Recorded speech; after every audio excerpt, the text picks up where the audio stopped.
as possible. Thank you. Very best of luck.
So, good morning. Welcome to the 10 a.m. session of IM2 here in McGoldricks Sports Bar in Raglan, Glasgow. And the match we have this morning in the first round is Graham Sullers, Ayrshire, against Paul Sanderson from Paisley. Graham Sullers, he's won quite a few tournaments. He's a recognised Scottish international player. And Paul Sanderson's been about the scene for quite a long time. So the way this match has started, if anybody's been watching, it's 2-0 Paul Sanderson. And this is Sullers' first real good opportunity to get a frame on board. I'm just waiting on our SBA commentator, Stevie the Talker Walker, who's having a long lie after all his strenuous efforts yesterday.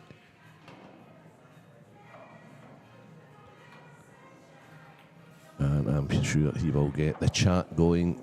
So anybody that's up watching this bright and early Sunday morning, if they want to get involved in the chat, if they've got any questions they want to ask or anything like that about IMs, anything SBA, anything pool in general and other topics, by all means get involved.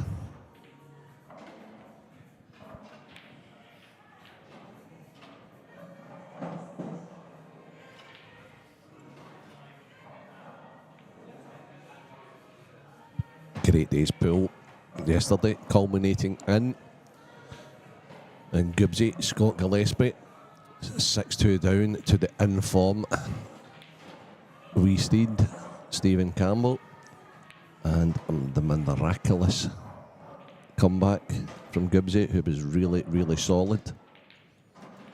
And he ended up winning that match 7-6. Wee steed, as happens when the pool gods go against you, broke. The ball's all over the place and went in off his last break at 6-all.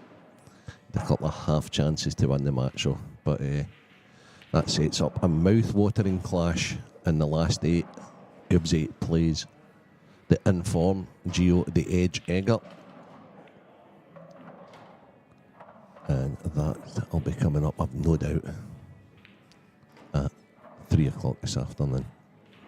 The other quarter-final in that half is Scottish champion, vying for the Scottish #1 spot, Morgan McInnes from the McInnes clan of pool players. And he'll be playing Edinburgh's #1 player, Gary Gracie. But that's a bit later on this afternoon.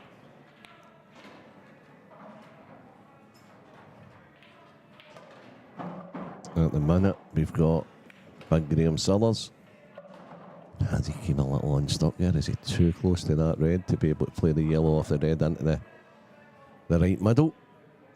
He needs to try and get some sort of a foothold in this match. I think he's okay. On the other stream table, we have got Scottish mixed doubles champion and the IPA ranked amateur #3, young Kieran Kay. And he's a frame up at Kevin Adair, and he is looking to be going 2 up. Other scorelines, quick scorelines for you. In the first round matches, it's Billy Neal 2, Christopher Bilson 0. Andy McKinnon's a frame up on Nicky Malik. Good to see by Nicky back. Preston is a frame up on Steve Shepherd. Ethan Lang 2 up on Paul Davis. Stevie Kirkpatrick started well against David Manley. He's a frame up there. Bob Murray's wasting no time. He's got 3-0 lead on Alan Rooney.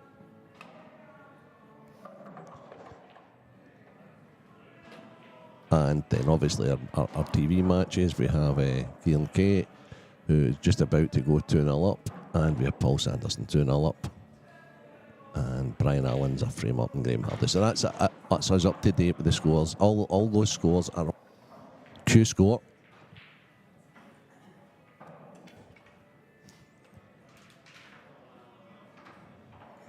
Now back to the featured game.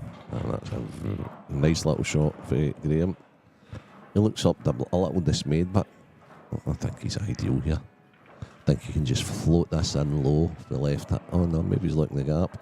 I thought he could float it in low with the left hand side and be able to play the 8 ball into the one of the left hand bags, either the middle or the top. But I think he's, the way he looked and visualised the shot, it looks as if he's going to come through the gap of the reds, or I'll try and go over for the 8 ball into the right middle. I think he's having second thoughts. I don't know why he's pointing his Q tap there, unless he can't pot this. Oh, he can't pot it. Haha. Okay, so that's why he was pointing his Q tap there, because that's exactly where he was leaving the cue ball. Oh, slight error, and that's why he was dismayed, because he wasn't on it. So, Paul Sanderson, quite an attacking player, always has been. But he needs to find somewhere to park the cue ball here. Because I don't think he'll be going to finish at this visit. So he needs to try and get the cue ball to a safe zone. And probably the best safe zone is top right of the table. But it's very, very difficult to get the cue ball up there. Simon, good morning to you, mate. Hope you're well.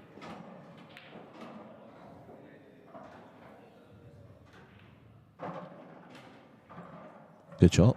Good shot, Paul Sanderson. Yep, very good indeed. I mean, it's an easy enough hit, but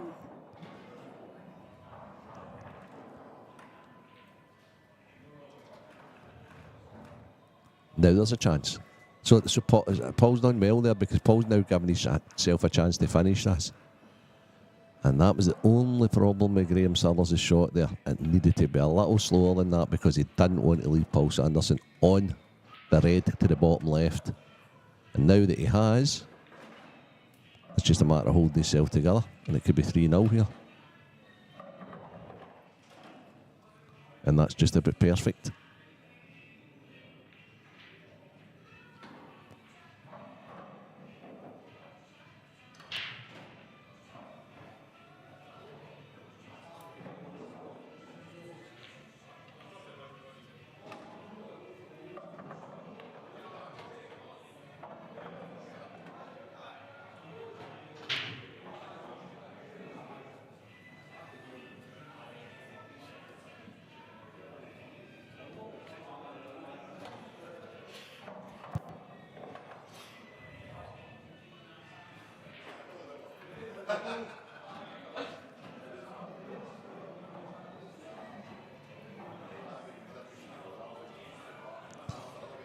So, without actually checking Q score myself,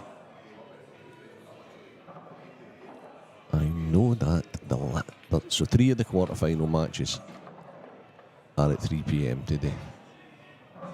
And I can't for the life of me, I'm trying to think, I'm not 100% sure who Mark Boyle's playing in the 3rd quarterfinal.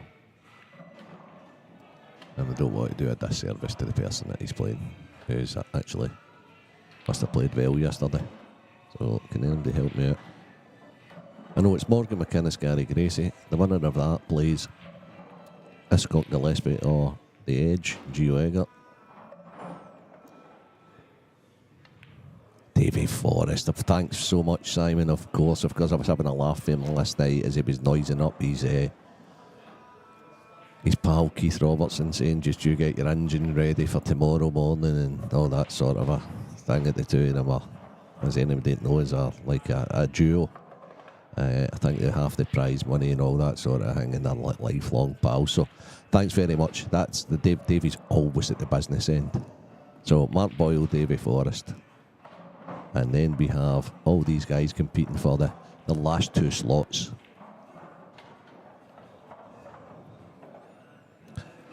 Paul Sanderson showing no nerves at all. Good safety shot. Graham plays out the snooker. An easy hit, just a little too hard. Paul Sanderson goes in, tidies up, 3-0. And anybody that's watching the other, without commentary table, young Kieran Kay, Scottish mixed doubles champion. He just went 3-0 up in Kevin Adair, so he's making short work of that.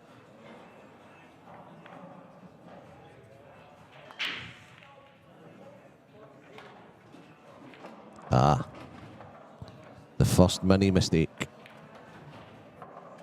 Oh no, it's Graham, it's broke. Oh, jeez. Okay.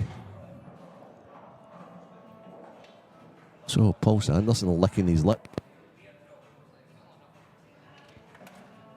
Yeah, licking his lips.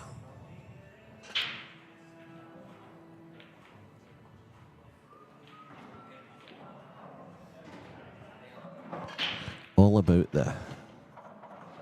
basically the yellow here. It's next to the 8-ball. If there's a pocket for that, without disturbing it, you'd maybe think it would knock the red or pot the red top right, and then maybe take the yellows. But it all depends on that.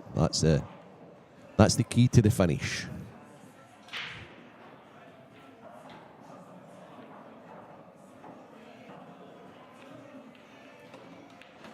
So right on cue, pardon the pun.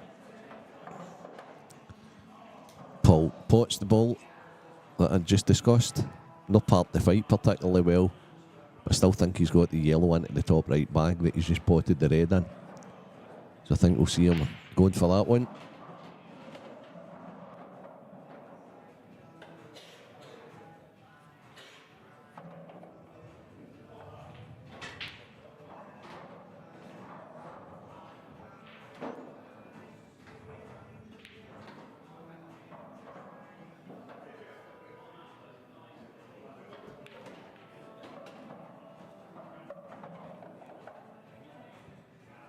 So it would be remiss of me while it's quiet in here not to explain what a wonderful job that our streaming aficionado Craig Anderson does.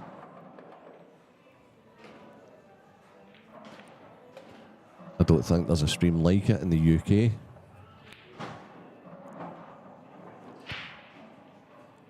And fair play to the SPA, Michael Bastow and all his team, Ross McInnes, Vaughan, and don't want to Maxie and all of them, to be honest with you, for getting the right stuff done here, and obviously now employing Stevie the Talker Walker to do the commentary. Everybody loves him, and I think it's the way forward to take us to the next level as well. I mean, when I'm sat watching at home, and I watch an awful lot of pool now, it's just so much better when Stevie and the guys are, and his special guests are commentating, to be honest with you, rather than sitting watching just like a screen. Back to the match. So, that's the first mistake Paul's made, and Graham needs to punish him. And I'm sure he will.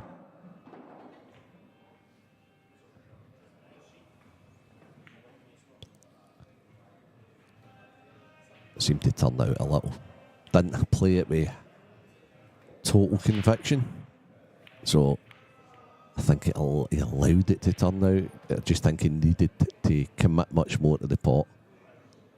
But it was still a toughie. It's a toughie 3-0 down. You've not really had your hand in the table.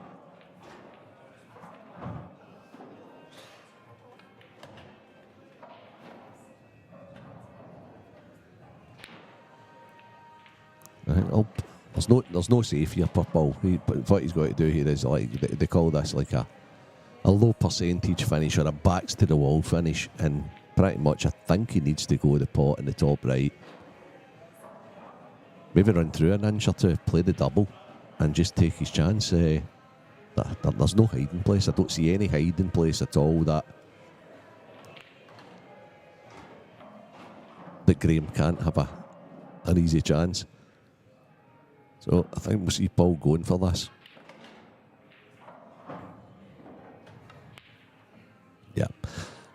The reason Paul's missed the pot is because he was trying to force position. I think he should have just tried to make sure of the pot. He was nicely on the next yellow, but in fact he was on the double as well. I'm not sure if he would have played the double, but now Graham needs this. This is a must-get finish for Graham. He's struggling with the cue ball, but he's got the fallback of the red to right middle, but he needs to play this positive. I think he needs to go. Is he going one cushioning down, or is he going to screw it off to? He's going one cushioning down. Played it great. A little shy. Just struggling a little bit with. But I still think he should be okay. He can actually he can come downstairs for the one into the bottom left here. Or even better. Just nudge that. He's just minding his work. He's just going round to look.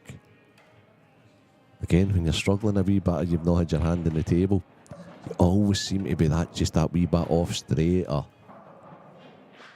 And here, yep. Here when he puts this in the middle, I think he will then need to, he would love to be able to then just play the red run through, but I think he needs to maybe, he's gone a different route. Yep. Very sensible. Yeah, that's fine. Yeah, perfect. Good shape now.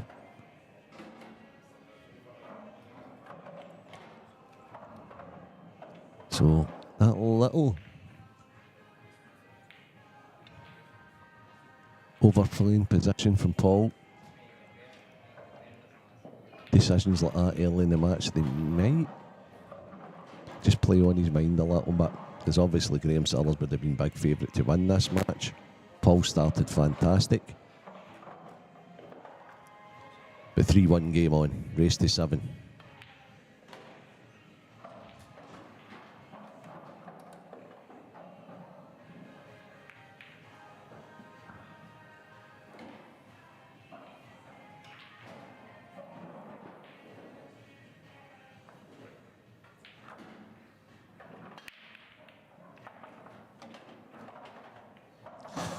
Just well, Paul's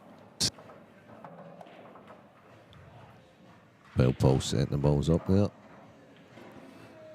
Billy Neal 4-0 up on Chris Wilson. Andy McKinnon 2-1 up Nicky Barlick. Preston 2-1 up on Steve Shep. Young Ethan Lang is 3-0 up on Paul Davis. Stevie Kirkpatrick 2-1 up on Dave Manley. Bob Murray is now 4-1 up on Alan Rooney.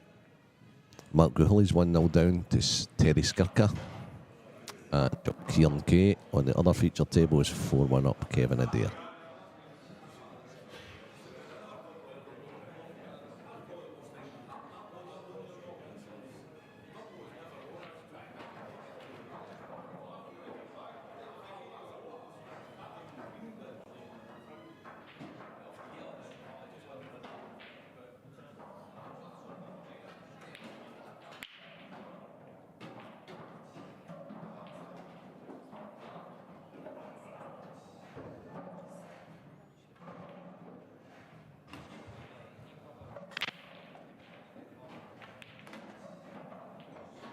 There we go.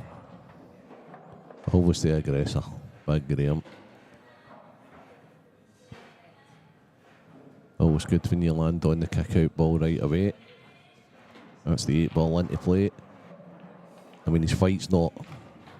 When you're playing kick-outs, you're not going to exactly land where you want all the time, so he's okay. He's got the plant to the right middle. But he just needs to get the fight under control here. Still not got the fight under control. So he's still got to dig another pot. He's going to lose the cue ball a wee bit. And Graham will just be desperate to get the fight under his control. And when he does, I think he'll make short work of this.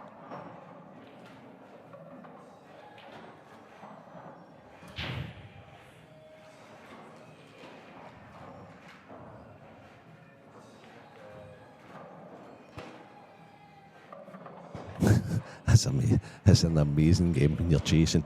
Sorry for laughing at it, but it's like sometimes it's like just knowing what's going to happen. It's the crystal ball situation, as I keep referring to, because I've been there and did it so many times. You start off with a pot, you kick into a ball, you're not quite on it, you then make the pot, you're not quite perfect, and then you make it again, you're not quite perfect. And he's running out of balls now. He's got to try and get the fight under control sooner rather than later. I'm not even sure if he's got an easy pot this time, where he has to play the cut back into the bottom right bag. As long as you get there and the end up, I suppose, is the most important thing.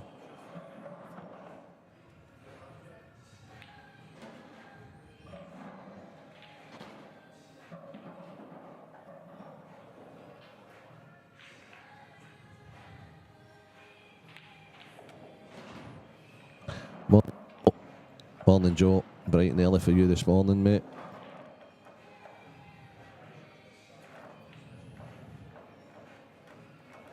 Okay, and there you go. That's what happens sometimes if you're chasing with the cue ball, guys.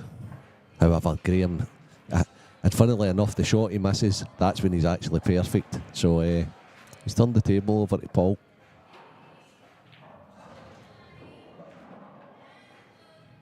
Not got an easy opener, Paul. I think he'll be playing the one up to where the 8 ball is. I think he'll be playing the red into the top bag.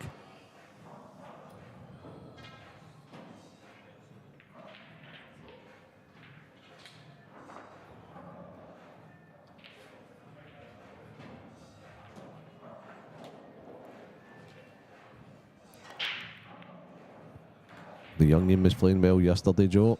I know you're passionate about all your Ayrshire guys, but the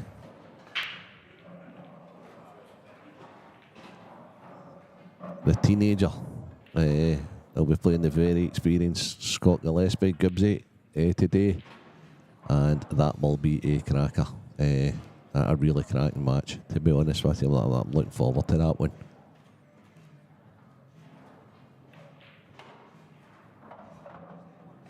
As I am, all the quarterfinals. But so far, to me, that's the standout game. Although, I mean, Mark Boyle against Mark Boyle having top billing against Davy Forrest. I mean, that's equally as good. The standard in Scotland just now, guys, is amazing. We've got 2 young guys here that play in the under-18s team as well. Seen young Ryan Martin just come in, and we got Preston McInnes as well, who is also forward.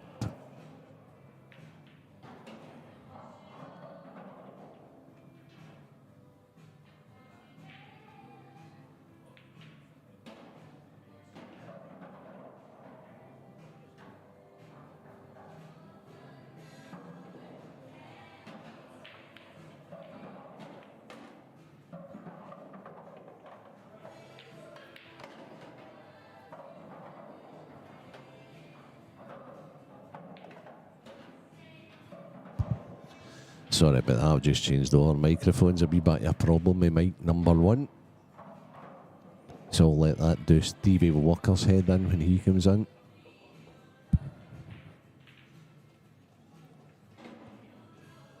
Don't want to get the blame for that for Craig, because he's very precious about all his very expensive things.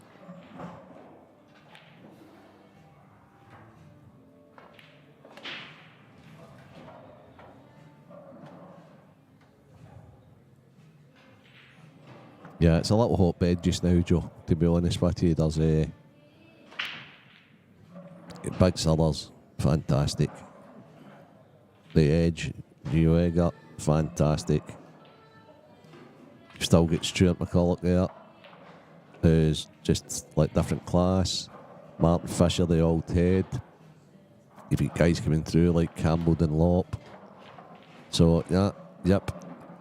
But what you guys always produce down there is there's always young guys coming through, and I think that's why you guys do so well at the counties and the supers and all that sort of a thing, just because you've got a couple of good old heads, but you've also got like young guys coming through all the time as well. So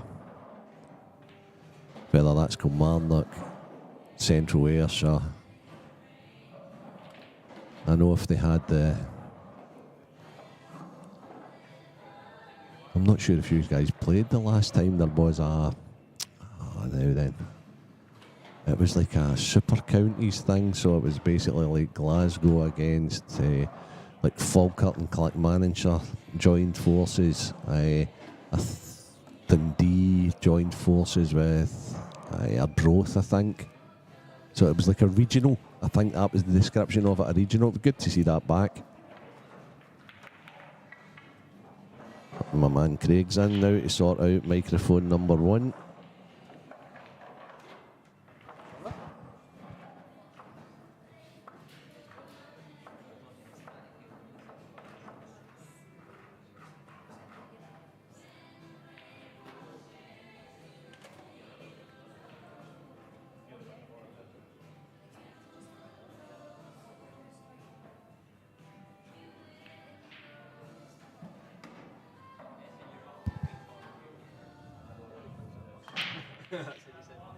Yeah.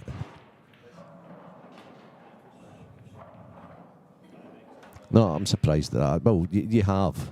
No, you've not. You've not had a men's Scottish champion from Ayrshire as yet. I think the late great Graham McEwen was probably the closest one. I'm sure he was. He got to the final one year and he was beat by obviously the legend Ross McInnes, 13 times champion. So no disgrace losing to Ross. And he was another not a fantastic player and fantastic guy. Sadly, no longer with us. What a teammate! What a teammate! Probably up there in the top 5 teammates that I've ever played with, and I've played with them all. Graham was just a gem, to be honest with you, and sadly missed.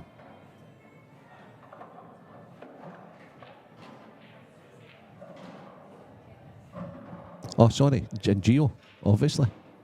Gio gets so close. I commentated on his final as well against Mark.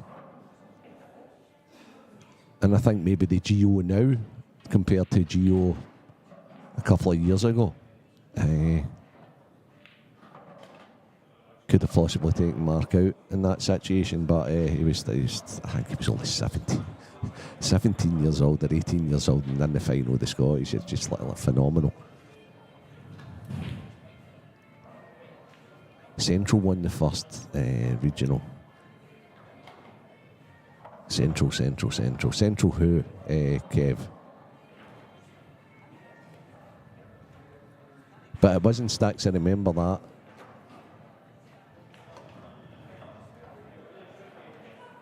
Yeah, Martin Fisher. I was there, Joe. I was actually there. Jason beat me in the, I think it was the semi-finals. Jason beat me in.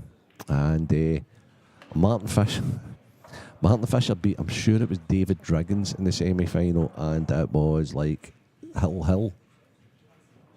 Yeah, Kev, that's correct. I remember it well.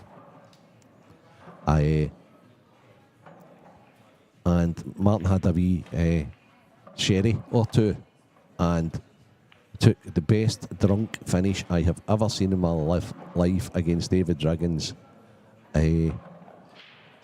Basically Hill in the decider in the semi-final of the Scottish, and it was just basically it was a frame too far for Martin, because Jason absolutely annihilated him in the final and annihilated him. I don't think Jason could quite believe that Martin, who was quite inebriated, was in the final and just went out as he did and just totally buzzed. Yeah, so you've had a few.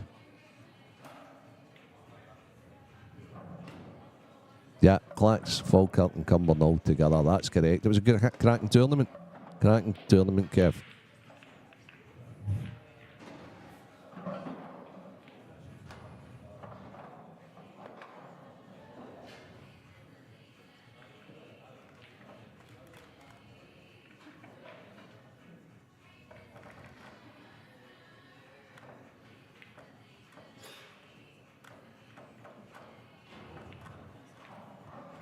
So there we have it. While we're reminiscing about this and that, I did say that maybe one missed pot by Paul could be instrumental in Big Sellers getting back into this match. And now at 3-3, Sellers becomes massive favourite again.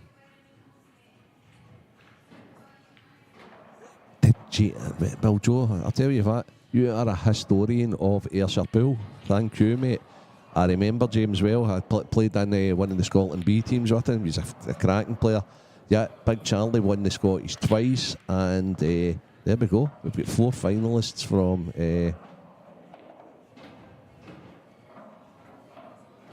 4 finalists at least that we know that have been to the final of the Scottish from Ayrshire.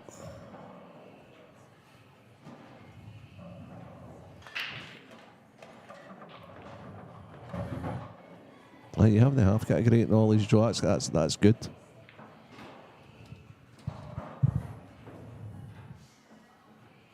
(1996), yeah, quite possibly.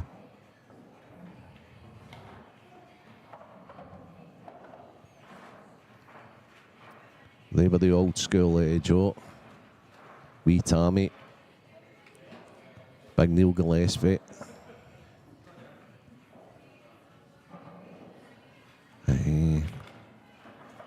James Keane, yep. Alan Duffy, the snooker guy, he played with him as well. Another guy, I was talking to Gio about him coming back for Bridlington. I can't remember his name, and he was a good player as well. See if you can remember who I'm missing out of those guys. And I'm sure he still plays. I think he plays maybe one of the B teams or C teams. Oh, man. I know that many people that sometimes I forget. So, Joe, out of that crew, James Keane, Duffy, Tammy, missing a guy who was a decent player as well. See if you can guess who he is. That's the one. Big Joe's a man. Smart Kobe, that's him. Kobe was a cracking player too. They were a good wee crew. I can remember playing them in Coasters Arena in Falkirk on an ice rink, believe it or not, in the final of the Supers. Oh, wow. 30 years ago, something like that. And there was a wee bit of toing and throwing, as there was with Tammy and the boys back then. It's never changed, to be honest with you. So it was them against Glasgow, and it was a good match. It was a very evenly matched match. I can't even remember who won, to be honest with you, but I know there was a wee bit of hassle. They were shouting at us, we were shouting at them. You know, the kind of who you're looking at, what you saying, sort of a stuff. And nothing much changes.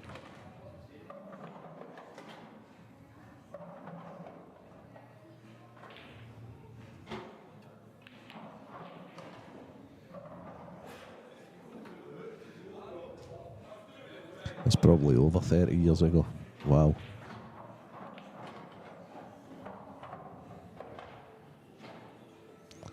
Sellers buzzing now.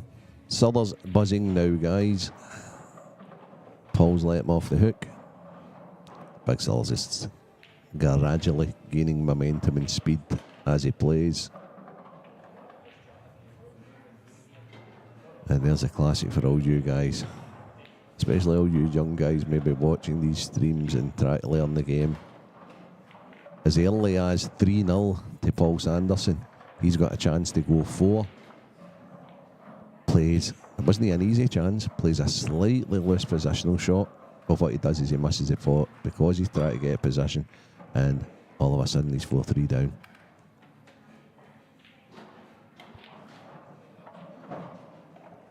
So a little update scores-wise. Billy Neal 5. Christopher Wilson 2. Billy Neal's playing some tremendous pool at the moment. We have the ever steady Andy McKinnon, who's 4-3 up on Big Presence, Nicky Ballack. Good to see Big Nicky back in the scene. Preston McInnes, the young hot prospect, is 5-2 up on Steve Shep from East of Fife. We have local guy Ethan Lang, Glasgow A-team player and former under-23 international, is 4-1 up Paul Davis. Stephen Kirkpatrick, the highly rated and seeded Stephen Kirkpatrick is 5-1 up on David Manley. Mark O'Hooley, who was 1-0 down to Terry Skirka, is now 3-1 up. On the other stream table, we have Kieran Kay, who is on the hill, 6-2 against Kevin Adair. Then obviously the match we're watching, Graham Sellers 4-3 up now on Paul Sanderson.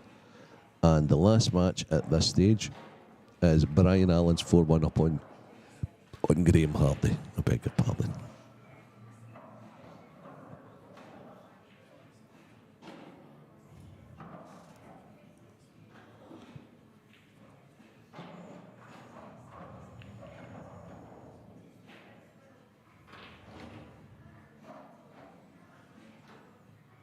So I'm trying to think who the two highest seeded players are in the draw today. I know Liam is obviously at the very bottom of the draw. He's a Scotland #1 player. He's at the very bottom of the draw.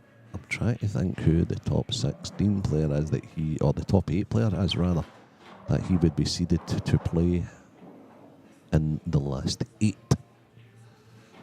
And as I scan around, mate,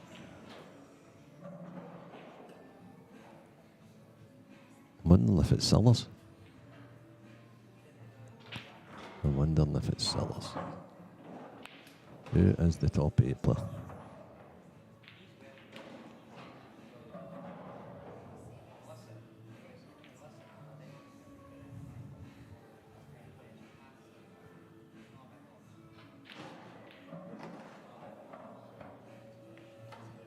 Sellers start to pop balls and see the patterns now with much more freedom. The shot he's just played there's magnificent, to be honest with you. Morning, Hoodie. Just a wee pop in the middle. Fine. Now you can take the one up the top left. It's close to the yellow. As long as he doesn't take any liberties with this, he's going to have middle, bottom, 8 ball. And it should be pretty much 5-3 big Sellers in a matter of seconds.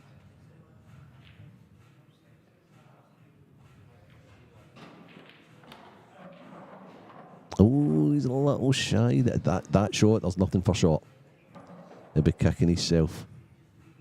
Can he just drop it in? He can. He's absolutely fine. Yeah, brilliant. So there we go. Sellers. That's 8 ball.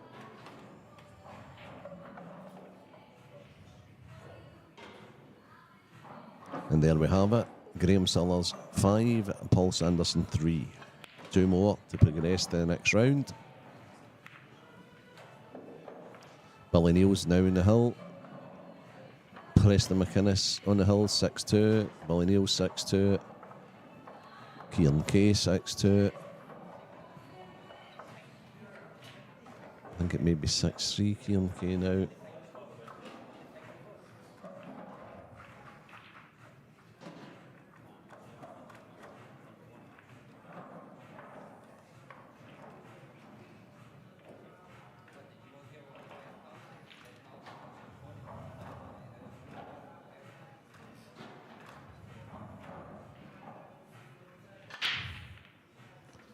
Cracking break. Timing of that break was utterly fantastic. I think that was a culmination of a little bit of anger for Paul as well. He's seen this match slip away from him.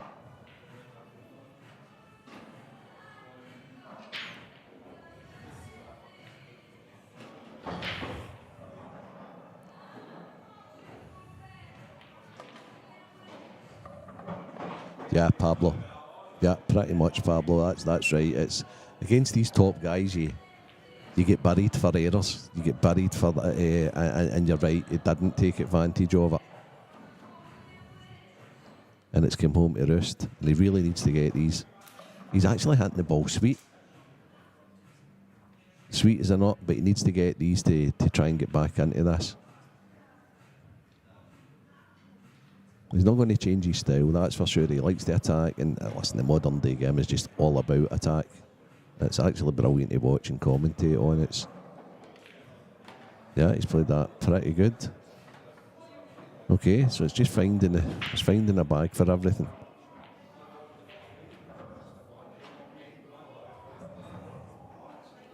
He's got to try and work his pattern out here. This isn't easy.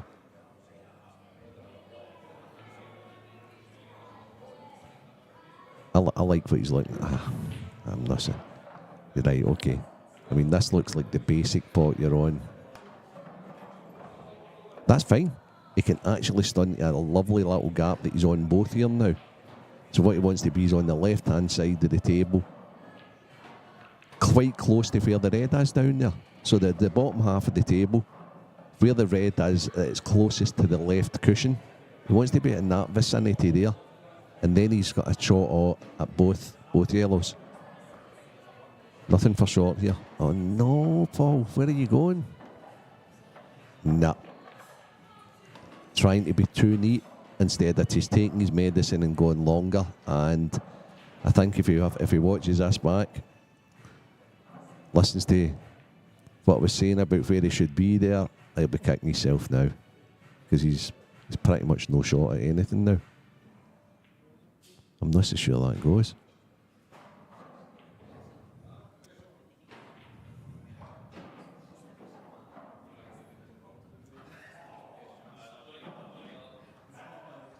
I don't think it matters, Hoodie. I think it's all about the players. If the players are attacking now, mainstream, I've got my own opinion. This is the game I love, okay? Like, snooker's a cracking game or what have you.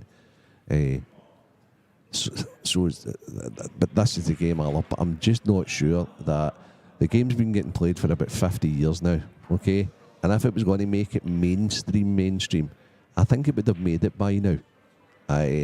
I'm not so sure reinventions, and I know I keep going on about this, but I'm not so sure things like the 6 red shootout and that really do a lot for TV. I'm not so sure like yellow and red balls do a lot for TV. I think 9 balls is the pool game, and I hate to say it, and the reason for it is because I think it's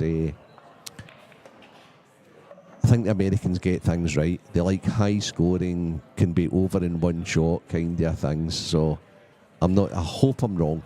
Hope I'm wrong, because when you talk to some of the guys, like I had a great conversation with the legendary Billy Snadden yesterday, and we were just talking about pool in general, but how it's so much more difficult. And he's now I mean, Billy was top draw at snooker. He was in the top 16 in world snooker. And he realises how this is just a totally different discipline for snooker. And Billy thinks that 9 ball's the easiest of the 3 crew sports. And I tend to agree with him. However, these guys are brilliant. See, like your Jasons, your Van Bonens and all that, they're top draw. Top draw. But for your question, Hoodie, I'm not sure if it will ever make it mainstream.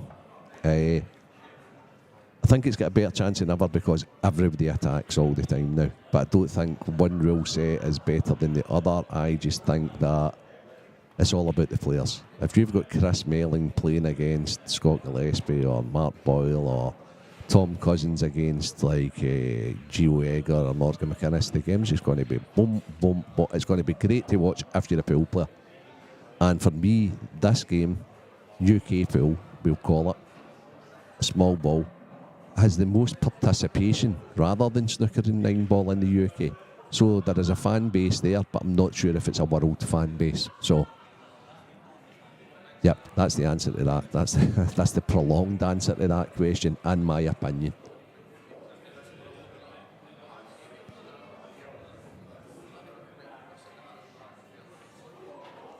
Preston McInnes doing a bit of refereeing there, taking after his mum. So what that tells me is Preston safely through at the next round.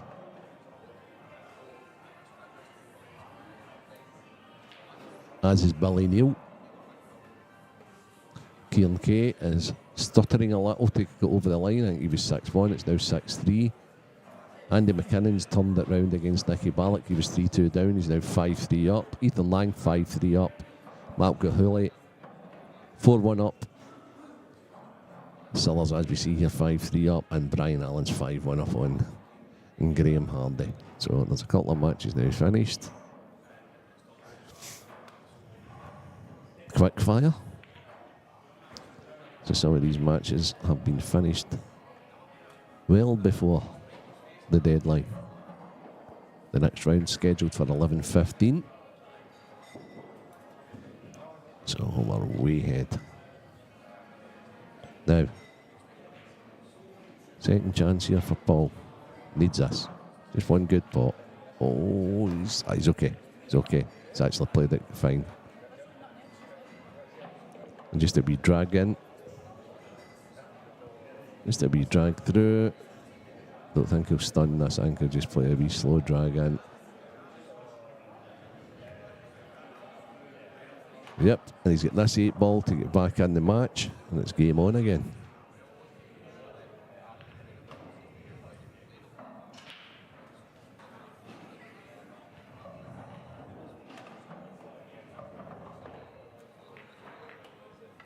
As always, our man Craig Anderson. There is anybody that's watching the stream, enjoying the stream, if they can spare a wee quid or two so that Craig can get all the best equipment. There's a wee donate page on this, so anybody that can spare even a wee £1 or £2 or whatever it may be, if they can just do a wee donation to Craig, it would be much appreciated, and then he can get all the state-of-the-art equipment and keep this stream for the SPA right up to date. Good break, but is he dry? No, last second. When you're the opponent sitting in the seat, when that ball goes in and it's the last one in motion, and you're like halfway up to come to the table and it drops in, you're so dejected. Sal's got a great chance on yellows. Just pots this, nestles into the... Yep. I think the 8 ball still goes. I think that's what he just did a wee double check at. And this is pretty much that the 8 ball also goes to the left centre. So this is just a kind of, for a guy of Graham's ability, it's just mind your work here. Watch your P's and Q's. And it should probably be 6-4. However, this is massive. This is a massive visit to the table for Graham.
Sorry guys, I was back to the day job there. And Graham's played this the right way.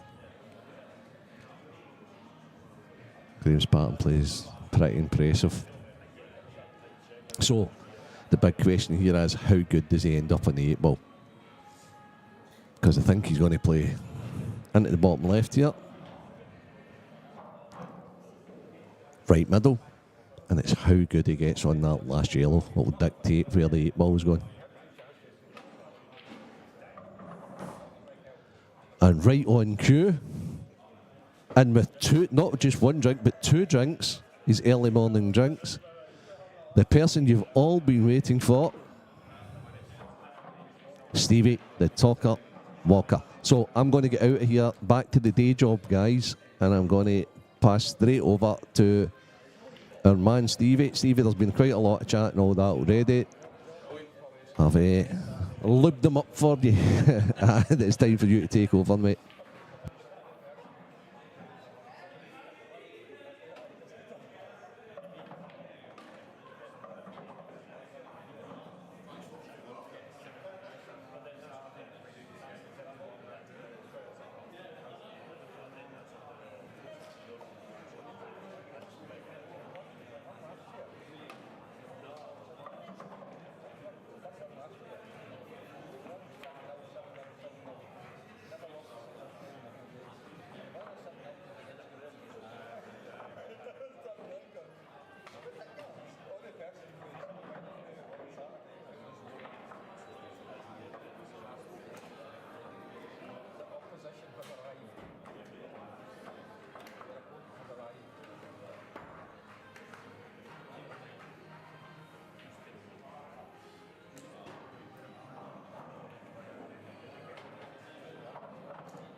apologies, guys. I have literally just spent, I don't know how long, trying to detangle Renzi's clutter there.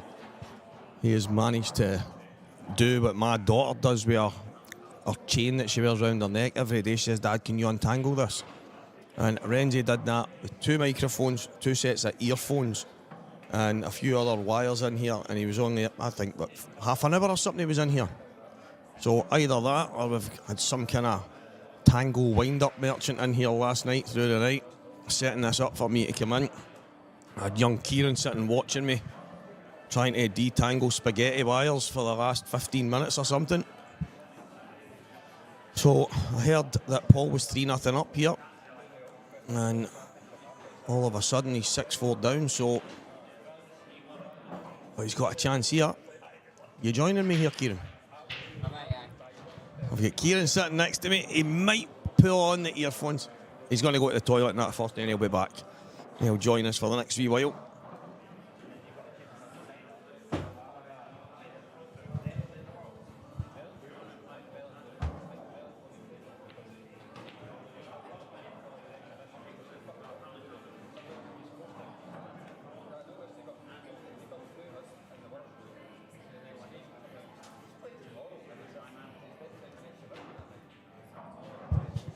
Just getting my chair in that all fixed, guys. When you've got a wee bit of OCD and you come into the carnage I've literally just walked into, and honestly, about 5 times yesterday, I came out for a few minutes. I had to obviously go. I had a family thing yesterday, I had to disappear, come back. And every time someone steps in here, they don't seem to see the fact that one set of earphones and microphone is at one side and the other to the other side. Quite simply, whoever sits in the left seat uses the left stuff, whoever sits in the right uses the right, and it stops everything being absolutely messed to pieces.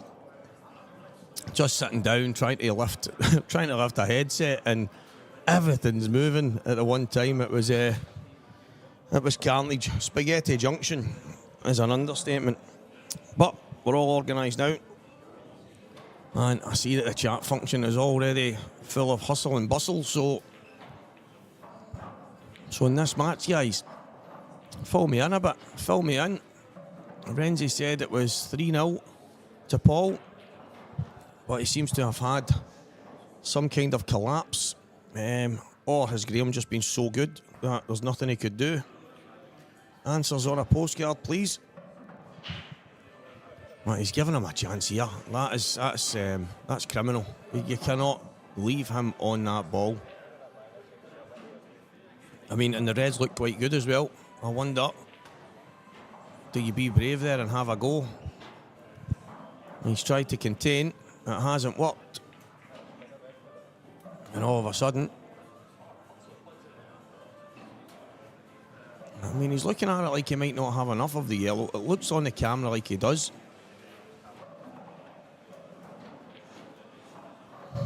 Yeah, Joe, I expect no less from Graham. He's an absolute class act when he's on it.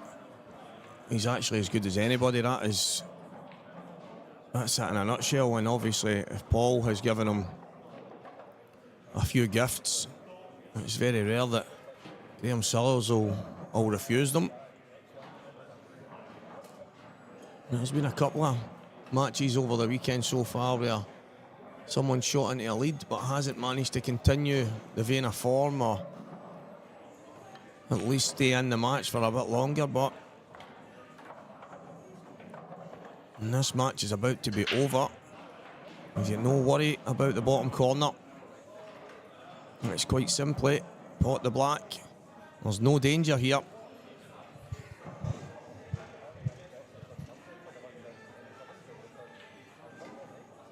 Is this the match? I think it is, but it's not. It's not, and it is a reprieve for Paul Sanderson. What can he do to keep himself in this match?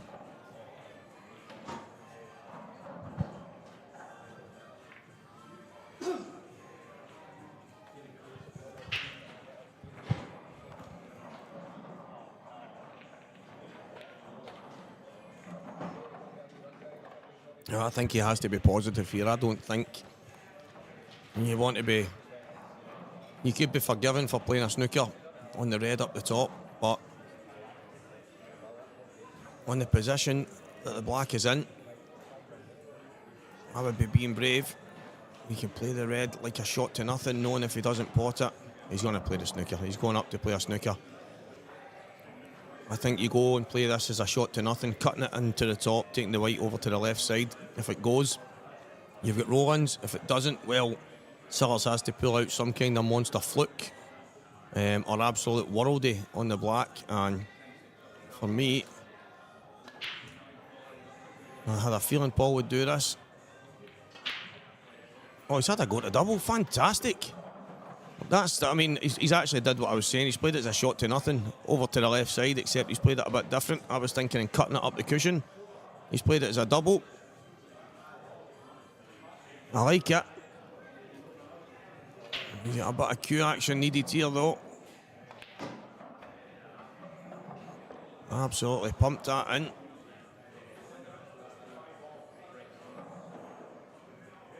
Now he's got an option. I think the black into the right middle is definitely the order of the day here.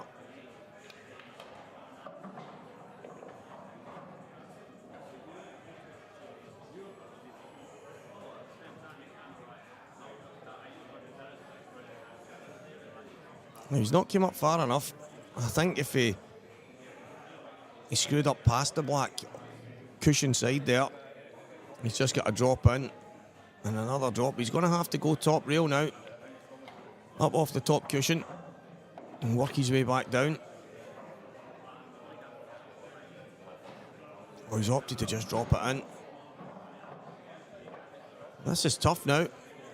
This does not look to me like he can hold. I actually think Paul might end up on a double here. He's going to have to drag this with loads of left-hand side.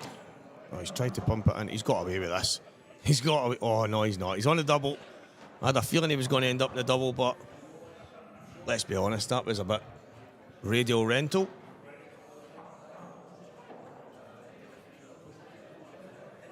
What we thinking to this, Kieran?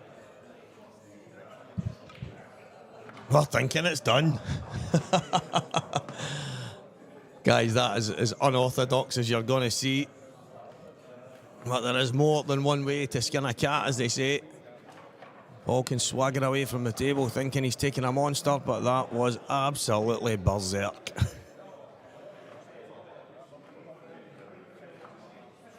But as the black is down, I used to argue, Kieran, there was years ago when I started playing the game, a guy John Kerr, Tiger as he's known as. So if it wasn't for him, I probably wouldn't have been playing. Himself, John Joe, Renzi, they were all the guys, Big Chick, that kind of got me into the game. And he would set up finishes, kind of like that there, and say, right, on you go, take them away. And he would set me on the first ball and say, right, that's always your first ball, now you map it out and take the finish. So I would pot every ball and say, there you go, and he'd be looking at me and be like, what are you doing? What are you off your head? And I'd be like, what do you mean I finished it?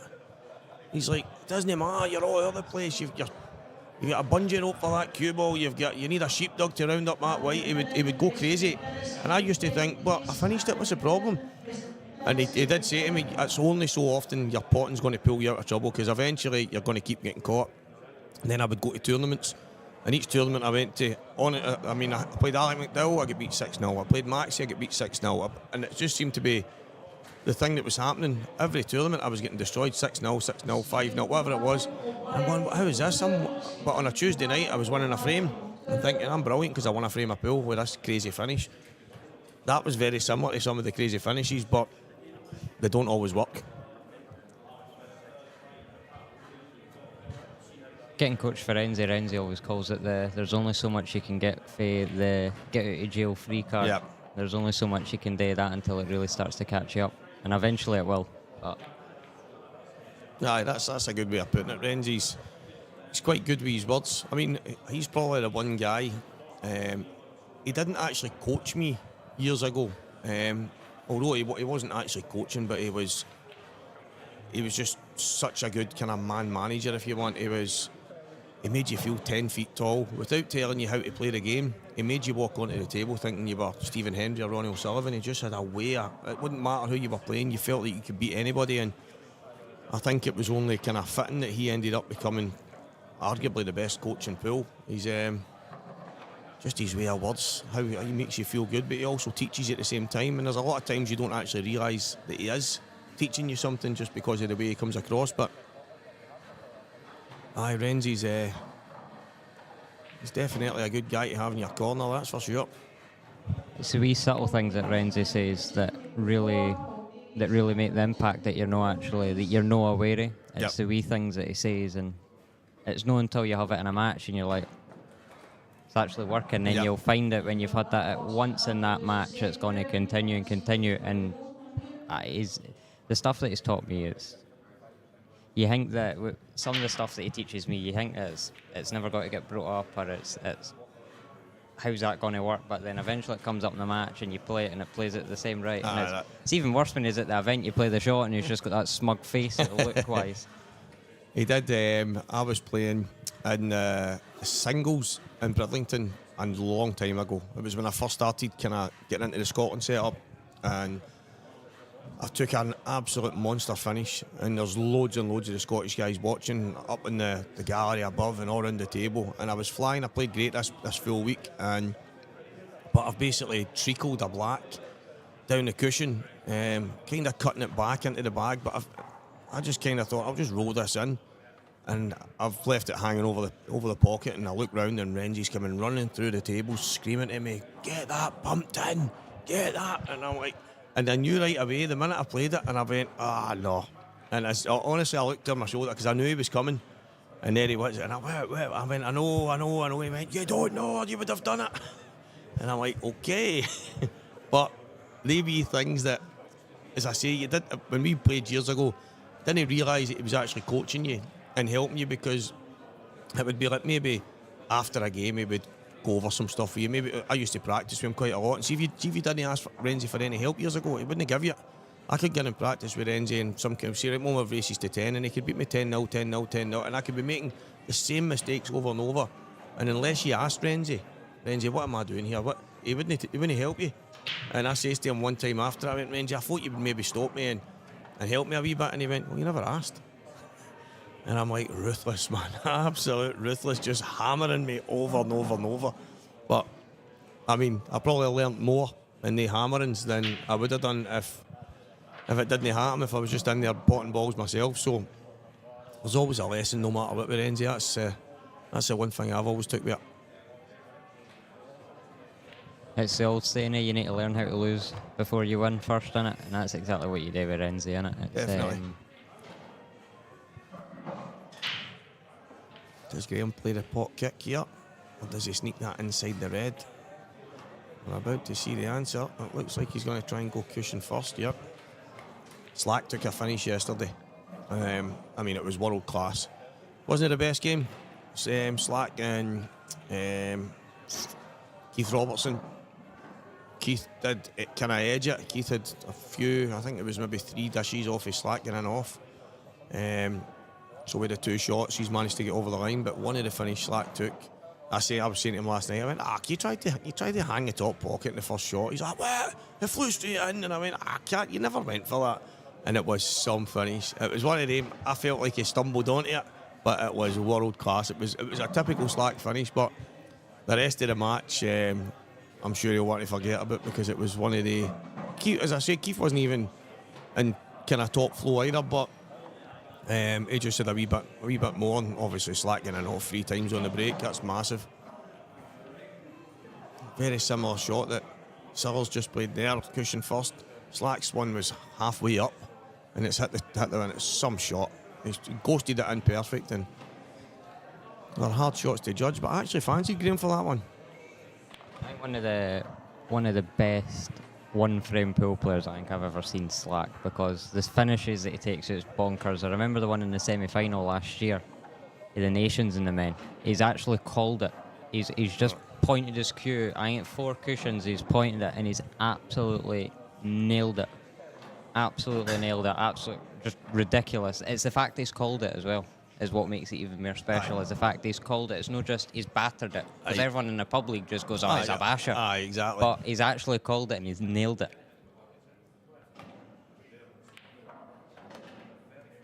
I think this one's going to be over as a contest. I know, Joe. See some of the things Tiger used to hit out with. He would start whistling, and I'd be like, "What's he?" And he'd be going. I'd be like, "What are you doing?" He's like, "Getting a sheepdog to round up your white." I'd be like, "Get yourself to." He was absolutely bonkers when it came to all that stuff. But the cue ball and a bungee rope, that was definitely one of his classics. Does anyone know how? Is that Tiny is getting on?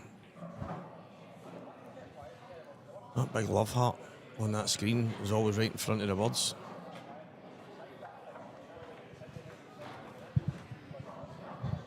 I'll have a wee check at the scores. The scores are on the screen anyway, so check and see if he played this morning for you.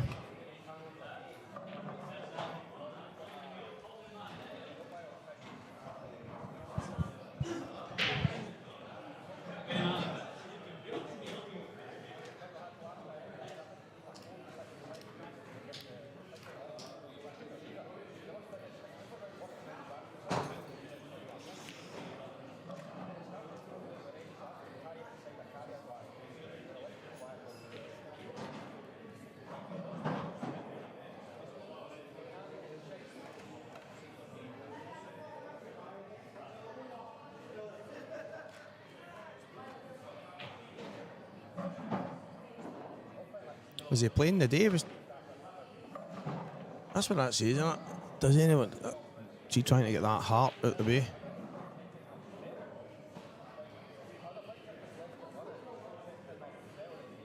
Aye, Tiny. How Tiny's getting on? Trying to check the draw. Mark Williams.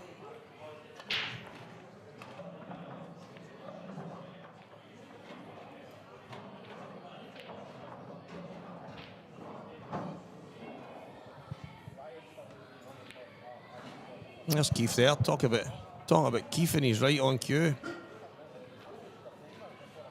Oh, right, he's all boy.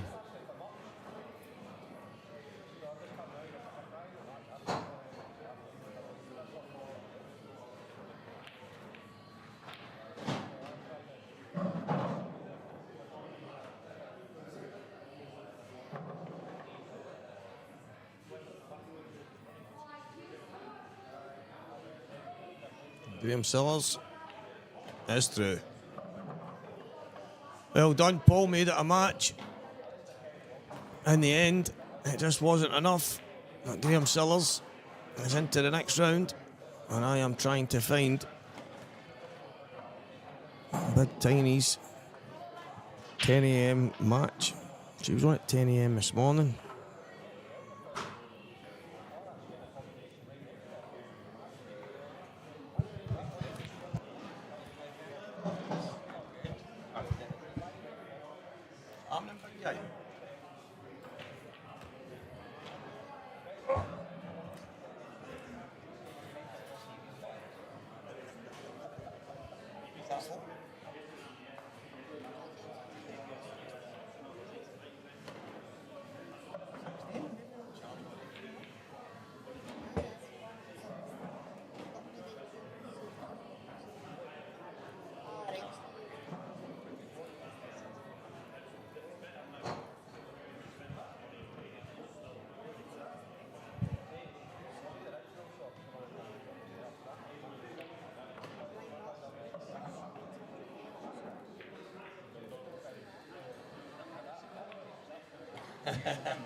I just checked there, and he's playing the Saltire. So 10 a.m. the Saltire is absolutely spot on, Jamie. I'm going like that to myself. Saltire Select Series, match number 5, 10 a.m. against Liam Swales. So I can actually check and see how that's gone for you right now.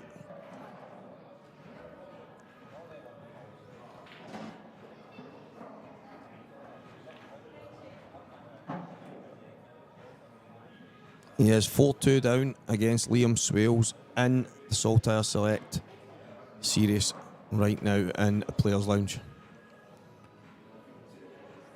Had me absolutely sieving through every name on that list, and I'm going, I cannot see Tiny here anywhere. Stevie Cochran, he won 6-1 this morning. He wasn't even going to go. Said he's not been playing good enough. Doesn't want to waste his time. Young Sean Millen is 2-0 up. Well done. Someone was just asking me how he's getting on.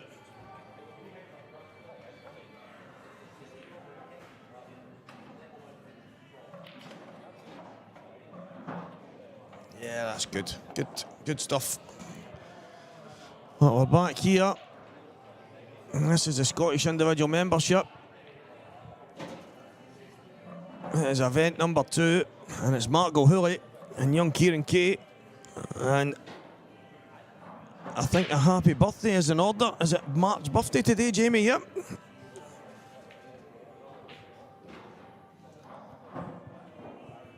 Ross Ewan. Roscoe's in the house. How are you, mate?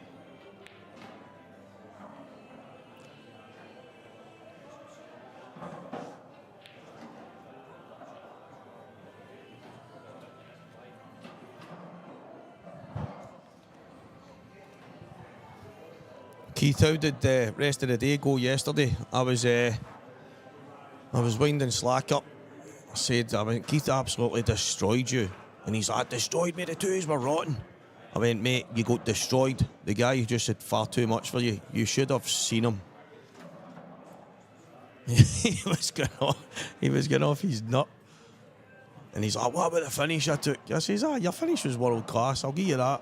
I said, I don't think you meant to cut the red up the cushion though. I thought you meant to hang it. He's like, what? It sailed straight in. Oh, he went nuts.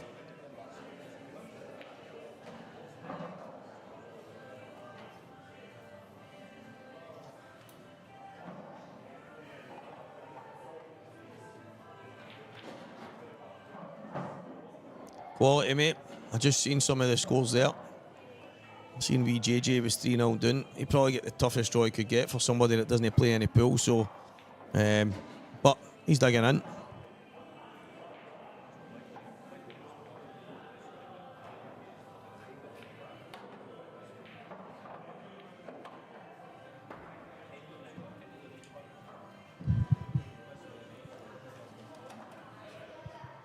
Just get the lights turned on me there, man. Bright light.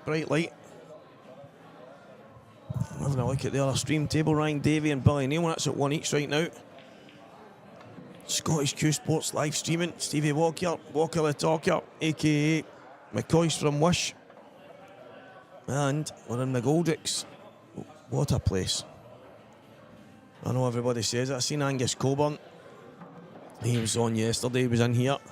And he actually, me and him have had a few conversations through in the Motherwell League, and he continually said, I need to get myself through. Still haven't been in the place, and yesterday he was in for the first time. First time in the place. I mean, it's obviously been open for quite a while. But Angus was in yesterday. Although he put it on his Facebook that he was here, he never actually said what he thought of the place. And he was involved in a good match. I think he lost 7-6 to Davy Forrest.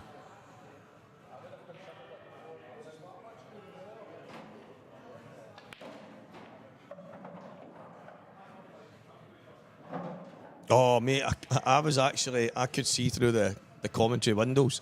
That one of the shots, I know, I think you got some kind of rub or fluke or something. And the way he was reacting, the stuff he was shouting to you, whilst you're still at the table. It didn't look like it was easy to play.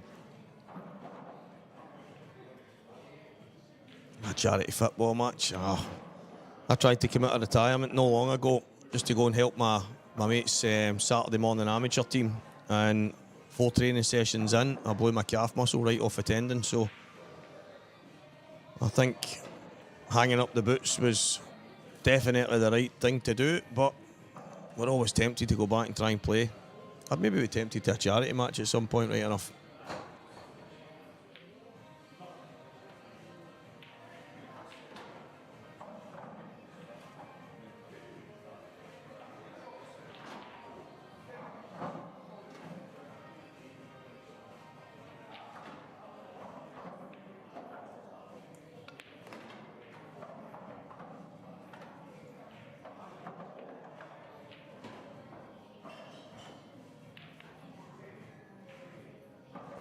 So is Mark going to double the black here, do we think?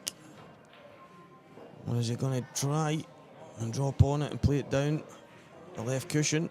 I think it's most likely going to be a double.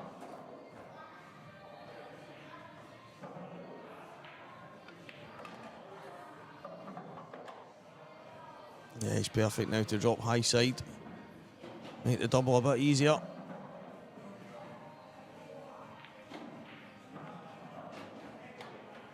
Yeah, that's as good as he could have played it.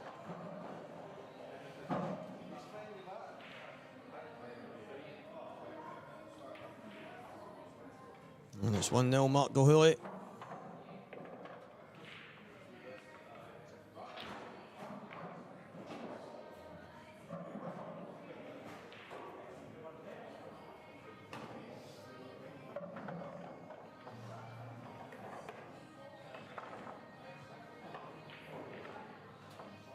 So young Kieran will want to hit back as quick as he can.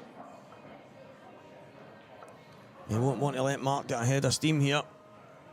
Far too good a player, absolutely solid.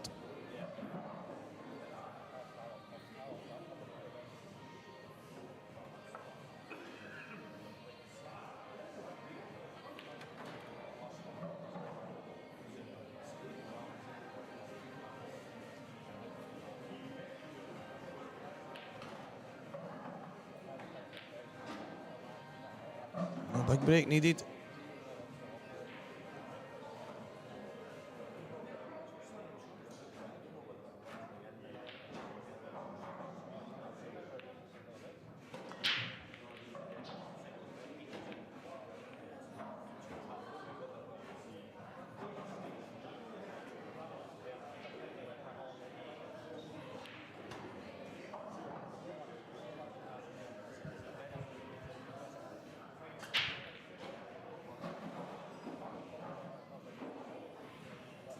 So given the opportunity to mark, they're not easy. The yellows are there. If that yellow at the bottom left, if he can somehow nick that in, I know he's got the one at the top side. And I think he might try and get back up on it at that end. Yeah, he's looking at it just now. Just wondering if he could have nicked into the gap there, but it wouldn't have been easy to get on anything else, so more than likely the right way he's going to try and go here. He just has to map these out. Yeah, you can see there he's looking at the one at the bottom side as well. The only problem with that is you're going into 2 balls at once. There's no guarantee that he's going to be on anything.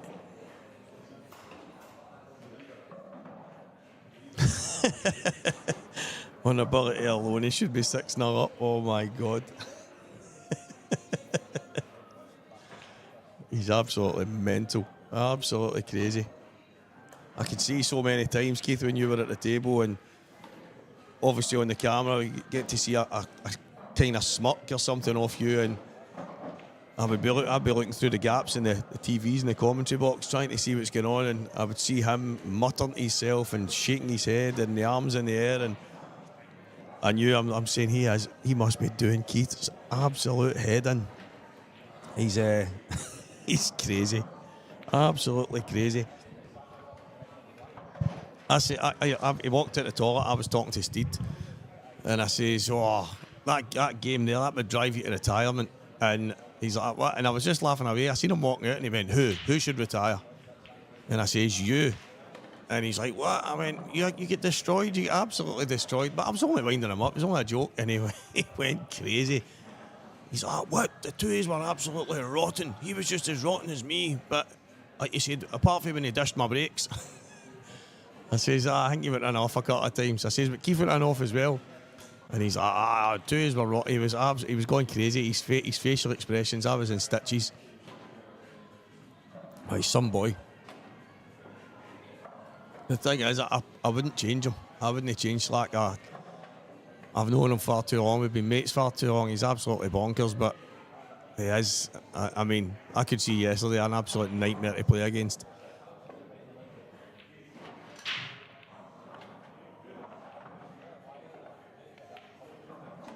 Brilliant finish, Mark O'Hurley. And jumping on the dry break of Kieran. And he has a chance to put severe daylight between both of them here if he can get a good break.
Yeah, Paul, that's one of the things that I think I think McGoldricks offers is choice. You can come here and obviously it's a great venue for pool, snooker, American pool, darts, massive TV with loads and loads of other TVs all around the venue.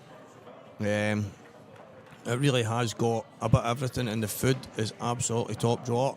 But if you want a bit of variation, you only have to walk out the front door and you have so much on offer. You've got the arcade just inside, which is, I mean, it's got so many shops, so many choices. Seen some of the guys in here yesterday. They went to the wee place in the arcade, got themselves some hot mussels and stuff, and there's just so much on offer. There's so many takeaways, so many just different shops, random shops, anything you need. It's right on the doorstep. If you want a bit of variation, it's there. And as you say, loads and loads of parking. So it does tick a lot of boxes. But there's a few places that obviously tick the boxes and what they have round about them, but they just don't do it justice inside. I think that's where Paul, Natasha and the team here have actually excelled, because they've ticked the boxes all the way throughout. And long may it continue. And the thing is with this, it's making everybody else sit up and take notice. And all the other clubs are going to want to hang on to the coattails of McGoldricks. And it's taking the standard of venues, it's taking them definitely up the way, that's for sure. But now, I have to say, a lot of us over here are spoiled now, because you see the difference when you go to some and it's poor to say subpar venues, because that's not the way it is. It's just a lot of these venues are good. It's just this place is just different level, and it can make a really good venue look poor. The standard of table, I mean, these tables get reclothed so often, it's unbelievable. every time there's big events on the way. These were done a couple of weeks ago. I think maybe 3 weeks ago now these were done. And that covered, I think, 3 different events or whatever it is over the last, basically the last month. So, and it won't be that long until they're done again. And it's the old if you build it, they will come. Basically what they've done in here is say, if we can give the best facilities to pool players, no matter where they're from, they will come. And it happens. Guys are coming from all over. I'll come in here certain days of the week and it's always busy. I mean, you're talking Monday, Tuesday, Wednesday. There's people coming in, all the locals come in for their food, all through the week and stuff as well. But families coming in to play pool, whatever it might be.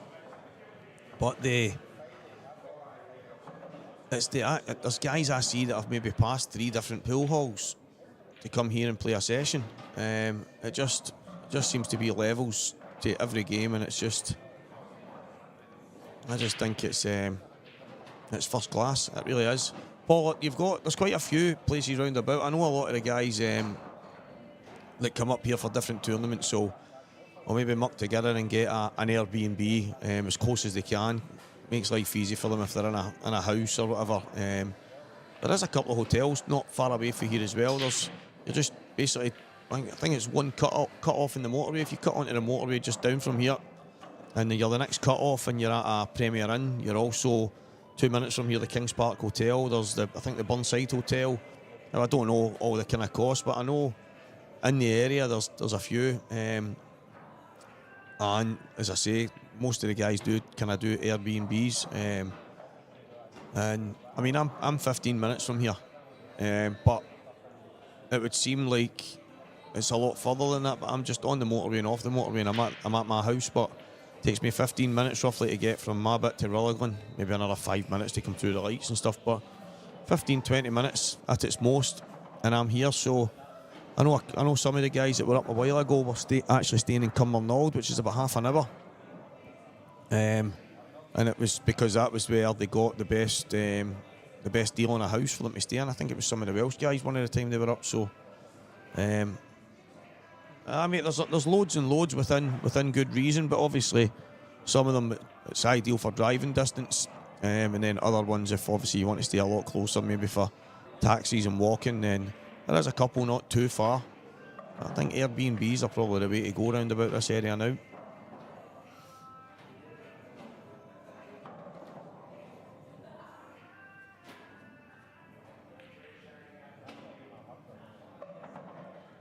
Big pocket going to be used here.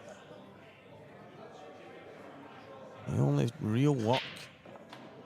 Clean as a whistle, didn't even touch the yellow. So the real work is that red and the black. And the problem with this, if he's going to play a pot kick, is he could open up the 2 yellows here, which is a bit of a danger. He has opened them up. Well, it's now time to take the finish.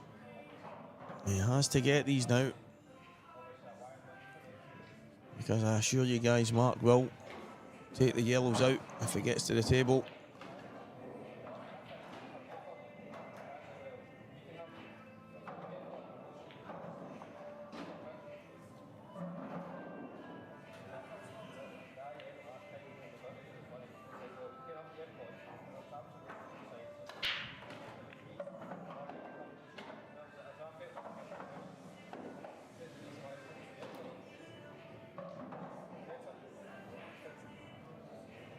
The one saving grace he's got here is his left mark quite awkward, but he's got the long yellow into the big pocket. And if he gets it, which I'd be surprised if he doesn't, it's just a really good cueist. So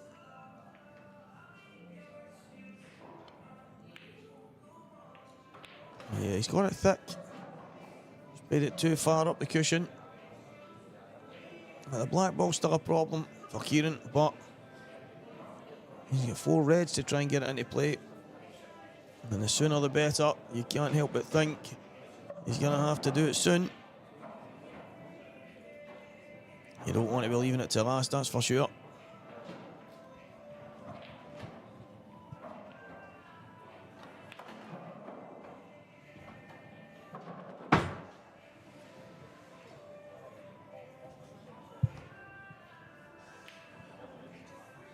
This might be the chance here. I don't know if he's got a big enough angle.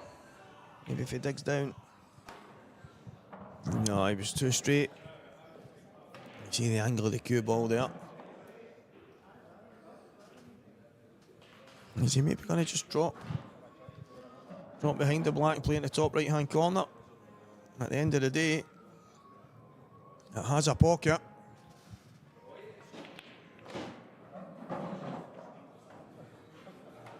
No, I don't think it goes through the gap.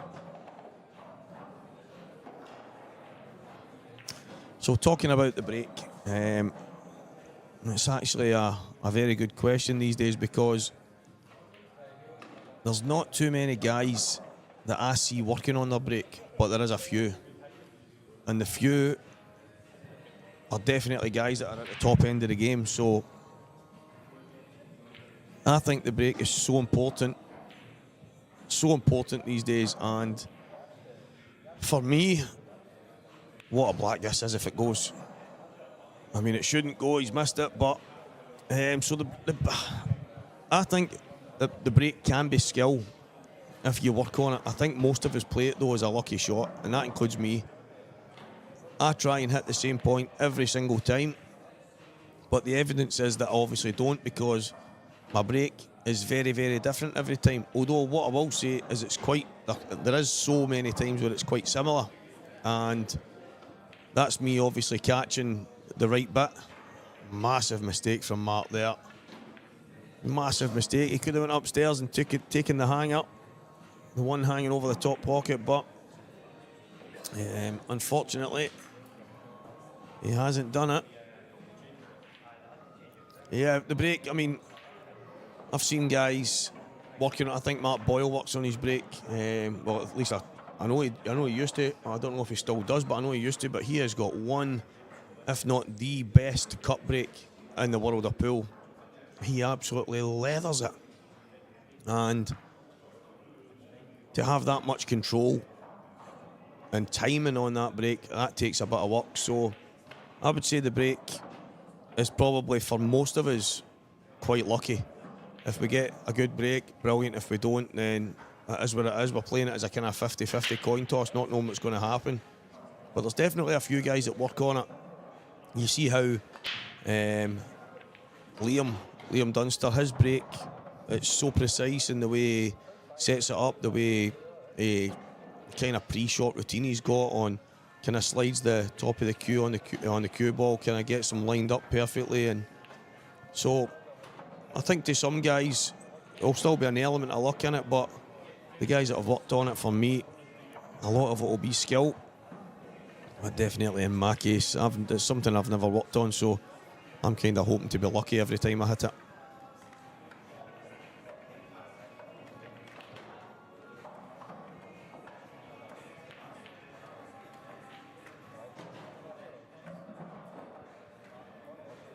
He's not got much here.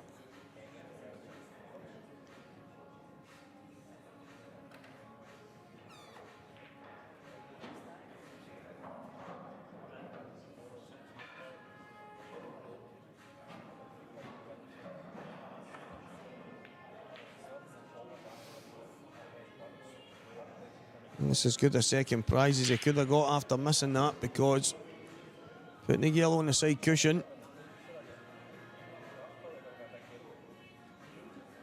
Yeah, Gary, that's it.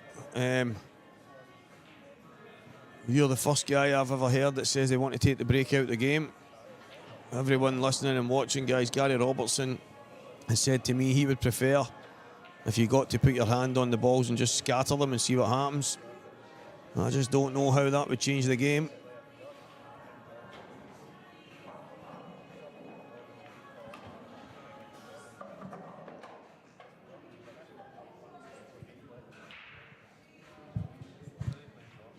He's just made sure he got on yellows there, but could have maybe done a bit more. I think the only shot now is to drop this yellow up the top.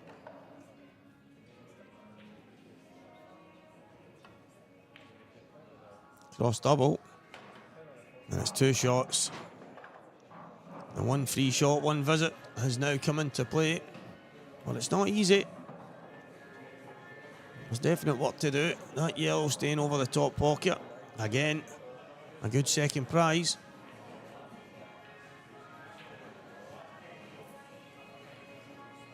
Spoke about it yesterday. For me, I was talking to Steed in here yesterday. I said years ago on the pool chat and banter page that we should have Breaker nominating again.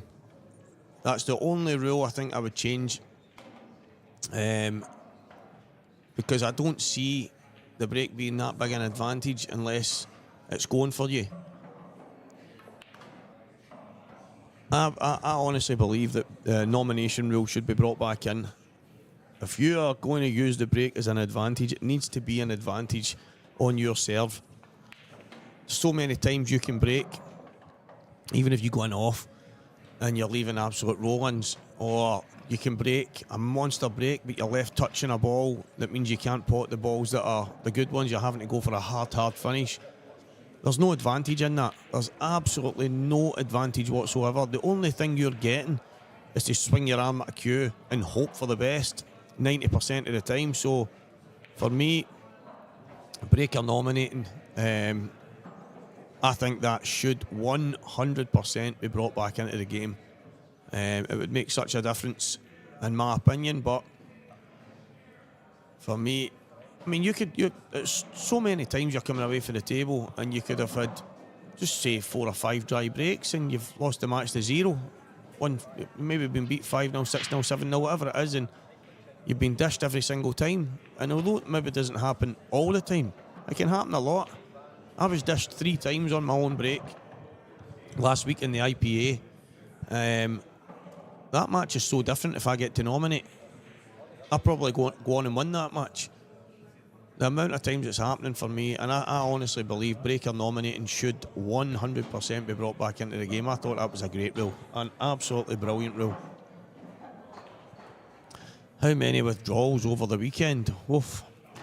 I mean, I made my feelings clear on some of it yesterday. I understand someone had to leave to go to work and stuff, but I just don't think you should be coming to a ranking event.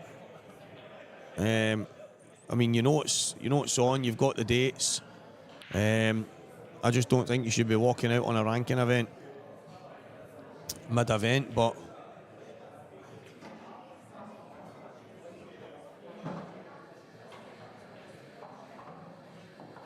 check how many withdrew just now, mate.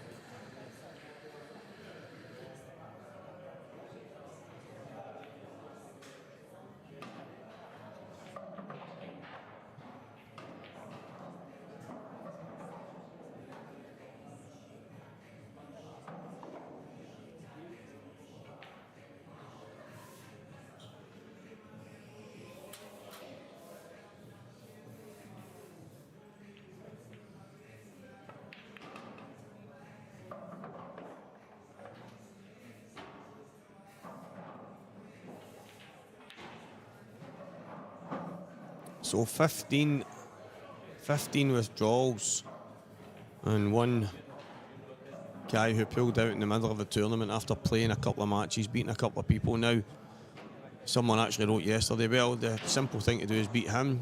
Well, that might be the simple thing to do, but in a ranking event, you shouldn't be allowed to play.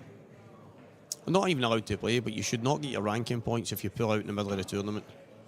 Unless it's for a severe major family emergency or whatever. I just don't think going and it's just not for me. Everyone can have their opinion on it. That's just mine. My opinion is quite simple. You should not get your ranking points if you pull out of a tournament, which is obviously one of the biggest in the country. So yeah, 15 pullouts.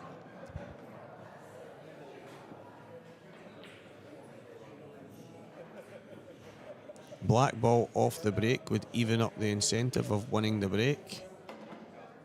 I don't know what you mean. Are you meaning you should win the frame?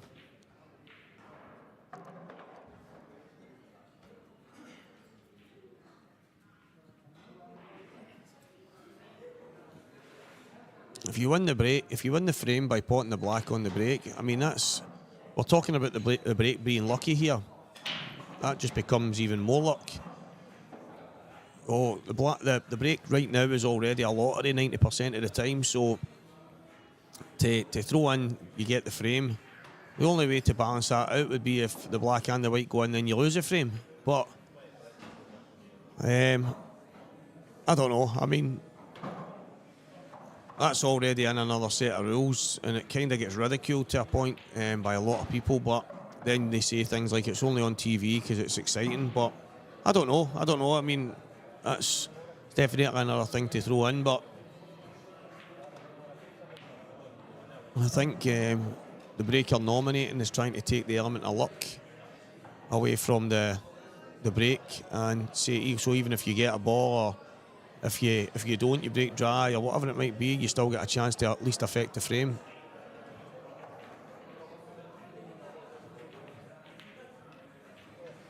Yeah, listen, I totally agree with that, because I actually mentioned that wasn't that long ago, one of the guys from Glasgow hadn't been in an IM finals for nearly 10 years, and he was in the final qualifier. He asked the guy, listen, you don't normally go to these events, are you definitely going to go to this one? Because I haven't qualified for almost 10 years and I would love to go. He was told, yep, I'm definitely going, no problem. That person then went on to beat him and did not go to the event. I just think it's wrong. I understand when everyone pays their money, they're entitled to do what they want, but there has to be some deterrent out there for people that are basically ruining these events for others, because I know fine well that numbers at times, obviously they'll still be good, but the numbers in Glasgow have dwindled over the years. It used to be the highest percentage, the highest amount of entrants in the country, and it's nowhere near it now. Nowhere near it. It used to have, well, it might not have always been the highest, but it was always round about the highest. And over the last number of years, it's nowhere near it, because there's a lot of guys that are basically saying, what's the point? You can't Glasgow is really, really tough to qualify, right? That's fair enough. But if some of the guys kind of thought they had half a chance, because there's so many guys that will play in the qualifiers and don't turn up to the events, and I know that happens everywhere. I agree with you. I think there has to be a deterrent to stop people playing with no intention of going to these big finals, because obviously you don't want to be going to the major finals and there's 15 no-shows. I mean, that might not seem like a lot over the course of 128 players, but it is a lot. It's a lot for me. You're talking not a million miles. I mean, is it less than 1 in 10? Do you know what I mean? So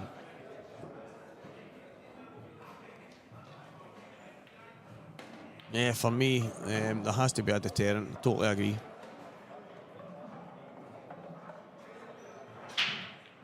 Mark will be kicking himself here. This is a frame he probably should have won a couple of times over. And Kieran Kay is now 3-2 in front. Let's throw some scores at you just now, guys. Ryan Davey, who's on the other stream table against Billy Neal. It is 3-2 to Billy Neal. Andrew Mulvey, who I have to say has been a young man in fine form over the last maybe 8 to 10 months, playing well in the Glasgow Singles League. He's in the top division with guys like Robert Stephen, Davy Markey, myself, David Riggins, some good players in there, and he's more than holding his own. He's 5-2 down to a young Ryan Martin, who is a kid with so much potential to go very, very far in the game. And we've got Andy McKinnon, 4-2 in front of young Preston McInnes. Andy with 3 dishes in that match. So Andy in fine form, the man who won the Scotland B team trial. Paul Davis 2, Nigel Kitchen 2. You had a rumour that Nigel Kitchen used to have a company called Kitchen's Kitchen. So I'm going to guess that he fitted kitchens. Stephen Kirkpatrick, a man, I think Stephen's in the top 16. He's had a couple of good runs. Well, he is 4-1 down to Bob Murray, one of Edinburgh's finest. Graham Sullers 1, Brian Allen 0, and Kyle Reid 1, Liam Dunster 5. And back on the main table, Mark O'Hilly and Kieran Kay As you know, guys, Kieran is 2-1 up. 2-1. 3-2 up. That is the IM. It's Series Event 2, brought to you by the Scottish Pool Association. I am Stevie Walker, and we're on Scottish Q Sport streaming. And McGoldricks Pool and Sports Bar. And any information you need on this, guys, go on to Q Score. You'll find everything you need to know. The draw, the scores, everything's all there for you.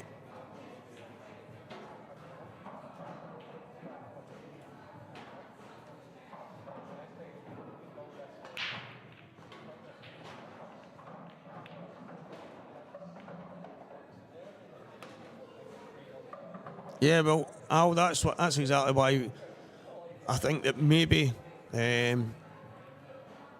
nominating, if you nominate from winning the lag, the break, whatever it is, then at least you've got some kind of advantage. So for me, I think if you're breaking, there has to be some kind of advantage in having the break. Obviously in tennis, the person on serve has got an advantage because they're the one firing a 140 mile an hour ball at you with a free shot. I mean, it's obviously the reason why most service games are won.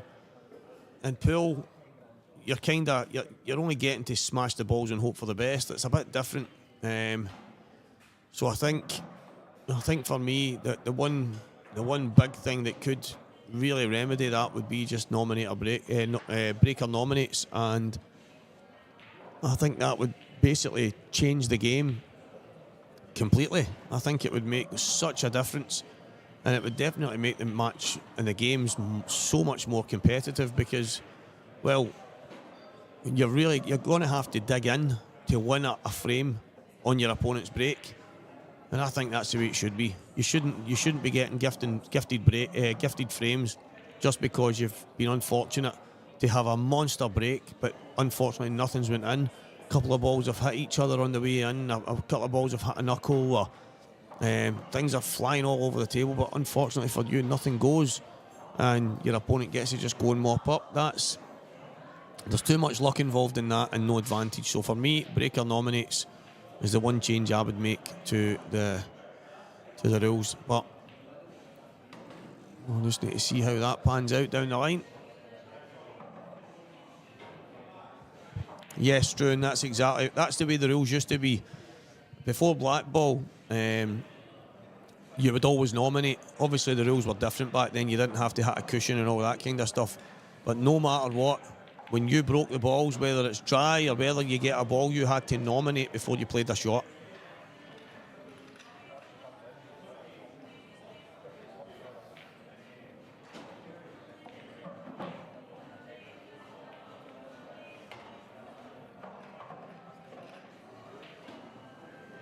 Yeah, but the thing with the two balls past the middle, a lot of the fudge breakers have worked that one out.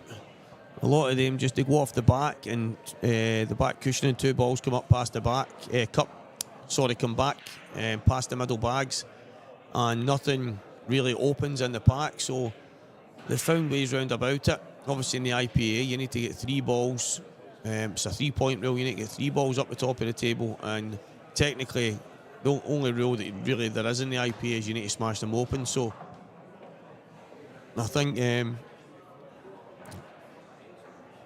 I just think that obviously if you're going to be breaking, you should have an advantage. If you're going to, what's the point in lagging?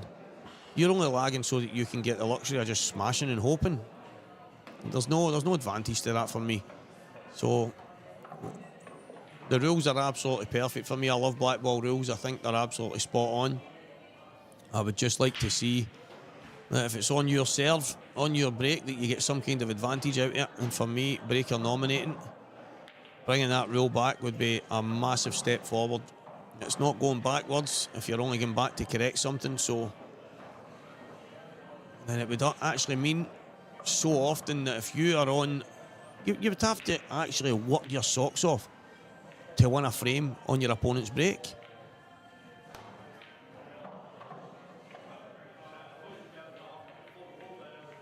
But that's just the way it is, Gary. It's your break, it's your serve. That's just the way that's the way it used to be. It's the same for both players, though. Do you know what I mean? So it's not like there's only one guy that's going to go in off. Oh, that's a shame he gets to nominate, because your opponent. How many times do you go in off? How many times does the cue ball come off the table? It happens all the time.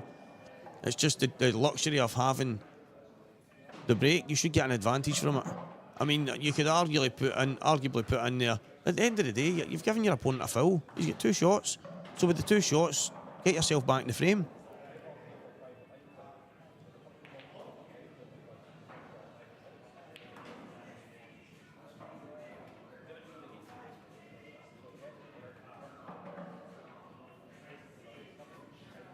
Yeah, it's the same for both right now. There's no advantage. That's the point I'm trying to make. There needs to be an advantage in it.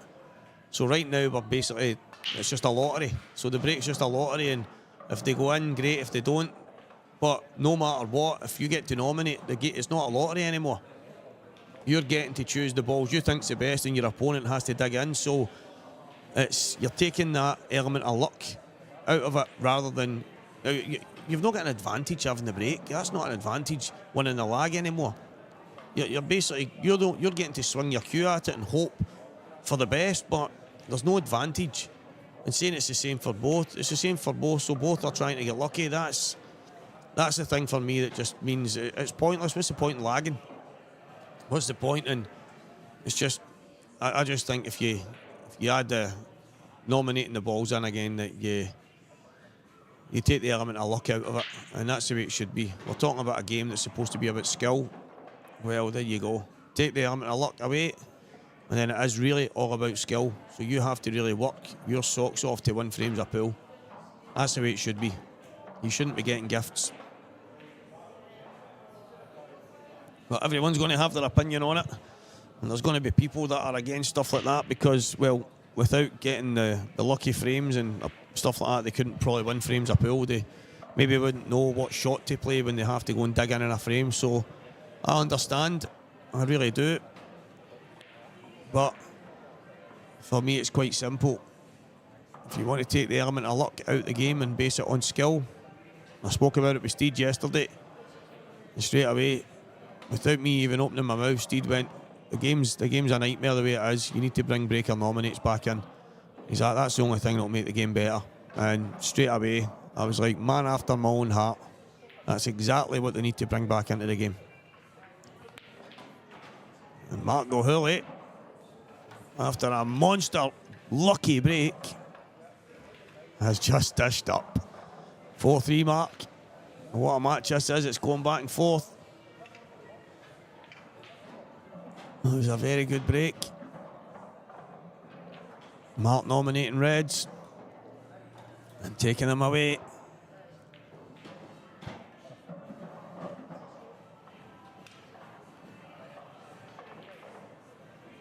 Well, it doesn't discredit him, because all Mark does is then keep doing what he's doing.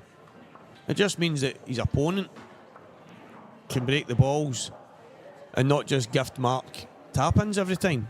It's not doing anything to Mark, because Mark can only work on his own break. Do you know what I mean? It just means that when you're playing against Mark Boyle on your serve, you've at least got a chance. I mean, it's as simple as that. Yeah, Simon, that's the thing. It did encourage fudgers, but that was in the old rules. You can't do that anymore. That was back when you used to be able to just roll up behind balls and stuff. That was one of the reasons why it was taken away. But I just think now, with the game being more attacking, but listen, it's one of the things that it might never change. And people say, and you know what? For probably the next 18 months to 2 years to 3 years, we'll still all be sitting arguing about the break and what you need to do. And there'll be somebody sitting right now saying, my break cost me. Yeah, my break was just a nightmare. I couldn't get a ball, but my opponent was getting everything. I was dished 5 times in my own break. That is one of the biggest topics in the world of pool. I see it every single week. And for me, I smash the balls open every single time. Every time. And I must admit, my break does cost me quite a lot. I try and hit the same point every single time, but it's just pure luck. Mark has got one of the best cup breaks in the game. But then I'm speaking to guys like Dan Davey only last week, who he's still relying on hoping for the best. And yeah, Simon, it's to say that's pool though. But if we were nominating, that would still be pool though. Do you know what I mean? It's just there's just far too much luck involved in it for me. Off the break shot, and I just think, what's the point in lagging? What's the point? It's the most pointless thing in the world of pool to go and lag, because there's no advantage. There's absolutely no advantage at all.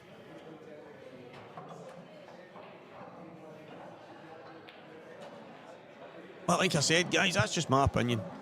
And I'm not alone. There was quite a few people. We were on that pool chat and banter page, and it was actually riddled with guys that were saying that's exactly what we need.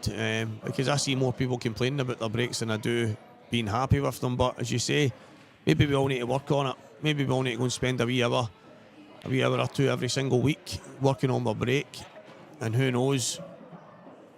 Because I think there's more. Do you know what? Here's one thing. So obviously over the course of the last maybe 3 weeks, the big tournaments, the amount of reverse dishes has been incredible. And believe me, guys, I've been in the commentary box watching them. There has been more reverse dishes in the last 3 weeks than I've ever seen breaking dishes in my life. That's incredible. Absolutely incredible.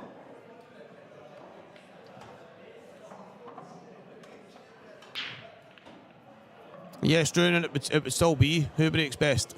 that wouldn't change. Do you know what I mean? It wouldn't change. The only thing it would change is if one of them gets a bad break, they've still got an advantage on their own break by making it hard for their opponent to an extent. That's it.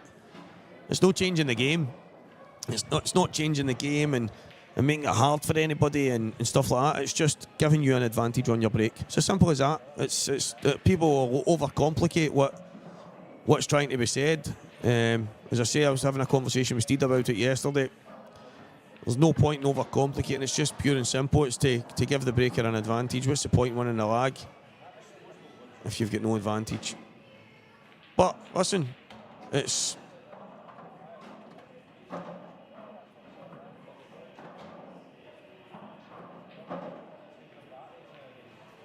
just one of the things. Oh, listen, guys, it'll probably never ever change.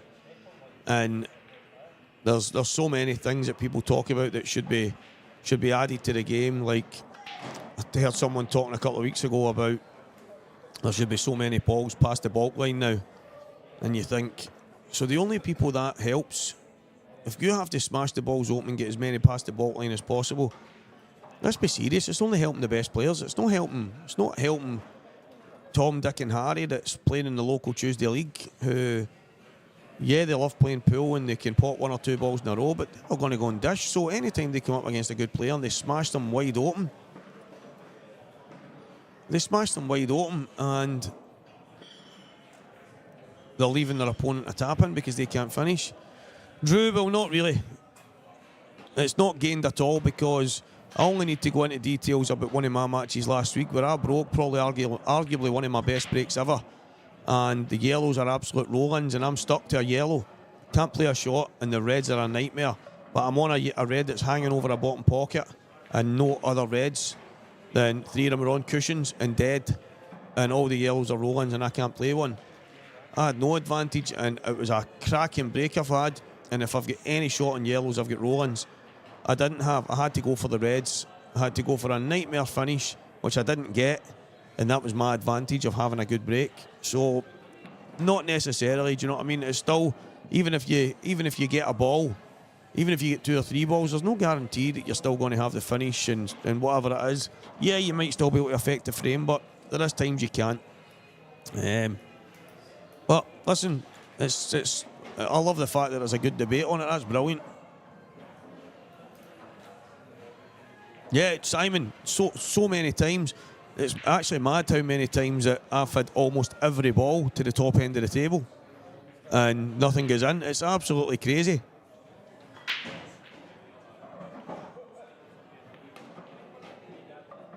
Well, the only disadvantage I would have there is I couldn't pot a yellow. True, but I would be able to maybe slide off the yellow or play away from the yellow if it wasn't touching, but I was almost basically stuck to it with no real shot.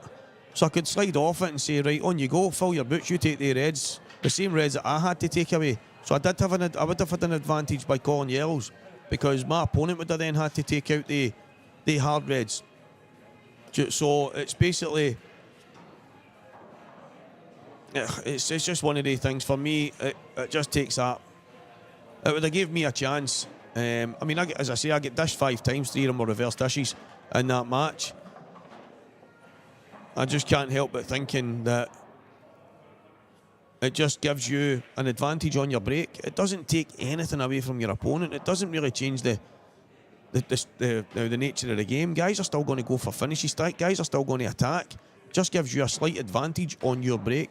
It's not changing the laws of the game, the rules of the game, and as such, where all of a sudden pools changed overnight. It's just simple that rather than your opponent get to go down and roll in an easy set of balls, that they have to maybe take the hard ones that you would be on. Do you know what I mean? So I know probably the way I've came across earlier sounds complicated, but it's basically just a case of giving you a tiny advantage on your break, but your opponent might still go and reverse dish time and time again, because let's face it, there's not much safe on the table when Mark Boyle's about. There's not much safe on the table when Liam Dunster and Scott Gillespie and these guys. So there's so many times you might say to yourself, right, okay, this is tough. And I've done it a million times. How many guys out there have been watching, saying to themselves, well, I'm going to get a shot here, I've got a chance. And 2 seconds later, your opponent's on the black, and you think, what happened there? The likelihood is, guys, against the good ones, that's still going to happen. So for me, I guess I'm trying to say that on your break, you can maybe try and give yourself a tiny, tiny advantage. But it might not change the course of the game, it might not get you over the line in a match, but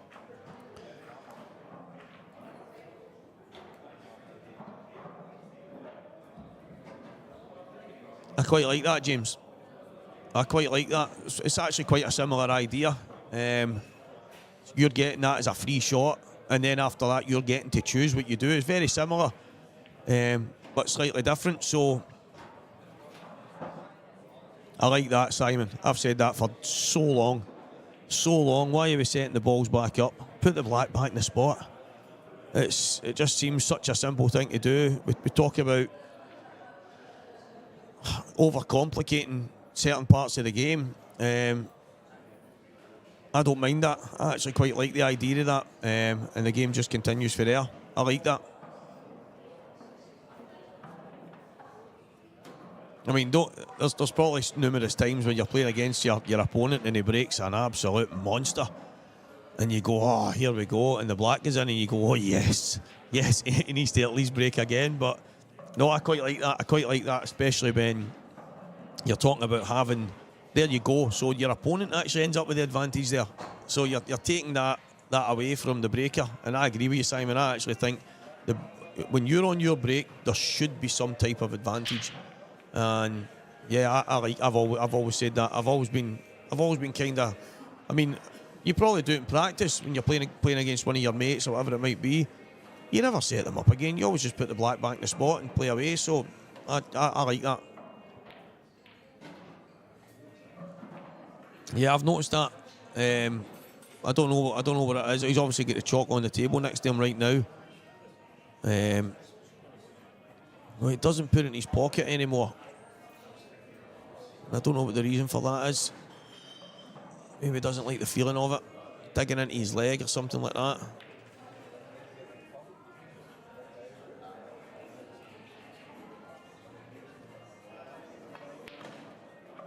That's a good shot.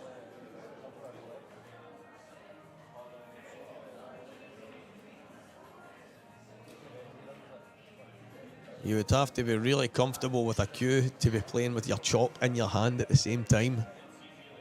I can actually see, guys, I'm looking through the commentary window, and his middle finger sticks away from his body because the chalk is between the 2 fingers, with the middle finger sticking out. So yeah, I don't know how we can do that. That would be so uncomfortable for me.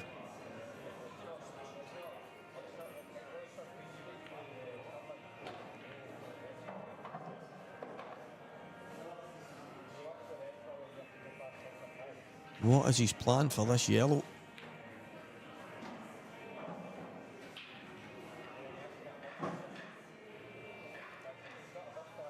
It's not easy to get on.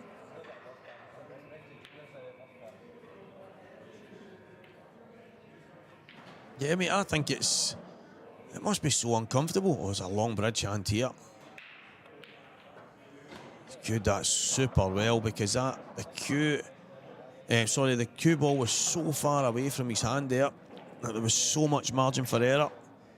You actually see John Higgins, guys, I don't know if anyone took any notice, he's shortened his cue again, and it's so that he can get his hand closer to the cue ball to minimise any throw, any whip on the cue. So, oh, he's missed that.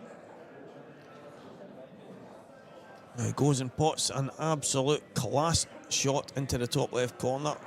As I say, that wasn't easy, the amount of distance between the hand and the cue ball. Mark putting him in a bit of trouble here.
Big opportunity here.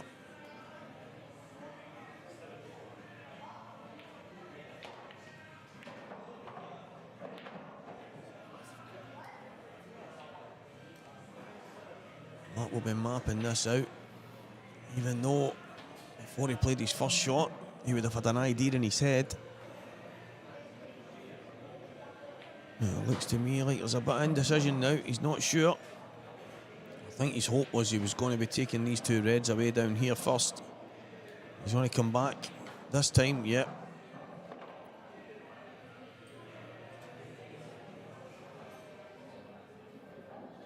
I think in an ideal world, he wouldn't have to touch that yellow because he doesn't want it anywhere near the black. But he's going to have to go close here. Yeah, he's played that well. Took all the danger away, knocking the two yellows close to each other. Every red now wide open. So it'll be the one over the middle first. And he'll work his way back over to the right hand side. And he's caught that so thin, he's going to have to go the opposite way now. He would have preferred to take this one in the left first. That might end up his last ball now. Yeah, that red obviously passes the black into the bottom, but I don't think he's got as good an angle as it looks. He may have to just drop onto the side cushion. I think I would have been leaving this to last and then just dropping it in for the black. Exactly like he is here. That would have been perfect. He's still okay. He's as good as can be from that position.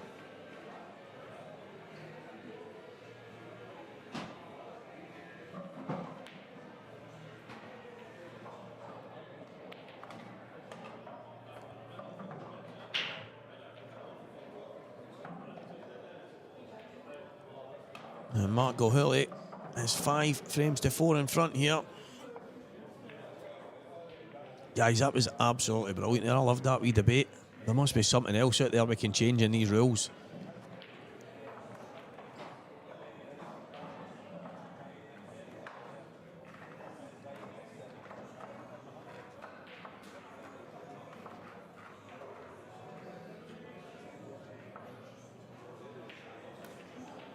I wonder, what can we change? What can we change about this crazy game?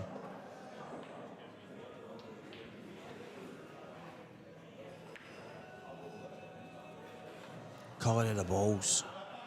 Colour of the cloth. Multicoloured tables. Rainbow tables. Nah, not rainbow. Sure we could come up with something, guys.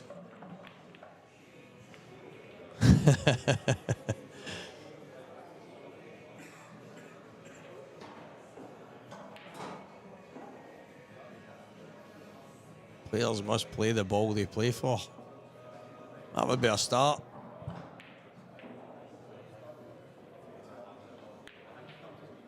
So if you go in off on the break, Eric, your opponent only gets one shot. See, I don't mind that either, because then that's still giving a slight advantage to the breaker in the sense of, now, going in off in the break, no one tries to get in off. Again, like every other ball on the table, when you smash that ball, everything's flying around the table, everything's hitting each other. There's a chance that any ball can go in, and the cue ball's part of that. The cue ball is part of the 16 balls that is flying around the table. So the likelihood is there is a chance it can go in. So I don't mind that. I actually don't mind that. Again, anything that kind of gives the breaker a slight advantage, I'm all for. I just think that if we're going to play the game in that I mean, you look at American pool where you win a frame and you keep breaking. It's just absolutely insane. These guys have mastered. I mean, it's not just them. I watch the guys in here in McGoldricks play American pool, and they can all get the one ball in the side pocket.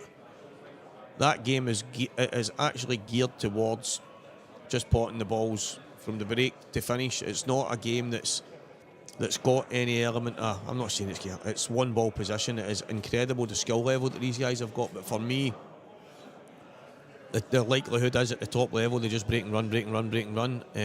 So I like the way our game is a bit more.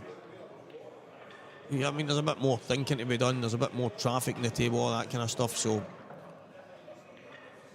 anything that gives the breaker a slight advantage.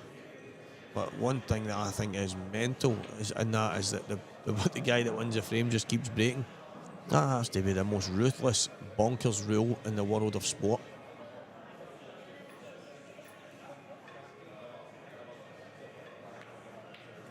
Don't get me wrong. I think a lot of my opponents would love me to keep breaking. The amount of times I get reverse dished, it's absolutely insane.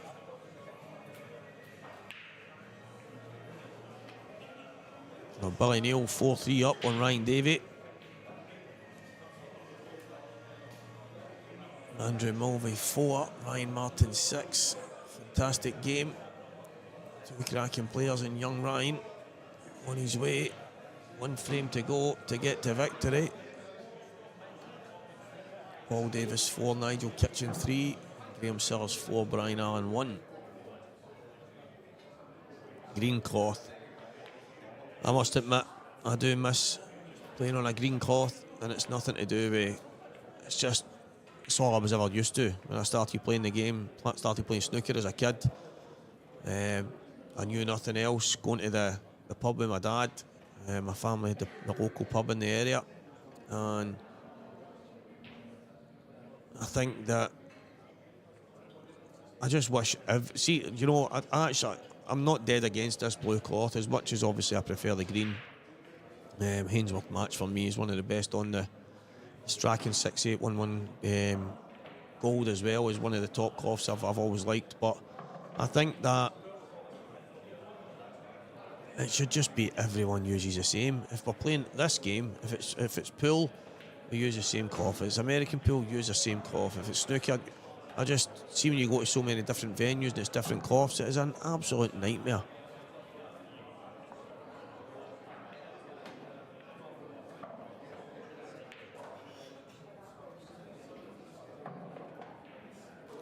Savo, they actually have green speed cloth, but I am not joking when I say this. It's like a sheet of glass. It's actually horrible to play on. This cloth, there's a misconception here with this cloth, because Hainsworth match is actually just as fast as this. There is no two ways about it. When you get a Hainsworth match cloth, it is lightning fast. The only real difference is the way that they start to wear. Hainsworth match, obviously, being a napped cloth, you have to brush it, iron it, look after it. This kind of cloth, I mean, this stuff goes, the cloth on these blue Strachan 861s, it starts to get a bit hairy. The actual cloth itself becomes slow, but the cushions become so bouncy.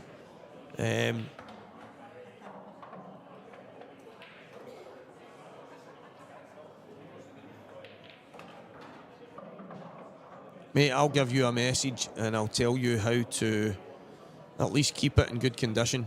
I have it on my table, and the reason I have it on my table is because, well, every tournament is on this kind of cloth, but thanks to some American guy that I got to talking to, he gave me a few tips on how to keep this cloth kind of staying a bit newer for as long as possible. So I'll give you a message with some of that.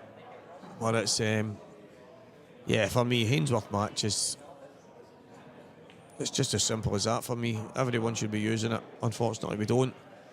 They can put this cloth on and just leave it, give it a brush every now and again. Whereas Hainsworth match, as I say, needs brushed and ironed. But if you brush and iron them before a tournament, and if you basically have an iron, there was a pool hall that I know of, I used to go and play in, and they had the iron set up at the side. And when you went onto the table, if you wanted to go and brush and iron the table before you played, well, the tables were all brushed, but if you wanted to iron the table before you played, the iron was ready for you. Basically, a couple of minutes, it was nice and warm, run the iron over it. I mean, it's quite as simple as that, if you ask me.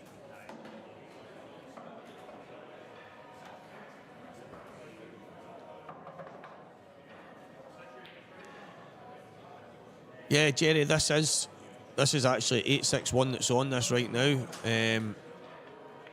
So Strachan 861, it's like, it was brought out, you've got Strachan 860 as the grey cloth you see on most of the American pool tables. And what happened was they developed this for American pool, but American pool didn't like it.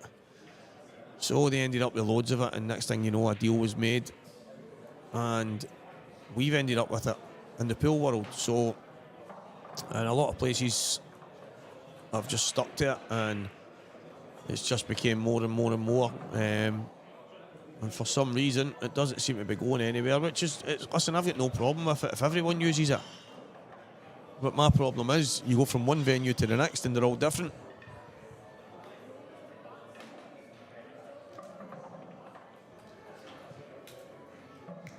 Yeah, Simon, there you go.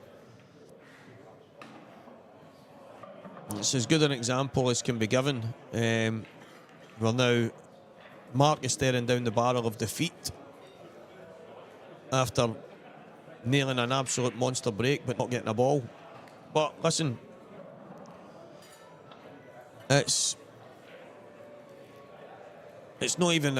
I've seen the debates on the pool banter pages and stuff, but it's not something that I think is getting spoken about at the highest end of the game, because I don't think.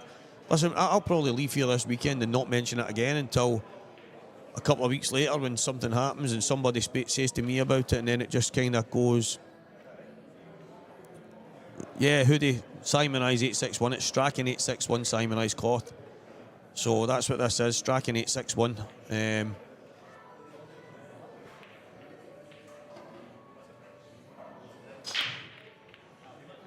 So it's Strachan that make it. They also make 860, and I actually quite liked the 860. It was Santa actually had it on his tables once. I thought it was absolutely brilliant, but a few other people didn't take too kindly to it. So, but it's just a slight difference in them. But it's ended up that our game is littered with so many different cloths now. Yeah, I agree. I think the one kind of thing we have in our league now is the tables have to be at least decent, but every team must have a brand new set of balls, at least for the season anyway, that only get used on pool nights, so that you're at least using a decent set of balls. The tables must be cleaned and ready for action, especially if you're in the top division. So there is a few kind of standard issues, probably the lower down the leagues that you go, but I do agree that that's a massive thing.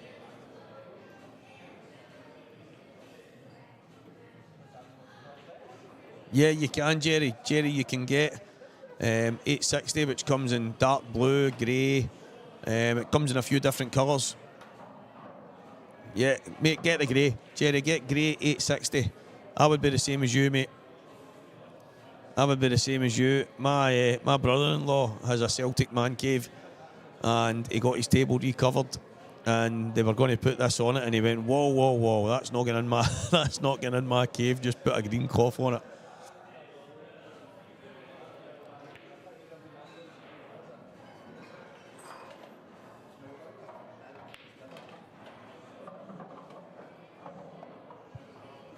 And the thing is, Jerry, it's very, very similar to this. It's a very similar cloth. I actually quite liked it. It was the blue one that's got put on in Santa's place. And I really liked it, I must admit. It's very, very similar to this. There's not a whole lot of difference. So it's just 860 rather than 861, and you can get it in grey and stuff like that.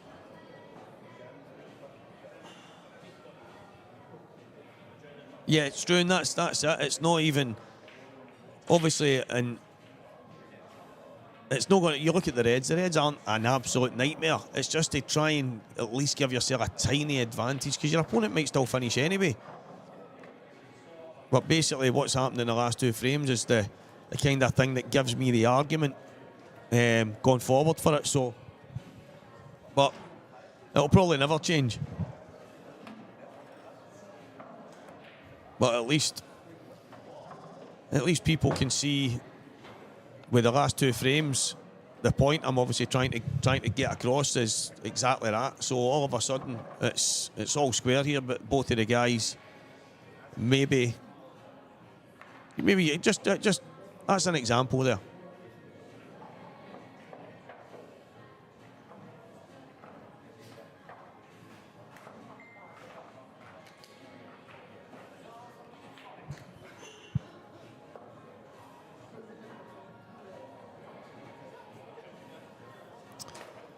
Benjamin, I hear what you're saying, but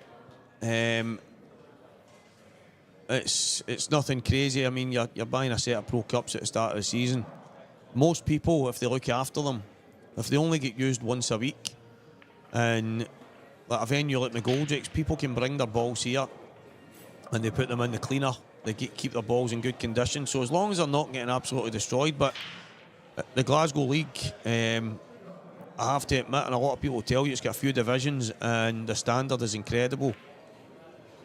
But the standard of the tables and the balls and that need to be at a good... If you're in the lower divisions, the second division, third division, stuff like that, it's not as strict. But if you want to be... If your team is in the top division, then you have to have a good standard of equipment. It's just a rule. And it's a rule that's been there for quite a while now, and it's a good rule if you ask me. But a lot of the teams, some of the teams will buy their own set. They'll sell a football card. It's quite simple. Sell a football card, get 100 quid, go and buy a set of balls. Maybe the captain of that team takes their balls home every week, keeps them in the boot of the car, whatever it might be. So it's not as crazy an idea as you think.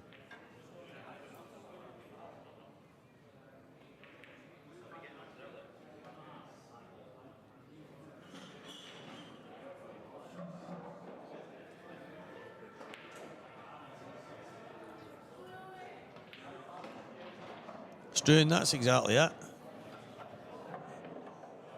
So it's my thing, and I'm not alone, obviously, as I say. It's not like I've just came flying out with, I think this is what it should be. It's just through talking to loads of different people, it just kind of dawned on me that when you lag at the start of a match, so you have the advantage. If it's basically to say, if the lag isn't about you having an advantage on your break, it's just about who gets to go first, then it's quite pointless. It's actually quite pointless. And the last two breaks before this one kind of point that out, because as your post rightly says, it's down to a bit of luck.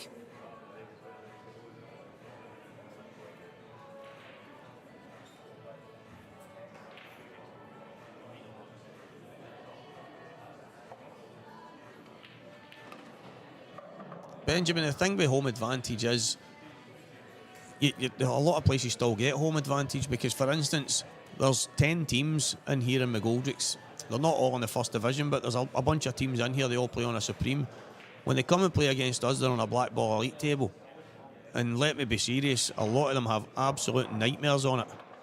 Absolute nightmares. So, as much as a lot of guys love coming and playing on it because it's tighter pockets and, I mean, it's the same cloth and stuff like that, but the table's different, the environment's different.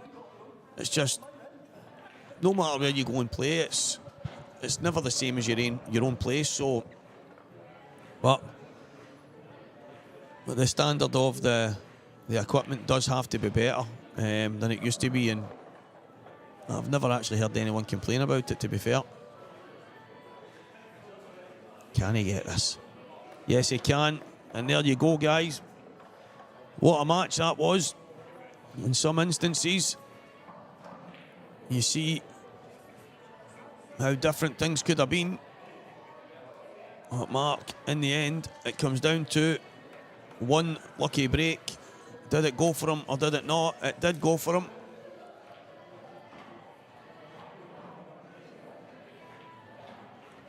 You know what, Savo? I didn't like them to start with. I struggled to get the balls tight. But it's the only thing that gets used at the IPA events, and I've managed to slowly get used to using them. But I mean, I personally have no issues with a normal triangle. But there is times where you just can't get the balls tight. You see, like an American pool, they use the things on the cloth. What they call it, a shark rack or something. I don't know what they're called, but I suppose anything that keeps the balls nice and tight. But it's something that I struggled with to start with, but over the last while I seem to have got used to them. So the smart rack is actually okay, to be fair.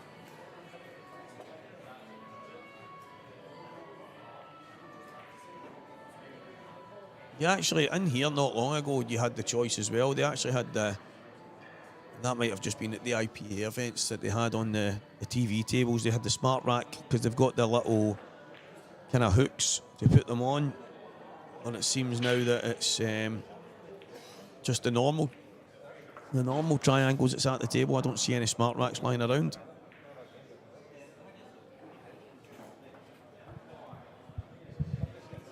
So it looks like Bob Murray and Mark Gohully going straight back on this table. I'm going to go and have a quick check. I think it is.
Well, ladies and gentlemen, I am back, and I am delighted to say commiserations to the boy who's sitting next to me, Kieran Kay, after his match there against Mark.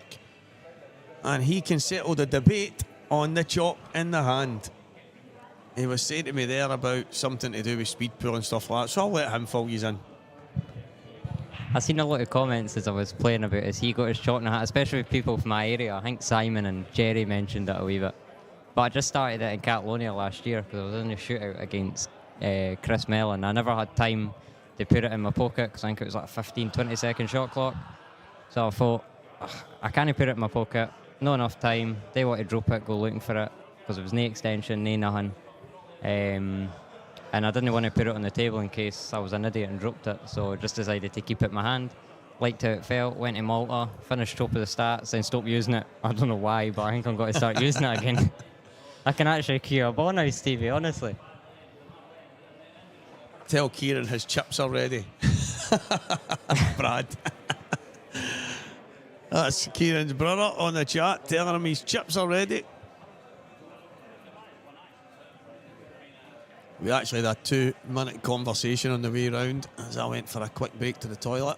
Coming back, and I mentioned about the nomination of a break and he said that would have been great. He says, but the only thing is, from 6-5 up, I didn't get another shot. And I went, yeah, but the thing is, the match would have probably panned out that way anyway. And that's why I'm thinking it might not make that big a difference, but it's that's one of the things that let the debate rage on. I love it. I love a debate no matter what it's about. Whether you're right, whether you're wrong, whether you're highly opinionated or whether you're just off your rocker. Look at Bob. Bob's chalk is on the table. Kieran's was in his hand, so he started doing it in Catalonia. He started doing it in Catalonia because he was playing speed pool against Mellon, and he decided he liked it. So there you go, guys. We might actually see a new craze of people charging about with chalk in their hands. Who knows? It could be the new thing. Oh, Bob.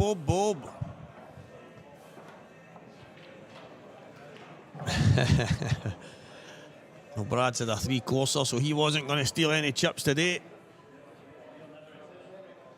I tell you what, guys, this portion of chips is about a 10-courser. There is no holding back here. This is an entire bag of frozen chips he's got in front of him.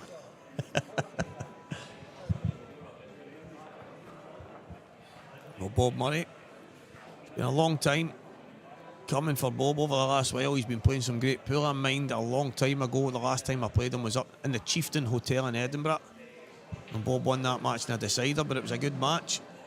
We played in the Scotland teams and that together back then. It's great to see Bob back competing.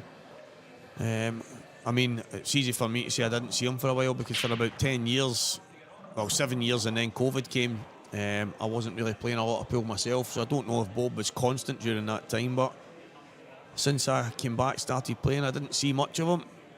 But it's good to see Bob back playing at a good level, because he's an absolute class act on and off the table. And he's against the birthday boy, Mr. Gilhooly. I mean, I'm saying Gilhooly. I don't see any H in his name, so maybe it's Gilhooly. There's some guys like Tiger and that calling him Gilugly and stuff years ago. I don't know if he meant that or he just couldn't talk right. Ryan Davey and Billy Neal still 4-3. That match has been going on for a while, but that frame in particular. In fact, Kieran, let me point this out. I think your match was 5-4. And it was 5-4 because I called all the scores. And that frame was 4-3. And it's still going just now.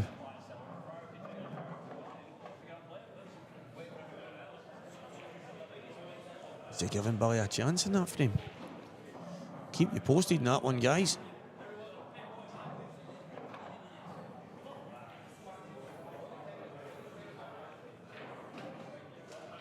A big chance for Mark here on these yellows.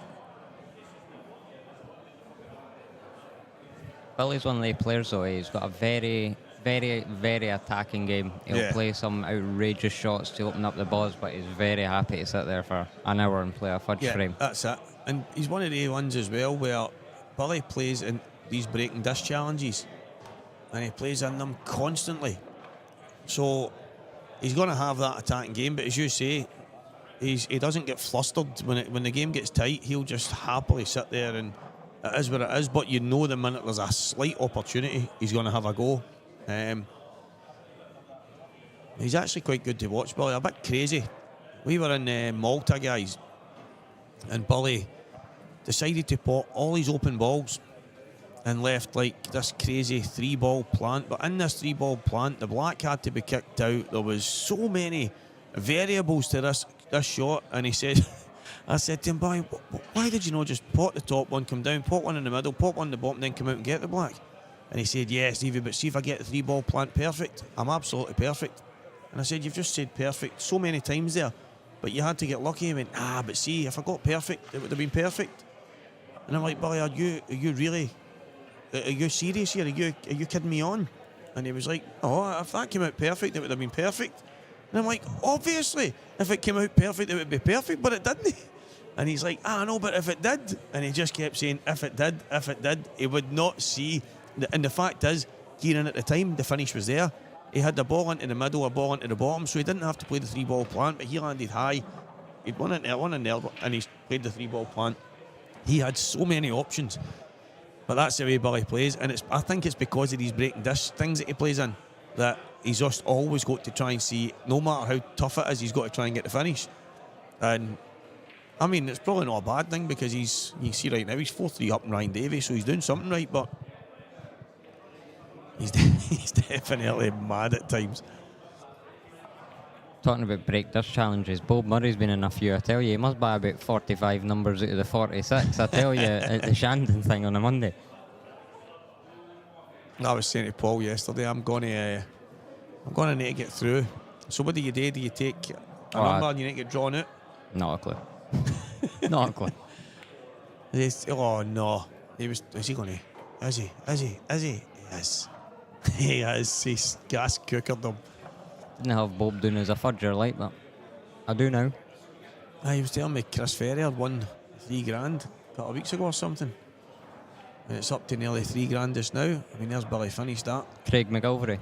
Was it? Craig McGoldricks, Oh, so it was. Aye. I actually watched it. I actually watched Craig taking it. I watched the video. Aye, so it was Craig. Shandon sell about 200 numbers every Monday night, and Bob buys 199 of them.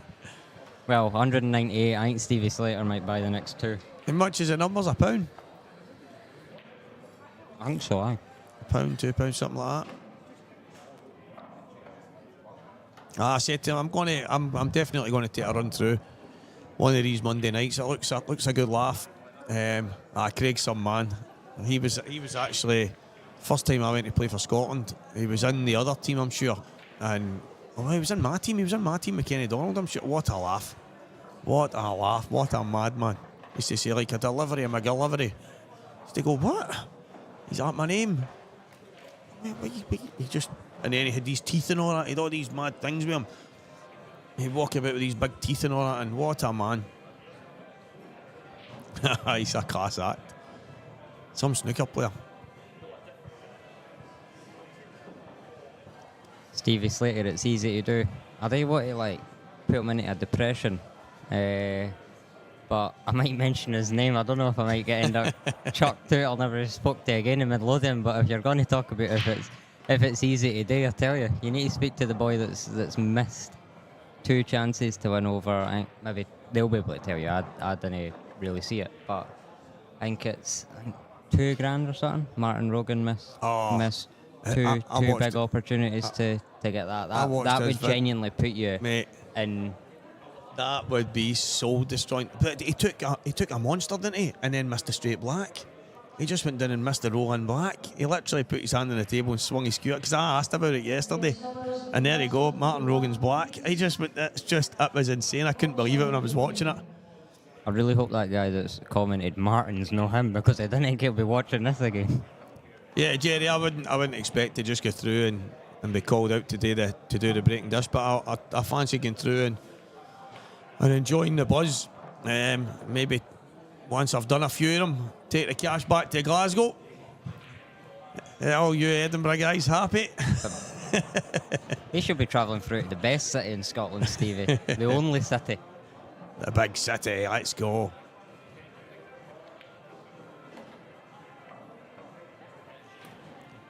Yeah, Martin's black. I still remember watching that time and time again and thinking, and I'm sure he nailed 2 absolute cracking pots just before it. And then he's got the simple black, and yeah, unbelievable. Unbelievable stuff. So battle of the Baldies here. And Mark is 2-1 up.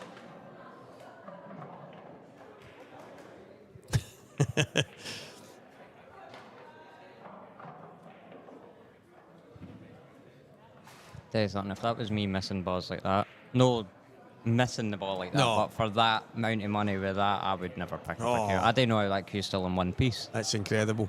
That, I mean, he must have been counting the money as he was stepping towards that black, because he's. I mean, I would have to go back and watch it, but I remember £1 a number and sell as many as you can. We draw 5. That's class. 330 quid. Wow. That's unreal. Well, it looks, Paul. I love watching the videos. I think it's some buzz, and the drama that goes with it. Martin, for me, Martin's missed black. As much as I'm gutted for him, it's probably one of the best moments based on the drama that it creates. Because to go and basically be spending that money in your head and then go down and miss it, that's incredible.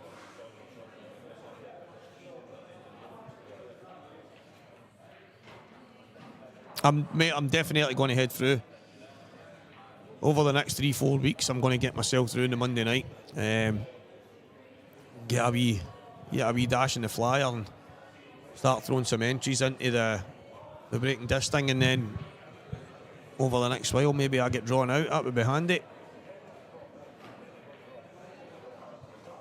And if you end up doing it, I tell you, all the Edinburgh folk are going to chase you to Glasgow. I tell you, until they get to the signing, they'll go, nah, we're turning back. I'll be driving along the M8 going, what is all these bright lights behind my car here? What is going on? Glaswegian robs Edinburgh. No, I think it's absolutely brilliant. It's a great idea, and it's one of the things that loads of people can copy, but the thing that you have built up in there is a buzz, and everybody loves going to it. And obviously having the Monday flyer at the same time, I think when you create something like that, it's very easy for people to copy, but to be original is different, and I like that. I like the idea, and I like the fact that it keeps the numbers going, and the numbers, the money that it goes up to over 2 and 3 grand. I mean, that is just incredible, absolutely incredible. So guys, if you're in and around that area, or even a bit further away, the Shandon Pool Hall on a Monday night, you've got a flyer to play in as well, so you get to play some pool, get yourself along, watch a bit of drama in the Breaking Disc Challenge.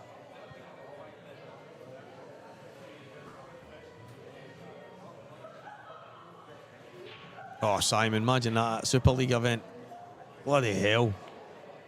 You'd have about 20 grand in the pot. You know, you've got all these madmen that pocket full of change, take the lot, get my name in 50 times. That would be absolutely nuts.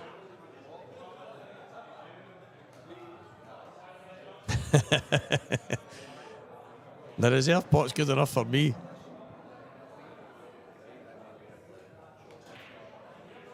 Super Bowl. I want to see some wide receiver flying across the tables in the middle of you. You're just about to pot of black. You've got some madman covered in padding, right, jumping right across the baulk line.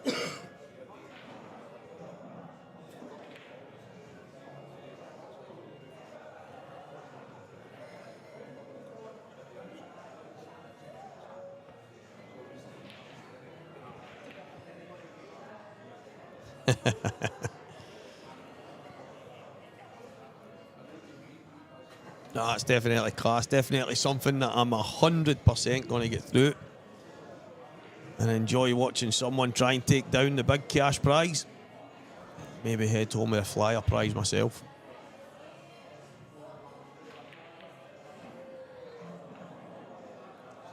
Oh, a wee flick. You take that, Bob. I know that, crookie boy. I'll 100% be through, mate. I've actually been wanting to come through for a wee while, and it just kind of keeps kind of getting out my head. So the fact that we spoke about it quite a lot this weekend, I am 100% the next few weeks going to be through. Oh, he's missed that by a long way. And the thing is, I think he could have maybe got himself up and played it off a better shot, a better angle, but he's tried to do it from distance. He's giving Mark a chance here.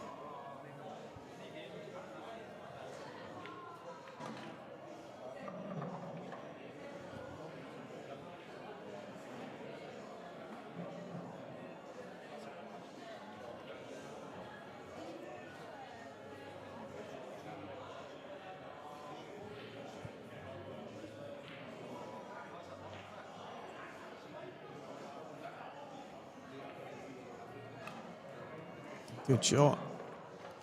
Yeah, I don't think anybody, if you're not been supporting an initial whatever it is, even if it's a breaking discharge or you can get so many events where there's maybe 10 tournaments or something or whatever it is, a series over a certain amount of time, and you need to play in so many to get involved in the grand final pot. I think that's the way it should be if you don't support them. So obviously anybody could just show up then and hope to get picked out and go away with a prize that's been getting built up for weeks by so many other people. So that was all I was saying. I wouldn't expect to be getting a chance to be picked out right away. I think you should have to be at least involved in quite a few, so I think that's fair.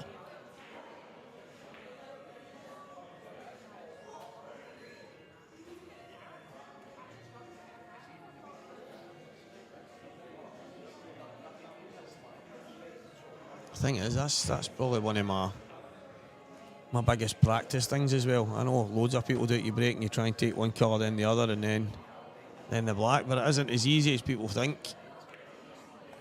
You're only one good break away from having a chance.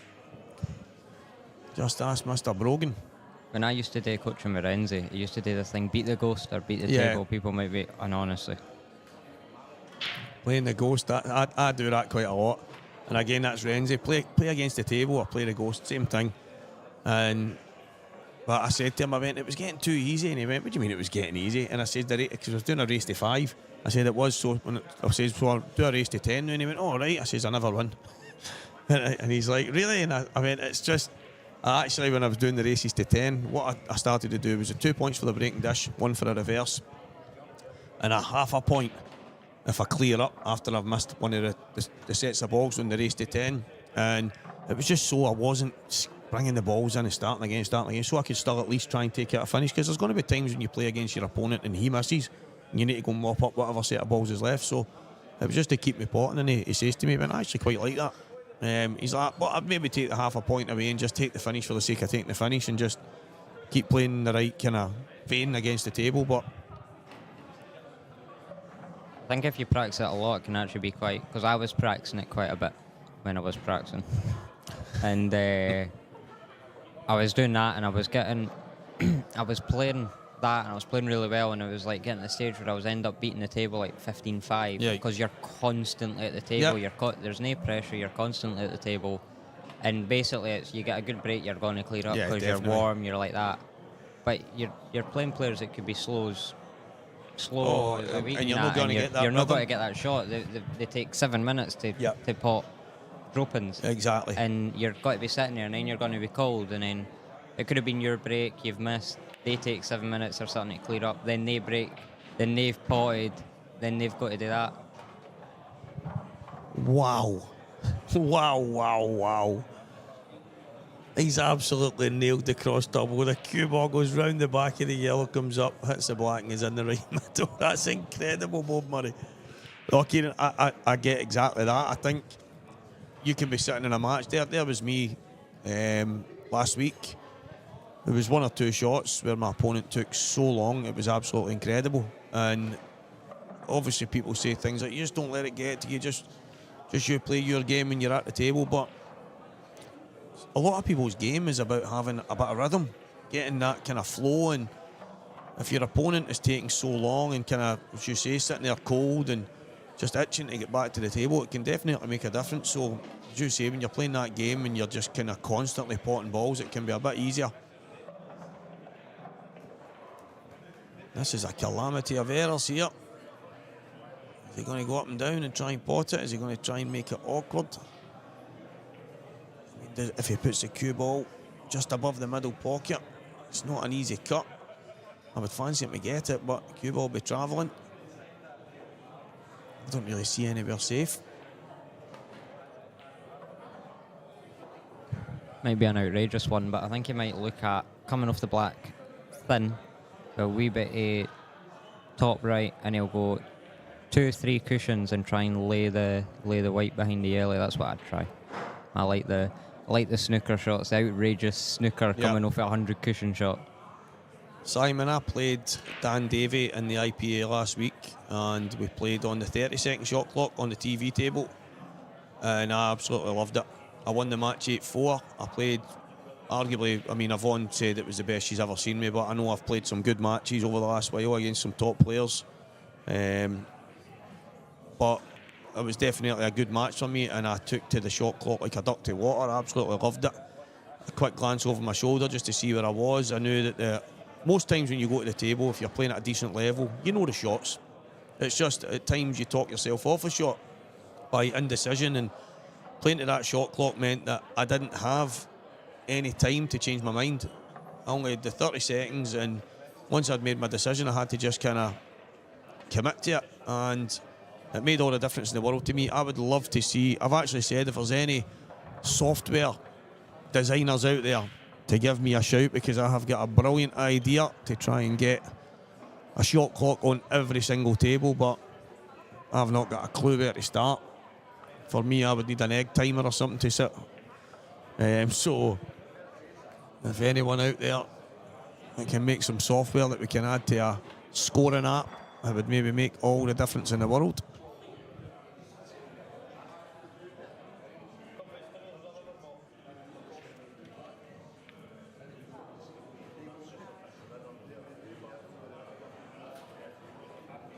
Outrageous. Big word for you, Junior.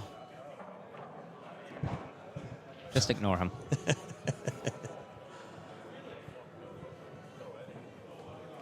Talking about shot clock, I don't know if you agree with this, Stevie. I'm definitely one that believes in it. See, when you're playing well, you're playing quicker. I think when you're playing quicker, well, as you say, you're on the shot clock, you play quicker, you can't change your mind on it, and that's what a lot of it does. I think that there's a lot of players out there, not got to name names, but there's a lot of players out there that look, and they're because there's no shot clock, they're bending the rules a bit. I know the rule says 1 minute, but they're definitely taking over that, and they're taking something like 2.5 minutes a shot.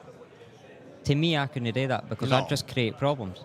You see, as you say, what you've just said there about good pool players, they know the shot right away. For me, these players that do take this are very good pool players, right? 100%. And all they're doing, right, is they know the shot, but they're taking 2 minutes to look for other shots that they know's not the right, but eventually they're starting to create problems, and they're putting stuff in your head.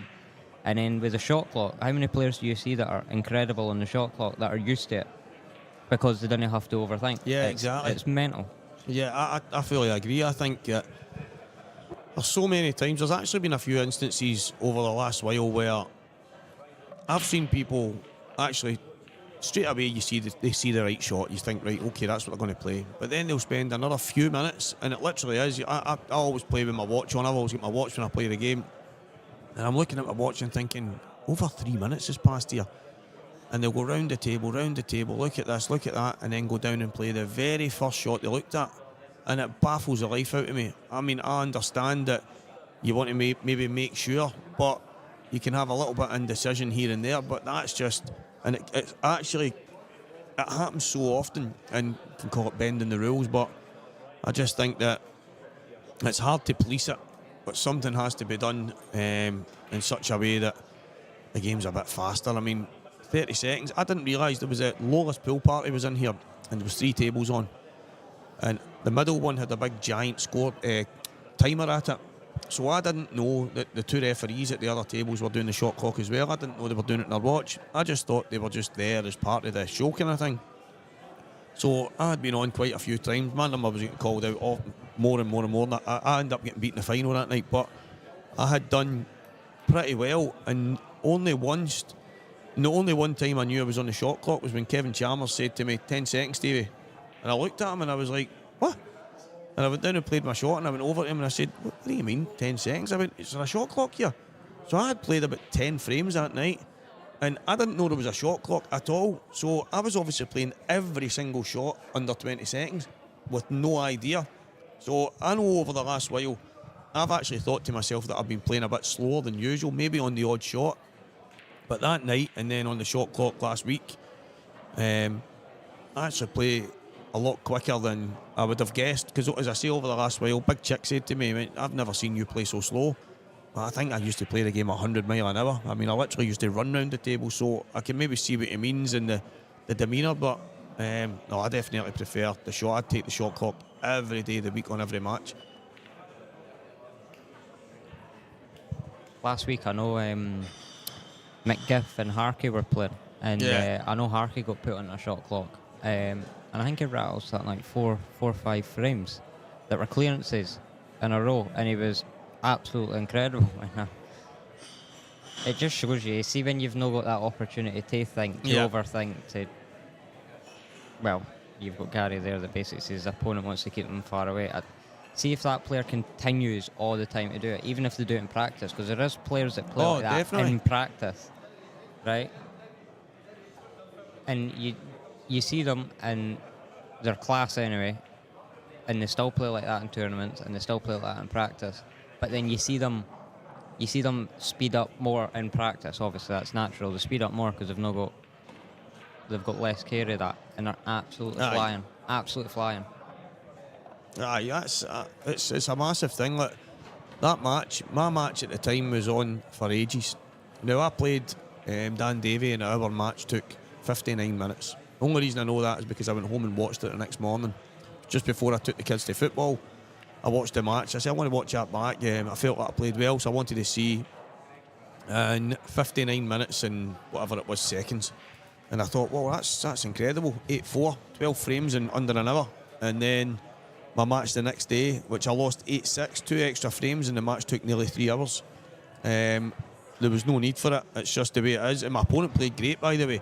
Had 5 dishes in the match. There's no qualms there. Best man definitely won, but I just think I actually thought we were going to get put in the shot clock when I seen John Reid coming over, but he actually walked past us to put Shawn Michael and Paul Harkness on it. And as you say, to that point, I think they played half an hour and only played 1 frame, and then next thing you know, it was, as you said, 5 or 6 kind of frames in a row were all one visit pool. It's just, I think it's incredible, and I agree with you, Simon. Maybe 15 seconds might be a bit quick, but I definitely don't mind I wouldn't even mind if there was a 45 to 1 minute. I see the actual rule that's in play, the 1 minute. I wouldn't mind to see that enforced, because some people taking a lot longer than that, and it does. I mean, these tournaments could be done so much quicker. It'd be a far better standard, I think, as well, because people hunting for problems every single visit to the table, rather than just get down and play the shot. They knows the right shot, go and play it, pot the balls, and get the job done. But he's going to hit that red. Oh, it's squared up. Not going to lie, I do it. So Gary Robertson is one of these zoomers. He's one of the time-lapse zoomer guys. So guys, we've got evidence now in black and white. Get a screenshot before he deletes it. I want to take him to the top table. He's getting shot clocked every tournament now.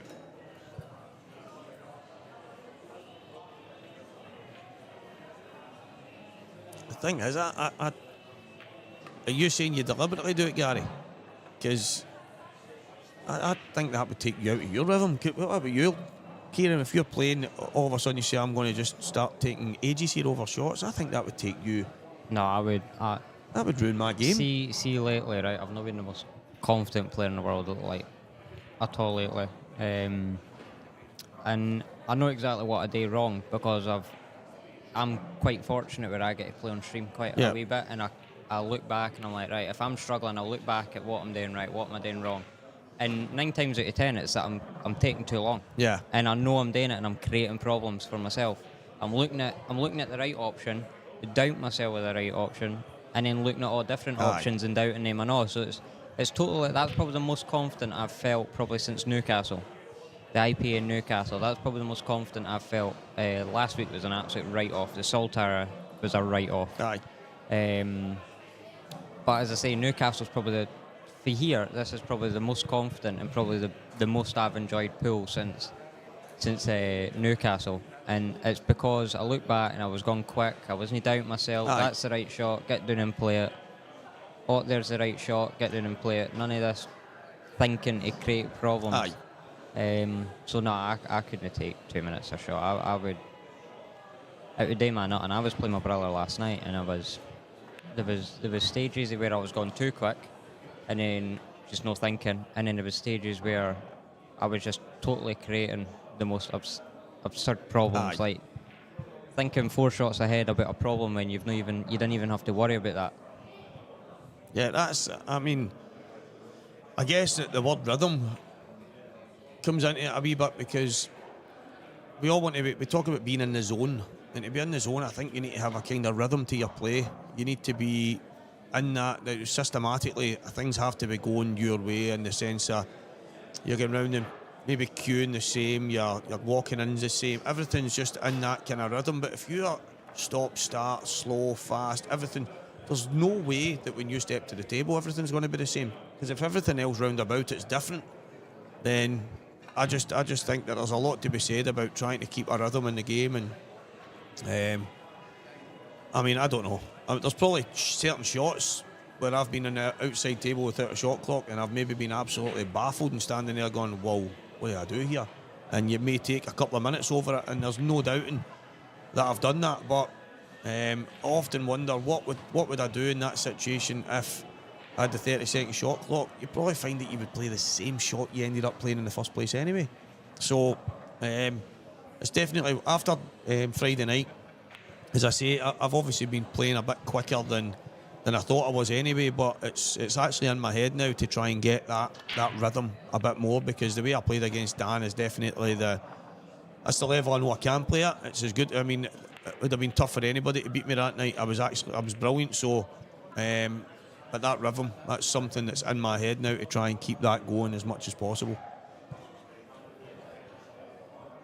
Time in the match, Simon, I love that. I've said that actually quite a few times for these characters that want to take hours over shots. I would happily oblige, try and get a couple of frames up, and then just sit there and go, oh well, fill your boots, chief, take your time. Because it would definitely, I mean, we're talking about deterrence and trying to give advantages to players that play the game the right way. Maybe an advantage on the break shot and what have you. But that's massive. I think we have to get some kind of deterrence involved in the game as well.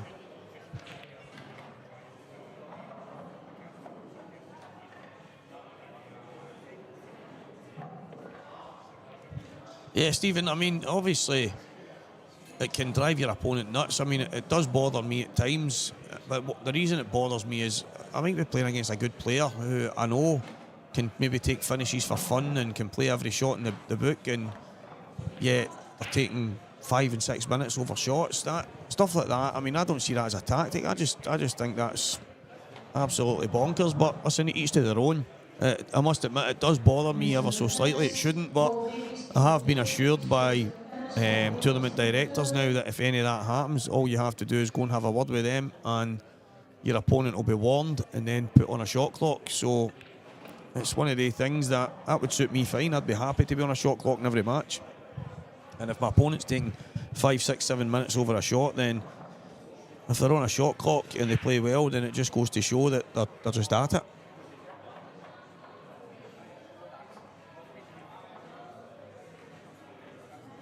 The battle of the Baldies rages on here, because each frame, out with I think the first couple, they've been chipping it back and forward to each other here. The big match on the other table, Ryan Davey has a big chance to get back to 5-all.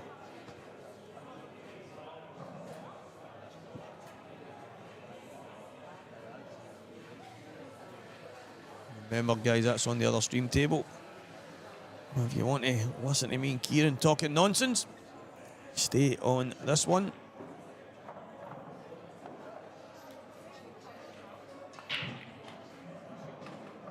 That looks like a decent break.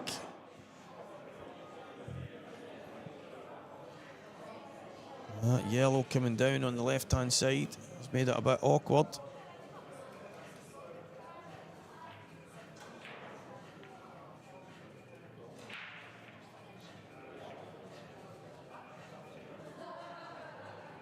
Pablo, cheers, mate.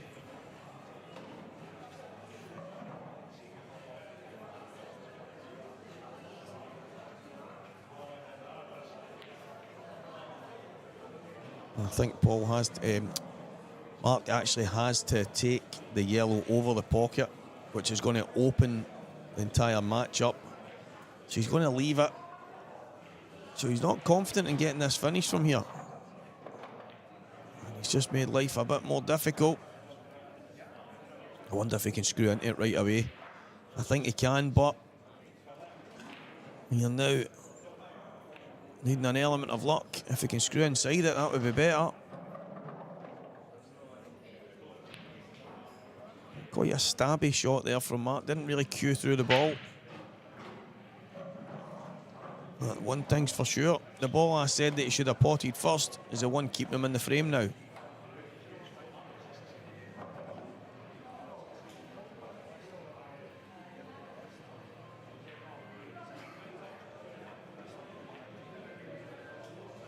But I think if he was going to go for the finish in the right way, it would have been the ball to pot first. However, there's a lot of life left in this frame from that shot.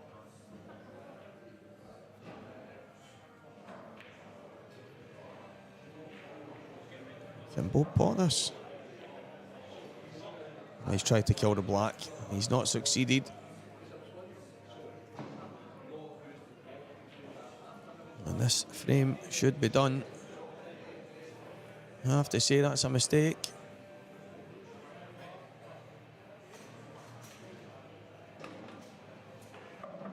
I'm surprised he didn't take the one closest to the bottom right corner first and just drift between the two yellows. I think he's got a good enough angle that he can just come back out. And that just shows how much side he's put on that there, because he wanted to come straight back out. I think the black might still go.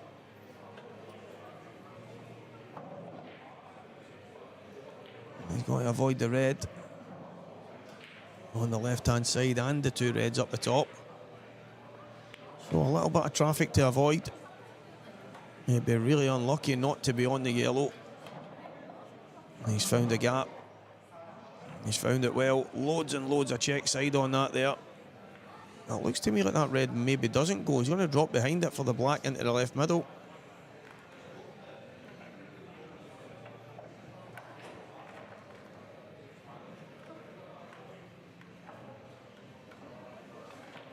No, it does go. It does go. He's obviously just looking at his options when he came round to have a look in it.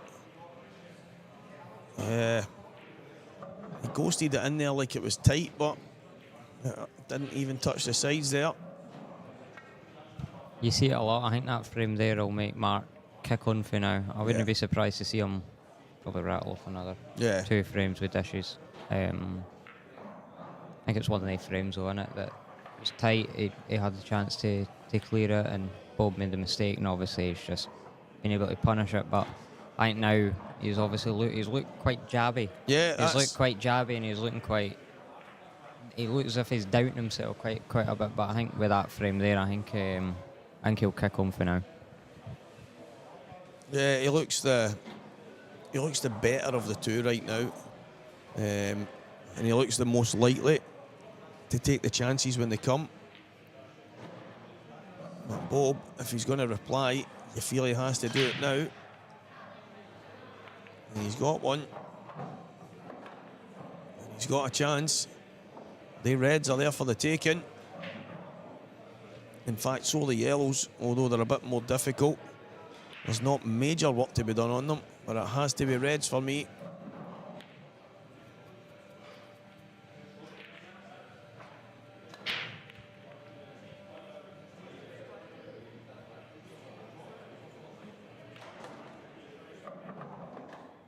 Yeah, he didn't want to come too high on that, but he's okay. He can just cushion on the yellow. Doesn't want to knock it over that bottom pocket because he would like that bag for the black. So he might play this pacey. Oh, he could cushion it nice. Played that really well. Good weight.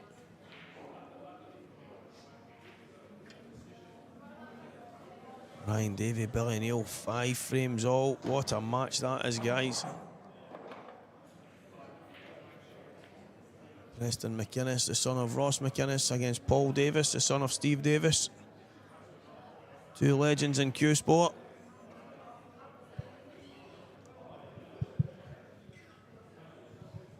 I know you've watched a couple. I know you've watched a couple of games in this tournament. What's been your game?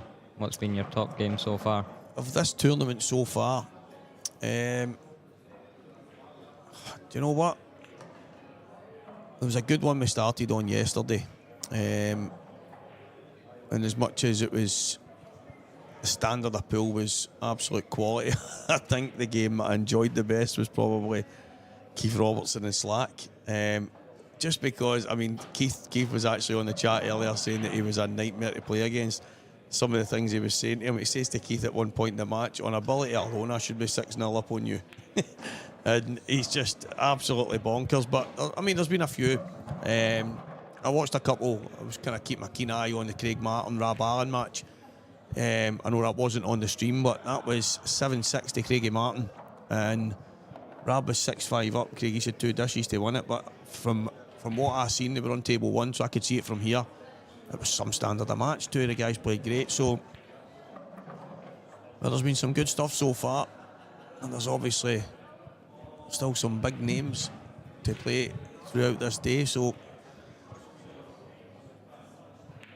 I've noticed a lot of Craig's results. Craig looks as if he's playing really well now. He looks as if he's hitting a good ball. He's had a good couple of results. I've been he looking definitely at him. is. He's the one thing I would say is he's queuing really well, but me and Craigie, obviously we won the Motherwell doubles and that together. He's a good mate of mine. He was actually, we're talking about slow play. He's one of the guys that needs to kind of up the pace a wee bit. He actually says to me, when I first met Craigie, he came from a kind of snooker background. He was buzzing around the table, potting balls off of lampshades, but we spoke about it, because I said to him, I went, actually people have said to me that big chicks saying, I've never seen you play so slow. And I was like, I didn't even realise I was playing slow, but Craigie actually felt it himself, that he knows he's playing a lot slower than he should. But it's one of the, I actually spoke to Renzi about it, saying, what do you do? How do you speed yourself up? And he says, well, you need to practice playing that way. Whether you put yourself on a stopwatch or whatever it might be, and when that beep goes, you know that you're just playing far too slow, so you need to try and kind of work it for there. But maybe play some speed pool, maybe smash the balls and try and take finishes and beat your times. There's obviously things that you can do, but I think it's the indecision on certain shots that obviously can make things. Because even you can actually imagine that someone's demeanour as they go around the table, if they take 2 and 3 minutes on certain shots, even if they take 20-30 seconds on the odd shot, the way they're going around the table might make them look like they're taking absolutely ages on the most simple shot. But I watched Mark Boyle playing against me, and there was a hanging yellow bottom, I think it was the bottom left corner in players, and he gave it as much respect as a long pot down the cushion. It was just, and I remember thinking to myself at the time, wow, that's the difference, because there's been many a time where I've just put my hand on the table and potted the hanger and then just dealt with what comes next. But he was using that as a ball to get perfect position on his next ball, rather than just, there's so many times people say to me, problem shots, hanging balls I have problems with, and doubles, how do you get good at them? Well, give them respect first and foremost and practice them. But there's definitely, Craigie for me has been playing great lately. Obviously I get destroyed off Mark yesterday, but he's definitely been playing great. I just think that's the one thing that he could work on, is maybe speeding his game up, because I personally think it would make him a far better player.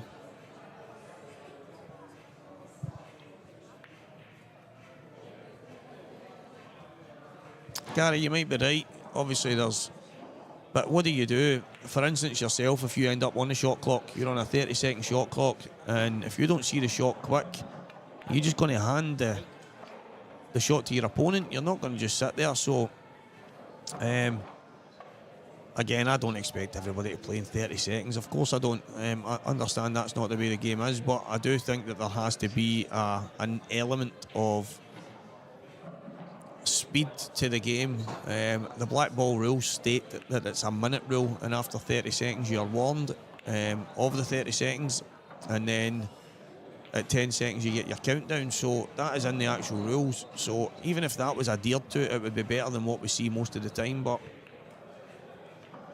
seeing the shot quicker, so because you've not seen the shot, as John Brownlee said years ago, even the worst player in the world can walk around the table enough times and eventually see the right shot. That's not the way the game's supposed to be, that you have to sit there for half an hour and wait on your opponent seeing the right shot. Do you know what I mean? So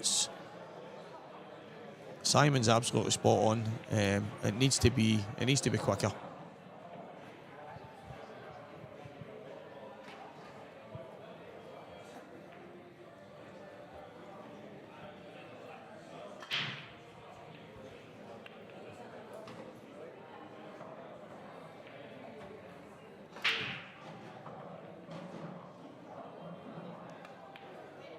He's missed it, and as I said, guys, it just looks like he's a tiny bit off it here.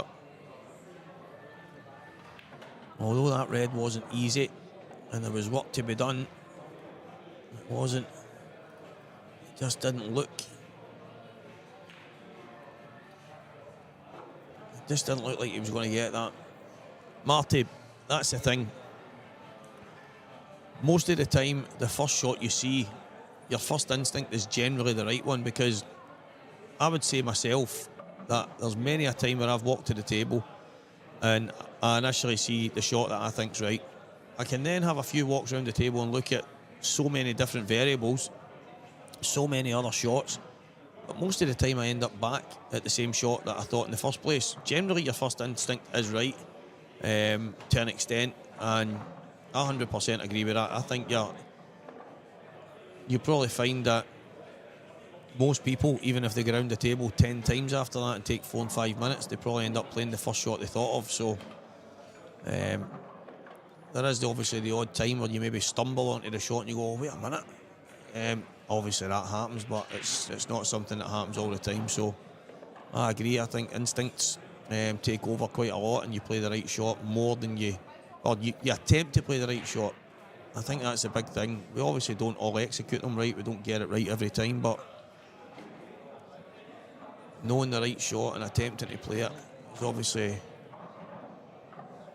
that's something that would keep the game going a bit quicker. But with no time limit, which is mad because we're playing to black ball rules and they have a minute rule written in them, you would like to think that they would be adhered to. And Mark's missed that black.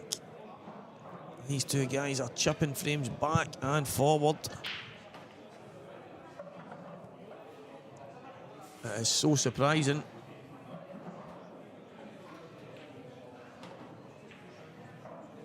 I mean, that looked like that black went in the bottom left corner, but it obviously didn't.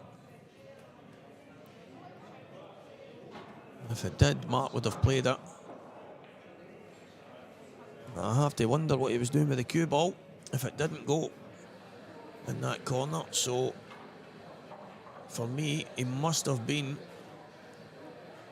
maybe trying to come inside it, maybe trying to come a bit further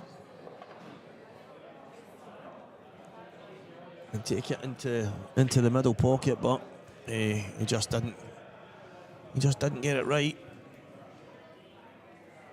Ryan Davies 6-5 up in that match on the other TV table.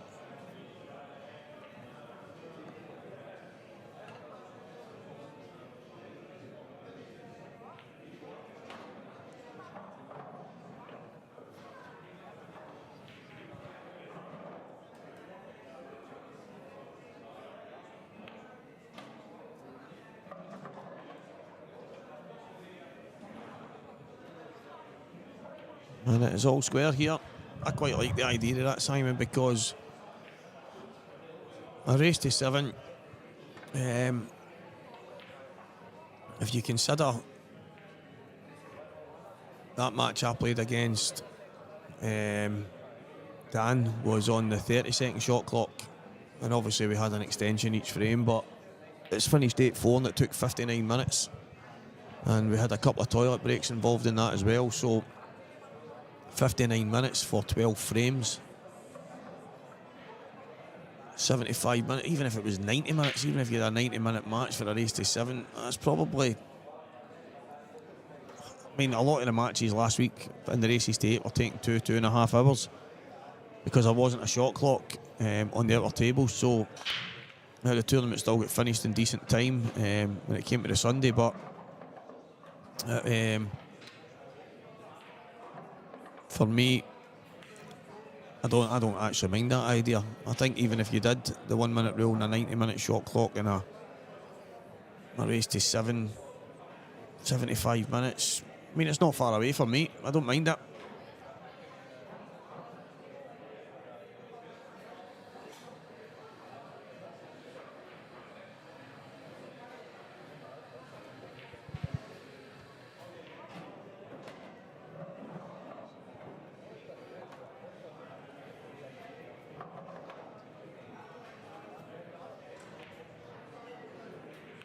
Yeah, Benjamin, but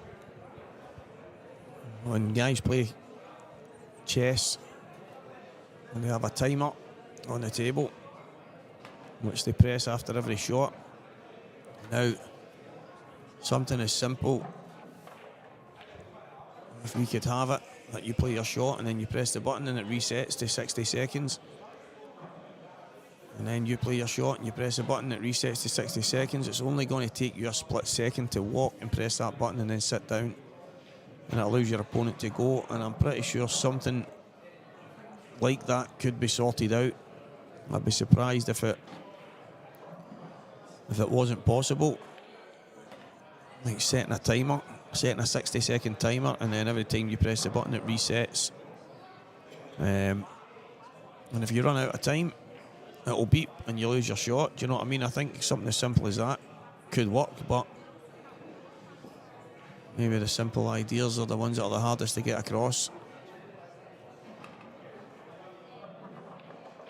And Kieran, who thought that Mark was going to kick on from 4-2, has now found himself 5-4 down. Yep.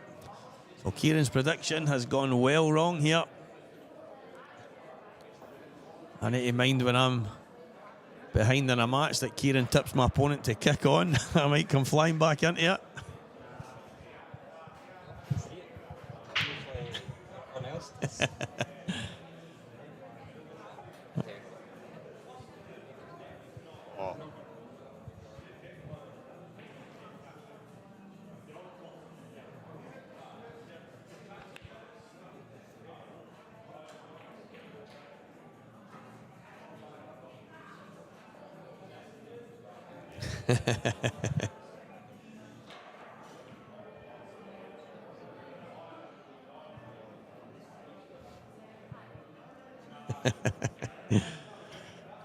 Here he comes. King of the Hill, Simon. That was a mic drop moment there.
Massive break-off shot this. Is it going to be dry? It is, you know. But it could have been worse.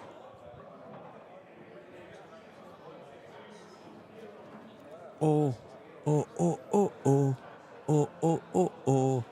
Everybody say their phone number. Rammer, what's the number? Rammer, what's the number? I mean, mate, that could have got really out of hand yesterday. Every single person. 07, 07, 07. I hope you're good, my man. What I'm actually going to say, but this place is just not the same without you lighting it up, mate.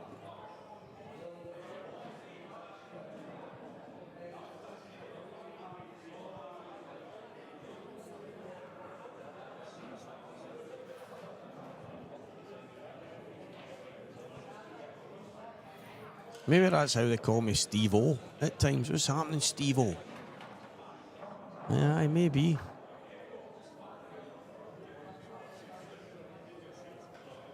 What as if Ryan was ducking down there to hide from a masked invader.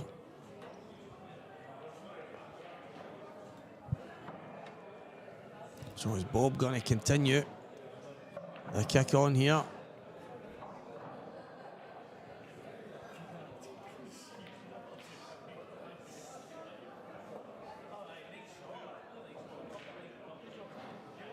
Benjamin, definitely certain frames do go slow. And it's not because the players are playing shots slow, it's just because it's a touchy frame and what have you. But at the end of the day, there's a lot of tournaments, and it's not even that. It's quite a lot. It's the same people taking over now, and certain frames go that way because that's the way they want the frames to go. Do you know what I mean? So,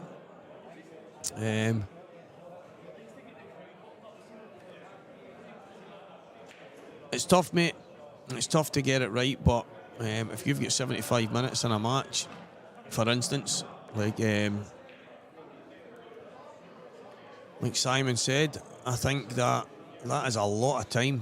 I mean, you can go and play a first to 6, first to 7 in an hour with your mates, no problem. So I don't understand how in a tournament that can't be possible. And if the match finishes and you're 4-2 down, then so be it. You're out the tournament, and you can't say in the space of that time you've not had your chances to make something happen. But and Benji's now getting called the slowest player in the capital city. Oh, we've got a slow player on here saying that a timer is unfair. Now the evidence is quite damning. We can see the reason why. Mr. Brogan, speed up, my friend. Quick, are you? You might be quick at running, my man. But what a shot that is from Mark Gillespie. He needed it. And Kieran Kay might get his prediction right. He thinks Mark could dish 3 in a row here.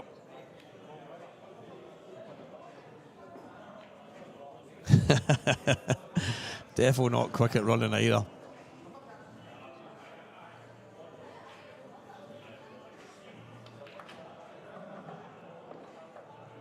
Well, Mark Gillespie is going to level up here. There's the match between Ryan and Billy Neal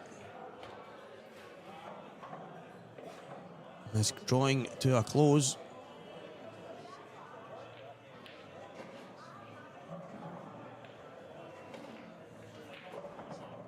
Well, it's not a perfect shot from Ryan. I know you guys can't see it, but I'll keep you posted on the match right now. It could have been better there. Well, he's got a chance. He's got one big shot for the match. And it is a big shot. He's got the red in the middle of the table, but the cue ball is quite far over to the left. He's got to cut it back. He's also got to go 2 cushions, land on the red at the top end. He's then going to have to use a yellow to cushion the cue ball for the black into the middle. So there is work to do in that one. Billy and Ryan have been playing for quite a while. We know that Ryan's quite methodical. We also know that Billy can be quick at times, but he's happy to sit in and play whatever kind of match you want. But that match has been going for quite a while. But it is 6-5, it's a tight affair. Well, I must admit I haven't got a timer on it, but all you have to do is check the Q score app and it'll tell you. Since you, Gary, don't seem to be wanting to do that, I'll do it for you.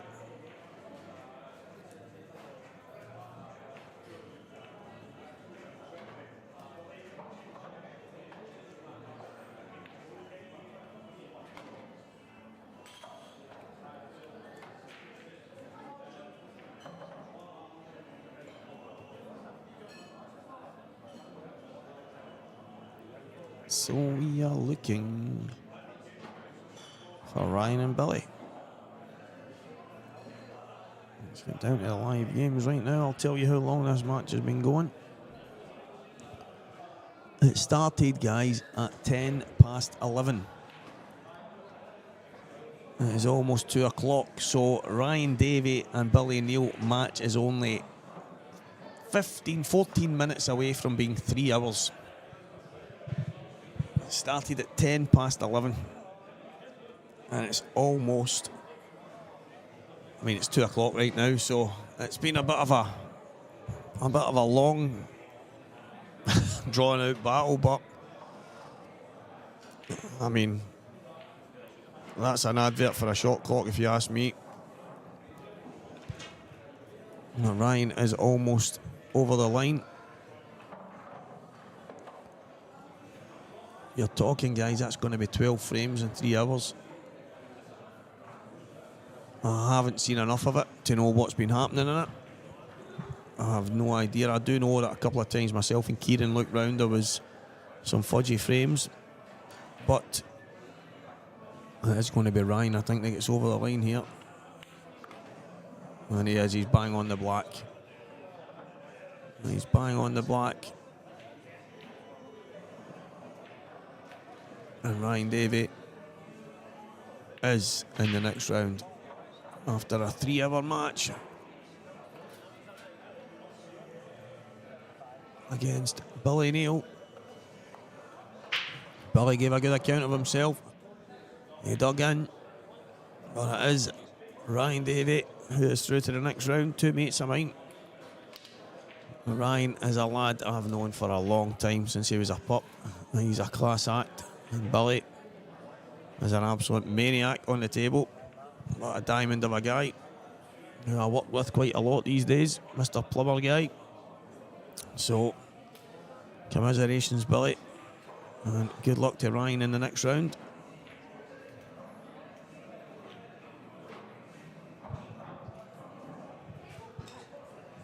Well, 5 each here in this battle of the Baldies. To think you've got 2 fine bald guys on the table, but the finest of them all is sitting here on the commentary.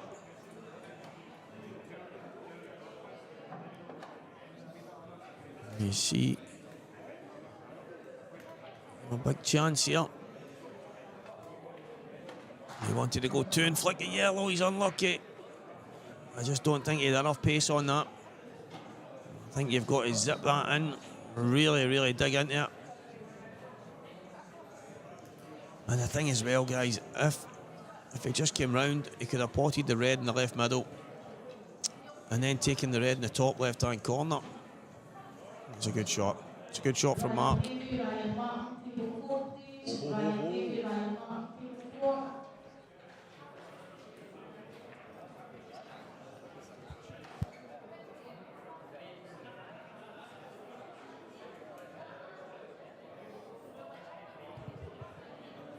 So Ryan Martin, who was having a conversation with my comrade for the day, Kieran, is now going to play Ryan Davey after Ryan's mammoth 3-hour tie against Billy Neal. How do you fancy young Ryan's chances here, Kieran? I don't know how good Ryan's been playing. Ryan Martin's been playing. I know Ryan Davies, and he's 9 times out of 10 he's always going to play well. But Ryan, I would probably say Ryan's one of, if not the best junior in the UK right now, because He's playing absolutely class, isn't he? unbelievable. When I was playing, like, as a junior, like, he was still in under 15s, I was in under 18s. When I was playing him, he was good then. Yep. But it seems to be, I don't know when the exact match was, but it was like everything just seemed to click. I don't know, I think it was probably after I played him in January 2023 in the under 18 Scottish in the semi-final. And I feel after that game, he just kicked on for nowhere. I know he had a good result in McGoldricks' last IM against Mark. And he's had loads of good results. I know he played really well at IP events and he's, I think every single junior event he's entered. I think he's won them comfortably. There was a stat that I know Davey McLaren put up, and it was an insane stat for Ryan. It was like, I'll try and find the stat, but it was something crazy where he's won over 100 frames and he's lost, I don't know, between like 15 frames or something, like something ridiculous like that. It was ridiculous amounts. He's he beat Andrew Mulvey in the last match, and I know Mulvey really well, and he has been playing fantastic over the last while. He really has, and the fact that Ryan disposed of him in the last match, he's got to have been playing at a good level, because, as I say, Mulvey's been playing really well lately. He's competing in here against good players on a weekly basis. I mean, Davey Markey, Robert Stephen, David Riggins, myself, Barry Thompson, these are all good, solid matches to be playing in every single week. And Ryan beat him in the first match. So young Ryan has got a chance against Ryan Davey, but Ryan Davey is a different level altogether. So it'll be a good match. It'll be exciting to see. I mean, they get called on table 4, but all of a sudden they're on table 9.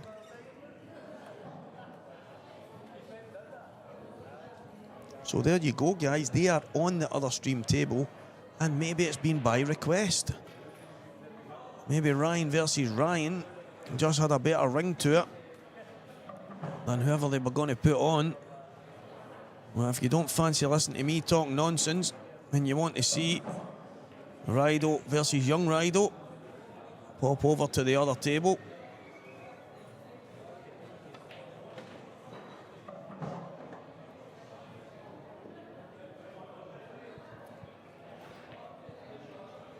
I just noticed, guys, down at the bottom on the chat function, I was actually told about this a wee while ago.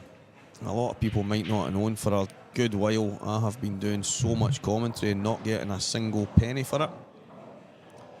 I'm starting to try and barter a better deal, but Craig actually added, it looks like a $sign down at the bottom next to the chat thing, and I says, what is that? And he says, that's to try and get you something for your commentary. People can donate. He's like, anything goes into it, that'll cover your costs. And I'm like, cover my costs? I've been doing this now for about 2 years and not had a single bean. I'm owed about 30 grand. But I wonder how much we can get. I think by the end of the day we might be able to get £1 or something. Kieran, what do you think? I think we should ask the real Ali McCoy how much he gets for the Euros, and then we can maybe can split his wage and maybe see where you'd get. Do you know what? I would absolutely love to be a commentator in my job. I would love to do that. I would love to be commentating on Sports Scene or Sky Sports, at the Euro, whatever it might be, ITV. I would absolutely love to do that. It wouldn't matter to me what it is, if it was Formula 1, boxing, snooker, pool, football. I've got a decent knowledge on most sports, but if that was my job title, I mean, I would actually break my back to be involved in that game. But that miss right there is the reason why I love it, because maniac after maniac misses pots like that. But aye, guys, I guess what I'm trying to say is rather watch another Scotland game than Ryan again. I would love if somebody out there's got some contacts in the BBC or one of the TV companies that can maybe get me a wee introduction to the commentary world. I would love. I don't know if many people watch it. Surely everyone knows Martin Brundle. Oh, And Brundle's class. he does his track walk and Brilliant. then gets ignored by all the celebrities that just want to pretend that, oh no, I'm just here for the fun, and they've got about 40 bodyguards around them. They've arrived in a yacht and their private jets there just in case they need it. They would maybe not want me. If that's me walking Imagine you down talking. there, oh, excuse me, and they ignore me, I'd be going, here you, ya. Get back here, ya dirty. So, right, we're going to cut to Sky Sports News. We'll get back to Stevie Walker. Once he's calmed down, he's rolling about with 6 big bodyguards right now. He's got a microphone stuck in his left ear. Oh, that would... I mean, he has got so much calm in his body to accept some of the ignorance that he... I mean, he's only doing a job. And see the actual thing that a lot of people don't know, because... couple of my family, luckily enough, they've managed to do it. They've been kind of the VIP treatment and down on the grid and stuff like that. And you actually sign, this goes for celebrities and everybody else, that you may be approached by media and you have to sign that you must speak to them. So when you get invited or you are accepted onto the grid, you are supposed to know that that might happen. And please do not be ignorant, because it's obviously going to be on TV. So many of these celebrities are so up their own backside. It is so frightening, and I think he's absolutely brilliant at what he does. Absolutely brilliant. He's a legend. Absolute legend. He's got some patience. There's a few track walks he's done which are phenomenal, but I know there was one in America a couple of years ago. I think it was before COVID, and he's done one, and I think it was either Serena or it was Venus Williams, or it was somebody like that in the sports world, and they've got the bodyguards around them, and Martin's obviously went up to them. They're a big deal. They're in their home country, and he's went up to them to speak to them, and the bodyguards literally just grabbed them and pushed them. For me, the celebrities are safe, right? There's no maniacs on that grid. They didn't need their security. Nobody's going to be in the grandstands with... No, exactly. You're not going to find with any someone... weapons or a sniper in the grandstand wanting to exactly. shoot a tennis star. You're not going to get that. So for me, the security on the grid should be removed from the grid, because there are no people for the grid aren't going to. They've got their stewards. Well, the thing is, F1 have already got their own security, their own teams, and for me, I can't imagine that they've got some intelligence that someone's floating about with a pistol designed as a Sky Sports microphone. Do you know what I mean? And I think the patience that guy's got, the calmness he has in his body. And it must infuriate him at times, but he just gets on with it and goes to the next one. I seen him talking to, was it Camilla Cabello or something the other day, and he's like, he says to her, like, oh, good to see you on the grid, and he called her Senorita, and she's like, wow, you really know me, and I'm like, oh, he's only saying it because you're like South American kind of thing, and then he says, what is it you like about F1? And she says, fast cars, and I'm like, he was kind of trying to ask her questions, and the one word answer she was giving it was just incredible. But looking at what Ray's saying there, so most people that get picked recently have their own YouTube channel. So Ray, I've actually looked into the commentary thing. I went onto the BBC website. I actually read a little bit about what it takes to become a commentator on TV, and it says that 90% of people have to have a sports media degree. It then says that other rare occasions, people maybe know someone who has basically scouted them, and they've said, listen, this guy or lady is amazing, I heard them doing a certain event, you have to have a look at them. And these TV production companies do have a look at them, and they put them through their paces, and then they decide whether they've got it or not. So but the YouTube channel, I was actually considering getting a YouTube channel, maybe even a TikTok set up in here, so that when I am doing this kind of stuff, I'm live at the same time. So maybe something that I can do going forward, who knows, but it's a good idea, mate. YouTube channel, best thing you can do for a tube like me.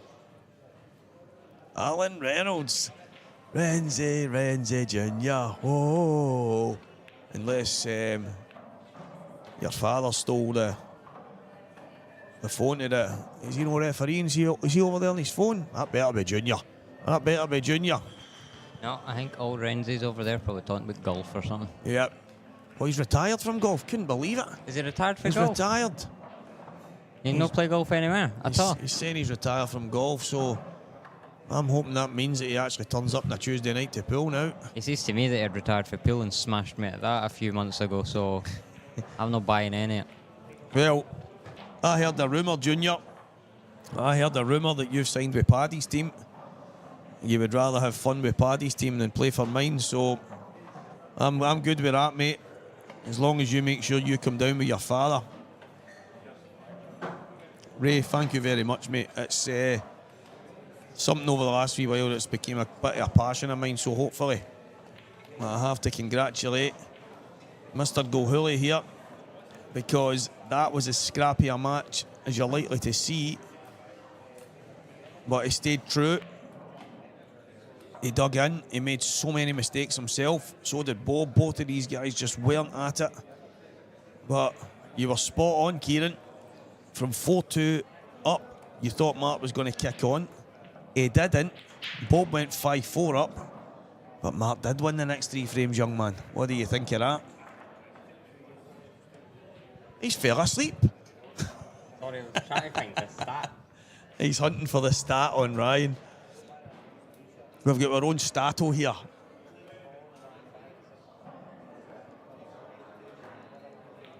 This could take a while, guys. Remember Stato on, was it Fantasy Football League years ago?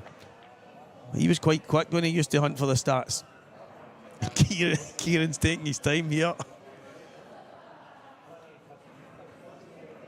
If anybody out there knows this stat, please post it.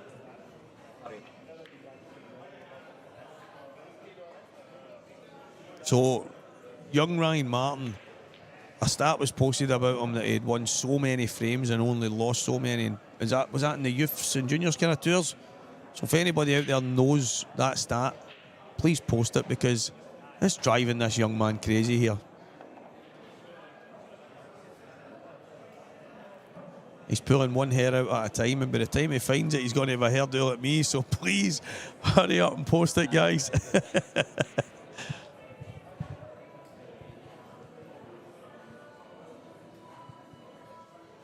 Is Paddy playing right now, Jamesy boy? Paddy's in the Saltire Select. Favourite today. See, I don't know if anybody knows this, but a couple of weeks ago in here, Paddy played Billy Stirling in a qualifier for the IPA, and he beat Billy 6-2. And what people don't realise with Paddy, because of all the bravado, is he can actually play. He just does not play enough pool. He doesn't practice at all, not a single frame. But there's the odd occasion where you'll get the best Paddy, and he can be a sore head. He beat Billy 6-2, and Billy went, that's the best I've ever seen him. But the thing is, I've seen Paddy play like that quite a lot, but it's just far too few and far between, because he just does not put any time in on the table. I suppose he loves the game of pool, he loves being involved in pool, he loves the social aspect of it. I don't believe Paddy's got any goals to get to the top of the game, so that's obviously the difference. But he's considering the way he holds the cue as well. Ance Morrison said years ago, he went, Stevie, he has got to have some amount of ability to hold the cue like that and still pop balls. But there's no doubt Paddy can play. There's no two ways about it. Woody, his cue action's absolutely bonkers, mate. Bonkers. That is, it's different level. I remember Ants watching him, and he was saying to me, Stevie, is he serious? And he's played the frame, and was in the roadhouse, and Ants went, by the way, he's got to have some ability to be able to pot like that. That is absolutely crazy. He's not a bad joiner. He's definitely a better joiner than he is a painter. Just waiting to see who the next match is going to be on this table, guys.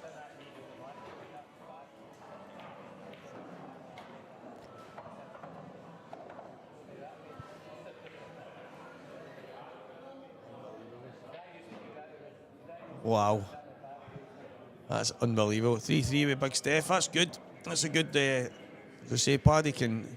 And Steph's obviously one of the guys that's in here playing in other big tournaments, you know what I mean? Steph's in playing money matches every day in McGoldricks.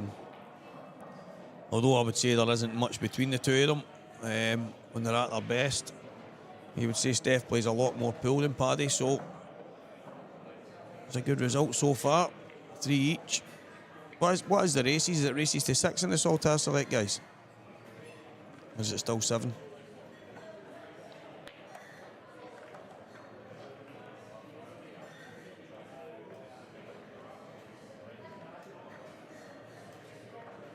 So I'm going to have a quick look at the draw, guys, right? And I'm going to see if I can pick a winner. Let's have a look at the draw. Everyone on the chat function, type in who you think's going to win this. See if I can tell you who's in the tournament anyway. So the quarterfinals has already got Morgan McInnes and Gary Gracie, Gio Edgar and Scott Gillespie, Davy Forrest and Mark Boyle.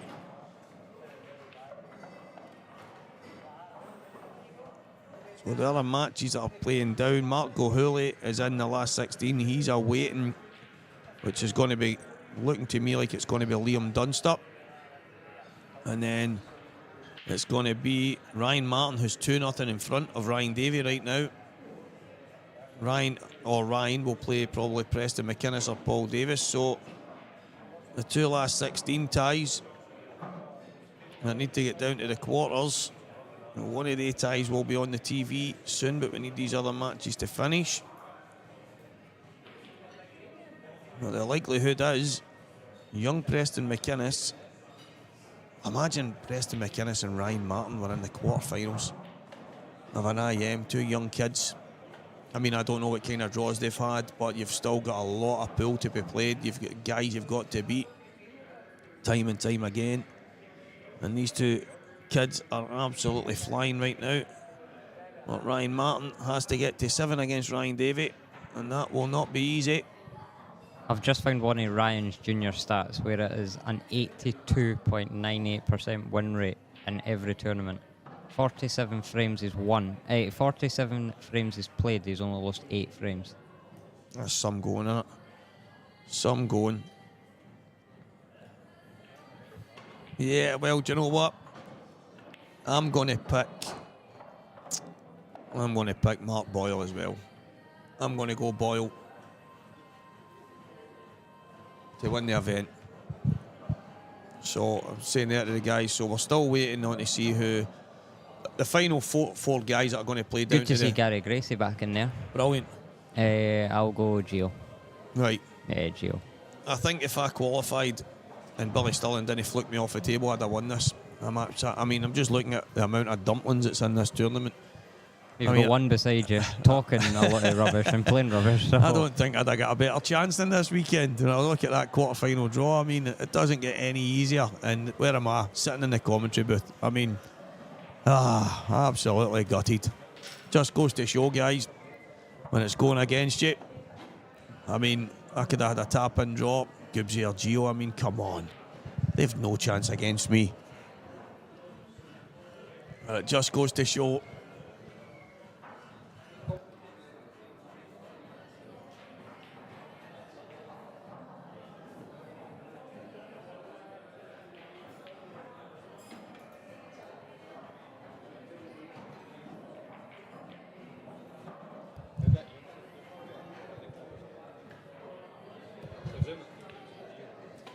So it looks, guys, as if the next games on this table are going to be quarter-final stages, so there's still a bit of time to go.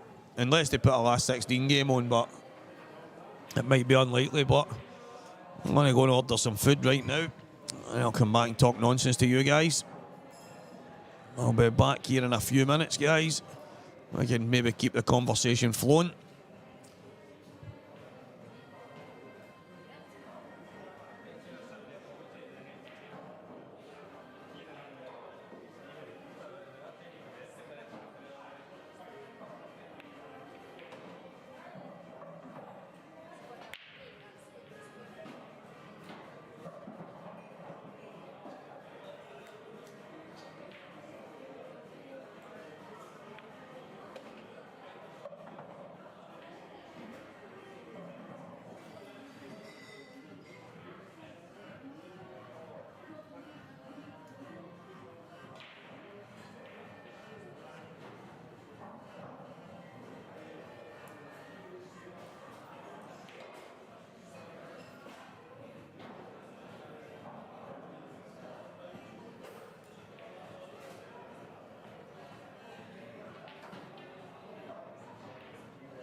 Good to be back, guys. Short break there. Gio Edgar, Scott Gillespie, what a game to get back into.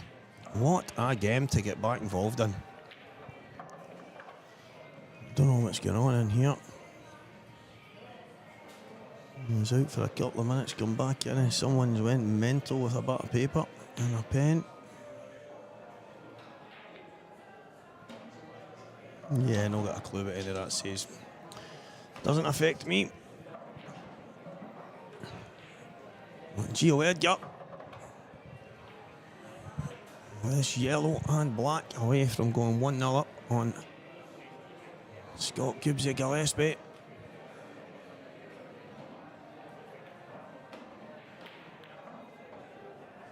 Absolute plum position. He's got the base of the table straight away, and it is 1-0.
Can't help but feel that the break is going to be super important here. Who has got a bit of luck on their side when it comes to smashing these balls open? Conversation with Scott yesterday. Overheard someone talking to him about the cut break. Scott swiftly disappeared from that conversation. He had no interest in it. He is just a down the middle guy. He likes to smash them open. A bit of timing. Just make sure that he connects with them properly. From there, it's a case of hoping that someone, or something should I say, finds a pocket. And he does that more than he doesn't. And on this occasion, he has done.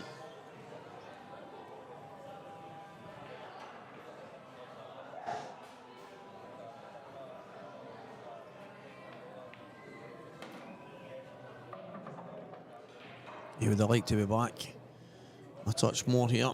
I think he's just going to push through the yellow. Yeah, he's okay. So it's going to be one apiece here.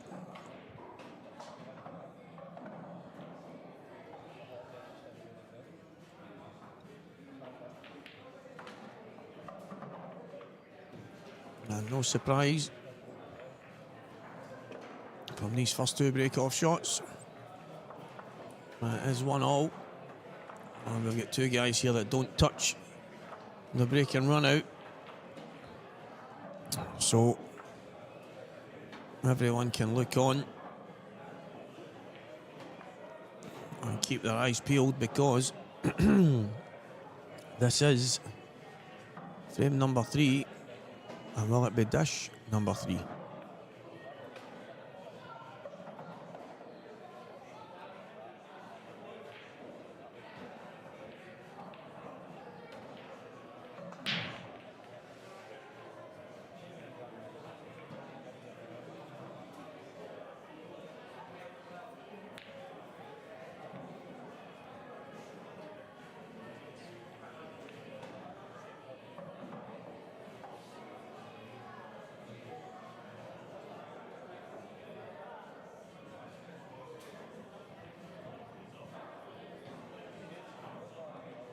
Couple of balls at the top left-hand corner.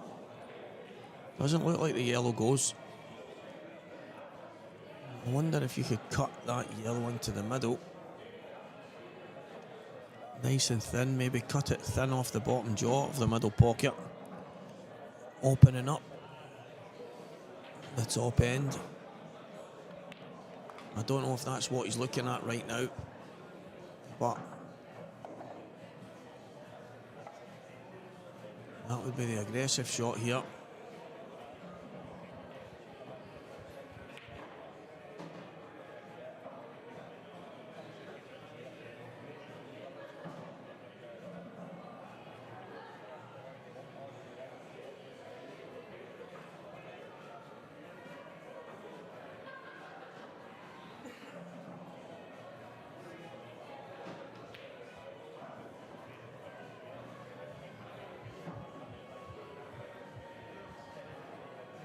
He's going to go reds.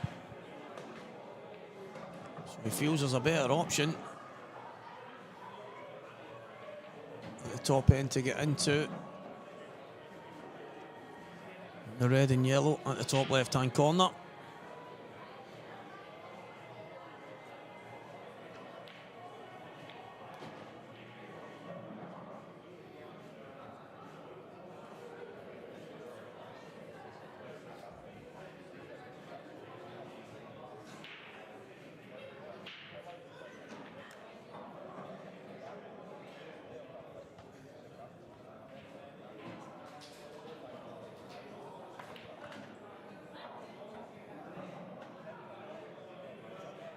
Opting to keep it a bit more simple for now.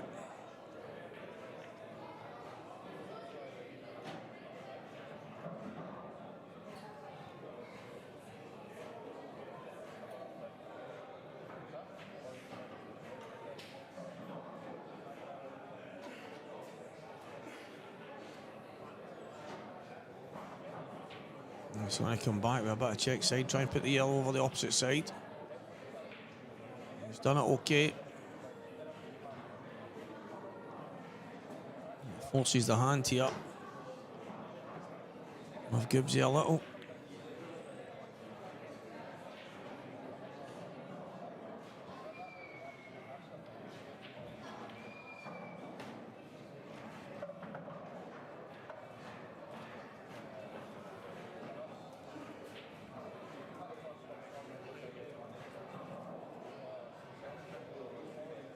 He's got decisions to make.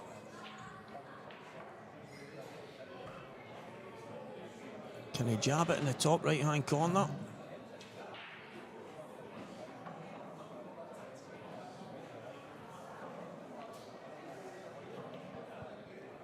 Does he have to play some type of containing shot? That's the question. But the yellows, I have to say, I was surprised that he didn't take them himself. I think he had a chance. And I think there was better opportunity to get into that top two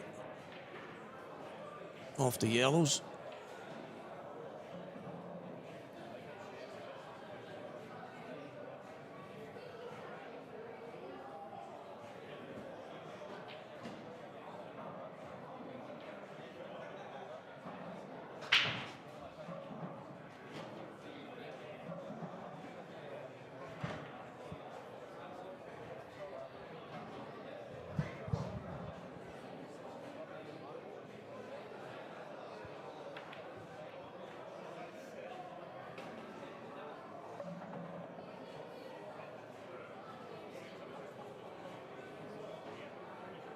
What is his decision here? He has played it up there. He's ghosted it in lovely. Absolutely lovely.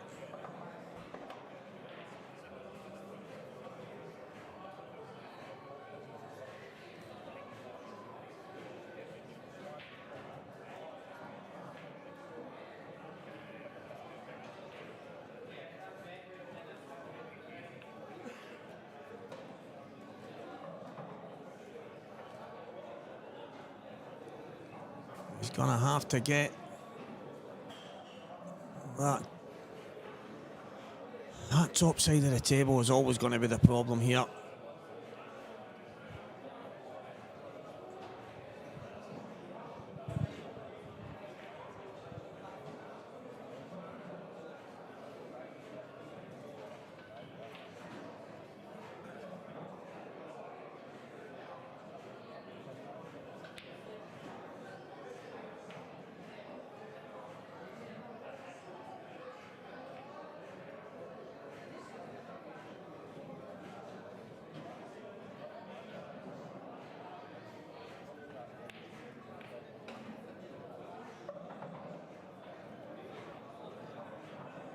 Having a look, see if he can maybe ghost something in off the yellow.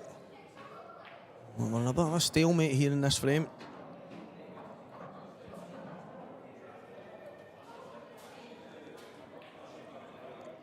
Ryan Martin 4-3 up on Ryan Davey in the other TV table.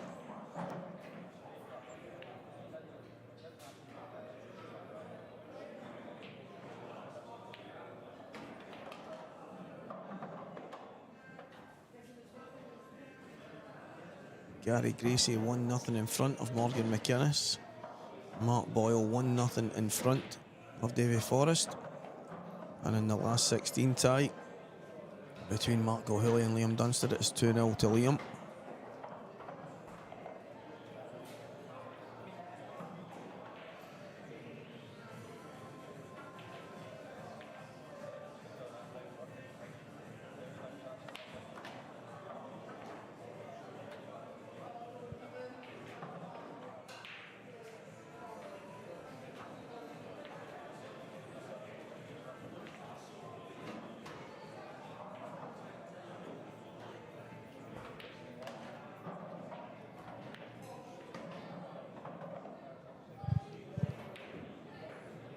Didn't come out the way we'd have hoped.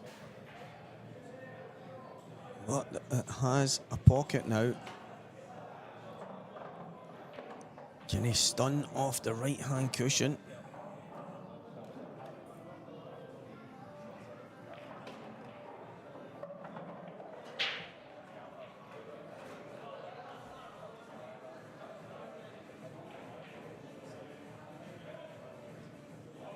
Looks tight to me. He'd have to just miss the middle pocket.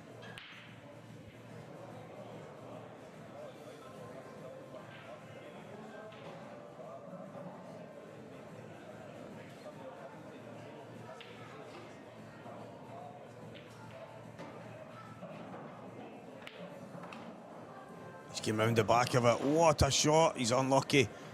He's got a shot, but I tell you what, that was some effort.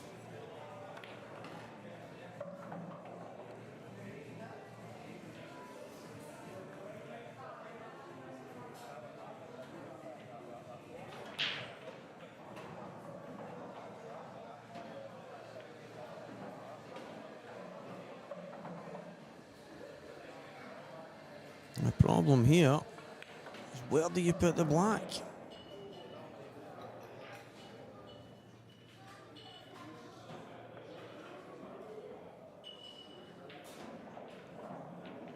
So is he going to try the one cushion and back kick the red into the top pocket? And this is all because he wants a shot on the black. He's not got it. And Gio presented with an opportunity here.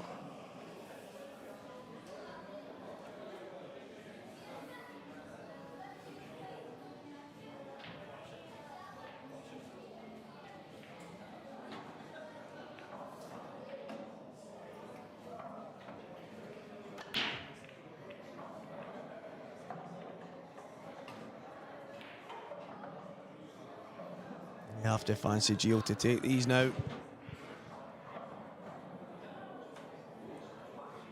That's just about spot on. Maybe a couple of mil further down than he would have liked.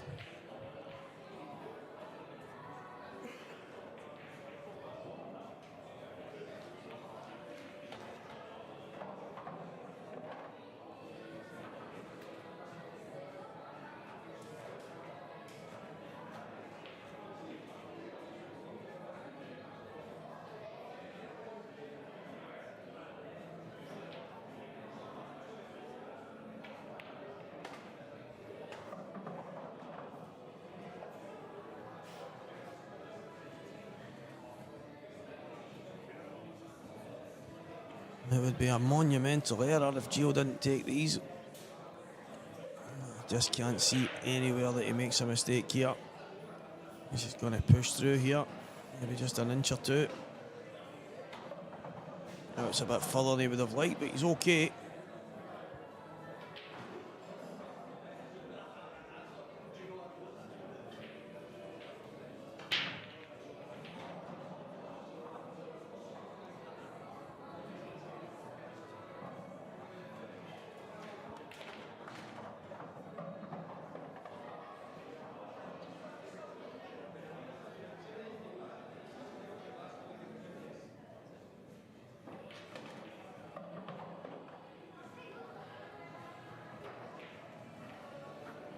And Gio Edgar. There's 2 frames to 1 in front here.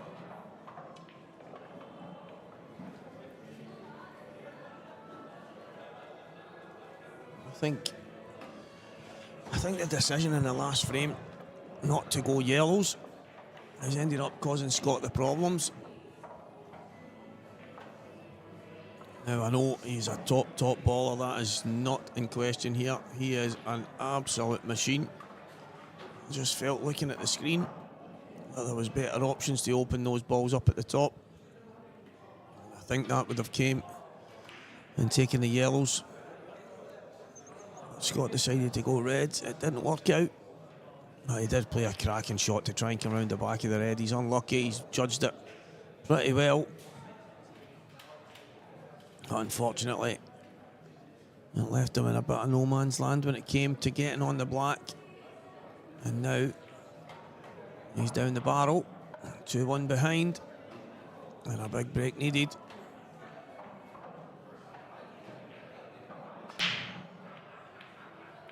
Smash straight up the middle. Cue ball straight off the top cushion, back down, kicked the ball into the right middle. And another one goes in the top.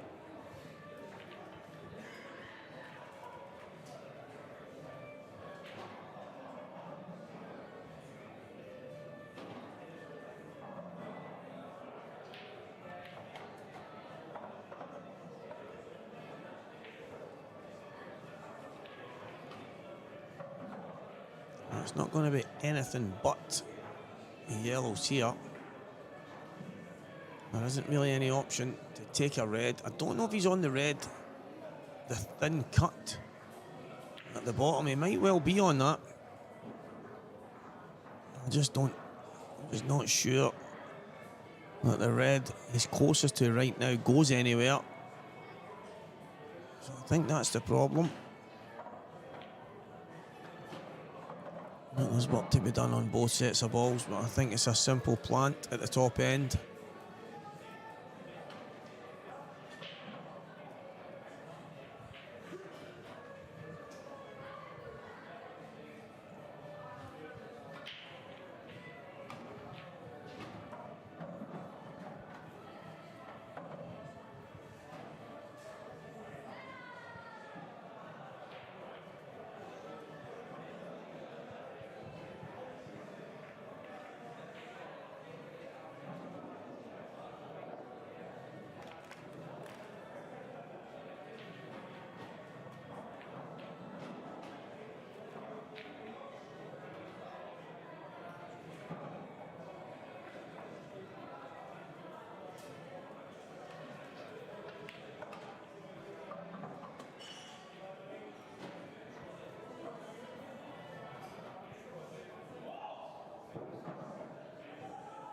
Might well have to play the plant just now.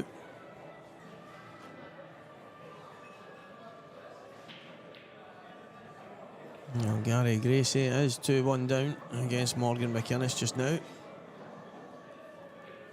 Ryan Davey 5-4 down against Ryan Martin. Young Ryan doing fantastic. Starting to chap on the door. What a talent this kid is. You think of some of the youngsters. I mean, Gio is still a youngster. Kieran Kay, youngster. You've got young Ryan and then young William Wallace coming after. Scottish Pool is in fantastic hands, and I know there's so many others. Preston McInnes, young Logan, young Blair. These kids are all over the place right now. And long may it continue. I was a wee bit different. I didn't really start playing pool till I was a lot older. I played snooker and stuff when I was young. But football was my thing. Well, a lot of the kids now have a cue in their hand from a young age, and you can see the difference it makes.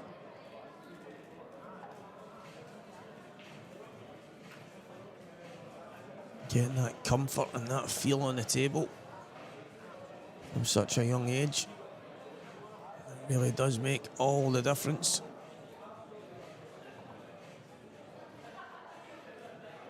Yeah, his break's unbelievable, Lucas. His break is an absolute weapon. His timing of it, obviously Gibbsy himself, cracking snooker player. He doesn't have time it to perfection.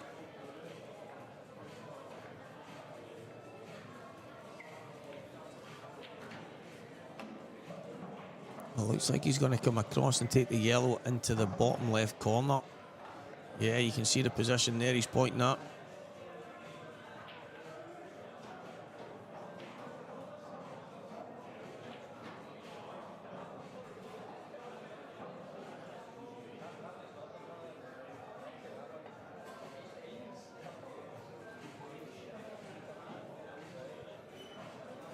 Just doesn't want to land short. He'll be okay if he goes a bit too far. He'll still have scope to play the shot that he wants to play. He just doesn't want to land short. Using the two cushions. Just to give him a bit more breathing space as the cue ball comes round. Allowing him to make sure he has enough pace on the ball.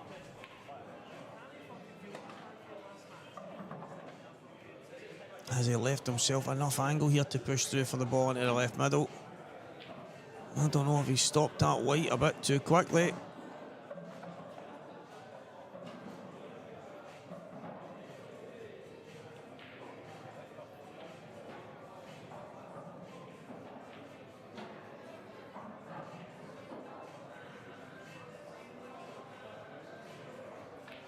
Yeah, he's had to come off the side cushion. Play it round with a trace aside.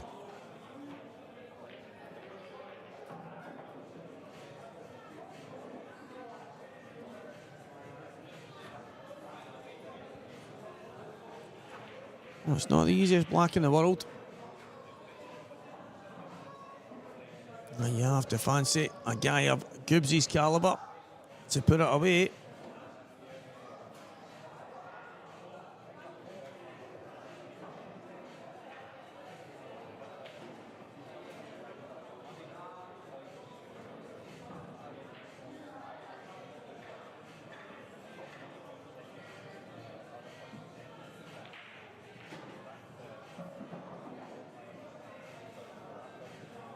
Just getting himself set properly. Wasn't comfortable the first time.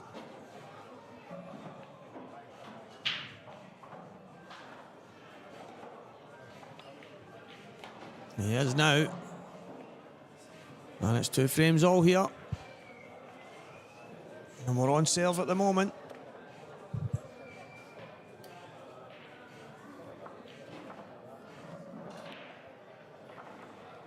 Well, you have just mentioned them, and I wasn't going to go through a list of every young talent in the entire country, because personally I don't know everyone. I just fired a few names in that I do, and there is no doubt that Lucas's name is definitely on the list of up-and-coming talents.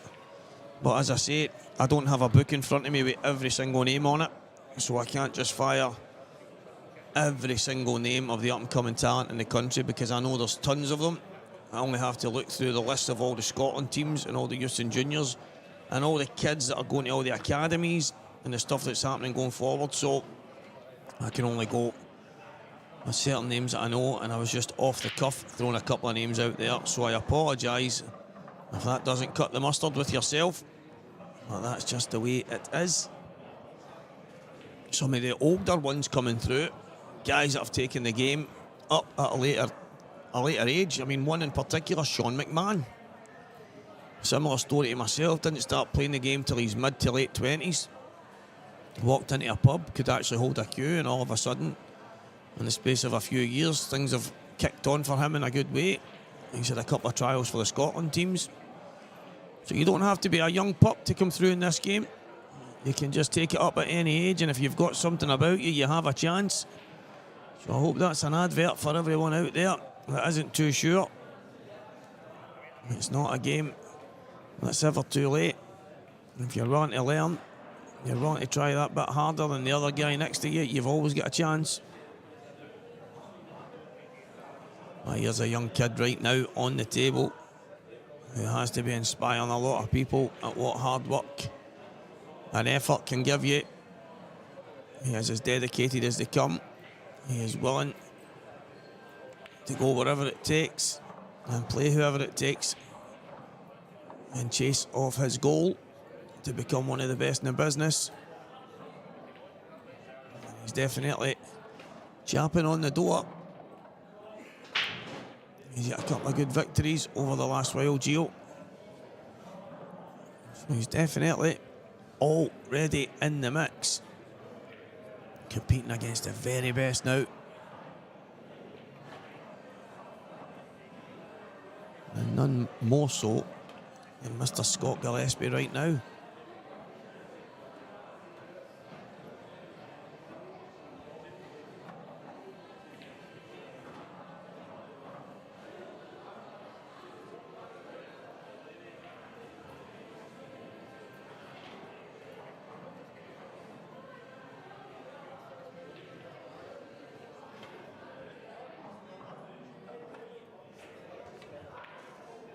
Oh, he's missed it.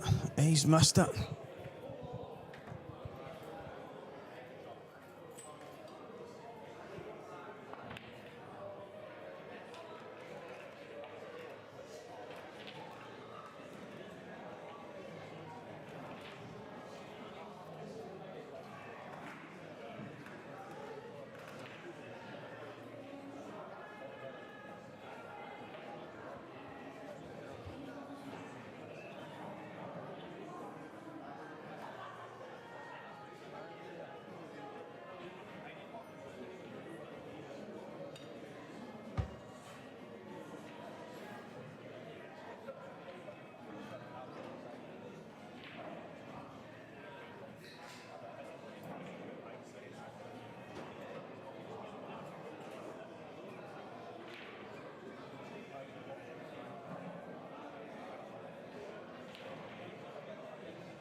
It's not an easy starter here.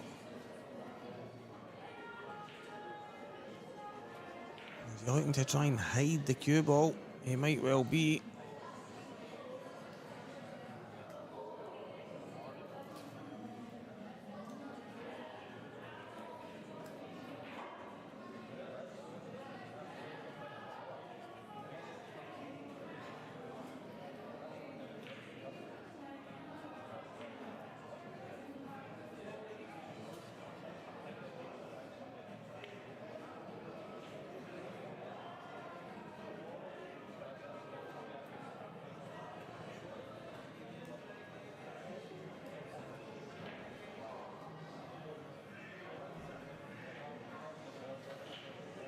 It's decision time. What is he thinking?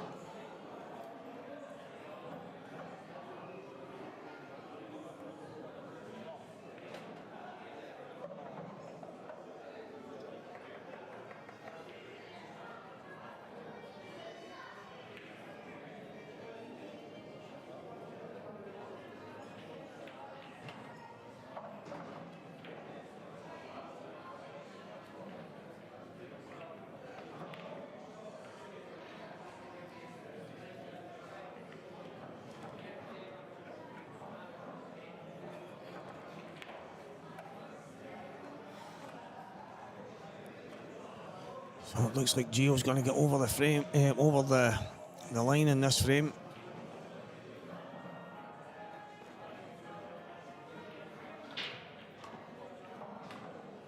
Aye, Mark, I think there's plenty of life left in these guys. You only have to look, for me anyway, at Gareth Hibbett. Gareth is still one of the top brass out there. He is absolutely incredible. And he's got a lot of years on these guys. So I think you're spot on, mate. There's plenty of mileage left in these guys, and obviously for everyone chasing them, if there's a number of people that can get to that level or even kicking around that level, the standard of pool is already incredible. But you can only imagine the actual standard that's going to end up.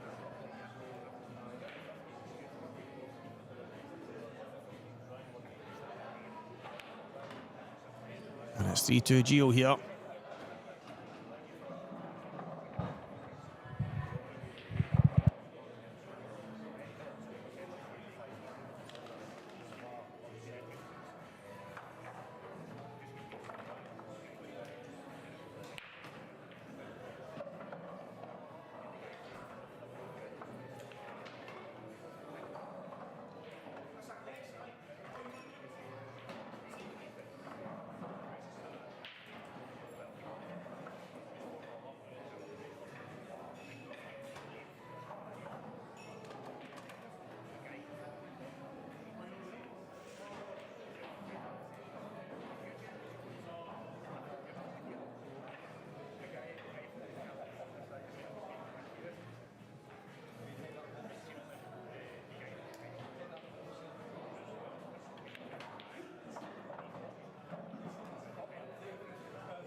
Sorry guys, disappeared for a wee minute or two there. Just looking back on the chat there, Mad Maz, Stevie, does a lot of players have tables at home or units? I know a lot of guys have got tables at home now, or access to tables, whether it be in their mates or, as you say, a unit. I know a couple of people that have had tables in units over the last while. It seems to be that there is more and more people that do have tables at home, but I also know a few guys that have got tables at home that don't use them. Maybe only use them when they're heading towards a tournament or something. They maybe can get a wee hour or two.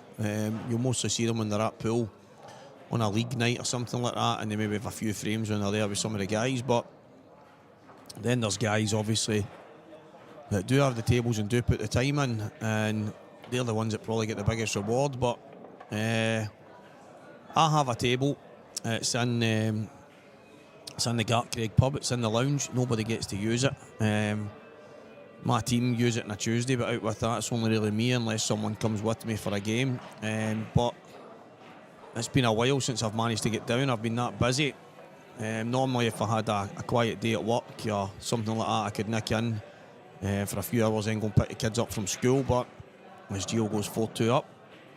But I haven't managed to get in probably in the best part of 6 months. Out with going and playing the odd kind of Tuesday night game. In the Thursday league as well, but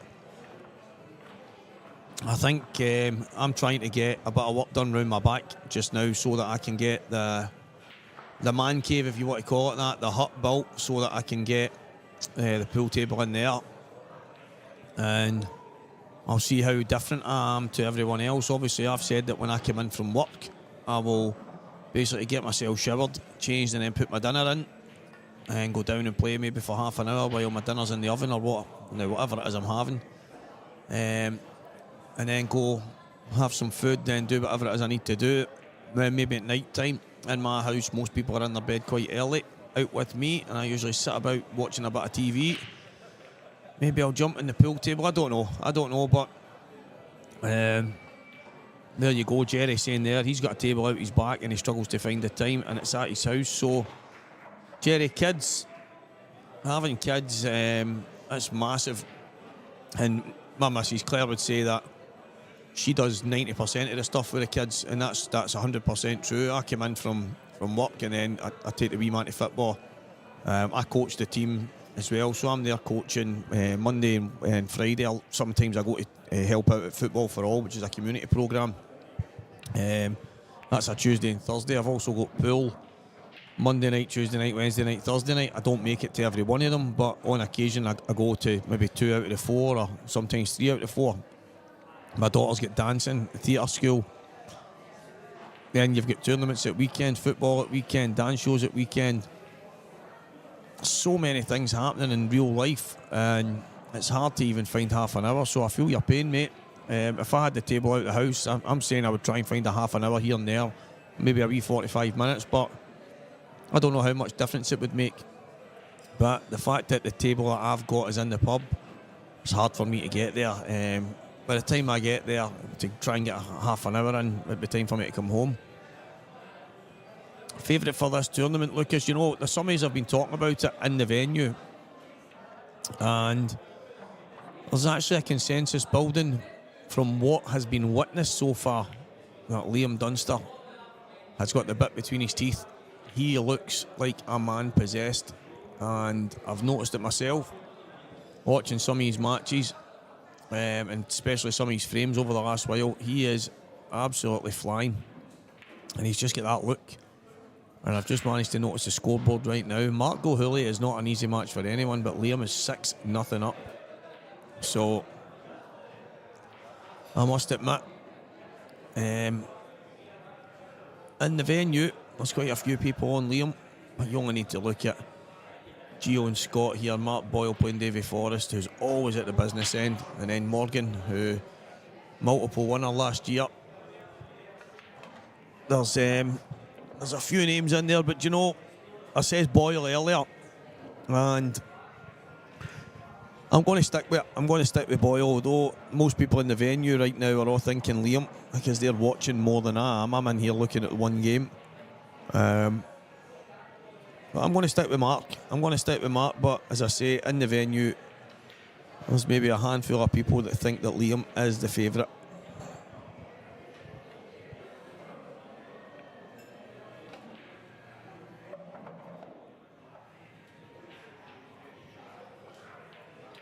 It must be mad, Jerry. Like my big mate, Rab Edmund.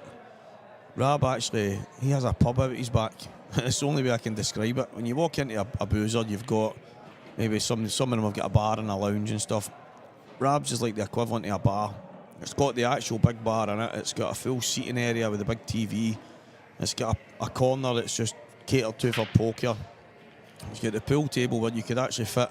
It was built for the size of a snooker table. That's what it was based on. But he ended up getting the pool table instead. But you could put another pool table in and still have tons of room. And the big man just doesn't get any time to go in and play. So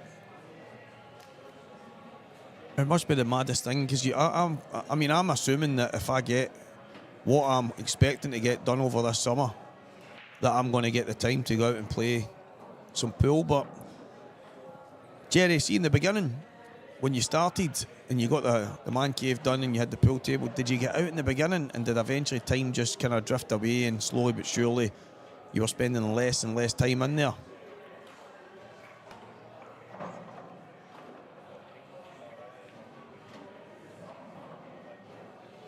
Well, I used to use a 7.5. I think David Riggins used to use a 7mm. So mine was 7.5. And I used it for a long time. And then I got a new cue, which was 8mm. I ended up getting a bit of work done to it. There was a few issues. And it ended up coming down to about 7.75. But I've gradually been up. Right now I am using 8.7. It took about best part of 2 years for me to go from 8. Well, I went from 7.7 to 8.25, which was quite a big shift in one go. I struggled a bit with that, and then I've just slowly kind of sneaked up, and on my brand new cue, which I've not long got, I am using 7.7. So, 8.7. But I played with a 7.5, and I think David Riggins had a 7mm tip.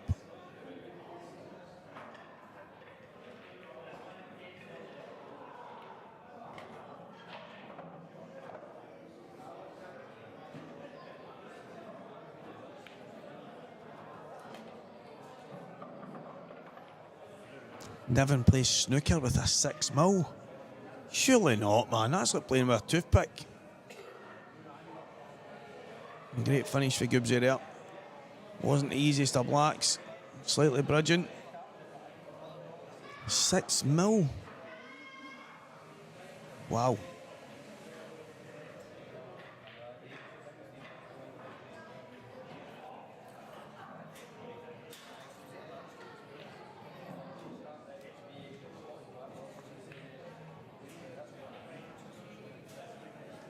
See, Jerry, that's the thing in my head. I'm thinking to myself, there's a lot of stuff over the last while I've actually said that I need to get done, and I'll say things like, I just haven't had the time.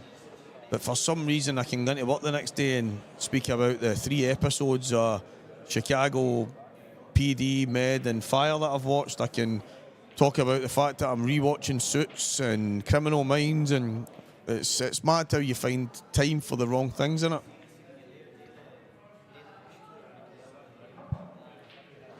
He breaks with it as well. I knew Nivens was small, because I remember, I think it is Peter Simpson.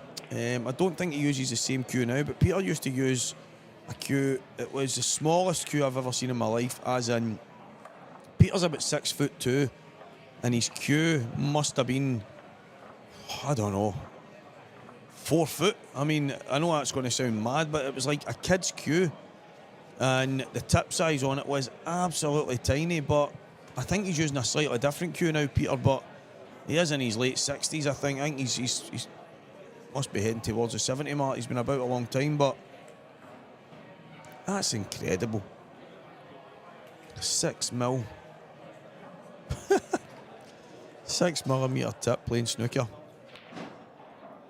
Must be some bit of wood he's got and some tip he's got on it.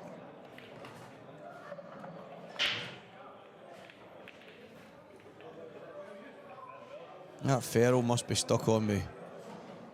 Some kind of epoxy flexible resin, man.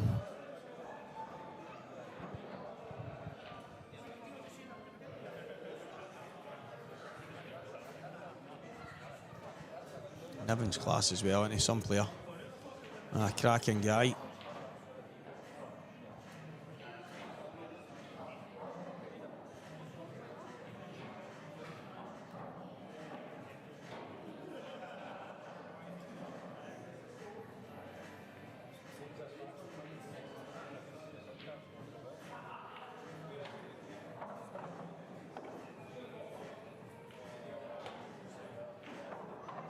How's it coming out? He's not on anything obvious, but I think he can play the double kiss plant here. What cue did I get? So I had looked into quite a few, but when one of my good mates started to get really good at doing the cues, Grant Finnegan at Prestige Q Scotland, they obviously learned from Raymond at Exquisite. I just felt that if I was going to go to the expense of getting a cue made, then why not get my mate to do the work? And to be honest, what he's made's absolutely stunning. I've never used the arrows on my cue. I've actually got nice arrows on the cue I've had for the last probably 12, 13 years. It was a Northwest, same cue that John Higgins had for years. And I mind Slacky saying to me, look at the arrows on that and you don't even look down them. I've never held the cue at the same spot where you see the arrows. It's slightly round, so the body of the cue is slightly twisted, I suppose, the way I hold it. But I used to have a maple cue before I had that one, and maybe I just get used to holding it a specific way. When I had the one with the grain from the ash, it just wasn't the same, so I switched back to maple, and Grant has made me an absolute stunner of a cue. I have to admit, it's just, I went and had a game with Rooney last week. It was the first time I got to use it, and I honestly thought, I was like, I'm going to struggle a wee bit, but I've got the same tip, exact same tip that I would have had on my original cue, which is a Legends. I just can't see by them. They're just the best press tips. And I've tried every single tip going. I really have, and these just feel so good. They keep a good shape, a little burnish before you play it, and it's just a feel. I just like the feel of it. So a Prestige cue with a Legends tip, and it's just absolutely class, I must admit.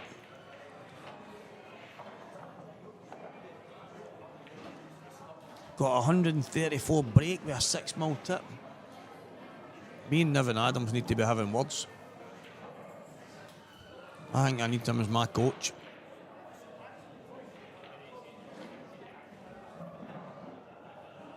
I knew that, Drew. He's always used a tiny tip, and his cue actually used to be so small. I swear it was up just past his waist. I don't even know how he could cue with it, but Peter Simpson and his tiny cue and tiny tip, and then just hearing right now he's still got a wee tiny tip. Unbelievable.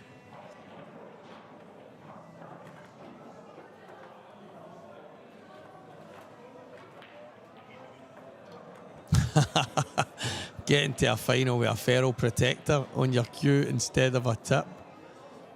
Oh, wondering. I mean, if there's ever an advert for cueing the ball and playing ball, Joe, that's it.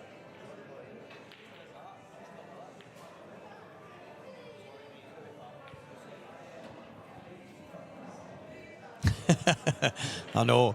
I mean, Peter's always been slow. I started playing pool, must be 17, 18 years ago now. And I remember how slow he was back then, and he's just no changed a bit. He's just got a bit slower.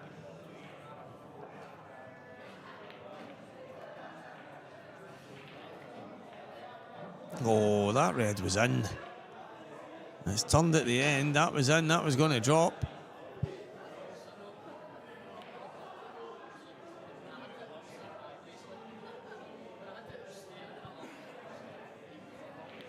He's looking at both of the guys talking to each other there just through the commentary box. Gio was trying to hang the red. It was straight in, though. He didn't want to pot it. And it's ended up hanging.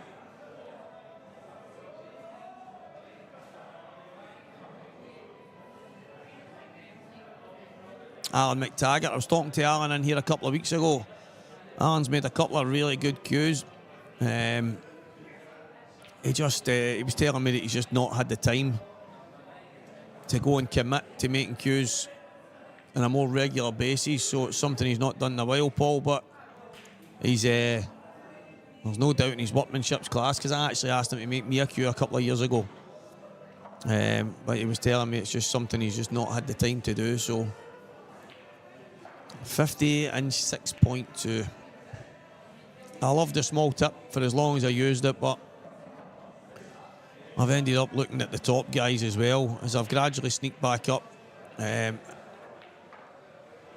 just that certain things I was working on with Elliot Sanderson, who does a bit of sight right stuff. Elliot, there's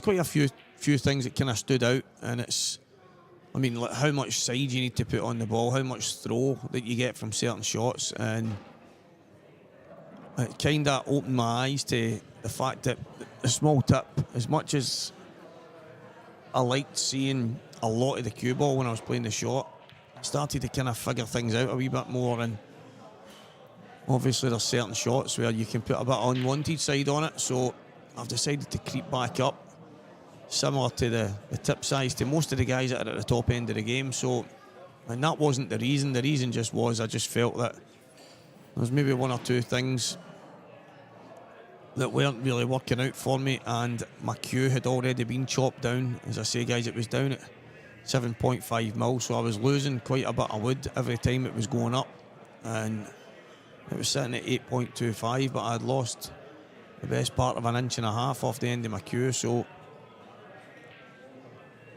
I've now got a new cue. It is absolutely mint, and Grant Finnegan at Prestige, I actually can't thank the guy enough, because there was a few things, a few ideas we had that they weren't really working out, and I just said to Grant, listen, just do your thing. I know it'll turn out phenomenal, and it did. I actually said to him, it just looks so good when I seen it.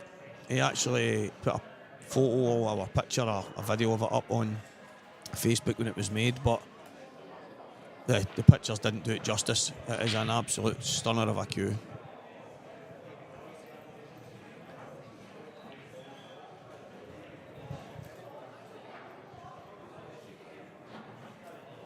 .2 mil tip, madness. 130 odd breaks with a 6 mil tip as well. What a mad game. Yeah, that's the thing he was saying. He was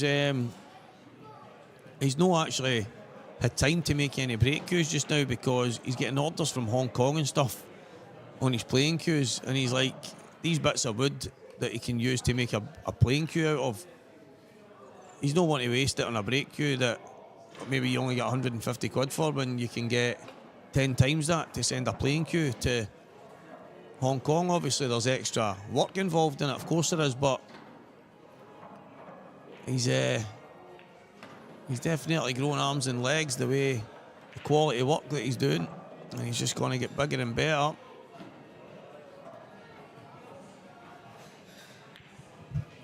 Well, obviously it depends where you go. There's someone else out there that's one of the most reasonably priced, and it's Woods cues. They can do whatever you want for quite a good price, and they've also got a lot of cues that they kind of manufacture.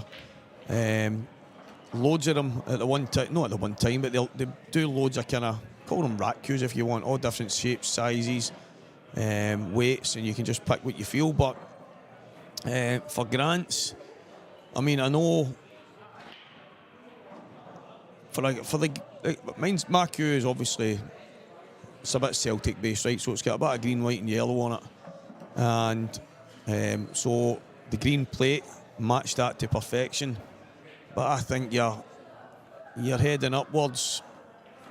If you want a queue similar to mine, it depends where you go, but you're going to pay probably 6, 7, 750, something like that. You wouldn't be far away for that, I don't think.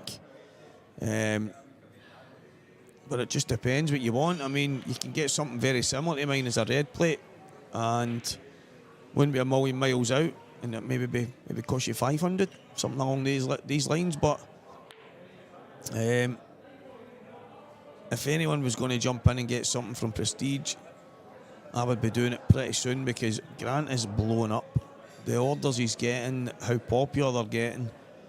When you consider the prices of some of the top queue makers just now, Grant's going to be... his queues are just going to get better and better and better. I don't even mean that quality-wise, because the quality is unreal. I just mean him as a person is going to get bigger and bigger. He's going to get more popular.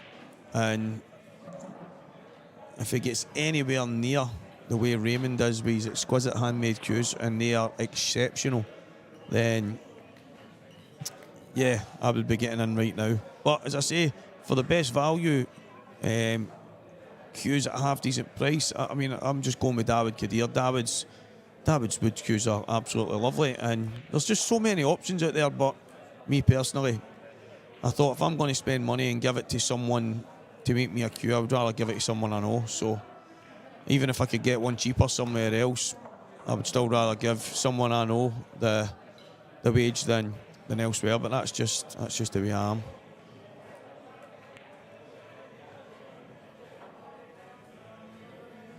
What a match we have on the other table.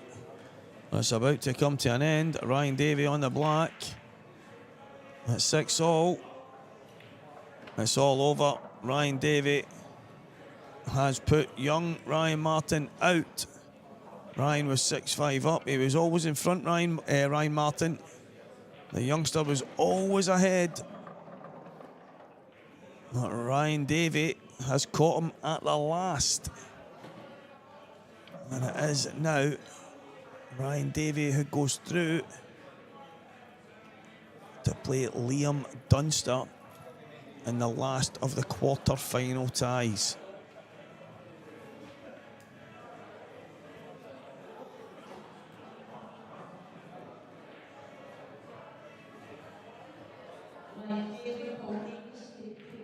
Oh, sorry. I'm actually tripping here. This is still a last 16 game that's to be played. Wow. So Ryan and Paul Davis have a last 16 game to play before the winner plays Liam. Wow, that is how far behind. Well, if each match takes 2-3 hours, that can happen.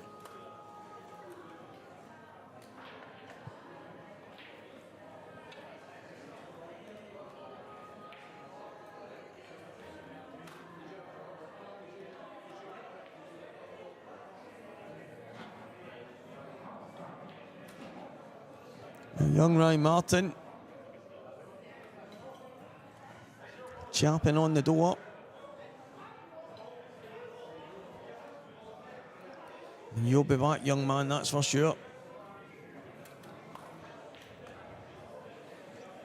So Paul Davis, who was behind against Ethan Lang, from what I heard, and never missed a ball in the last number of frames. He then was behind against Preston McInnes, and he came flying back as well.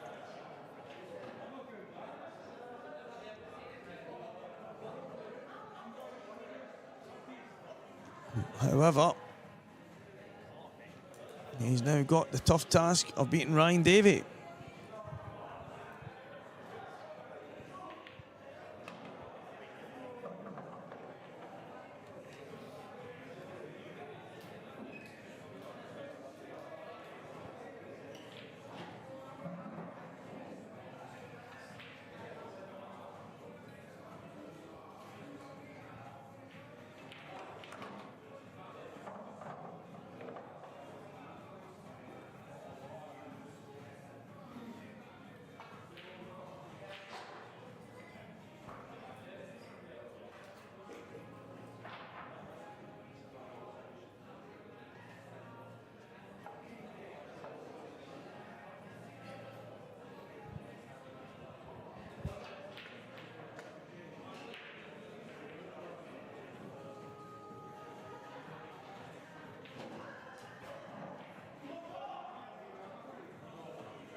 massive frame, this. As everyone knows, 5-3 race to 7 is absolutely huge, so Goobsy to get all square will be absolutely huge. And he does indeed.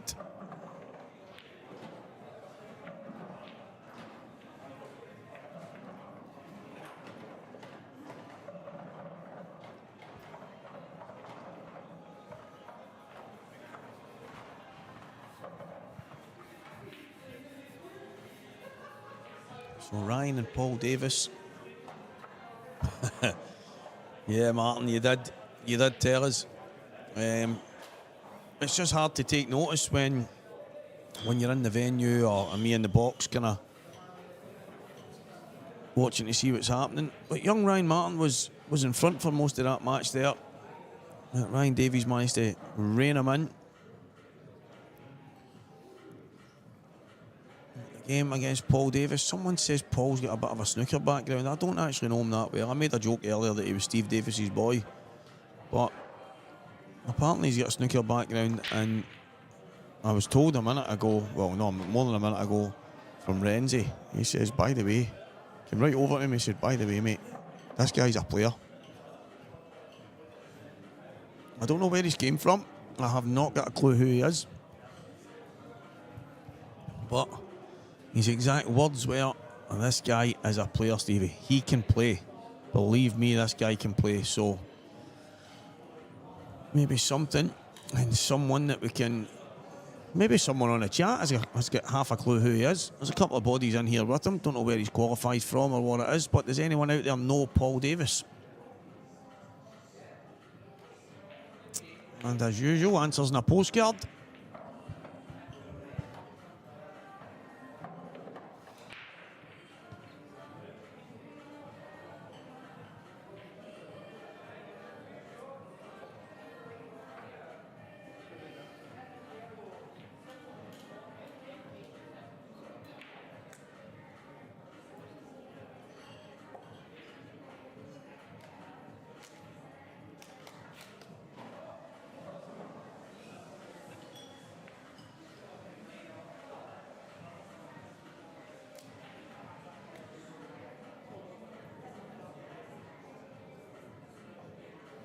Plays in Falkirk. Plays in Falkirk. How come we don't know him? How come Renzi doesn't know him? I don't know him. Didn't seem as if anyone in the venue knew him. Plays in Falkirk. Okie doke. Is he just on the scene, or has he been about for ages? What's the deal with Mr. Davis? Yeah, I'm actually quite surprised that he's in Falkirk, and I'm not really sure who he is.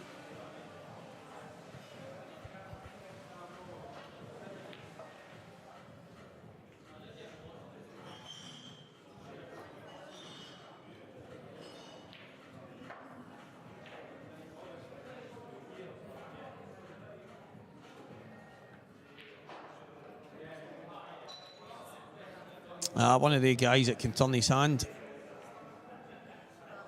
I mean, I won't lie at the golf thing. I'm getting better at that.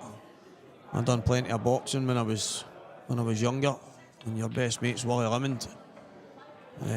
You tend to have the gloves on quite a lot and go and do quite a bit in the gym. So I was always boxing.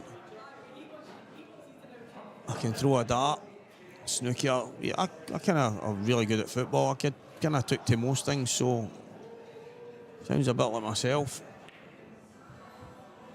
I just need to work on the pool. Oh, Paul Davis, I'll be keeping that in mind. It's just one of the ones. When I seen him earlier as well, I didn't really recognise him in any stretch to kind of know exactly who he was. But as I say, Renzi said to me straight away, by the way, this guy's a player.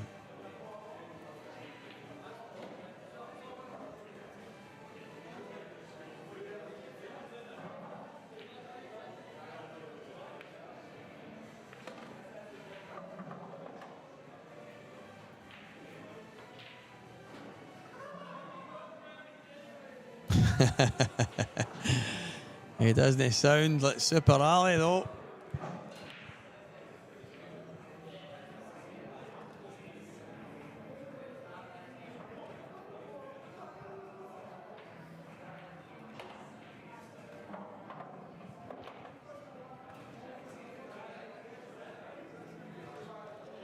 Kevin, is he still in? Did he not already get beat? Because if he's still in, he's in. He's been in a lot longer than I expected.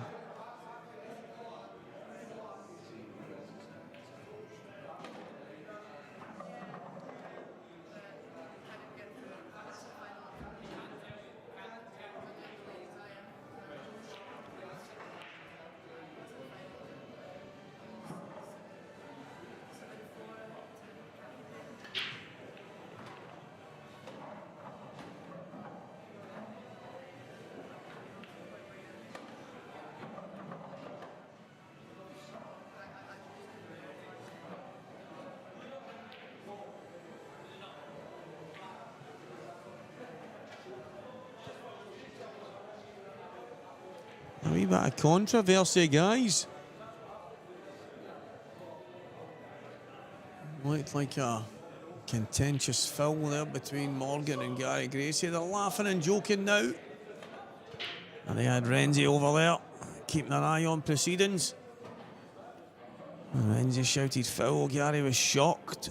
He said, I think it shaved the yellow first. Gary went, well, you should be sure. He went, I'm sure. He said, you didn't say that the first time. And he said, I just want to know for future reference if you think means that you've seen it. And then they had a laugh and a joke, but Gary did confess it was a foul. So GO5, Scott Gillespie 4 here. A tight affair, guys. I think a lot of these games are. When you get to the nitty gritty, you get to this stage. I mean, these are tight games, aren't they, man? These are the type of games that you find it hard to pick a winner. But there's a lot to play for. Morgan's absolutely cruising, 6-1 up. So Gary's got a mountain to climb in that one. Davy Forrest still in, fighting against Mark Boyle, 5-3 down. And Ryan Davey and Paul Davis is still 0-0. That game started 4 hours ago. So Paddy's still in, Kevin. Wow.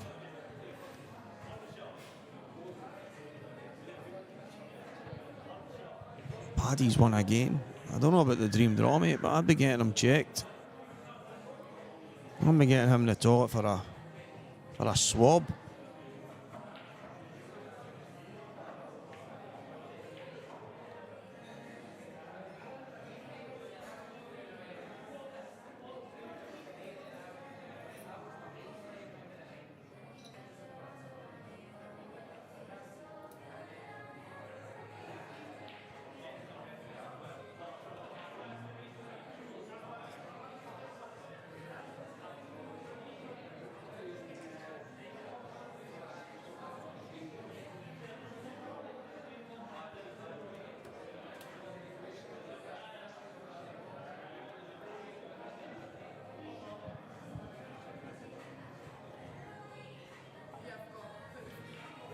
Hope Sean sends him home. Paddy and Sean McMahon, the two of them travelled. I think they travelled there together. I'm not sure. Oh, they're on the same. They're in the same Thursday team. They're on the chat together. Last 16. That's no bad. He must be playing decent anyway. Sean, for me, I think Sean's class. Sean's getting trials for Scotland teams, so it won't be long before Sean is, for me, too good for certain events.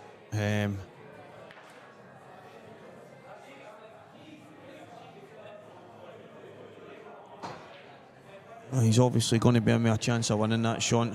He's got to get by Paddy first, though, that's for sure.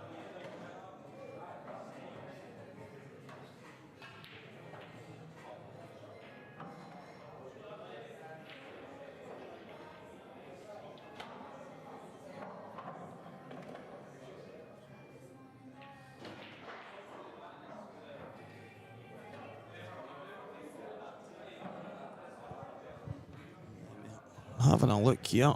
Having a look at the Saltire. Stephen Allison and Michael Miller, 4 each. Blair Dunn, Raiden Ross, Zil. Chris Hutton, 4-0 up. Robert Williams, 1-0 up. Tiny's got a great chance. He's too good. Tiny or Sean McMahon or young Stephen Allison. Paul Hickey, Billy Brown, William McDade. Chris Hutton, there's some good names in that, guys. And Paddy's in the last 16. I mean, he won the Millers tournament no long ago, and now he's in the last 16 of a bigger tournament. Wow, Paddy's on fire. I should have just stayed in the house. I've started to just bring a comfy cushion for my backside when I come to the tournaments. People say to me, Stevie, if the worst happens and you get beat in the tournament, say, do some commentary for us. I may as well just come in with a microphone and a cushion. Say, right, show me to the booth.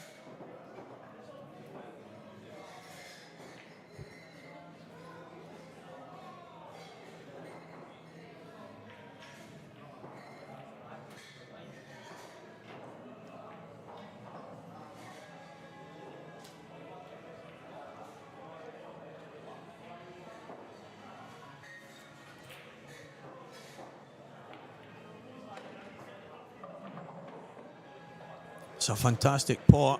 What has he got from here? It's a tough one. I think that red might... Well, he's having a look at it just now. It looks to me like it goes. Looks like there's a big enough gap here. But it's not easy to get these. It's not as easy as it looks, that's for sure. He's got to get to that side. And he has to get there. Probably pretty clean. He doesn't want to be kicking into anything. I don't know if he can just drop that in the right middle and still be on the one to the left. I think this is awkward. Yeah, that's why he's going to try and cut. He's going to take it in off a yellow, guys.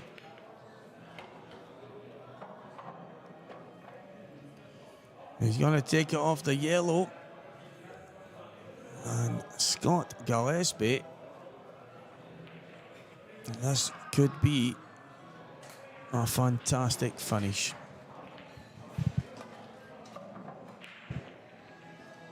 Brilliant from Scott.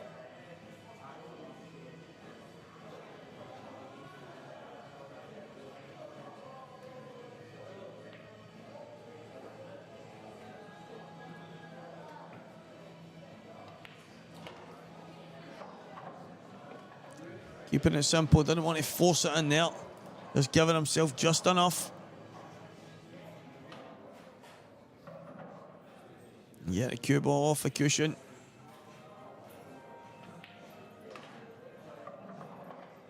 And it is 5 frames apiece.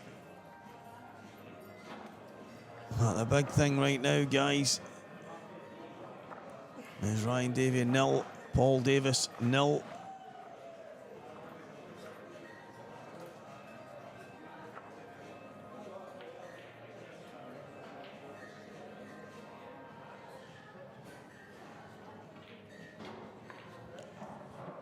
It looks to me like Morgan McInnes is through to the semi-finals.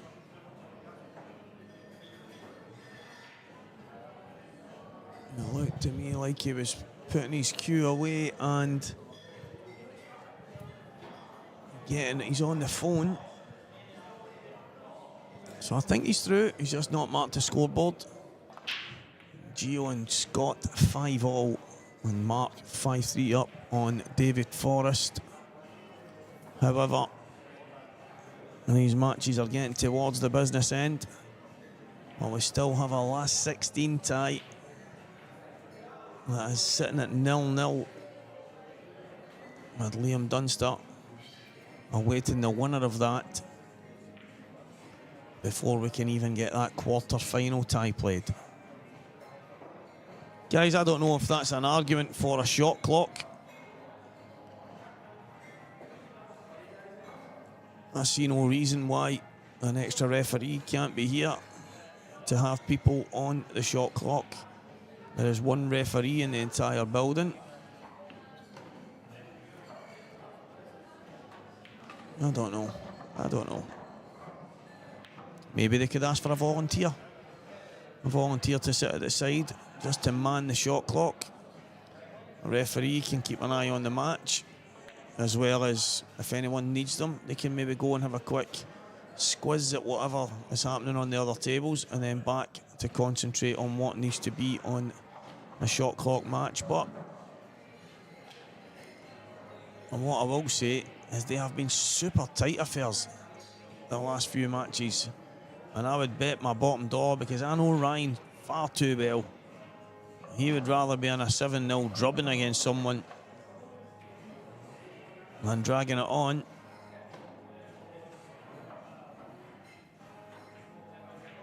Unfortunately, he's been in a couple of tough matches that have gone all the way. But right now, he looks like he's in a bit of a battle in the opening frame in that match. It's Ryan 0, Paul Davis 0. That match started 20 minutes ago.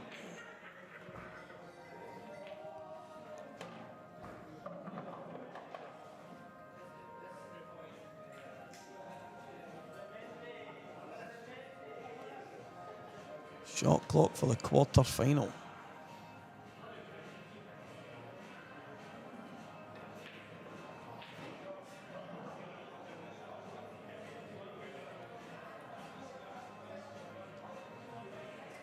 And that's the thing, guys. We've already got names in the semi-final. And we're not far away in the other two matches. So we're going to have 3 of your semi-finalists probably within the next 20 minutes. And we have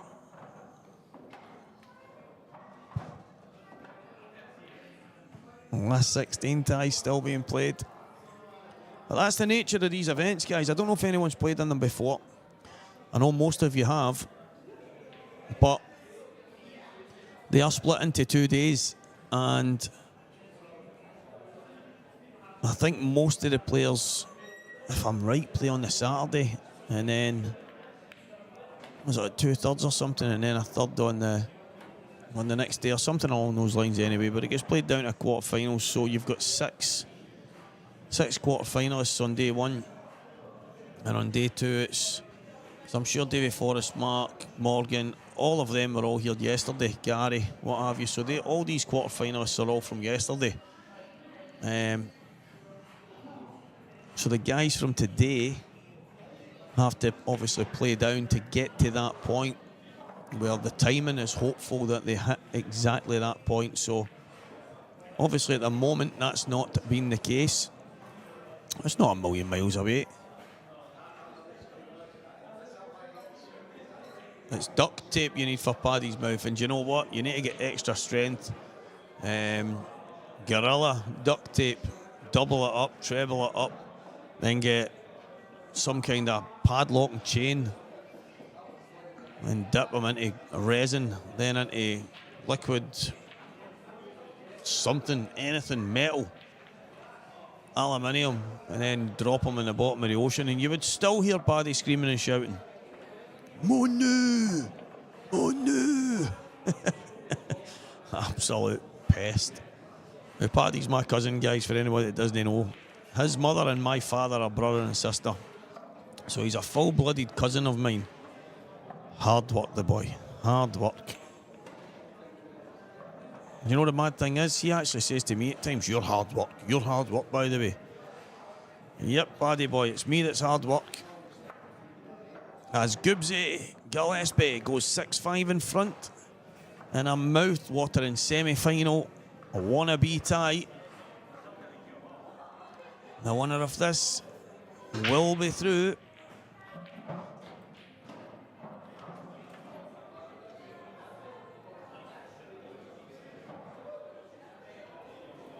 On then, let's go. I know. He was shouting Robert Stevens' match, he kept shouting Roberto, and all I could hear was Roberto. I'm like, he's shouting, he's that bloated, he keeps shouting Roberto. Come on now, Roberto.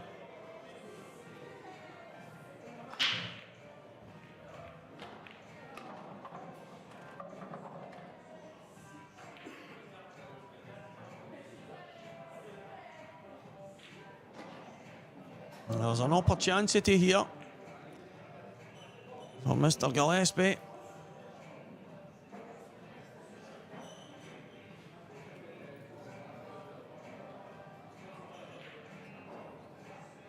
Oh, he's got a heart of gold. A lot of people that don't really see the side to Paddy, that he would actually go to the end of the earth for you.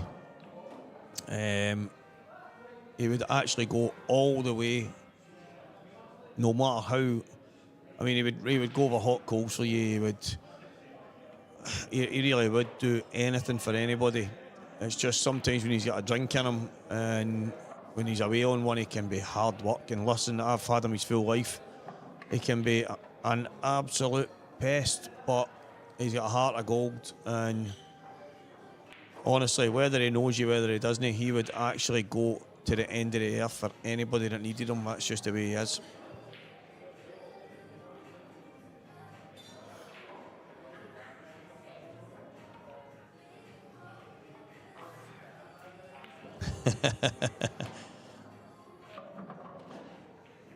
Give him pelters.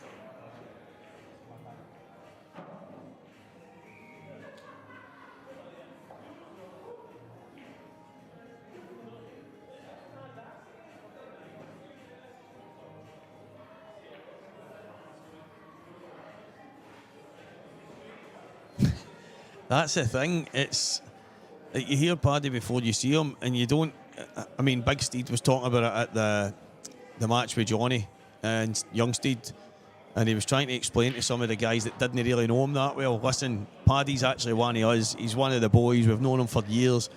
It's just he's actually got a couple of pound on Johnny, and it's just he actually apologised before it and says, Steed, listen, I'm going to be shouting and bawling for Johnny, but you know it's no personal. And they all had a great laugh. Obviously, a couple of people that didn't really know any better caused a bit of bother, but no, that's the thing. Obviously, when you don't know somebody and they're a wee bit over the top at times, it can seem a bit. Now, you can get judgmental on people, but I mean, he actually would do absolutely anything for anybody, and it's just the nature of him. But it doesn't change the fact that he is an absolute nuisance, man. No, Renzi, young Renz, I'm the man. Paddy's just a man.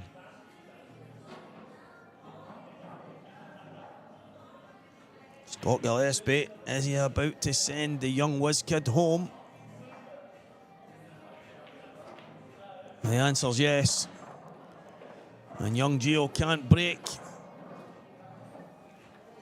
the strength of Scott Gillespie as Goobsy gets himself in to another major Scottish event semi-final.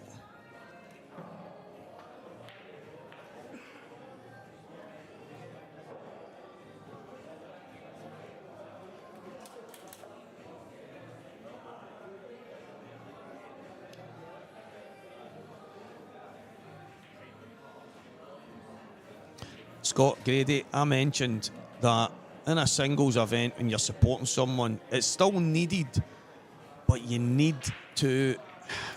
I actually spoke to Scott Gillespie about it last week, and he's like, Stevie, you were actually bang on. He said, when I was listening to you talking, he went, and it's killing me telling you this, he went, but you were absolutely bang on.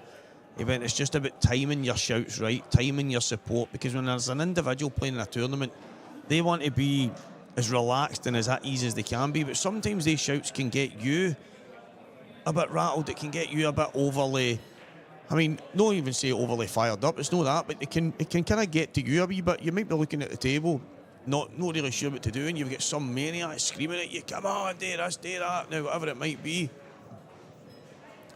I think the timing it just needs to be right, but Scott, I think you're spot on. Even in team events, There's still the right time to shout, and sometimes Paddy can get it wrong when he's got a drink in him, but you would rather he was on your side than against you, that's for sure.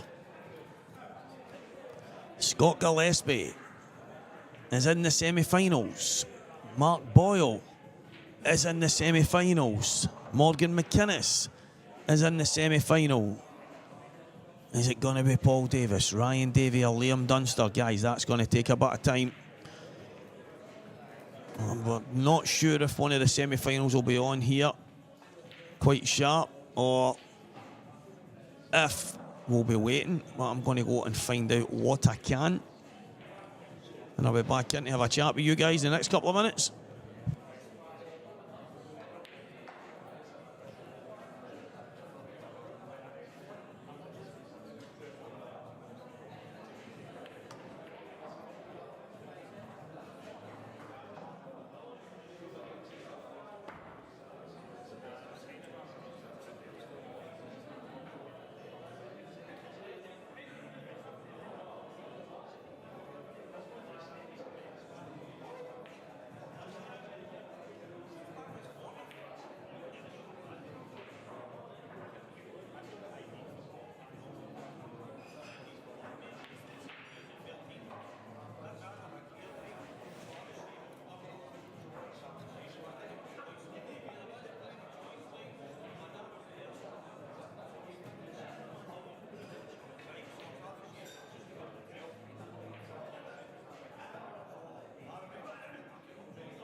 Lewis. Hi guys, what a match this is, and for at least half an hour, unless he gets called out to some kind of major issues, Alan Reynolds is in. Good to be back in, Stevie. Just to set the record straight on a couple of wee things as well. Tournament's running a wee bit behind, so I'd been asked by a couple of the officials and players and things like that to see what the players were averaging shot time wise, and even the possible maybe slower players, if you want to call them that, they're playing well within the specified minute which black ball rules dictates. So guys, you're going to just have to sit back, be patient, enjoy the show, enjoy Stevie commentating, and some plenty good matches still to come, because this is the semi-final, which will probably, the way it's maybe be followed by a quarter-final, which will then be followed by another semi-final, which is going to be followed by the final. So just enjoy yourselves, guys. Sit in. Let's hope Slovakia can get a result with football, and you can be watching this on your mobile device with Stevie talking us through the match. That's it, guys. I am currently in dialogue with my agent to try and barter a better deal for the extra hours. But I mean, let's face it, some of the ties that are going to be on show, like young new face Paul Davis, who's playing Ryan Davey right now. One of these two guys is going to be playing arguably next on this table against Liam Dunster. However, if that game finishes quick, no doubt that game will be thrown on to the other stream table as early as possible. I'd be surprised if they wait, Renzi. What's that for? So the winner of the Ryan Davey Paul Davis game, that's at 3-3 just now. Yeah. If that finishes pretty soon, Liam Dunster plays the winner. Yep. I don't think they'll be messing about. I think that'll be on table 9 straight away. Yeah, I think so as well. I think so. And I think Mark's just away for there's a pod upstairs in McGoldricks that you can get your head down and sleep for a couple of hours, and Mr. Boyle's away up there. I'm only winding you up. He was going to go home, and then I don't think he knows what he wants to do. He's over there talking about the pool party and that now, and trying to enlist more people to get involved in that, and what a show that is. I was actually talking about it earlier. It's that was the first time. I mean, I've obviously at the IPA event's been put on shot clocks, but I was talking about the one in here where I didn't know there was 3 tables on a shot clock. I only thought there was a big timer on the middle one for show kind of thing, and I knew it was buzzing when it got to a certain time, but then it wasn't until Kevin Chalmers said to me, 10 seconds, Stevie, and I looked at him and went, what do you mean 10 seconds? And then I went down and played my shot, and I said to him, am I on a shot clock? And it was the only time, and I must have played 10 frames that night. And I thought, I've been told, Big Chick said to me over the last while, he's never seen me play so slow. Right, okay. Now, I know I used to play really quick, and maybe I'm a bit slower than I was, but I never even got close to the 30 seconds that night. And against Dan Davey, I would use my extension the odd time, but I played well within the time. I think there was only once that was on the beat that I queued, and I was like, oh, I don't know how Dunster can do this, man. When this is beating me, I was like, I need to let my queue go, and I was still feathering, but I just think that I love it, and I never even get close. So I know a lot of guys Ryan get a bit upset at an IPA.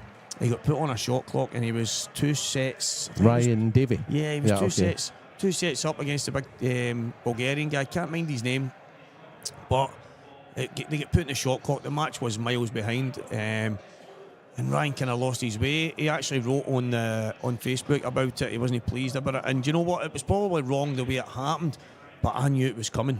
I knew, because we just spoke about it, Renzi, over there with Mark and Liam. It's just the way it is when certain matches fall behind down there. They're desperate to hit their targets with time. Yeah. They want finals for 6 o'clock, 8 o'clock, whatever it is, whenever they've got things set. So they'll look and say, well, that match is causing that match, so we'll go and get a shot clock on that. And as my match was 10 minutes behind, I get put on one. Not even 10 minutes started, sorry. And it get put on. So there is, I can see people arguing for it, but as you say, it's a thing that needs to get monitored probably in the future. Yeah. With the new IPA guys, obviously, with Paul Santa, I think Bronman staying on board and what have you, and I think it's a thing that they'll definitely look into. Yep. Oh. Now, unless it's ruled offside, I think Slovakia have just scored. Although that's nothing to do with us in the commentary booth, to be honest with you. You may have heard a cheer in the building. There was a cheer in McGoldricks. But as Slovakia score, and we're talking about shot clock, Morgan's gone through what could be a very nice finish to set his... Yeah, he's played that great. Now it's all about the 8-ball, Stevie. Yeah, I'm looking at it. It doesn't look like it goes. Doesn't look like it goes anywhere. Yeah. To me, I mean, did it maybe go in the top right corner? But that red looks like it would be prime position for where you'd want a cue ball, but... He also needs to get a position on the last yellow. So you don't... One of the rules that probably all pool players over all the generations, you never want to leave the kick out to last. No, definitely. Never want to leave a plant to last either, but definitely not the kick out to last. But I feel as if he might possibly have to kick into here. Put the yellow into the middle, pull back into the red. Onto the red, yeah. Then play the pot dislodge or the pot position. All will be revealed in a couple of minutes. There we go. So he's played the pot into the red. Now it's whether there's a bag for the 8-ball that he doesn't have to kick into it here, or it's whether he's got to gamble and maybe go straight into it or screw off the cushion into it. I think, if he hits the red here, but I'm thinking if he plays it in such a way where he clips the black, he could clip the black onto that red, drift the white over to the side and be on it in the bottom right corner. Now, that's a lot of things that need to go right in that shot, but when you're playing as good as Morgan and as consistent as Morgan, these are the sort of things that you're doing every day. Exactly. These are the finishes and the B shots. Yeah, he's played it great. See, I didn't like that. That's the reason why I didn't like it so that way. He played it thick, didn't he? He just went onto the red rather than hitting the high side of it. I think if that's high side of it, he's got a shot in that black, but... Does it double? I think it does. It might even treble at the worst case. Double where though? Bottom right or middle right? Middle right. Yeah, okay. So that's a very thin stick. He doesn't like it, so there we go. He's not got much here, I think. And the thing is, in the hope of the treble, it's the check that it takes off the back. What's tough? The dream team. Young Allen. Look at this though. Kevin Roberts. Sunday just got a whole lot better. England losing and Paddy's out the selection. He's not talking about our Paddy, is he? Paddy got to the last 16. He was playing Sean McMahon.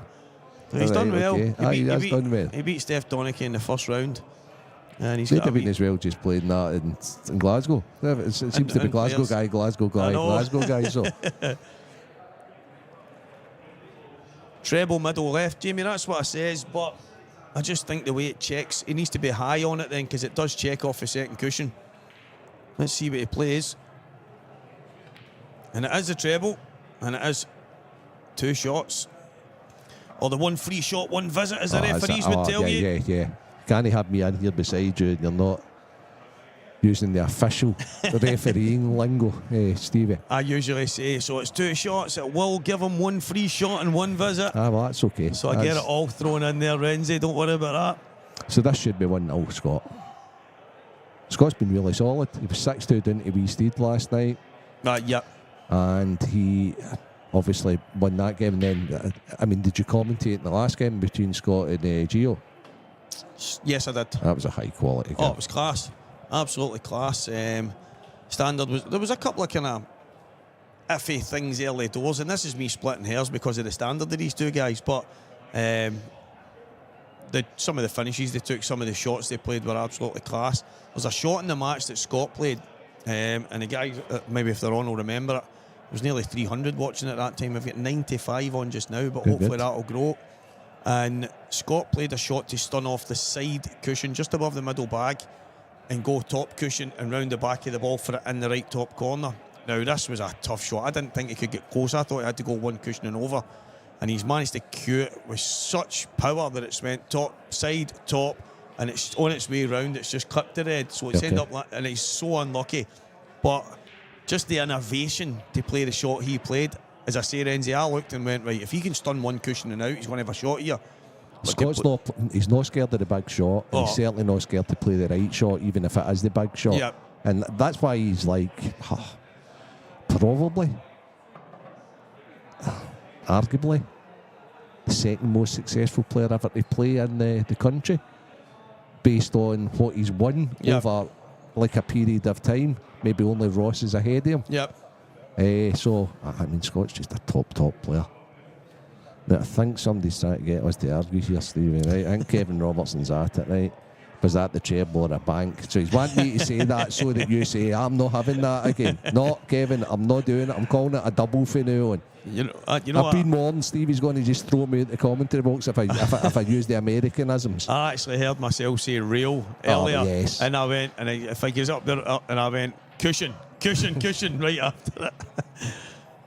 The terminology that you're hearing every day. The thing is, we all watch Q Sports. I don't know about every guy in that chat, but if they're sitting watching this, I'm going to imagine they watch snooker, they watch American pool, and any chance they get, they watch Q Sports. That's just me. But the terminology is pretty different in both, so you get used to hearing things, and obviously it catches on. But I must admit, some of the American terminology baffles me. I mean, I don't understand the bank shot. I don't understand bank. What does that mean? Bank. We go to the bank with our money. We put money in a piggy bank. You don't. It's a double. It's a double. Do you know what I mean? Guys, back me up here. Well, we're having a laugh about this. Scott, again, what we just commented on, he wasn't scared to take a right shot. A lot of people would have taken the ball into the middle, 4 out there. Scott took the ball down the line, then played that one, so that his cue ball's pretty much. So he sacrificed the easier shot for a better cue ball. Yeah, Morgan's going to have to play well here to stick with Scott if he's in this form. Dyke. That's a bit harsh, Gary. Yep.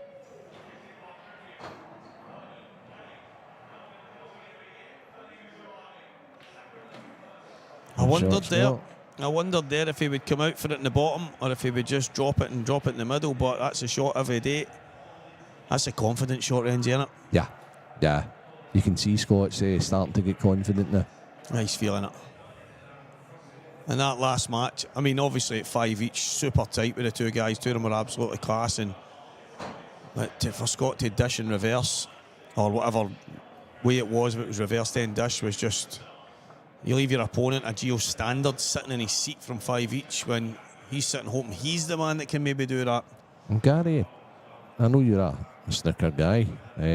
When did that ever become the actual translation of cushion for snooker?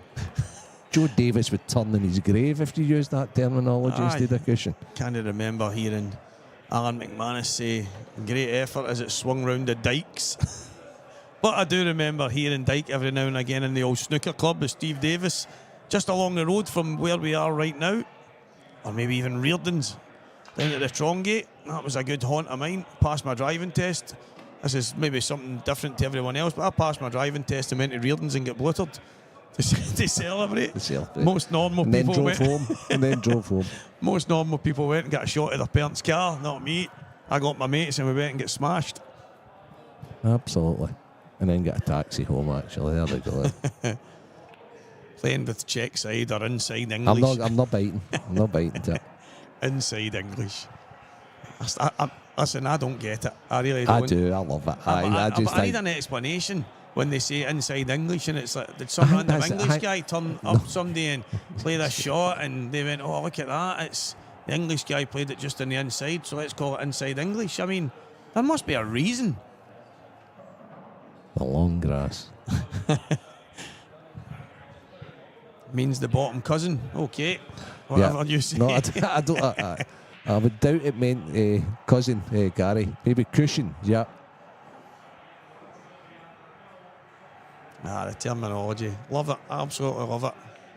If it wasn't for debate, how would we ever have fun? Big visit, that's for Morgan. It's massive, innit? And I know it seems stupid because it's only 1-0. But Scott set the stall out early with the way he took that finish. He looks confident, he looks well on it. So, feel every chance, Morgan. Looking at the yellows, a lot of people are looking at that yellow just below the middle bag and think that's dead. No way a guy like Scott. No.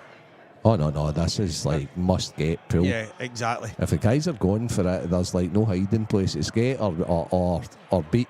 Yeah. Nah.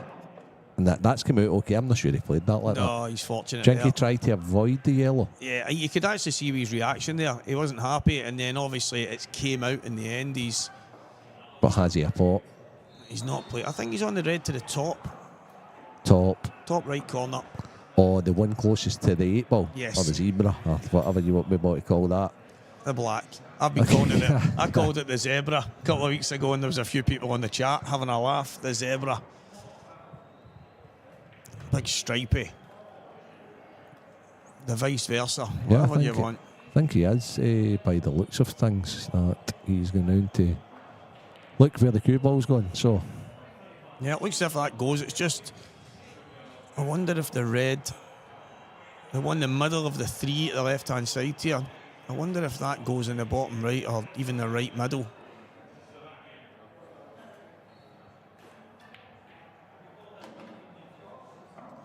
and it's now 5-3 Ryan Davey. He's just took a 15-minute break. Ross, if you're watching, he's got a sports masseur in, and he's getting a massage right in the middle of the arena. Yeah, Yeah. That is a cracker of a house coat he's got. That is an absolute peach. So Ryan's getting a sports massage, 5-3 up on Paul Davis. The winner of that plays Liam Dunster in the last 8, and Mark Boyles was clean shaven this morning. He's now got like an awful lot of growth sitting there waiting on the winner of both these matches. This, however, is the semi-final of IM2. 1-0 Scott Gillespie, and Morgan's at the table, and he's having to graft this finish, Stevie. He is. The big worry for me there was that red, the middle one of the 3 there. And I think that's his issue right now. Obviously, where he lands the cue ball now, is he going to stun onto that red and yellow? And then he can maybe play that red in the top? That's exactly what he's done. He's actually played it fantastic. Yeah, he has. That looked a nothing shot, but that was a toughie. He's played that great. He didn't have many options there. And he had to cue it. He actually had to play it really cute. How'd you go on this, Stevie? It's a wee toughie, isn't it? See, the thing is, if he had a better angle, I'd probably take the one in the top first, but he's just got to hold the gap here. Doesn't want to get near that yellow. I think he's going to be all right, but... Oh, wow, he's played that fantastic. So he's used a wee bit of run inside. That was all about pace control. Yeah. And his pace control for that shot was... That's a grafter's finish. Widened the gap so well there, In because fact, that yellow was a worry. Yeah, very much. That's a typical Morgan finish. He's a grafter, Morgan. He really is. But fair play. This has got to be a great match. He did something very similar. He was quick to say in the death match. Me and him were playing the frame, and I outplayed him in every stretch of it. I turned the frame from him being favourite to me being massive favourite, and I was literally one shot away from taking a finish. It was just a case of watching Morgan break down. He was in so much trouble. There was nothing there. And real low percentage stuff. This was probably a 1 in 50, I'm not joking. And he obviously decided, well, I have to go. And I thought, on you go, fill your boots. You're going to have to play a couple of 2-in-1s here. You're going to have to cut a ball up a dike, down a dike, one along the ball. There was so many things that he had to do. And next thing you know, he's on the thinnest black. I've knocked the black over the bottom right corner pocket where I've got that bag covered with 2 of my balls. The black's stone dead. And he's took this crazy finish, landed halfway up the cushion with the cue ball, the black, and he cut it along the bottom cushion and absolutely nailed it. Now, he's never taken that finish again. Never. But it was one of the finishes. That put me out. Did you have the sick bucket? I take it that, But you know, the mad thing is, I wasn't even that gutted. I was obviously gutted at losing the frame, but the thing for me was, I did so much right. I couldn't win the frame at one point.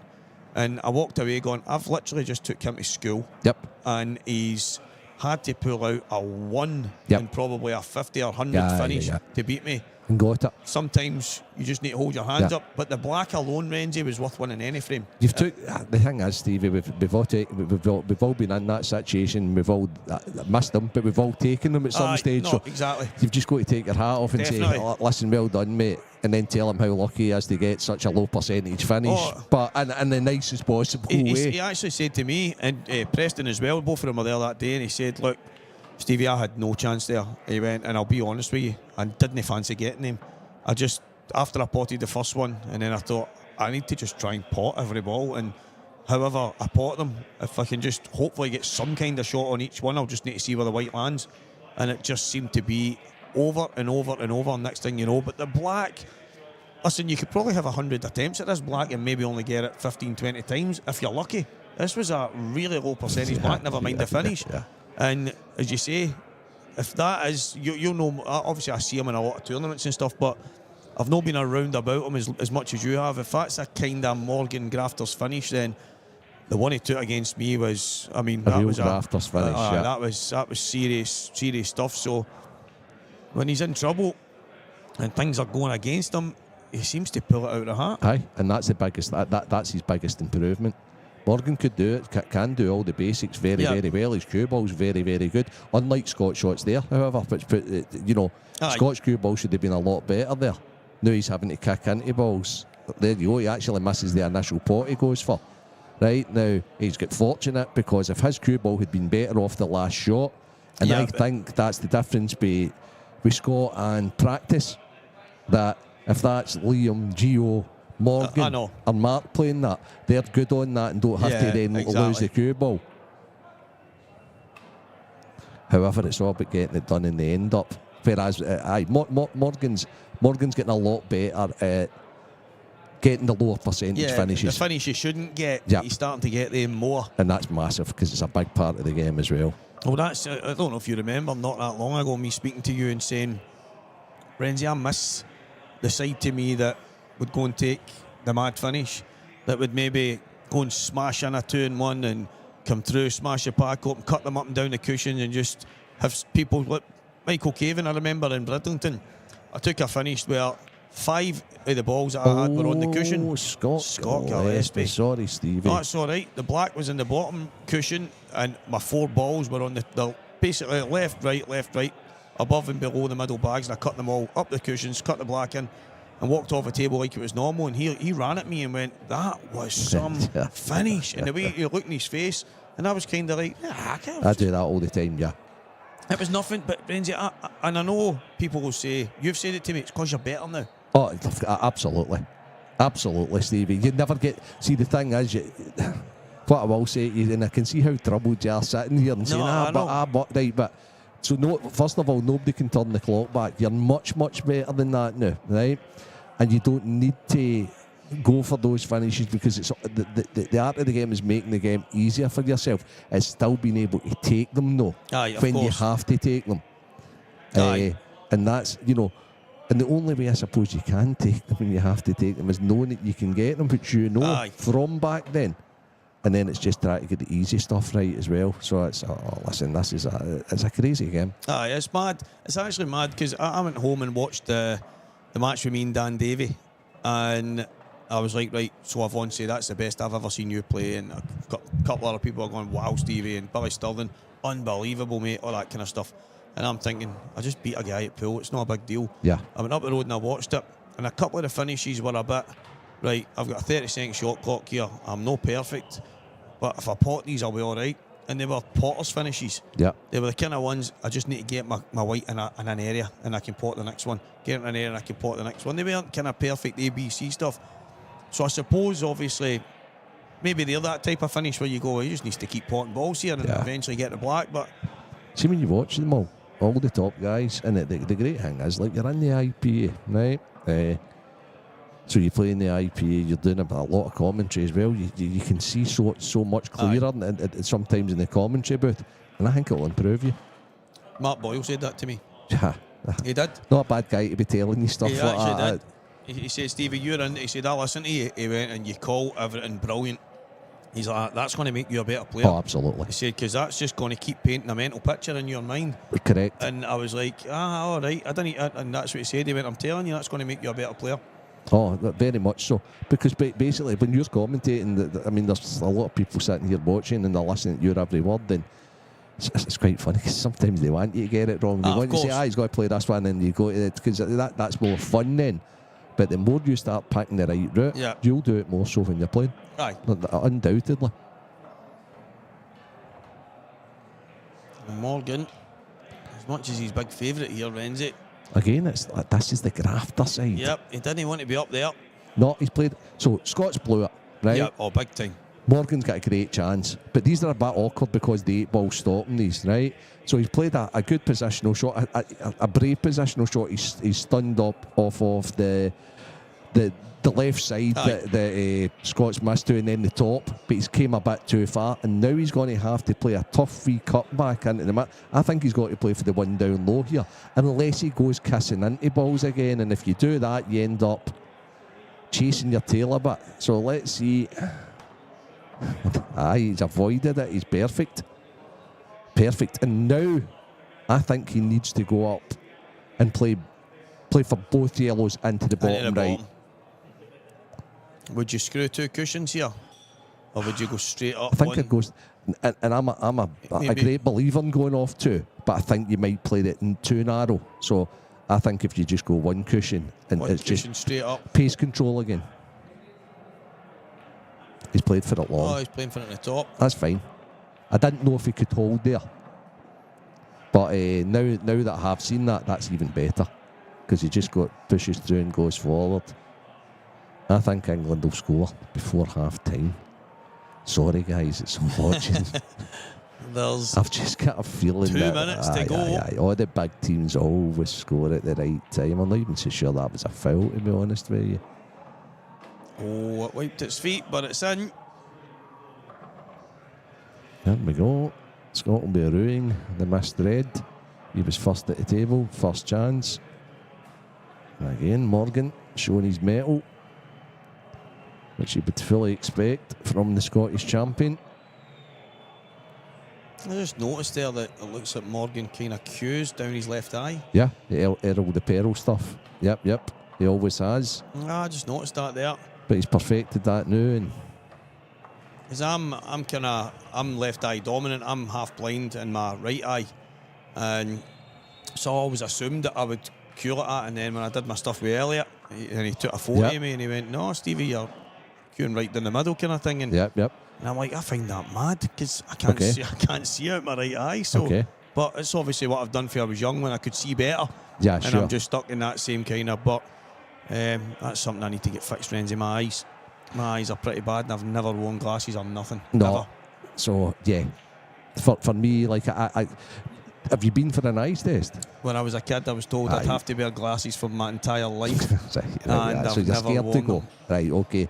I'm with you. It's quite weird because with Junior, for example, I was like, Junior was doing things when I was trying to help him and blah, and then he was like, so like when he was coming in for the side of the cue ball and all that, and it was my missus that says to me, I think his eyes might be goosed. Aye.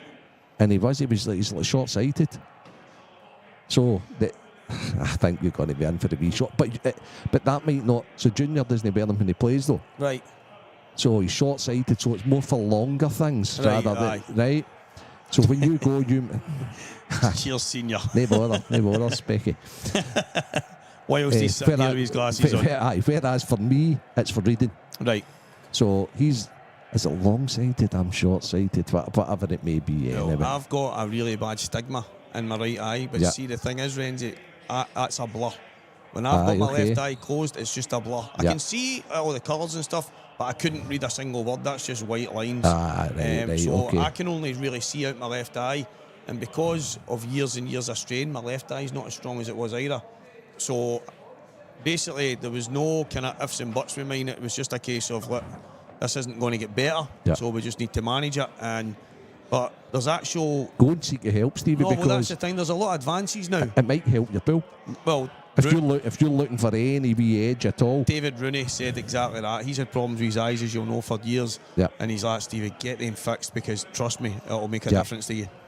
I'm just worried, Renzi, that it's just going to become I need to rely on them forever. you've got to. You don't hide away from things, though, Stevie. So No, you just I go seek the consultation and see if you don't like it. Don't do it. No, I know. You know, that's the way. If it's affecting you, just like smash them and then just bin them. I won't you know, I won't wear glasses ever. Yeah. That won't happen. So they'll need to you contacts scared or of getting something. called smecky or something like that? Listen, mate. When I've been fat, I've been bald, I've been grey. I'm everything. I ain't specky. Right, I'm with you. So no, it's just one of the things. It's been in my head since I was young. It's just no me. For It's all just- those glasses wearers out there in Scottish Built, I do apologise for Stevie here. No, it's just no me. I mean, my family, my nephews, my everybody that's round about me, my mum now, everybody. It's just no me, and it won't ever be me. So it'll need to be contacts and contacts only. Maybe I don't know. I mean, I don't know. I don't know, but Mark's another good guy you can talk to about that, because I think Mark's tried everything. right. Contacts, operation, glasses, snooker glasses, normal glasses. Yeah. So, aye. Mark's very pernickety about all that sort Right. of a stuff, but he'll just... Mark's a straight talker. He'll No, tell you 100%. exactly. But I didn't actually know that. I didn't know Mark. I know Ants had some laser treatment and stuff. Because Yeah. Ants had something pretty similar to me. Yeah. Don't think it was as bad as mine, but I know Ants had a stigma as well. Basically, something inside your eyes is the wrong shape and stuff like that. Yeah. So I know Ants had it, but I think he got laser corrective I treatment. think Mark's had laser. Right. Mark, just talk to him, mate, because... So Mark's had laser treatment and he still wears glasses. Aye, that's what I'm a saying. worry. So, yeah. I don't think I'll be getting laser treatment. Oh, no. Unless You can it ask him weighs about it 10 anyway. I grand. might be talking nonsense, but I don't think I'm sure Mark's tried just about everything. I see Liam Dunster is getting stripped for action over there. So Here we go. while we were talking, a couple of things have happened while we're talking, Stevie. Firstly, Scott's missed again. A comparatively easy pot, or one that you would expect him to Aye, get. somebody of that calibre. But the good thing for him is he is on reds, which are the better set. And Ryan Davey is through to the quarterfinals and is now playing Liam Dunster. That's just starting on table 8, I think it is. Table 9, sorry. It looks like he's having a bar of chocolate. Maybe he's hungry. He's not had anything all day. He's not had anything all day. He was moaning, could he have a 10-minute break? And I had a wee laugh at him, said, no.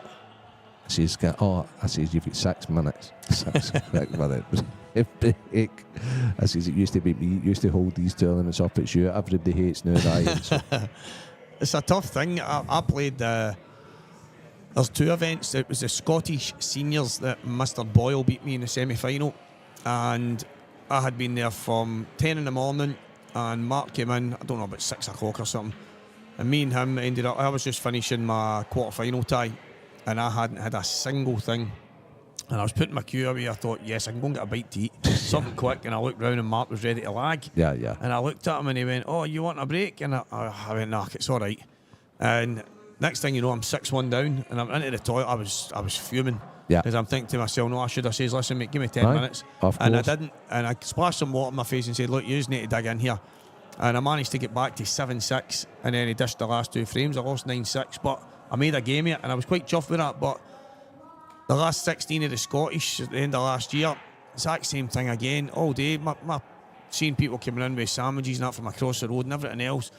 And I'm on and then on again. And I'm going, this is it. But you need some kind of endurance, friends, if you want to win one of these. These top boys are quite clever, to be honest with you. You know, like sensationally good pool players, right? And many titles, Scott and Liam and Mark, etc., right? But they know exactly when to eat. They know exactly when they, the first thing they ask when they come off is, how long do you think I've got? Aye. What's they scoring that game and now it's 2-2, it's a race to 7. Oh, I'm all done just now. Aye. No, they want the fuel in them to basically keep them going. Aye, well, that's probably a big thing because Walker the talker might end up having a conversation for 20 minutes and then look round and I'm called on and I go, I could have had something to eat then. Aye, absolutely. Could have had a wee bite, even if it was a walk across to a Tesco and get a sandwich and whatever. And you know what? It's like, you can't change the way you are, but that's where the selfishness comes in. Yeah, definitely. They're That's- great that's what guys. you They're all need. great guys we're talking about here, but they're like pool selfish. I of course call it is. That's probably they're the goals Stephen to win. the Stephen Henry type. Yeah, very much so. You just need for everybody else doesn't matter. You're there for one reason. Very much You're so. there to try and win a tournament. So no, that's probably a way to put it. Goobsy, you have to feel, Gibbsy his second chance here is sweeping up. and he's doing what old Mick would not be happy about. No, on this occasion it's okay because he can just go through and caress the yellow, and he can even put the two in him here, which I think he would have been happy He would have if he been, did. aye, probably preferred to. It's amazing how things stick with you, isn't it? And that was one of Mick's things. It was, funnily enough, actually, if anybody's, if Michael Mullen or Kim or anybody like that's watching, and they don't know this information, every now and again, I've subscribed on YouTube to a guy called Billy Witcher. Right? Okay, and what he has is he's a guy based in London. I think he was pals with Pat the Child Kane and all the Right. old time guys, and he's a load of coverage from over the years. So from the 1980s, pretty much, Right? all the way through to like Darren Appleton playing against Quinton Hahn and blah blah blah, all the embassy finals and what have you. And there's one that Ross is playing Greg Farnan in. Very old school rules, blah blah blah, mixed down the commentary. Oh, is it? Aye, it's insane. So every now and again, if I want to hear from Mick, if I want to talk to Mick, if you know, I'm here, that's Mick. class. I would love to do I just like listen into him. Yeah. So, aye, that's the John Bill Bitter or something like that. Ross, a very young Ross, a 30-odd-year-old Ross with a moustache and what have you. He's playing Greg Farren, who was like a top player back in the day, but mixed down the commentary with another guy that's no longer with us, Norrie Donald, who used to be the SPA chairman, Right. you know, years and years and years ago. You'll love it. You'll love it. I'm sure. I need to hear that. I was actually talking to Renzi only last week about the fact that people are asking me about Willie Lemon. Willie, my best mate, Yeah, who of I've just course. lost, right? And I've got voice notes and videos and all this stuff. I haven't heard my mum's voice in 21 years. Yeah. So she was, her anniversary was only last week. I've not heard that voice since the day she passed, and right now I would love to hear it, just to hear her voice. And I get to hear Willie's quite a lot now, so it's quite surreal. It doesn't feel like Willie's away. Shooting though, It is. But Stevie, yeah. That sounds amazing. I'd love to hear Mick's voice.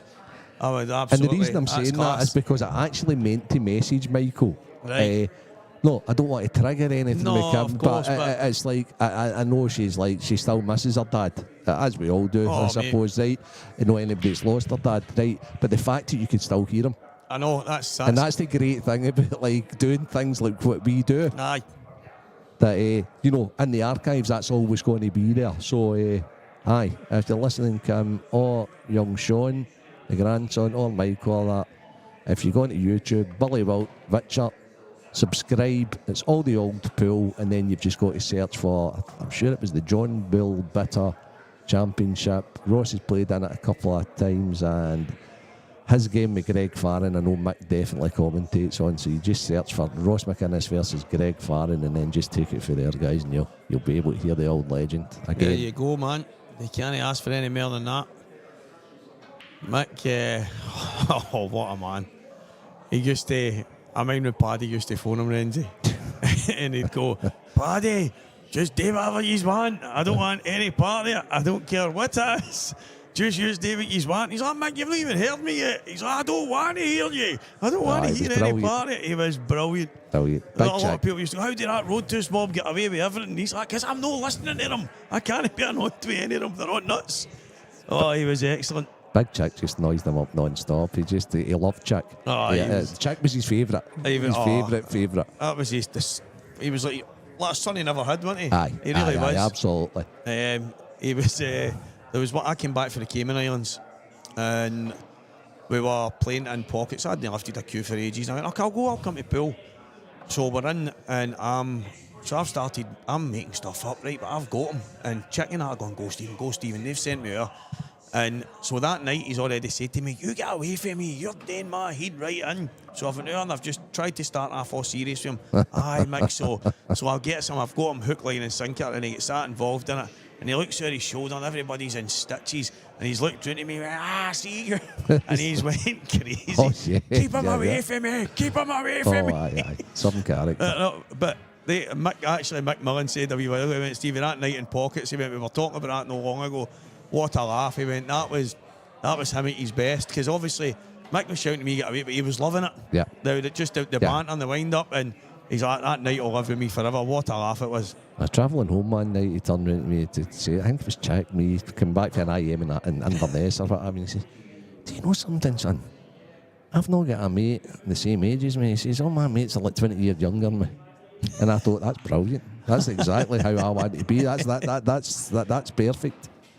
They're the link for it, lads. Whereabouts, Charlie? We can't see it. I don't think you've posted it. Oh, Charlie, try and post that link, mate. That would be sensational for people to listen to the Aldrin. Very, very good. Good commentator. Morgan has just built another fantastic finish. Brilliant. And Absolutely three brilliant. out, he had to stroke a long yellow. Yep. And he's doing so. This is a good match. He's looking good. It's a good match. He's looking good here. This match is anybody's.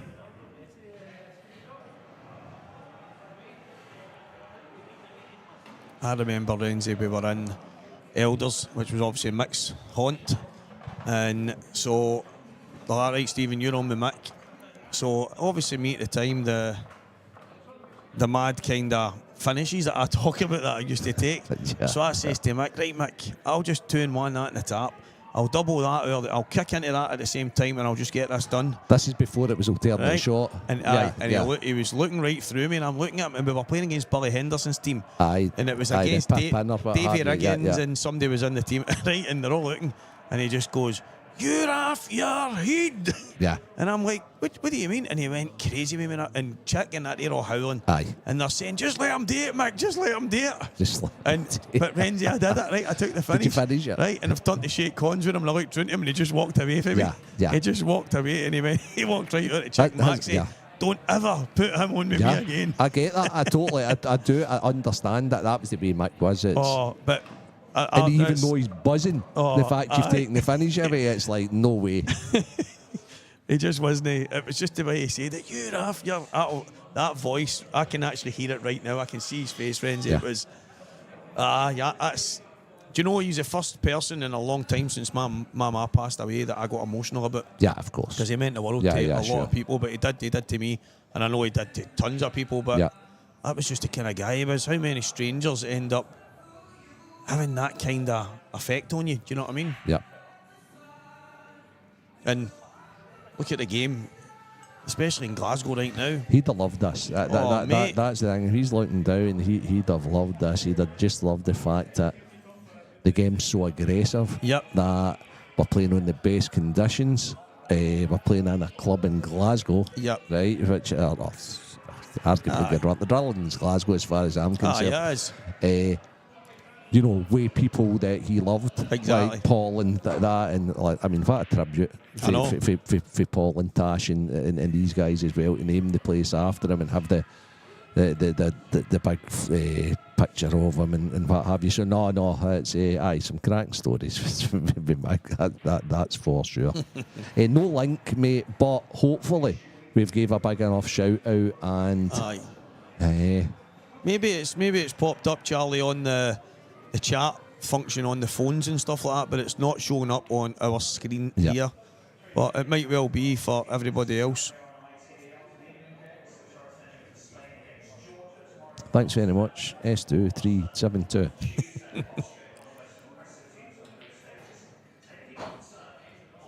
That's a hell of a name, that, isn't it? It must be one of the automated YouTube names that you get passed out. Now, Morgan's going about his business pretty well here. The connect here is right. Come on, Stevie. Let's get you working, mate. Let's get you working here. What's the finish here? Right. Finish here. If he's got the full bag, I like the ball he's taking right now. So I like him taking the one in the top right corner. Yep. See the one he's closest to right now? Yep. That one red just below the black is probably the only thing that's bothering me a wee bit, because I would probably be going this one to the top right, top left, top right again, middle, bottom two, and coming across. But the fact that the red just below the 8 ball has me a wee bit. Okay. I'd be interested if he didn't leave the top two, the last two. Whoever I get. Paddy, how are you doing? How are you getting on? I'm not too sure he's meant to land there. No, I don't think like, so. No. Do you think he tried to? He looked as if he had a bit of side on it, as if he was Yeah, trying to play the maybe gap a for the one better next to the angle. black. Yeah. Paddy McAllister, how you doing, mate? You alright? How are you getting on in that tournament, mate? You still in?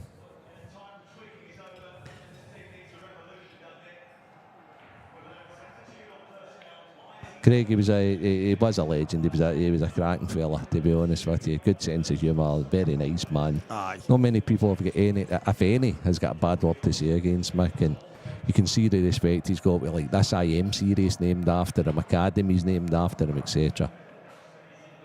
Oh, Sean McMahon beat you, Paddy, okay. But you won a couple of matches, so happy days.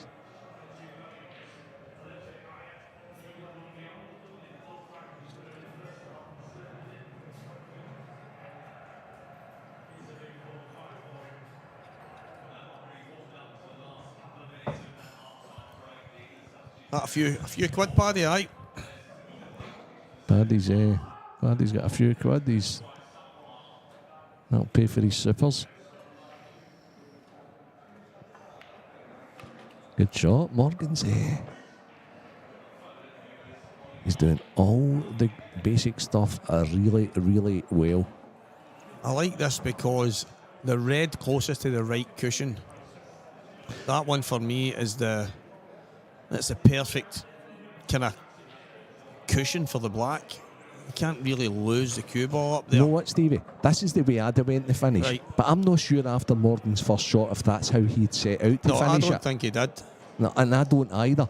But, you know, like sometimes you just fall into the right way. That's exactly what he's done. See, I think, because I think he was going to go something similar to Acid. Yeah. And then basically come to this side of the table for the black, over towards the middle pocket. But The only problem with leaving this year, no, I think this red and the side cushion is Do you his think best so? friend here, aye. Right, He okay. could probably screw through Stung the it, gap, aye. you know what I mean? But So that was the only issue. That's why he didn't like leaving this to last. Yeah.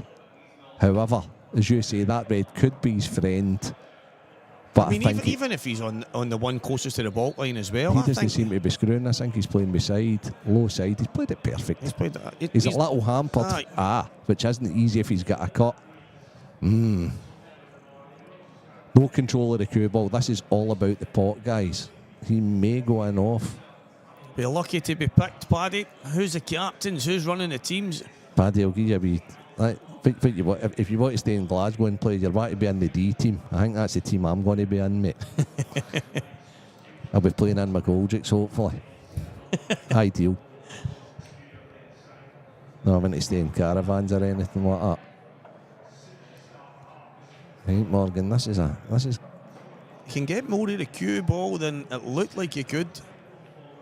He's missed it. He's babied that a wee bit, aye, because he was trying to control the.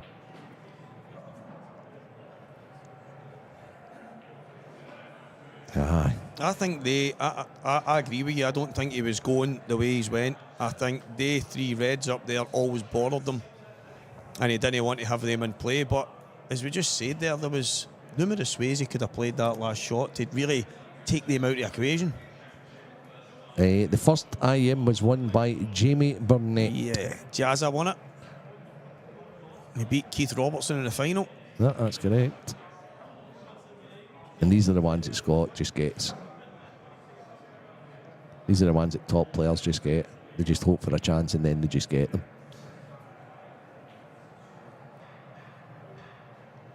So, Ryan Davey, Liam Dunster, 0-0 in the quarter-final. And that match started about 13 minutes ago. 3.5 hours ago. So, it's been...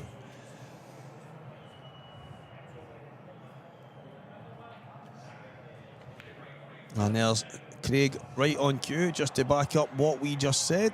Thanks, Craig. Good to hear you're still listening. Oh, England seem to have equalised.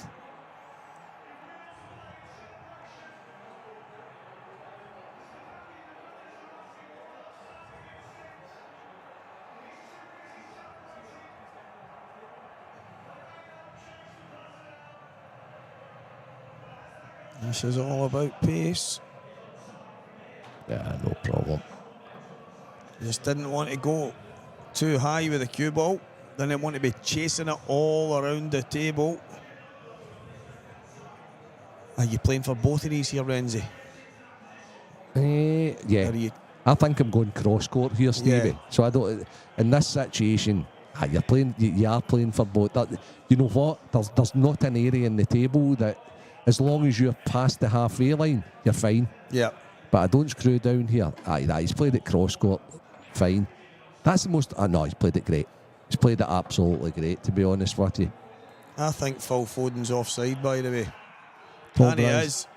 Oh, I knew it. He was about a yard offside, that's a Renzi. shame. That's a real shame. Paul Bryson, that's a cracking question. And Supremes are the ones that obviously most tournaments are played on.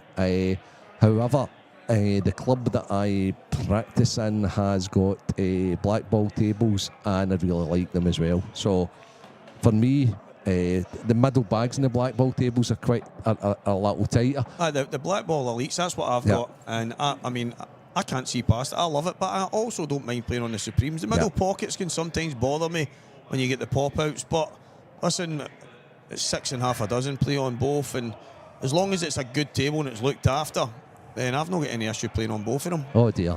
Oh, okay. So both are fine. Black ball tables all day long, says Junior Rens. Well, Junior, I'm with you. I'm backing you, mate. Junior, and where can you purchase these? Is it from one of your sponsors? Is there a place that you can get them from, Junior? Yeah. See if you can talk them into sponsoring me, mate. Yeah. I might even mention them on the live stream. Yeah, they might get a wee mention on the live stream. Where can you get these black ball tables brand new, I ask myself. Junior's sitting right in there. On cue world. On cue world, they're called. Right There we on go, cue, guys. Junior, the on cue world, okay. So on cue world's CEO has actually just missed an 8 ball. Scott's away for a slight comfort break. It's 3 frames all. Should have been 4-2 Morgan. Just left himself a little hampered. And basically they're racing now to 4 to see who goes into the final of IM2. Liam Dunster has won the first frame. He's nicked in front after a 20-minute opening frame. The winner of that, let's not forget, I think it's going to be a night shift here, Stevie. The winner of that plays Mr. Magic Mark Boyle, who is, I don't know if he's away home or if he's away for a sleep or if he's watching the England game or... I think he would be well within his rights to just come back next week. Come back next week.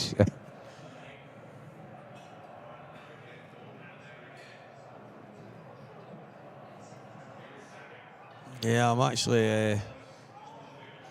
someone said yesterday, what are you getting for this? About $2.50 an hour? I think it's going down, Rens. Oh. So, that's not what the doctor ordered. That's actually a Gives good his break crew could be in a bit of trouble as well. He was disgusted with that there. And see when you've just... The chances are, Paul, here's the thing. There's always going to be scope to try and find somewhere that can hold that many players, and obviously the tables and stuff. I know in an ideal world a hotel would be absolutely fantastic, but the problem obviously with hotels is maybe having only 2, maybe 3, 4 at the most in specific rooms. And I think obviously the SPA, they don't hide it, they actually make some money from the caravans and stuff like that and what have you, but I think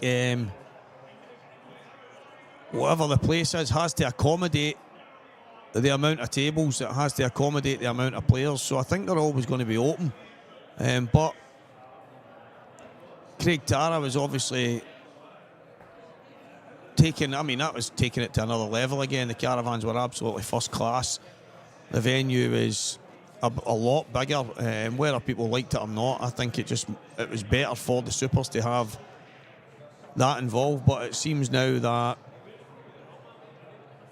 It's going to be Petticoat Bay. So I don't know what the script is with that.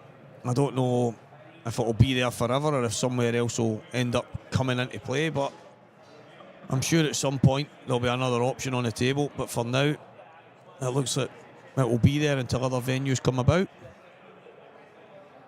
The prize money for the IM, that's a good question. I don't actually know personally what that is. You'd maybe get some information for you, but I'm not 100% sure what the prize money is. I don't know if it's a grand to the winner or something like that. I know it used to be something like that. I don't know if it's a bit more now. I'm not sure. That should have been... I think the Slovakian guy had to take that chance there. He's missed that by a long way. I mean, he did shoot from almost the halfway line, but looks like an exciting start to the game. Yeah, the prize money's actually on there. Grand to the winner, 500 to the runner-up, 340 semi-finals, 175 quarters, last 16 a ton, 50 to 32, 25 to 64, and a tenner to the last 128. Total prize fund just under £6,000. Decent stuff. Stato right next to me there. Mr. Socko. And Morgan with 2 shots here. Or 1 shot, 1 free shot, 1 visit, as Renzi would say. He's about to go 4-3 in front. Yeah, it's on Q score. Dave just seen it there. So there's a really big prize pot, guys, and you have to consider as well that the IMs are probably the best value you're going to get in pool for how little they cost to enter. So get yourself involved next year if you're not already. The tops that most people are wearing now are from a place called Onboard Sportswear. So let's jump onto that, mate. Onboard Sportswear. Ben Davies is the man who came up with that. Great idea. And all the tops that everyone wears now, most of them are coming from there. So you can go in there and have a look at different designs, mate. So right next to me, who's just entered the fray. I don't know what happened with Renzi. He got dragged out the box 2 minutes ago and he's disappeared over to the refereeing station. I don't know what the reason for that is, but Mr. Socko, Stephen McCush, has just sat down. Better pool play to take place anyway, Stephen. There's a bit of talent now in the box. No pool talent. Something else now. I was just sitting watching that there, and so obviously Morgan's missed that black. He's bridging over it, and Scott's went to the toilet, and I think obviously a wee bit of mind games. He's come back and boof, pin off. And it looks like both of them have taken some kind of... Oh, is it just Morgan that's disappeared this time? Yeah, it's Morgan just left there. I think it says a wee bit of return. A wee bit of retribution. Any PU can do, I can do better. You've got to love that, man. See when somebody does that to me, I'm that wired up anyway. I don't even know what they're doing. The match on the other stream table. It is 1-0 to Liam Dunster. Does it still cost the top 16 more to enter? I'm not 100% sure, Scott. I think it does. I think that's always been the case. I think the top 16 pay £1,000 each. The rest of us play a fiver. Play a fiver? I mean pay a fiver. What is it? £30 for 4 events? I mean, where are you getting any better value than that? To play in the biggest events against some of the best players, it's absolute quality. Is it still the 6 IMs? 4. Is it 5? You used to have the IM 6, remember? That was the... If you never won anything for the first 5. That was the one. I don't think you get that anymore, but you just get 4 IMs and then obviously you enter the Scottish, which is separate. So I remember I never won a penny in the last IM. I got a tenner because the opponent didn't turn up, and that's how I couldn't make IM 6. Well, everyone is on. If you qualify for any event now, you're on a tenner right away. So nobody goes home empty-handed unless you forget to ask for your tenner or you're in the hospital and you don't get it. And that would be me. You don't need tenors anyway, Stevie. Don't accept tenors, I want 20s. Ryan Davey about to go one each. A good finish from Ryan. I think Mark Boyes went home for a 5 hour sleep, I think. I don't blame him. Because whilst the semi-final is getting played right now, it's only a quarter-final that's just begun, and the winner of that needs to play Mark to then play the winner of this. Guys, I think we should be making these next games races to 3. Yeah, because a Thursday flyer, Stevie. Going to have to cut you to a one-frame shootout, guys. Yeah, don't worry, you'll get a chance to dish back. Do you know much about the boy Paul? Just been beat there. I actually mentioned on the chat, asked a few people about him, and someone said he's from the Falkirk area, and apparently he's done a bit of boxing, he's played a bit of snooker, he can play a bit of golf, and he's one of these guys that can kind of turn his hand to most sports. But I said to Mark Boyle, I went, he said, who is he? And I went, apparently he's from Falkirk, so I thought you would know. And he was like, nope. And according to his Q score, he's only maybe had about 10 matches in his pool life. Maybe he's played a lot that's not on Q score, but according to that, so obviously he's entered the IMs through Falkirk at the end of last year for this year. Maybe he's just not made any of the kind of qualifiers or that up to now, and then he's went to one, qualified, and then he's done quite well this weekend, so fair play. The first time I seen him was at Lola's pool party. Oh, Morgan's just missed it. That was huge. Was Missing that. Lola's pool party in Falkirk. I seen him. And I think it was actually Barry Lynn's sister, Gillian, that beat him. Right. Well, there you go. Although Barry's family are quite handy with cues in their hands, you have to say, anyone can win a game at one frame pool. But he played decent this weekend. Ethan Lang said that from a position.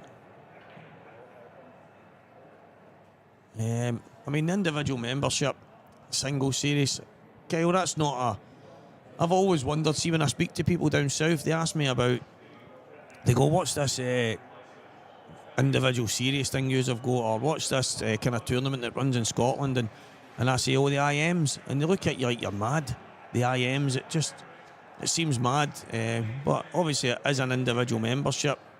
Single series, I suppose it's based on your membership to the SPA, because to enter them you have to pay your membership, but I think it's £25 plus your £5 membership fee, so it makes it £30 entry kind of thing, or whatever it is, something like that.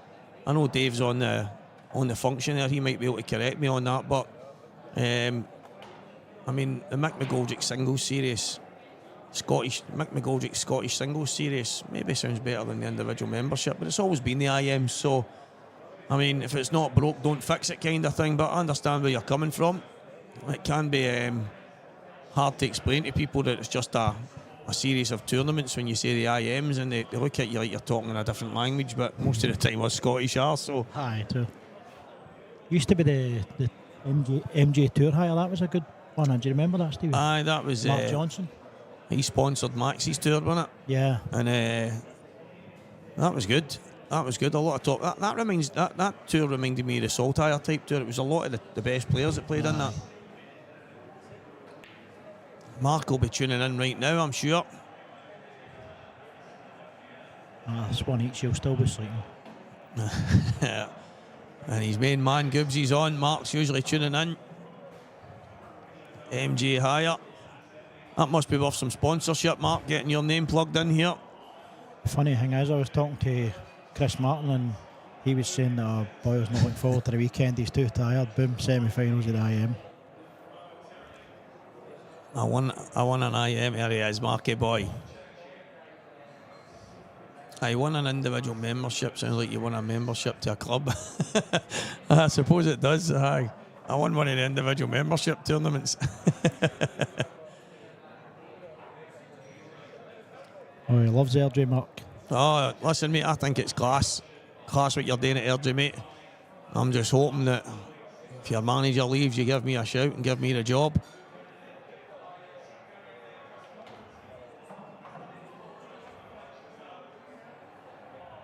Kevin, everybody in Scotland that plays pool knows what you say, but You say to one of your family, how'd you get on at the weekend? Oh, I did great in the IM.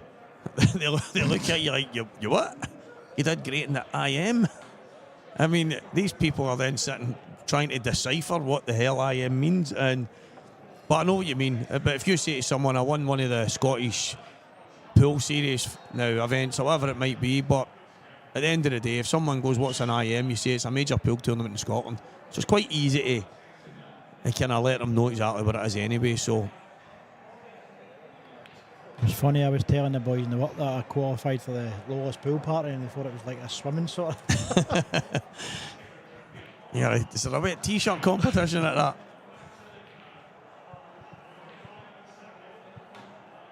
And Gibbsy obliges after a big mistake from Morgan, and none of these guys so far have been able to create any kind of daylight between them.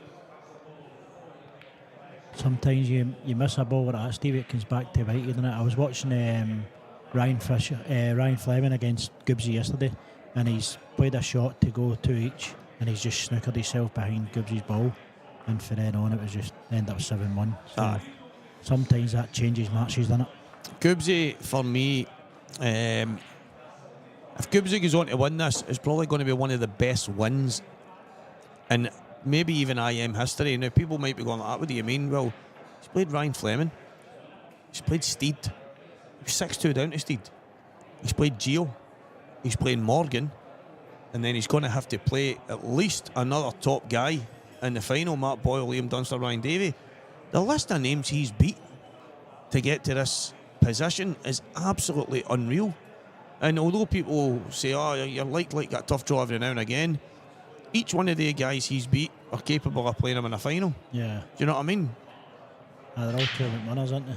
I thought he was getting off again now. It's a sledgehammer, that break, isn't it? Scott, he probably is. But that will be until the next guy outside the top 16 does it. Unless I end up in the top 6. See, if I was in this event at the weekend and won a couple of games, I'd have been champing right on the door. Sitting just above, I think I'm 35 or something in the rankings right now. A couple of good wins this weekend, I'd have probably been in the top 20. I'm sure Robert Stephen won the IM outside the first one he won, did you know? He was outside. Well, Robert won one, was he outside the top 16? I'm sure he was outside. He might have been. James Gilmore, has Sean Wishart won an IM outside the top 16? Good question as well. There's got to be a few, Scott. It can't just be all top 16 winners, but I know that they win it more than anything. I don't even know how you would find previous winners of the IM. I mean, you used to have a couple of links on the old website where you could go and check previous winners of different tournaments and stuff, but it's a tough thing. These days, everything's obviously through the Facebook, and it doesn't seem to have any quick access to stuff like that. I wonder if there is something, because I've been on pages where you can go and look for individual stuff within the pages. I wonder if the SPA could sort something where you go into the navigation bar and there is a few different things that you can maybe see past winners, and I don't know, but there's got to be something. I know there's supposed to be work on a website, so maybe Keep your they eyes get peeled. I'm sure Dave McClaren will give you the info. Dave's a man. Dave is a man. I don't want any of the naughty websites, Dave. I'll just start with the Scottish ones.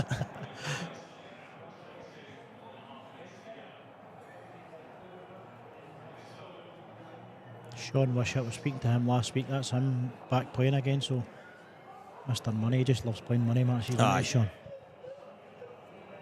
I think the fact that obviously the top 16, you've earned the right to get there, whether you come through an easier qualifying area or not. You've got to get to these tournaments and do well in them against good players. So if you get to the top 16, you've done something right. But I think the way the IMs are seeded, I quite like that. However, I think the Scottish being an open, and I've seen some people, in fact I've heard some of the top guys have been saying they don't want it ranked because it's an open draw and they can all run into each other right in the first round. So I'm sorry guys, but if the Scottish wasn't ranked, I think it would be pointless, because that's the one time where a lot of guys can gain some confidence, get some traction by getting a decent draw, winning some matches, getting themselves up the rankings, and then having something to aim at. But if it's always the same guys at the same end, you might only get one or two breakthrough every now and again. And for me, I know the top guys are trying to cement themselves up there so that they don't have to qualify for certain events and stuff, but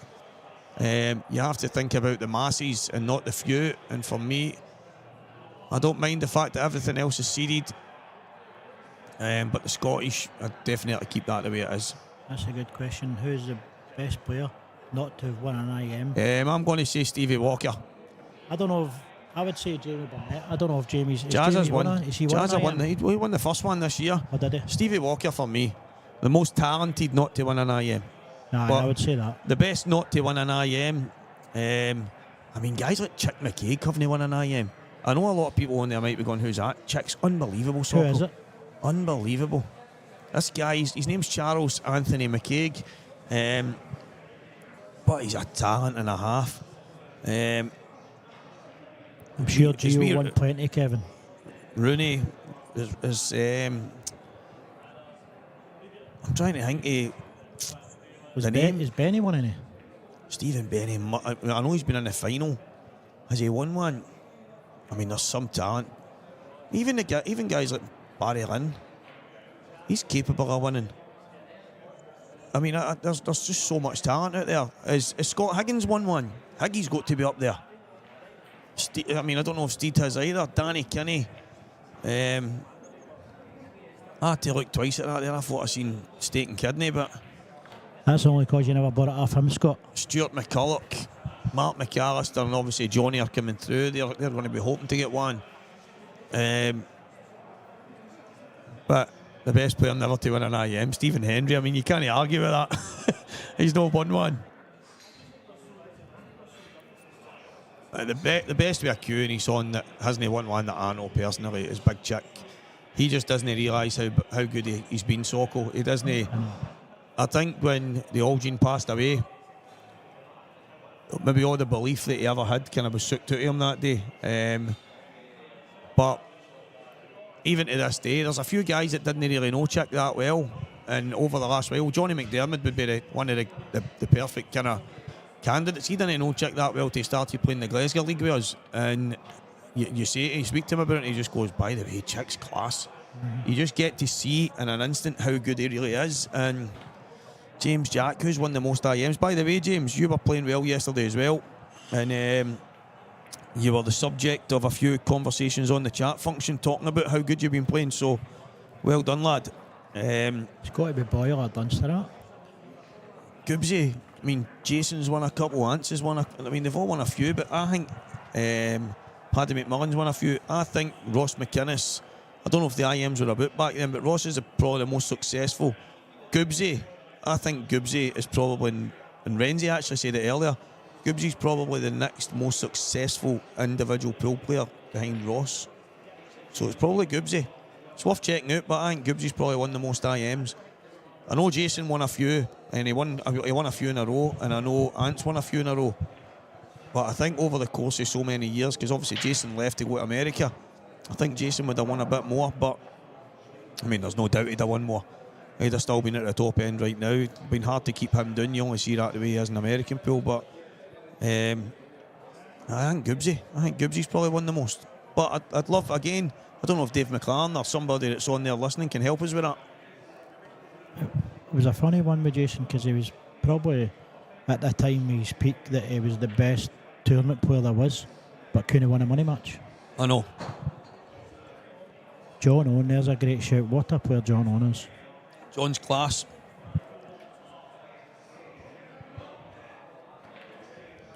See, we were watching the scores coming in, James, and obviously it was touch and go up to 6 each, but not obviously because it wasn't on the stream, and I'm looking through the glass at the commentary booth trying to see as much as I could. I think he's were maybe on table 3, 4, 5, something like that. I know he's were doing there. And we're on table 5, Steve. He hit the ball too hard. That's the problem. When it come back down the table, he's got himself to blame. I never seen it, but there was a couple of people on the chat function speaking about you, and it seems as if you were playing quite well, mate. He won a few, mate. He won one and then he won a few in a row. He won a few tournaments in a row. He did win a few IMs, maybe 2 or 3. He won a Scottish. Jason won a few tournaments, and I think he won for like 5 big tournaments in a row after winning his first. And it might have been like Max's 2 or 1 down in England, whatever it was. But he won a few big tournaments in a row. I think it was like 5 tournaments in a row. Wee joke, Jacko. I felt sick for you, mate. There you go, guys. 25 entry and £5 registration. 75 and 5 for the top 16.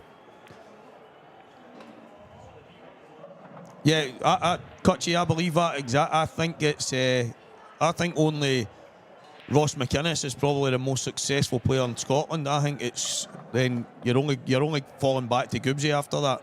There's obviously a lot of guys that have won stuff behind that, but over the course of so long, there's no doubt in my mind that Gibbsy has to be Gibbsy. Has to be.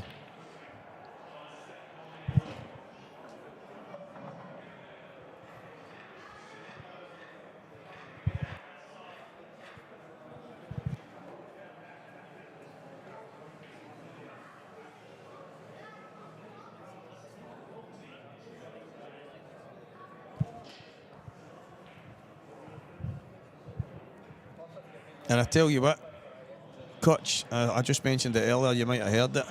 The run he's had in this, if he wins this must be one of his best. I know they talk about Matt Boyle's break, obviously how hard he hits that cut break, but how hard does Scott hit that front break? No, I know. The timing that he's got on that break is absolutely legendary.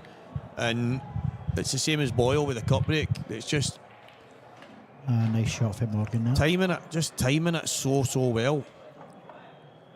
I was trying to watch him, Stevie, as Gibbs was breaking there, and it looks as if he's screwing into the bottom. Aye, because the cue ball goes back and hits the top cushion. Aye. He does it. He absolutely layers it with deep screw. And then they're all laughing about that shot that Ryan's just played there. Oh, is that on a steam, Stevie?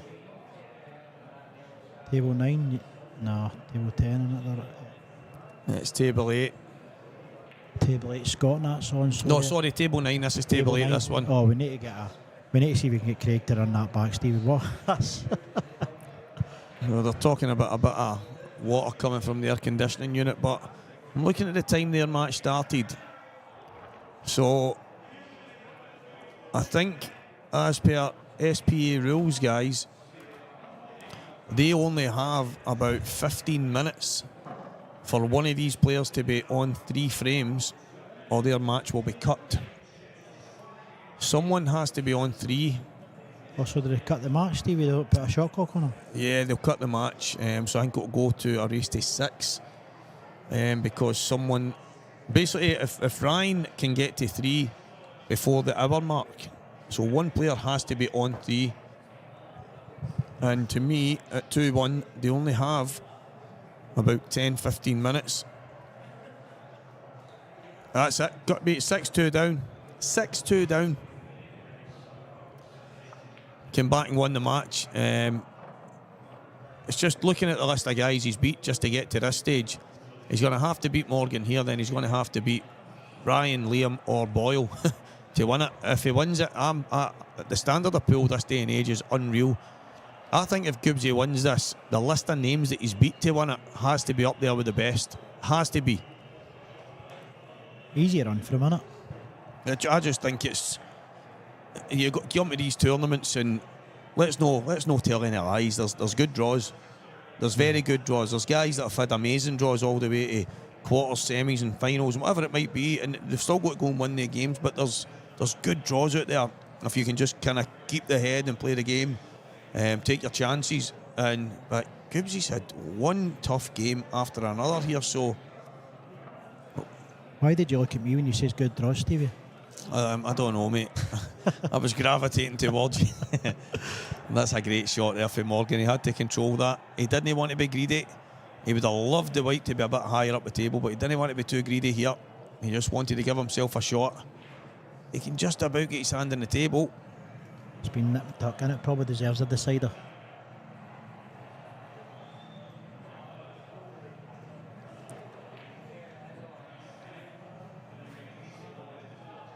I was in doing the commentary when you left yesterday, Stevie, with Gio Edgar, and he was telling us as well during his money match with Robert. I'm sure the condensation was coming off just above the middle pocket and all. So Aye.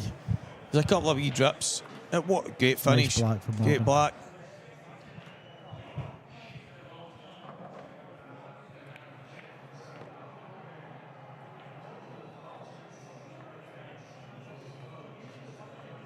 Mark, do you think she would talk to me? And the reason I'm asking, and this is me being deadly serious, live on air, I have a list of a few sports therapists, psychologists in my phone. And I've always, now people say to you, why don't you try something to try and get an edge, all that kind of stuff. But it's something I've never actually get round to yet, because I'm not the easiest to just trust somebody that, you know what I mean, that you just don't know. Walking in, champing my door, handing someone money and going, right, tell me how to be better. I mean, I just, call me cynical, but I'm not the biggest believer in it. But I do believe that it works, but I'm a big believer in people and references and referrals. And now if somebody, like myself, we work, and you obviously yourself, Mark, and everything you've done, obviously your good workmanship normally gets you a good reference for your next one. So I don't know, mate. Send me her way. Now, whatever has happened, he's been brilliant, man. Absolutely brilliant. I just think the draw he's had here has been absolutely insane, and he was 6-2 down to a Steed who was flying. And I commentated on a couple of games yesterday, obviously, and especially one Steed was involved in. Steed looked unplayable at points yesterday. see, Scott's played the attack and safety break, Stevie. It's not the worst dry break you'll ever have.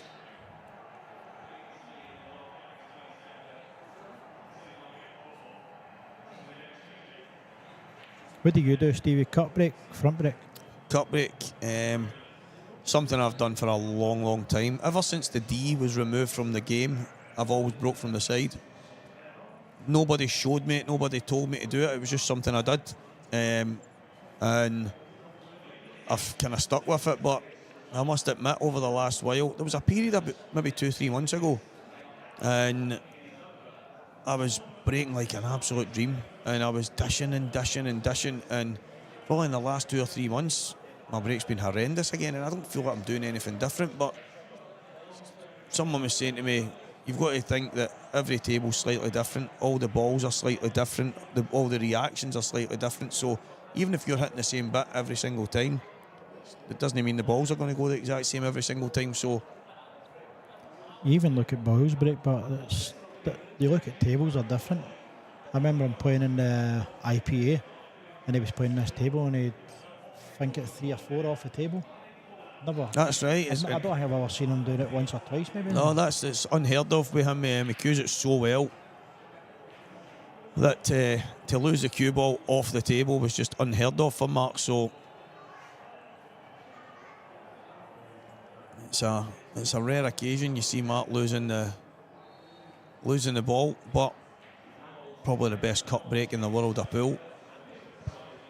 And Mr. Gillespie here is definitely one of the best front ball breaks. I have to wonder what happened there, because it looked to me like obviously Morgan tried to slide off the red and come down the table. He must have missed it completely. I never seen that he missed it. I just seen the cue ball travelling, and until I seen Scott asking to lift the white. I was just actually looking at the other game there, Stevie. They've got 2 minutes to get this frame finished. Can see that happen. Let me see, 43. Oh, they have 12 minutes. They've got 1 hour, so it started at 17:55, so it is. But in saying that, it doesn't look like it's going to be finished anytime soon, mate. That frame's a long way from being finished. And if Liam wins it, that's even worse. There's that drip we were talking about yesterday. Because one player needs to get to 3, and if Liam gets to 2, the unlikely chances that someone's getting to 3 in that time is slim. So I wonder if they've already been pre-warned about it. But I heard I heard they were speaking about it earlier. I heard Elaine speaking to Renzi and saying that they're within the parameters, and it was in the last match. As long as someone is on 3 within an hour, the match can continue as normal, but if not, it will be cut. I get some frames go a bit tactical and whatever, Stevie, but surely one person should get 3 frames in an hour. Cheers, Drew.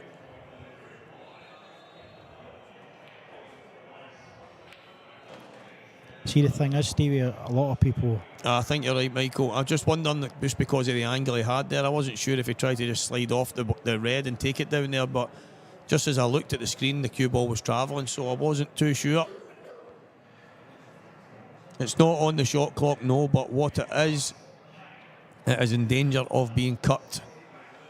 Within an hour, as far as I've been told, the rules are that the match will be cut. Did you go home, Mark? I don't blame you, mate.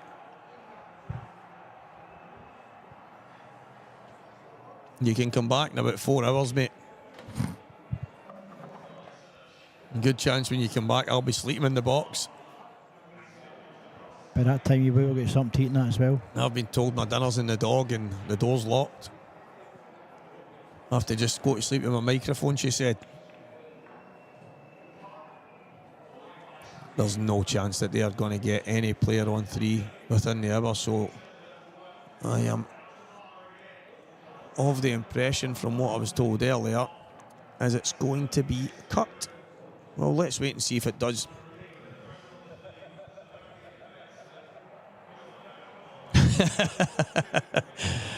Off to Turkey for a fortnight. 6-5 looking like to Scott. Off to Turkey for a fortnight and back, and it'll be 4 each. Hi James, I've got a Slovakian grander. Ah, yeah. I've got a Slovakian Doug. I call it wee Czech.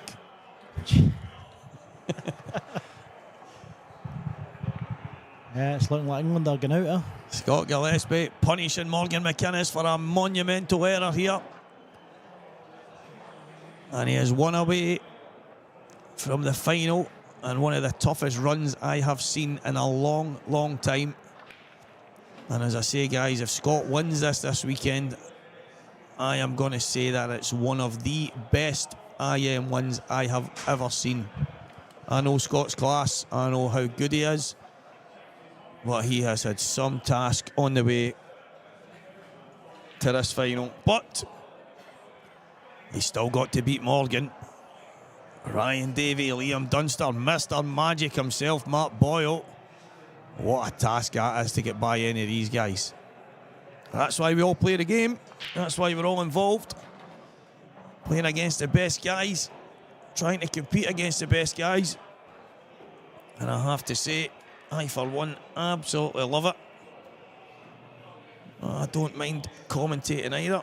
I would happily do this for the right money all the time. Anybody knows anyone, the BBC, STV, Sky, get me involved. I would absolutely love it. But if someone said to me, Stevie, you could beat all these guys and win these tournaments week in, week out, well, the microphone can be hung up for a while. Slovakian pool case. I think, Scott, do you know, from what I heard earlier, I've got a feeling it only gets cut to a race to 6, which isn't a lot. I mean, they're only taking 2 frames. I mean, they're only taking potentially 1 frame away from the guy chasing the win. So rather than a race to 7, it's a race to 6. But I could be wrong on it. But I know that there was a bit of talk earlier, and that is the order of the day, is that it will be after 1 hour if one of the players is not on 3. I think it's the SPA regulations, so it will be that the match will be cut. And the only way it won't be is that in the next 5 minutes the frame gets finished by Ryan. Ryan Davey must be on 3 by the time that frame is finished. by the time the clock strikes 55.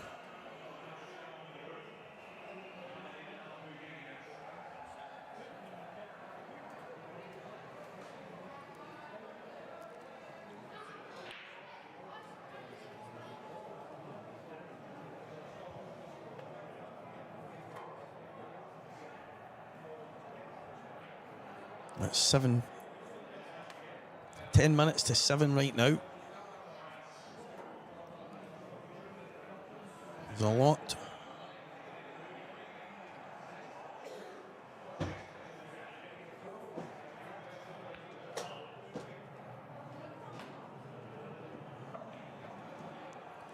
A lot of pool still to be played in that frame.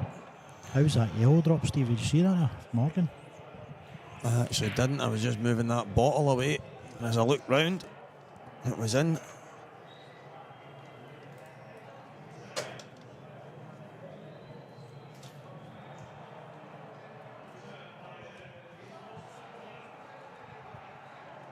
Oh. Squeaky bum time on the football, guys.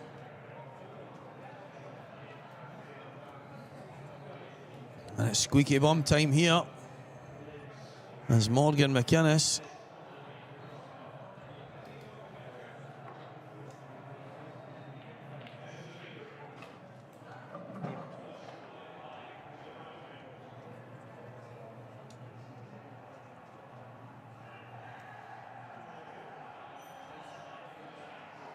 is about to come all square. This yellow and a black away from 6-all, and a one frame shootout for a place in IM Series Event number 2, Scottish Pool Association's calendar year events. Scottish Q Sports live streaming. All the scores are on Q Score. Who's got the breaking decider, Scott? I think it's Scott. Stevie Walker joined by Stephen McCush Socko. Keeping everyone updated on absolute nonsense as much as possible, but also keeping you going while watching this. That little voice in the ear sometimes goes down well. It's a lot better than Stony Scions, that's for sure. And it's not perfect, but he'll take it.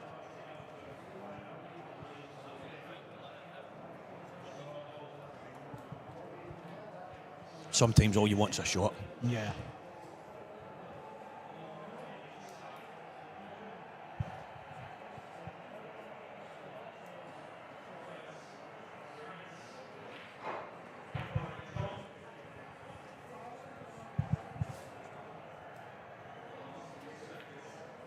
And he's got, oh, it was a feet wiper.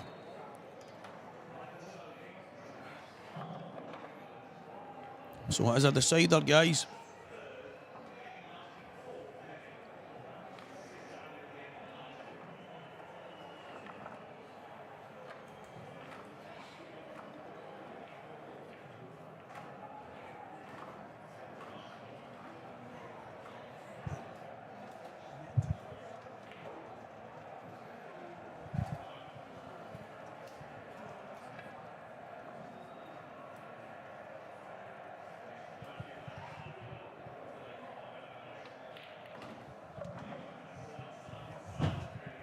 This has been a great game, Steve. I think it deserves a decider. It's one of the games that both of the guys have been absolutely class.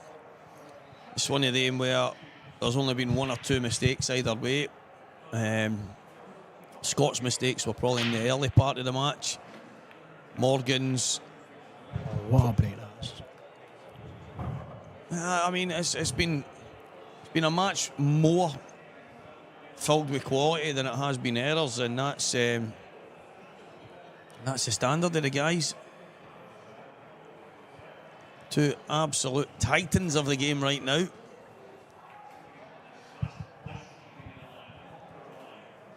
And what from here can Monsieur Gillespie do? Can he get over the line at this visit?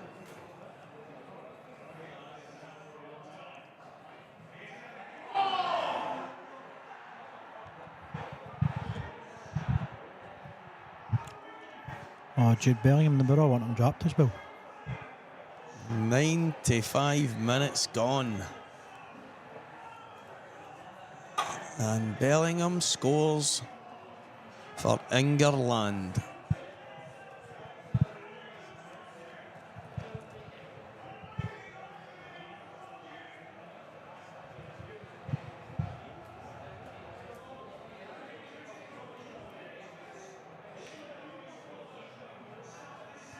They can't have won anyway, Stevie. Harry, oh, what a goal that was. Harry Kane's in the team, isn't he?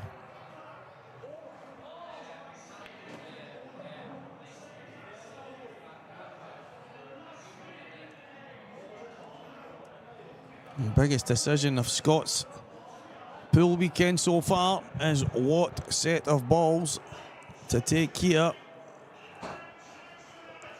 Does the yellow pass into the top right hand corner? Looks tight. Even in that, Steve, I think the Reds are still. He takes the bottom one in the middle two first. It's just where he goes from there. If the two up at the top are a plant into the top left, because I don't think the top one of the two Reds passes into the top right, so I think the bottom one goes, but yeah, it's just obviously going from one ball to the other. Trying to map out this finish is not easy. It has to be Reds, 100%. It's just working his way. The thing is here with the Reds, as soon as he takes them and pots a couple of balls, I think the yellows are going to be really tough. Is he on this top red? He's taking yellows. oh, it goes.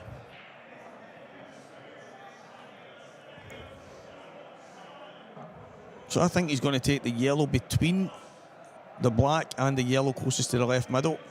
I think he's going to take it in the bottom left corner here. Well, Just this yellow goes by the red. Yeah, so he's just going to take this and run onto the black. So has to cue it. Oh, great shot. And he's done it. And is anyone questioning me now? Is anyone questioning me now? I knew what Scott was going to do. Yeah, no, Mark, I just asked the question. I wasn't sure if it went.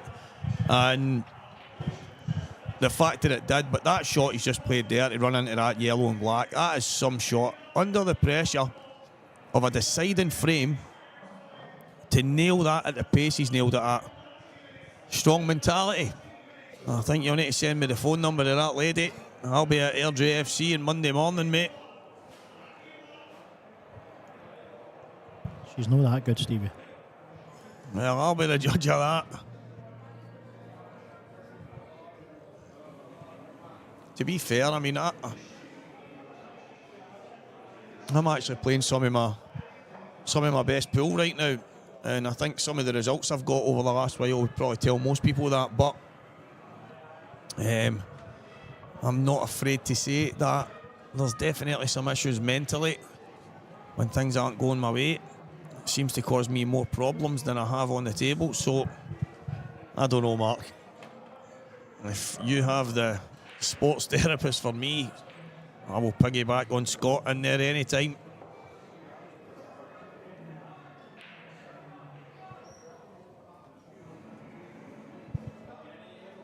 Just a little stunt. Absolutely perfect. Scott Gillespie. What a match this has been, guys. Like the one that went before between Scott and Gio.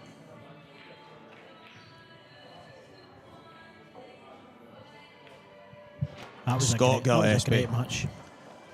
Goobsy. Morgan didn't shake his hand there. What was all that about?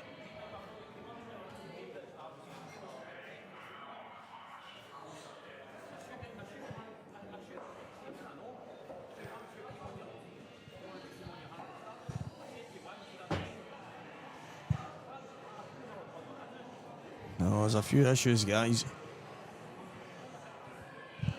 No, Scott not happy that Morgan wouldn't shake his hand.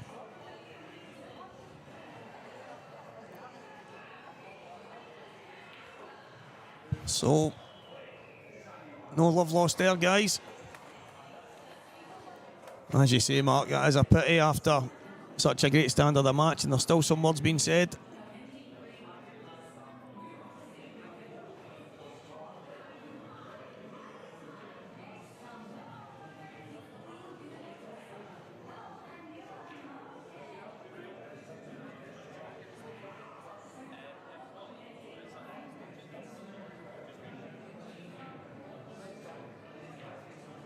Well, the heated debate is still going on.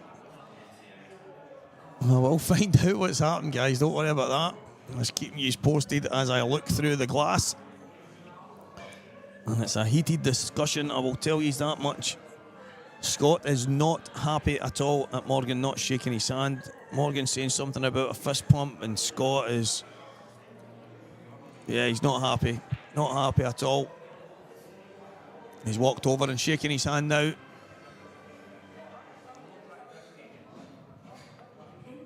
Morgan saying you're trying to dictate to me. Scott saying I'm not trying to dictate anything.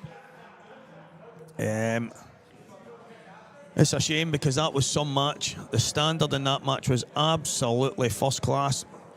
But it just goes to show, guys, it does mean a lot to these guys. And more than anything,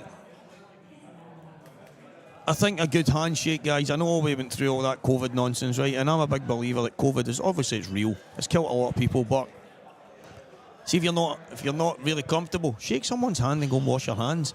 There's guys walking in and out the toilet that do not wash their hands ever. Ever. And I see it on a daily basis. Then they walk up to your pool table and want to fist pump you because they don't want to shake your hand. And you think, mate, you're bogging. You're absolutely bogging. And you're not wanting to shake my hand. A bit of respect. Go and shake hands. And then go and wash your hands. I know a lot of guys aren't fans of these days. Morgan likes a fist pump. I've done it. I've given him a fist pump here and there. Listen, each to their own. But I was brought up that a good handshake. See, when people give you a limp handshake as well, I hate that. A good stern handshake from people. That's a big thing for me. Big thing for me. But and as I say, if you don't like it and you're into all the hygiene stuff, which I am, I wash my hands vigorously every single day. Shake hands and go and wash your hands. Then it's not a major. There's a toilet 2 seconds away. I mean, it's simple stuff. But I don't know what the reasoning for that is, guys, but I will find out for you. I'm hoping it's just something stupid, a case of handbags. As I say, I seen Morgan say to him, you're trying to dictate to me, and Scott saying, I'm not dictating anything. And then obviously they shook hands and what have you. But I'm not 100% sure what the script was for that to happen. But by the way, guys, in the next 2 minutes, I'm going to go find out.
Evening, guys.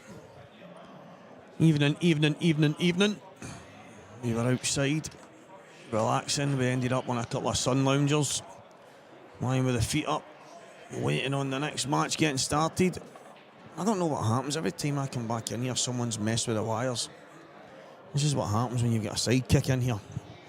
So Mark, as everyone knows, was home chilling out, feet up, having a bit of relaxation time as Liam went toe-to-toe with Ryan Davey in a mammoth tie that lasted quite a bit of time. Yeah, listen, guys, I think I won't go into any kind of... Basically what happened was, at the beginning of the game, Scott had put some cream on his hands or something, and he didn't want to shake Morgan's hand or something. Listen, I've not spoken to Morgan, so I only know what I heard in here, so I'm not going to give you his gospel, but apparently he didn't want to shake Morgan's hand, so they had a fist bump at the start of the match, and then at the end of the match, when Morgan went to fist bump rather than shake, and Scott wanted to shake instead, and I think there was just a bit of crossed wires, guys, to be honest. I think it was more to do with just a bit of, probably a wee bit of confusion or something. I mean, Scott obviously works in the building trade, and his hands are, I can testify that Scott's hands are pretty bad. I'm a tiler myself. I work with a lot of abrasive materials.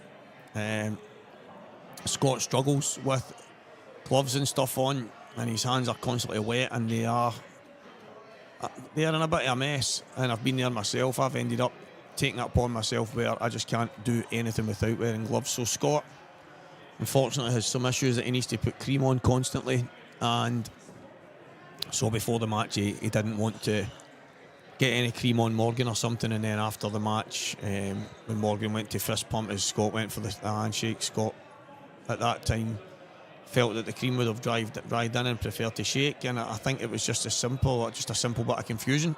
I don't think it was anything serious. Two Scotland A-team teammates heading to Malta, so I don't think there's going to be too much in it. I think at the time it looked probably a bit more serious than it was.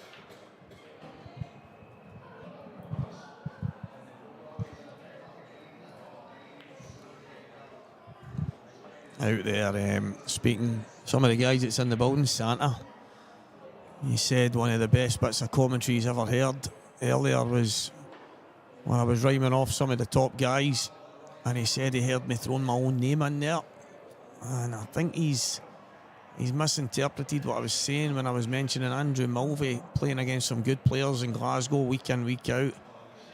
Davy Markey, Davy Riggins, Robert Stephen, myself. I'm meaning that we're all getting good matches against each other, but he thought I was saying I was a top player. Don't get me wrong, guys, I think I could be. I think I've got the ability to be. Probably the reason why I've beat some of the top guys and ran some of the rest of them quite close, but you've got to beat everybody if you want to get to the top. That's the way it goes, and unfortunately I am not there yet. Well, I wouldn't mind at least mixing at the top table once or twice, but we'll see how that goes in the future. It won't be for a lack of trying, put it that way, guys. Unless someone gets me some kind of way in to a TV company with commentary and duties needed for maybe even the football, would be fantastic. Who's got contacts for the Walker?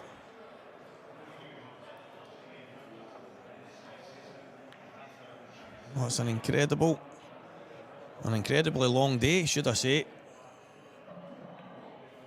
Yeah, Hoodie, the issue here is not... Well, Gibbsy's still here. Gibbsy's still here, mate, and the problem is the venue will they'll probably only allow the final to start if it's before 10 o'clock. It would be probably very remiss to think that Scott can wait all night. He's obviously been sitting for quite a while already, and Mark had to go home and then come back. There's just there's obviously the element of sitting waiting when your opponent then comes off to play. It's But it's the same idea for Mark here. Mark's been in the house waiting to see what's going to happen. Does he come in here nice and fresh, or does he come in here cold because Liam's just off the table after playing a match? But it's a tough one.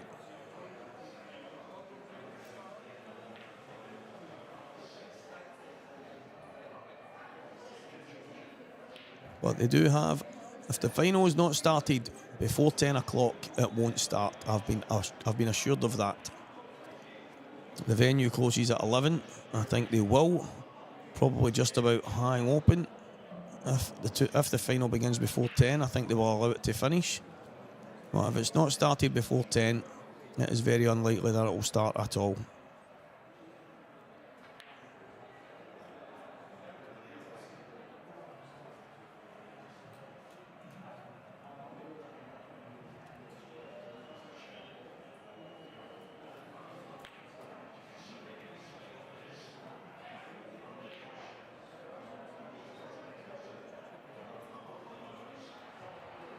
Too many dumplings. What are you talking about? Too many good players. Listen, that's the whole point of playing. I've played Mark a couple of times. He's beat me 7-6, 7-6, 9-6 in the semi-final of the Scottish Seniors. I've only played Liam once. He beat me 7-4, 7-3 maybe. 7-3 it was in a Saltire. I beat Wade Morley, IPA Pro. Beat Gav Robinson, IPA Pro. Beat Dan Davey last week. Jack Whelan, Ultimate Pool Pro, beat me 7-5. I should have won the match. I'm really unlucky, and he's got a massive big bit of fortune. Scott, I've not got any issues against the top guys. I play probably my best pool against them, and I've won my fair share of matches, and I've went toe to toe with them all the way. My problem has been a mentality thing. When I'm playing against guys that I should be beating, and I don't take that kindly, I don't take that for granted, because I know that's not the way it goes. But the kind of players that you would say, right, Stevie, your favourite in that match, I have problems in the matches. So it's definitely a mentality thing for me, and it's probably one of the reasons why I was a bit of tongue-in-cheek with Mark Johnson earlier. But it's definitely, it's not an ability thing, that's for sure. But as you say, Robert Stephen, Davy Markey, David Riggins, playing these guys every single week is always going to stand you in good stead. But to get over the line and go, I mean, I've had some great runs in the last 18 months. It's been probably the most consistent I've been at the latter stages of a lot of tournaments. Lucky enough to be in a final, a semi-final, a couple of quarter-finals, a good few last 16s. But none of them I'm in the winner's circle, so that's a tough thing. That's exactly it. Why would anybody? And this has got to go for every single player. So even if I think before today I was 30-something in the rankings. So if the guy at number 50 doesn't think he can beat me at number 30, and if I'm number 30 and don't think I can beat the guy at number 20, what's the point in playing? Yeah, Lucas, I'm in the Saltires, mate. I just think that if you don't think you can at least go and give these guys a game and go and challenge yourself to get there, then why are we playing? Every single person must believe they've got something in the shed that can get them to that point, and obviously we might never get there, but it can't be for lack of trying. And you know what? Every champion was once a contender. Every contender was once a wannabe. So we've all got a chance of getting there. Do we need certain things to go our way? Yep. Do we need to work severely hard off the table? Damn right we do. But as you pointed out there, what's the point in playing if you don't believe you can mix? If you don't believe you can get there, then what is the point? Doesn't mean you will win, doesn't mean you'll get there, doesn't mean you'll mix with the very best, but if you don't believe, then it's a pointless exercise.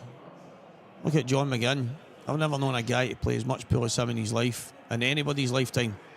And he believes every match he can play, he can win. Now that doesn't mean that everybody looking on is going to have the same belief as him. He might look and go, he's got no chance here. But that doesn't mean his belief wavers. He still goes in there and thinks, why not? It's just a game of pool. Well, you take that away from people, then what have they got? A wee bit of hope, a wee bit of belief. Why not? Put it this way, guys, you wouldn't have many tournaments filling up if there wasn't people out there believing they could do a bit of damage. So there'll be a handful of guys turning up to play each other, and that would be pretty boring.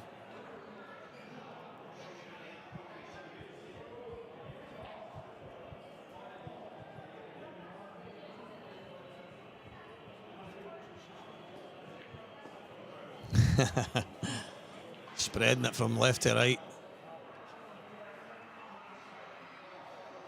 Intelligence, my man, innit? It's all about intelligence.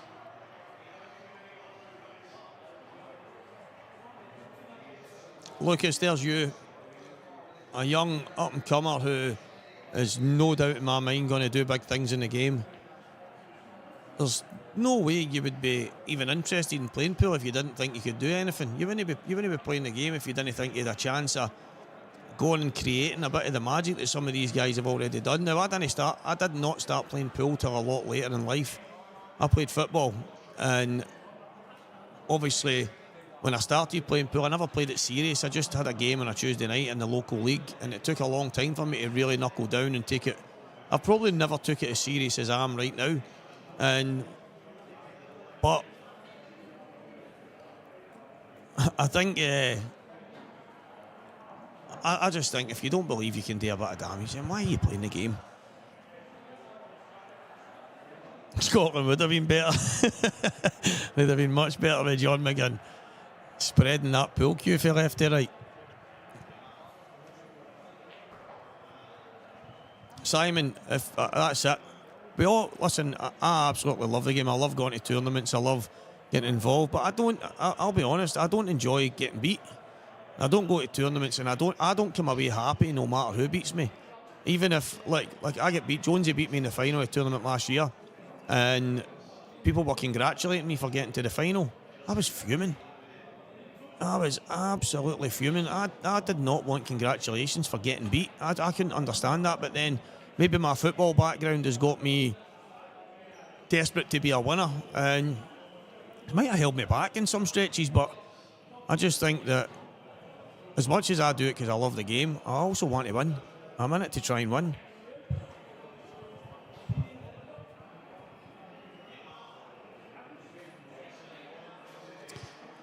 If I was a betting man, well, here's the thing. I spoke to Mark earlier, and Mark was quick to point out to me that he's quite susceptible to falling in to, I won't say the trap, but falling into a style of play. So if say Mark's playing against someone who's in full flow and it's really fast, then Mark will go and play at that pace. He'll go and he'll be in full flow, he'll be potting balls, he'll be zipping round the table, probably taking 15-20 seconds a shot, on the odd occasion 30-40. If he's on a shot clock, obviously he's always under 30, but in general, without a shot clock, what he was saying to me is if he's playing against an opponent who's in a sweet rhythm, then he'll be very, very similar. But he also said that if his opponent is taking a bit more time than normal, that he can sometimes fall into that same kind of rhythm. So a betting man, if I was a betting man, I'd say, nah, this won't be finished before 10, but you never know.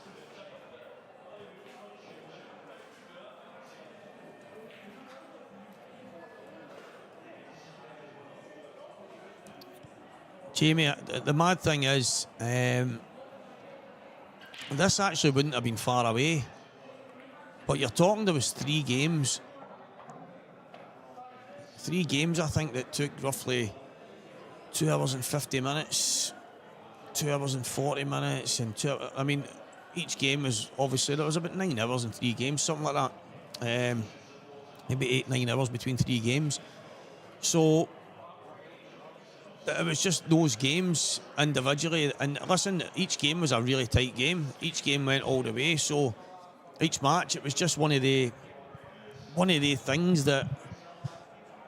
But I mean, all the quarterfinals, the other 3 quarterfinals started in here at 4 o'clock today, or round about that anyway. And I mean, even if they came back at 6, it might still have been a bit too early. But I think one of the things someone mentioned yesterday, that there was 13 matches or something because of, I think 3 people had obviously pulled out, but there was actually 16 matches scheduled to kick off at 10 a.m. and there's only 10 tables in the place. But it ended up, because the 3 people withdrawn, that 13 matches were still down to be played at that time. So apparently that's scheduled that way in case people don't turn up. But if you're expecting 6 people not to show out of 16, that's a large number. So I don't know what the sole reason for that is, but I heard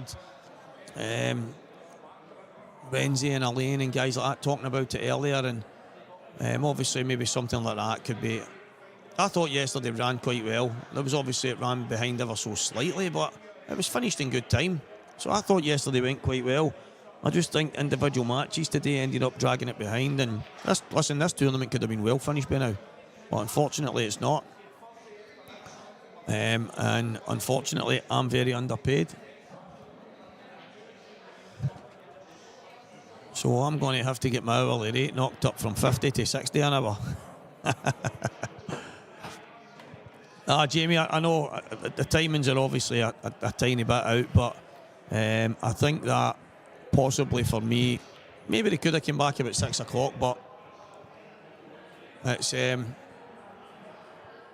4 o'clock was far too early, obviously. But it was only really the one game that kind of caught it up, because it was put it behind. It was Ryan Davey against Billy Neal. The match took about 3 hours, but it was a tight game. And as far as I know from people watching it, are saying that it was just, some of the frames were just so touchy. I never actually seen much of it. I know it was on the other stream table, but that match was kind of the game that kind of broke the camel's back, if you want, and all of a sudden there was a few things that kind of fell behind. But it is what it is. We're here where we are now, and we're in the semi-final a good bit later than we could have been, but Mark Boyle's 1-0 up. Liam's got a chance. It's just one of the things. And Lucas, yeah, I do, mate, I do. A deal was struck the other day, and I'm glad to say that I do get paid for doing this.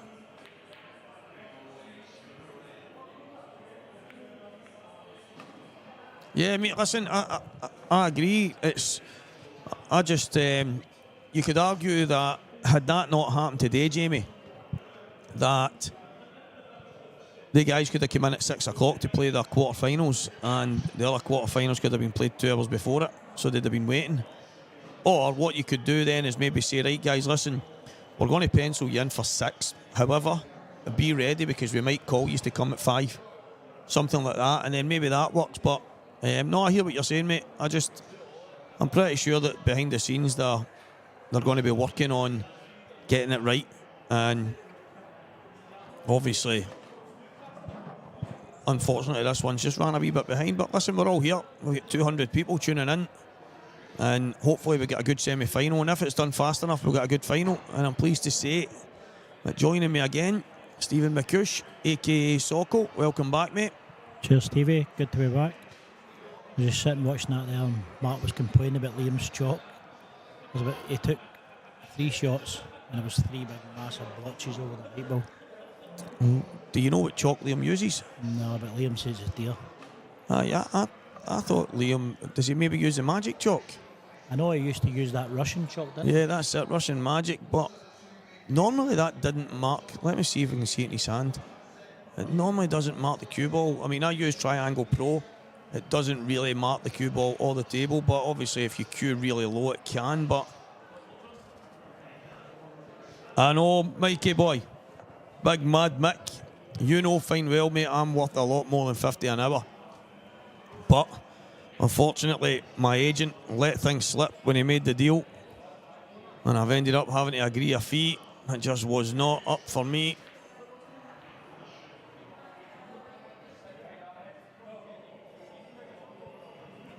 Yeah, loads of times. There's obviously times.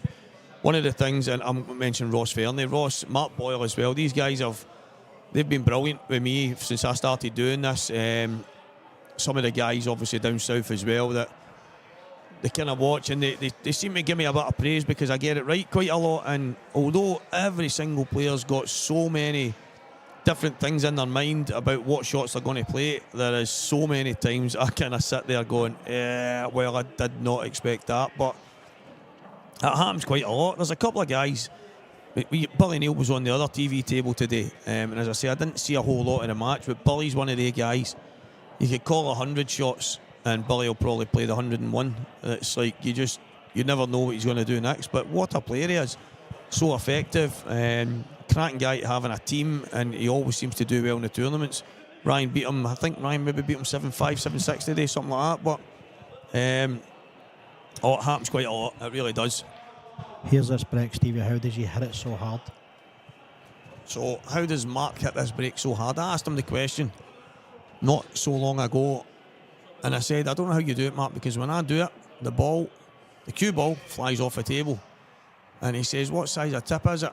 I says, well, normal break size tip, maybe 9.5 mil, something like that. And he went, yeah, it's too big. He said, Stevie, my playing cue is 8.75. My break cue is 8.75. I've got a slightly different tip on it. He says, I've got a harder version of the tip that I use to play the game. He says, but it's the same make. And basically, he's cueing the ball like he would cue with his own cue, hitting down the same end of, now basically hitting the same part of the cue ball, cueing it very similar. So it allows him to cue it like he is cueing with his own cue. And it seems to make all the difference in the world. I mean, not many people can hit a cut break like that. It's unbelievable. I was just looking over when he took the first break, and Scott Gillespie's actually looked over and went, wow.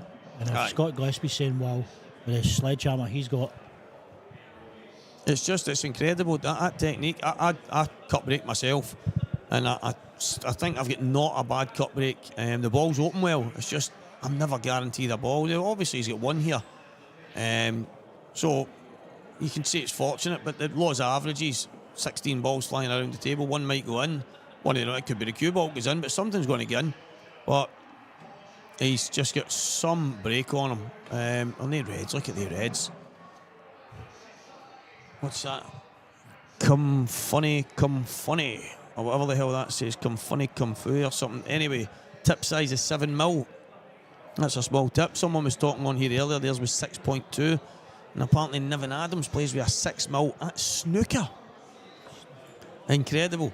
I'm sure David Wiggins used to play with 6 mil, didn't he? David used to have a small tip. See, that's what I said. I used to play with a 7, and then it was my old cue, and then I went up. I was playing with a 7.25, then it went up to 7.75 on my new cue, and then eventually it went to 8.25. But over the last while I was playing with 8.7, but my cue's been chopped that much. I decided to get a new cue made, Prestige Cues, Grant Finnegan, phenomenal.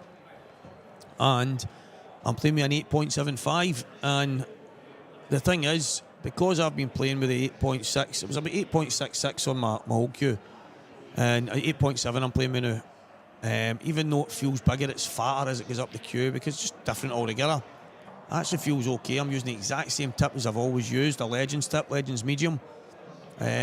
Just feels absolutely amazing, and as much as it's probably still going to take a bit of time to get right used to. I used it the other night playing David Rooney with a wee, well, it didn't really last that long. Rooney's eyes were absolutely gubbed, but yeah, the tip size is massive. I mean, I used to think I needed a smaller tip. I used to say things like, you need a smaller tip for this and that, and for side and screwing. That's all nonsense. That's gimmicky stuff that people convince you of, and then once you believe it, there's no hiding away. But through time, you realise that you don't actually have to hit right down in the white to screw back. You don't have to hit so far left to go left. You don't have to put as much on it. You just have to cue it properly. And this man we're watching right now, he is a lesson for everyone in how to cue properly. Mikey Gallagher's just put on there right now. He's just a superb cueist. He's the way he times it, the way he cues, he caresses the cue ball, to be fair. He gets through it in every single shot. Look at that. The white's already away and his cue still going through. It's fantastic. I still want to know how you can play snooker with a 6.75 mil tip. No, I know. Well, there you go, Jamie. I believe 9's too big, but the problem for me was as much as I don't mind my 825 there is the pool cue I just used last week to beat Dan Davey. Playing some good stuff, but there's always been certain shots that I didn't ever want to blame the cue, but the tiniest wee bit of unwanted side over distance, I'm not afraid to say that it did catch me every now and again, and I would maybe, rather than someone say to me, "Oh, Stevie, it's because of this," and I would go, no, I just missed it. I knew fine well that there was certain things happening, and I just thought, for the benefit of my game, I do need to creep up a bit. I gave a try with my old cue. It was obviously been cut quite short because it had a lot of work done to it over the years. So I've got my cue made about basically 3/4 of an inch longer, and I've got the 8.7mm dead tip on it. It'll probably come down to about 865 after a few tips have been done, because the ferrule will always wear away, but I must admit it feels absolutely fantastic. It's going to take a wee bit of time, but I won't go any bigger than that, Jamie. I won't go any bigger. As I say, the only thing that will happen is it will maybe come down ever so slightly. Even if I had to get work done to it, I would be putting it in and getting the cue actually brought down. So I play with an 8.2, and I think going back to 9 would look like a fruit pastel. yeah, well, it's there, as Jamie's saying there, right? So the wee dinky side shots. Well, Jamie, that's the ones. My own cue, right? My own cue, as I say, was 7. My old cue was 7mm, then 725, but my actual cue was 7.75. It then went up to 8, then 825. But after I got a bit of work done to it, and it went up to 8.66. Even at 8.66, I was still playing every same shot that I was playing with the 8mm or the 8.25mm. Nothing changed in my game. And the only thing that kind of came to my mind is I was still using the exact same cue. It maybe took me 4 or 5 days to get used to playing with the new kind of size of tip to an extent. But it was only a small change because it was the same tip, same cue. The only difference was a tiny bit of size. And every single shot I played, nothing really changed. There wasn't any time that it stood out to me that, if I had a smaller tip, I could have done this and that. And then I look at guys like Gillespie. He's playing with a 9mm tip. He plays with snooker cue. He has done from day one. Plays with the exact same cue he plays snooker with. And there's numerous other guys that do the same. So I just thought we convince ourselves that we need a certain size of tip to play certain shots, but one each. I don't know, mate. Do you know what, Jamie?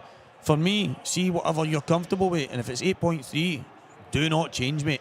If you feel you're playing the best pool of your life with 8.3, and there's going to be a guy that goes from 8.5 to 9.5 and plays the best pool of his life, everyone's going to have that feel, and I think you just have to, whatever you feel good with. I've went to 8.7, and it might be the biggest mistake in my life, but I've got to believe it what I've done's right. So it's for me, as I say, I've played one night, and I played well. I enjoyed it.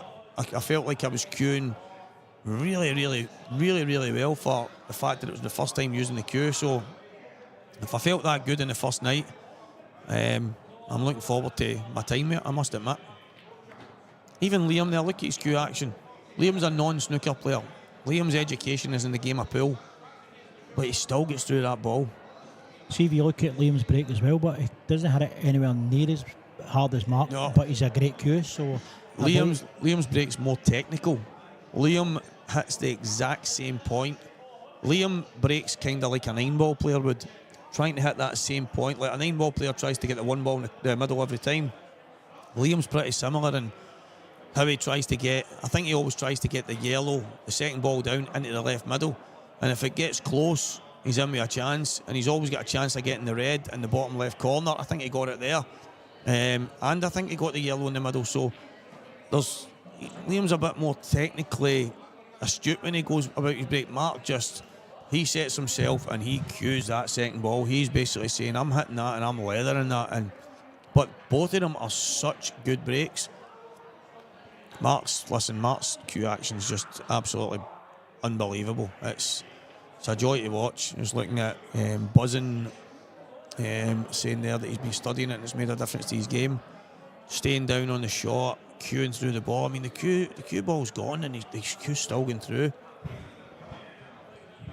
Jamie, that's class, absolutely class, mate, and that's what it's about. I might be making a mistake. I don't think I am, because as I say, I've been using my old cue, which is a smaller It's a lot smaller now. I've probably lost about an inch and a half off it, but I was playing, it was roughly playing about 8.66 the last it was checked with the digital measurement device. So for me, going to 8.7 seemed quite natural, and I'll just need to see how it goes, but it feels good. I must admit, it feels good. But as I say, when it came to certain shots with side and stuff, I learnt a hell of a lot from Elliot Sanderson. We did a lot of work on the snooker table, and I learnt some stuff when queuing through the ball, and I got the type of side, the type of reaction on the ball that I did not think you could by hitting these parts of the cue ball. And I got to realise that you do not need to hit anywhere near the amount of side that you think you do to get the reaction you do. It's just more about how you cue it than anything else. And that's made a massive difference to me. Something I still need to work on, because there'll still be times where I maybe pull the cue away a touch and play it that kind of stabby way, but you're having to put so much more side on it. But it's opened my eyes to, I mean, you watch the snooker players, you would think they're hitting the centre of the white every single time, and they cue the ball in, the next thing you know that you see the white now coming off two cushions with loads of side, and you think it looked like he just cued the centre of the white there, and it's not. He's cued enough side, not too much, but just enough, and the reaction on the white is just incredible. So, but for me, everybody out there, play with what you're comfortable with. Scott Grady, Tom Cousins, best break. To be honest with you, with Tom Cousins' break, I feel Tom Cousins is the exact same as Scott Gillespie's. The two of them are sledgehammers straight down the middle. But if you look at Mart's is a cut break, how hard he hits that. That's position. Whereas these guys are just going down the middle, and I believe that everybody goes down the middle just hopes for the best, Stevie. Oh, you do. There's no two ways about it. When you're breaking down the middle, let's be serious. Let's get lucky, and you have to get lucky. There's no skill. I don't think there's much skill to the break. I mean, there's obviously, you can use a bit of technical ability to try and hit the same point and all these kind of things, and you can work on doing that. I think these two guys that are on the table right now are two guys that have worked on their break, and they're two guys that get a lot of joy from it. But listen, Derek Welsh has got a great break, and it's probably one of the reasons why he's improved so much. The thing I would say about Derek's break, and Derek's a good mate of mine, is I feel Derek's break is a weapon to an extent, but it's only a weapon if you're going to finish every time. And I think probably the one thing Derek could do better is try and learn the other side of the game far more. Dig in and learn that side of the game, because let's face it, these two guys on the table can't finish every time. They might finish a lot of the time, but they can't finish every time. And Derek, for me, and I would love it if he was listening right now, the only advice I would ever give is you don't have to go for the finish every time. And his break is so good, it kind of forces him to go for the finish every time. And I just think sometimes pot a ball, bounce a ball over a bag or whatever it is, and then say to your opponent, on you go, fill your boots. And most of the time he would do well, do you know what I mean? But gotta be a bit AC/DC, man. Is that AC/DC? Gotta be a bit AC/DC, man. Pressed a bit. I definitely agree with you, Jamie. The cut break is skillful. Jamie, I'm one of them. I do not ever practice my break and then I complain about it. And I actually, right now, my break's costing me right now. About 2-3 months ago, I probably broken this more in the space of about 6-8 weeks. And there's a few guys that would testify to this. Probably more than anybody in the country at that period throughout all the games I was playing. But I wasn't winning them all. I was maybe losing a match 8-5 and 4 of my frames were dishes, and then I would maybe lose 7-6, 5 of them were dishes. Or if I was winning matches, it would be the majority of them were dishes, and I was dishing and my break was working great.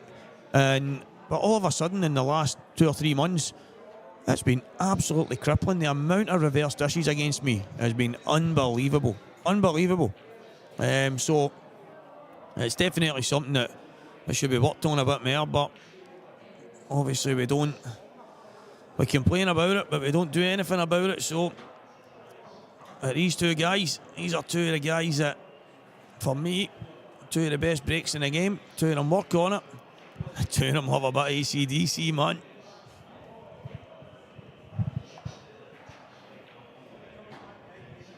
See, most majority of the time when all these two are breaking for the side, they're leaving absolute dollies. Yeah, Jordan, I was hoping you were listening, mate.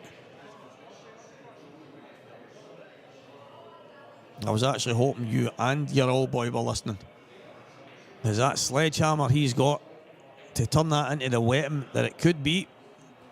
He just needs to time going for the finishes, and he just needs to time the right time to go, time the right time to let your opponent go and empty the table for you, stuff like that. Oh, good, Derek, good, mate. Why is the breaking clear? How good's that, guys? Honestly, I feel like what do you call that? Telepathic or something. I just had a feeling the Del Boy was on. You answer that, Stevie. So, guys, everybody, have a look at what see that guy's break. Now, I know, Derek, you don't work in your break. Well, not that I know, but Socko, what a break, right? A sledgehammer. And the only thing that I would say, and I just said that a minute ago, timing. It's just all about timing. Knowing the right time to go, because Derek will break and it's some break, but then you look at the table and go, right, it might be some break, but there's not really a good starter here, or it's quite tough to go. Maybe roll up, maybe go, right, I can pot a yellow here, but they're not easy, but if I pot this yellow and cover the corner pocket, I'm massive favourite here. And then, but Derek, he'd be the first one to admit, I would say, he kind of just, he feels that he needs to go. Such a good break. I think he forces himself to go, I need to finish these. And that's, I've actually said it for a wee while, to have a weapon like that at your disposal, if you can work on the right timing, when to go, when to push the boat out, sore heat for anybody. Said that to him for ages. And you know that, mate, I've been one of your biggest supporters.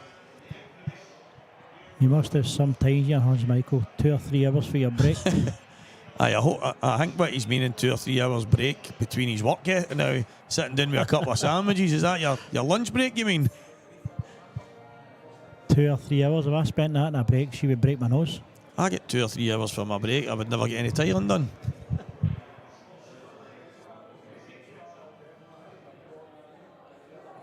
The break's such a big part of the game these days, but that's one of the things I was speaking about earlier, and I actually spoke about it with Renzi and everything else, and speaking about bringing the nomination back now for the breaker, so that the breakers always get an advantage, and I think that's something that should be in the game, right? But that's not for right now. But I think that it's such an important part of the game, but it is 90% luck, maybe even 95%. So you can practice as much as you want, but you might get a ball. You can practice away and say, right, well, I get a ball every time. But if you've got to finish everything, if you get a chance to affect the frame every time, and that comes down to luck. And as you said earlier on, Stevie, as well, tables play different. Exactly. The balls can be different. You might put on a table in your shed or whatever and practice this 2-3 hours every day, and then come in here and table play so much different. You can't get a ball, and you say, well, why am I practicing all that time? You just need tables play different. The break is definitely luck. I played Charlie Shaw, and Charlie borderline accused me of cheating, right? he would laugh about it right now and say, no. But he basically said to me after the match, Stevie, I'd won the match 7-3, and he went, break for me. And I went, what do you mean? He'd set the balls up. And I went, what do you mean? He went, break for me. So I broke, and a couple of balls went in, and he went, do that again. I broke again. He went, that's incredible. You get the corner red in every time there. And I went, what do you mean? So basically the bottom red was getting into the bottom corner. And I went, are you saying I was cheating? And he went, no, I'm just thinking that's something you could work on. If you've timed that perfect and getting that ball, that's some break you've got. And I was like, I knew what he was saying, but I did get a ball almost every break. I moved to 2 tables down against Barry Thompson, and I didn't get a ball the full match. That's what happens at Custer, Charlie. But nothing was different, apart from you're on a different table and a different set of balls. There's obviously a reaction, there's obviously something that changes the way the balls go, so it's never always going to be perfect. I agree that in these tournaments you're using, these balls were just out of a packet after all being done in the cleaner and stuff like that. So folks say the top boys games win the break, the lag, because their breaks are so good. Can't think of better reason to practice your break. Listen, I think obviously the break's down to luck, but timing it obviously helps. Thing is, I know, Stevie, I know what Jamie's saying there, obviously that's for the top boys, but you could break, as you say, as a boy, Derek Welsh, he's got a massive break, but you need to know what to do after it. No, of course. Listen, I'm not saying the guy doesn't know what to do, no, but like, Derek's a cracking player. And he's got a trial for the Scotland Masters B1 and well deserved. But the thing for me, it's more a case of, I mean, these guys could break 100 times. They're not going to be left tappings every time. But the tables are quick now. The balls move. It's timing and luck. You couldn't have put that any better, Chris. Timing and luck. And if you're playing well, things usually go your way. You could not have put that any better. As long as you time it good, the balls will open, and then it's just a case of joining the dots after that. But can't believe there's a bit of sense for Chris Ferrier.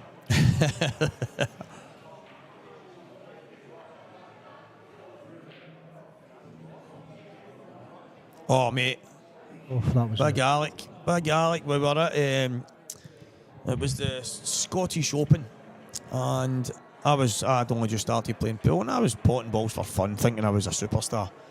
And Tiger, the main man, John Kerr, said to me, right, Scottish Open, I won a qualifier for it a long time ago, and it was in the Normandy Hotel, and I played Alec.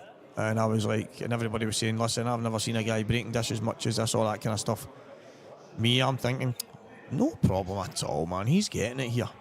And needless to say, I get whooped 6-0 in about 30 minutes. If even that, about 30 seconds. Absolutely destroyed me. And I had never seen a break like it. And it was one of the first things that Tiger said to me. He went, wait, you see this guy's break? McDowell, the best break I've seen, man. That was... But that's the thing, he was just, what a player, man. Go back to early on. The best breaking pool, definitely Big Dot. If he was still unbelievable. Massive. The one in the lag, I mean, that's my argument. That I don't even think it's that important these days. I really don't. I just think that the way the game is, you either break and you get a ball and there's a good chance you can dish. Now, at the top end, or you break, it's dry and your opponent dishes. It's very rare that you're in a fudgy frame. It's a great wee shot for so Liam. It's another one that had a great break as well, Stevie. I don't know if you know Colin Campbell. Colin was class. Colin, what a break he had. The same guys are always at the later end, mate. These are the guys with the best temperament, Michael. These are the guys that have just got a mentality that's a bit different for the rest, because they're not at the tail end of the tournaments because they've got the best breaks, because there's other guys out there that can break the balls amazing. They're not at the tail end of tournaments. Derek on the chat would attest to that. George Payton would attest to that. There's a lot of guys I know that can break the balls for fun. They're not at the tail end of tournaments. There's something else there that these guys have got, and if you could bottle it, it would be worth millions, because they've just got something that wee bit different, and something that we're all hoping that we can somehow maybe catch a bit of the infection off them and take it into our own games. But I just think there's just something about winning, and winning breeds winning, and it builds a mentality that nothing else can do. Do you know what I mean? So getting in that winner's circle is the biggest and best thing I think anybody can do in a competitive world. But you need to get in it as early as possible, or you're chasing and chasing and chasing, and it becomes a lot harder. And I'm speaking from experience here, because I've had a lot of latter stages over the last while. I've not managed to cross that line yet, and as the way I look at it, as every year that passes, it seems to get harder, because it's not only the guys right now I'm competing with, it's the guys that are coming through as well, and they're just getting better and better and better. So as you're trying to get to the winner's circle, time waits for no man. Me personally, as I say, I'm still chasing that, and I've got close a few times, but there's just something, I just think there's something in winning that creates a winning mentality, and none of these guys were winners before they won. So funny you talk about that, Stevie, because when I first started playing pool, that's 26 years ago, right. And the players obviously you had the players at the time like Renzi, Ross, all these guys, and then now you had coming through was Bossman, Jason, all these guys as well. So you weren't just having to worry about the guys that were good at the time. No, these young guys coming through. Exactly. Now you look at young Preston McInnes. I think I've just seen his results go better and better every time. I watched him against John McAllister, and I thought he was so unlucky not to beat John. And it just shows you that the young blood coming through now are just as good as these guys are here. And again, Stevie, I believe it's all down to knowing what to do after that break. No, it's massive. Killer instinct, as young Renzi just said there. You need to smell blood.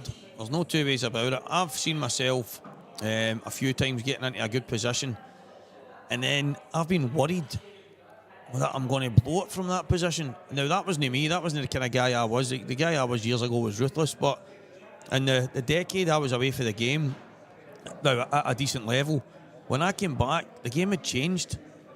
The game had changed so much. I know, mate. That was exactly right nail on the head. If that would have been in the net, that'd have been a goal. I just think that the game changed, and then when I came back, I was thinking, oh no, everybody's all better now. Everybody's better than me. What am I going to do? I need to win something. And then all of a sudden, you're chasing your tail, and you're putting that much pressure on yourself. Paul Corrigan, Renzi, all these guys have said to me, Stevie, you're far too hard on yourself. You need to just relax and let it happen.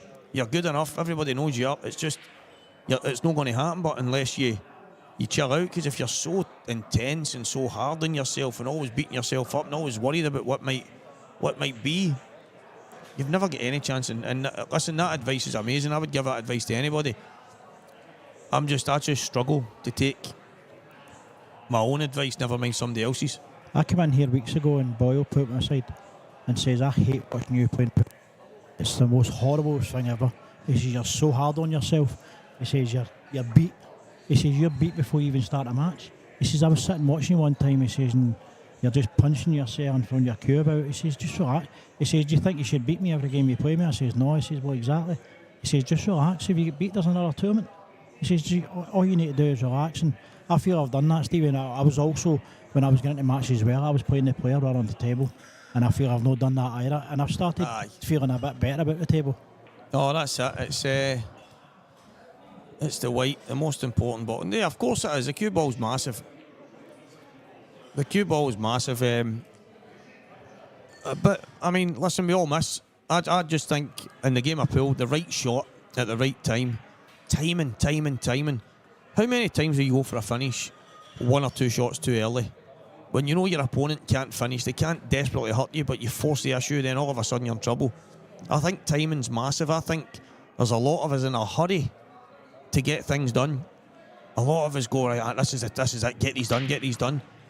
So that's the one thing I notice about these guys. They'll go when the time's right, they'll go when it's 100%, and they know. It's like a game of chess.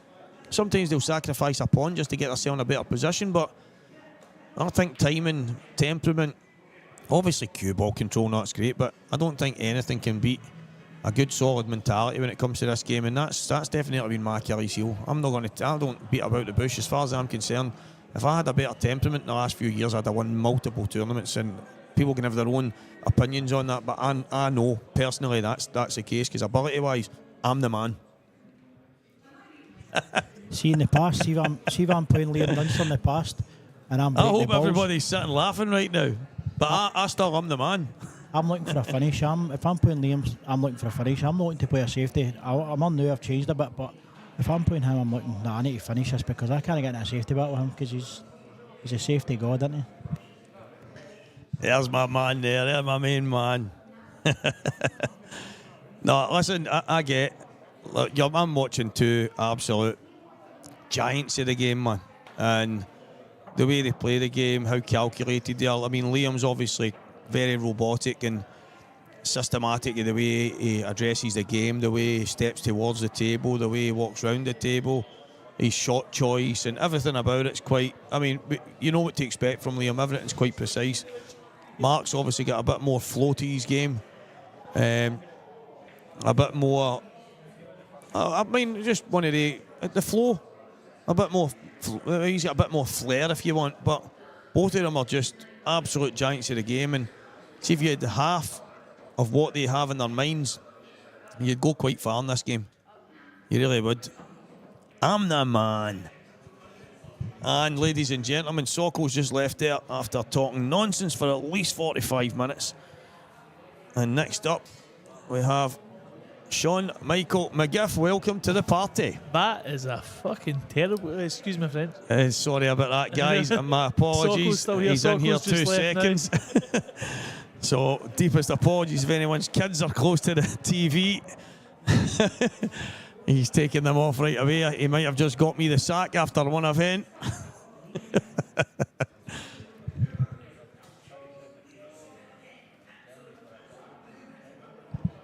No, Chris, but see when Mark's in that zone. Excuse Sokol's French, guys. That's him just left the commentary.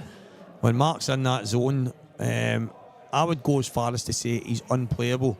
And right now on earth, there's only one guy that's probably similar to him right now in the world of pool, and that's Tom Cousins when they're in that zone.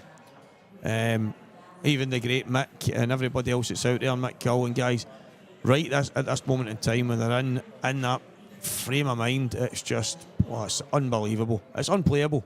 And you look at how good the likes of Mark Farnsworth and these guys, they're just sitting in their chair watching. And there's no many other guys that can do that to you, and I think Mark and Tom are just levels above right now. If you don't get into a safety battle with Liam, no, you're surely not get. Listen, you're probably right. I think Farnsworth's cue ball control, is he at that event he won there, the Scottish Grand Prix? 9 out of 11 frames. His cue ball control is better, maybe better than everybody's that I've seen. Yeah, 9 out of 11 frames were dishes. 9 out of 11 winning frames in a final were dishes. Like, a few times you thought he was at position and you're just like, wow, didn't even know you could do that. It's just exceptional. I quite like young Gio's cue ball control. There's a couple of shots he played in the one of the matches he played earlier. I think it was against Gillespie. And he literally, if you were to put a mark on the table where you wanted the cue ball to land, he was putting it there. And I just think that's maybe just so natural in him because he's been playing. I mean, similar to the likes of Jason Shaw and that, playing from such a young age. I just think that guys with a great cue ball have got a chance of going far, but Mark Farnsworth just absolutely incredible when it comes to that type of game. Definitely. Yeah, Gio's got a great weight. Absolutely fantastic weight. It's quite so smooth, isn't he? And hits the ball. 9 out of 11 Sellers. I don't believe you. Don't believe you, Jamie. I think it's a completely different than, I've seen that. Still both big tournaments. I don't know how big their show open final is, but Scottish Grand Prix. Oh, the calibre of player was just unbelievable. They came from all over to play on it. I think the reason Gio's cue ball is so good as well is because he's got that typical pool player pattern, doesn't he? He's not. No, I know what it is, mate. I know what it is. I just don't know how to type, man. What did I put in? 9 out of 11 breaks. Graham Sellers. Sellers is class. Absolute class. He is. He's as good a player as anybody on his day. That was just no doubt. Sean, you beat my 100 million yet? Chris, what do you mean? Whatever do you mean? What was the final score in that match, Jamie? Campbell's another. I think he's absolutely class. He's going to be very dangerous as well.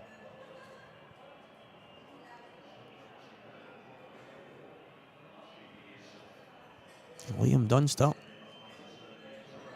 100-metre sprint time. Oh yeah, for viewers that don't know, Chris Ferry can do a 100-metre sprint in 9.53 seconds. I think Usain Bolt's world record at other times 9.54. So, aye, but what he didn't tell you is that was on a motorbike. No, this is actually breaststroke in the water. Believe it or not, I'm not even kidding. Oh, it's 10:17. 10:17. Must be on a surfboard. 2 cushions. He wants to go 2 cushions. It's wiped its feet. And Liam could be going 4 frames to 2 in front here. 10:17. That looks like a verse in the Bible, that. Chris Ferrier, 10:17, says he'll just whoop your heap.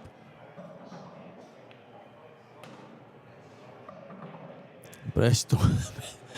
I've got Michael Phelps on here, guys.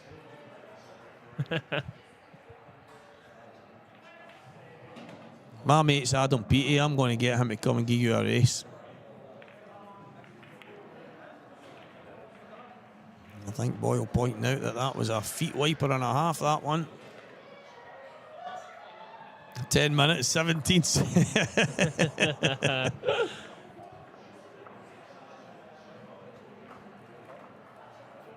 Adam will take a start off you, mate. He'll take a start, definitely. The guy's a born-bred winner. Or a born-breast winner, should I say. Oh, he scored! Oh. What an effort. He's a baller, by the way. Aye, I wouldn't mind him. Scaler. Wouldn't mind him donning the green and white.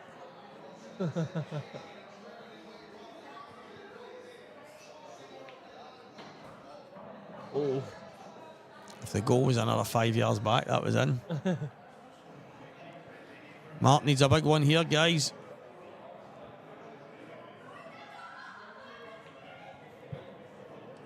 Simon, watch this. We'll all get on the ferry and Chris will beat us over there because he's going to swim. and you'll see what he's talking about. You see exactly what he means. He'll be across the pond in lightning fashion. People will be wondering if there's a mermaid in the water. Or he'll be halfway there on the ferry. Oh, I forgot my jacket. That head dive. Right He'll back do to the shore. backstroke all the way back. Still beat you over there.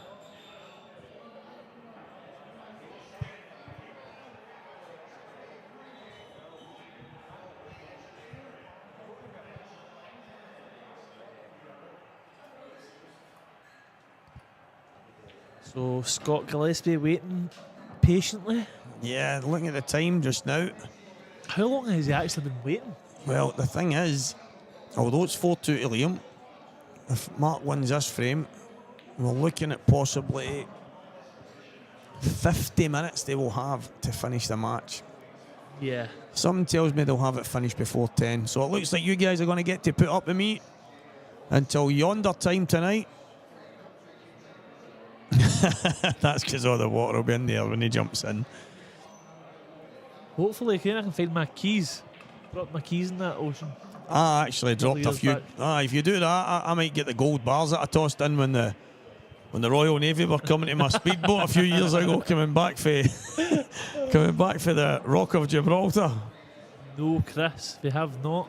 Unfortunately, I didn't have any devices on it to find them, so I've been snorkeling for the last 15 years.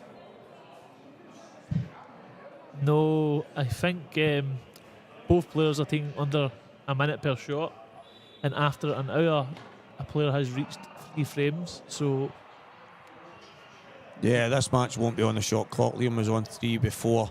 They don't actually go on a shot clock. The SPA, what they do is they check. They basically sit and watch and make sure everyone's under the minute. And if they do that, then there's no remit to basically change anything in the match. However, out by SPA constitution, if a match is not past a certain point, i.e. any of the players 3 frames up, so if it's 3-2, 3-0, doesn't matter, as long as one player's on 3 within an hour, which is a bit strange if you ask me, because you could be 3-2 and basically it could be 4, you could be 2 each after an hour. 4 frames are played, but 3-0's better. So if someone's 3-0 up and then within the hour, that's fine. The other person can go back to 3 each. It's I don't know. I think that's another rule that maybe has to be looked at because it doesn't make sense. 2 guys could be 2 each and played 4 frames, and a guy could be 3-0 and played only 3 frames, but that's okay as long as someone's on 3. Your opponents get a chance to come back. The problem with the litres in the water, Chris, I had that to a T, but I never factored in the amount of meltwater that there's been in the last while. So I've got a pair of tracksuit bottoms that I used to wear in the 90s, and the water level was at a certain point when I used to go to the beach at Troon. So I have to go up there, put these on and see how deep it is, and then I've got a chance of measuring it to the millilitre. The water levels were quite low when obviously went to the beach at Troon, and there was supposedly 1,000 ladies, and the water levels rose, I can tell you, because it's Studio Orca. There was waterworks, there was floods, you name it. Yeah, it became quite misty quite fast. Now Liam Dunstop has got a big break here on his hands because he doesn't want to let Mark get back into this match. Take care, Chris, my boy. Oh, Chris, don't leave us. Massive, massive frame here because 5, 3 and 4 each is absolutely huge, guys. It doesn't get any bigger. Semi-final of a Scottish IM. It is event number 2, brought to you by the Scottish Pool Association, live on Scottish Q Sports streaming. If you need any scores from the day or the weekend, Q Score is the place to go. And you can get that on Scottish Pool events. And we're in McGoldricks. You've got Walker the Talker here. And Mad McGiff. Golfing around.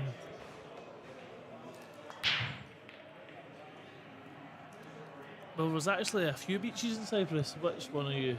Basically what happened was I spent a bit of time at the beach one day and I counted the grains of sand for everyone. Did you? And then what I did was I said to them, listen, this is how many grains of sand are on the beach. And they all went, no chance. No, you've done your nut. And I says, well, I challenge anyone to prove me wrong. Count them and tell me I'm wrong. And nobody could. So you're right. well, that's it. And the next day, when we went down, and I was asked how many grains, and I gave them the thing, and they said, Stevie, that's different from yesterday. And I said, yeah, I've got to filter in the tide. The tide took some of the sand out. Come on, guys. I'm not daft here. And the people as well. You got to remember. Oh, this is walking it. on the beach. Mate, there was a lot of rooms covered in sand that afternoon, so I had to factor in that we lost a few billion grains of sand, but that went down the street.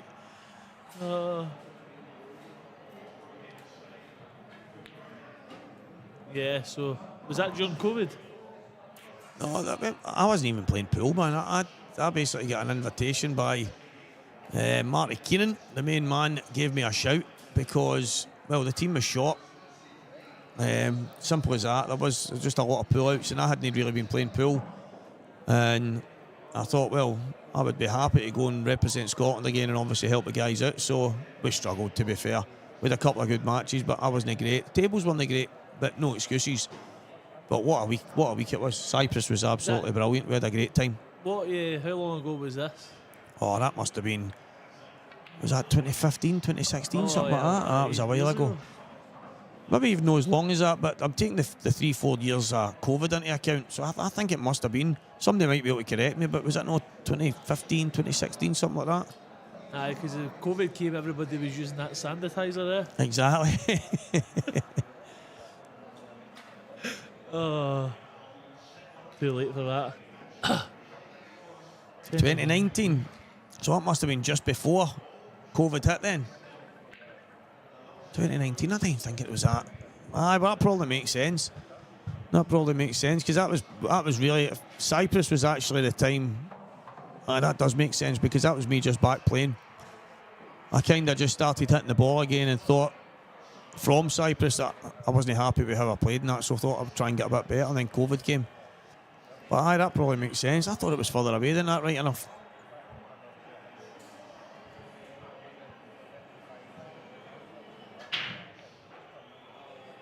Valderrama's boy playing for Spain. What's all that about, man?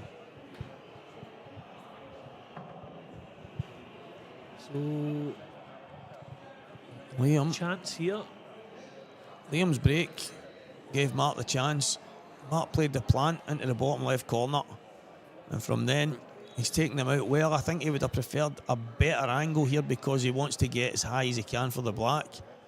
I don't think he can push past the yellow here, so he might have to play it from where the yellow is. Let's see if he's got a wee angle. Just stun out. Oh, that's a great shot. It. A wee bit of side on it. So Just smooth. a wee bit of side, wee bit of splash, guys, wee bit of splashish from Mr. Magic. And another bit of splash. I mean, there's stuff splashing all over this table by Mr. Magic Mark Boyle.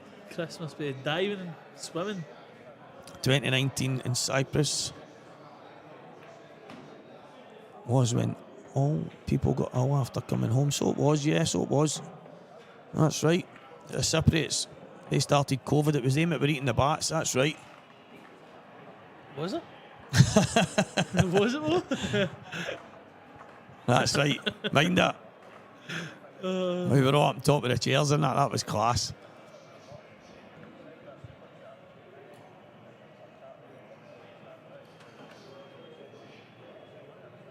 Aye, that was class. I thought Cyprus was brilliant.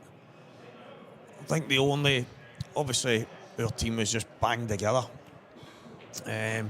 We'd done all right. I mean, for a bunch of guys, half of them had never played international pool, and half of us weren't really playing a lot of pool at the time, and just getting a team together to send a B2 team out was massive, and I thought it was excellent. I really enjoyed Cyprus, I must admit.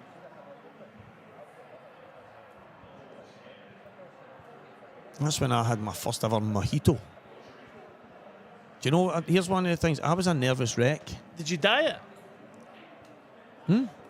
Oh, no, I'm thinking of Mohican.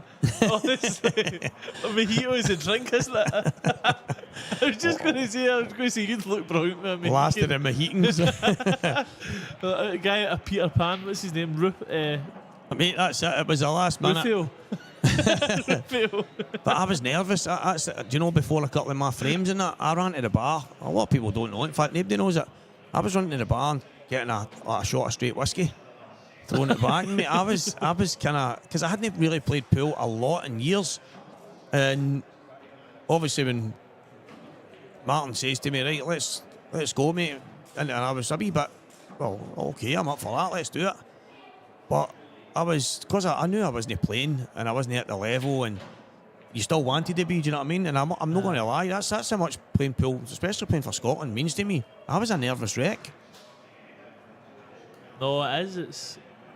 It's a completely different feeling altogether, and it means a lot to many people. It's actually the best feeling ever in pool, in my opinion.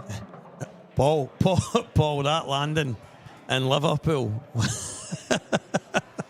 Mate, guys, we were coming into Liverpool, right? And this is no exaggeration, we're all looking at the windies here, right, and thinking, that water's getting awful close here. And we are coming down closer and closer and closer to the water, and I swear you could see the fish getting a fright because a big plane was about to flatten them.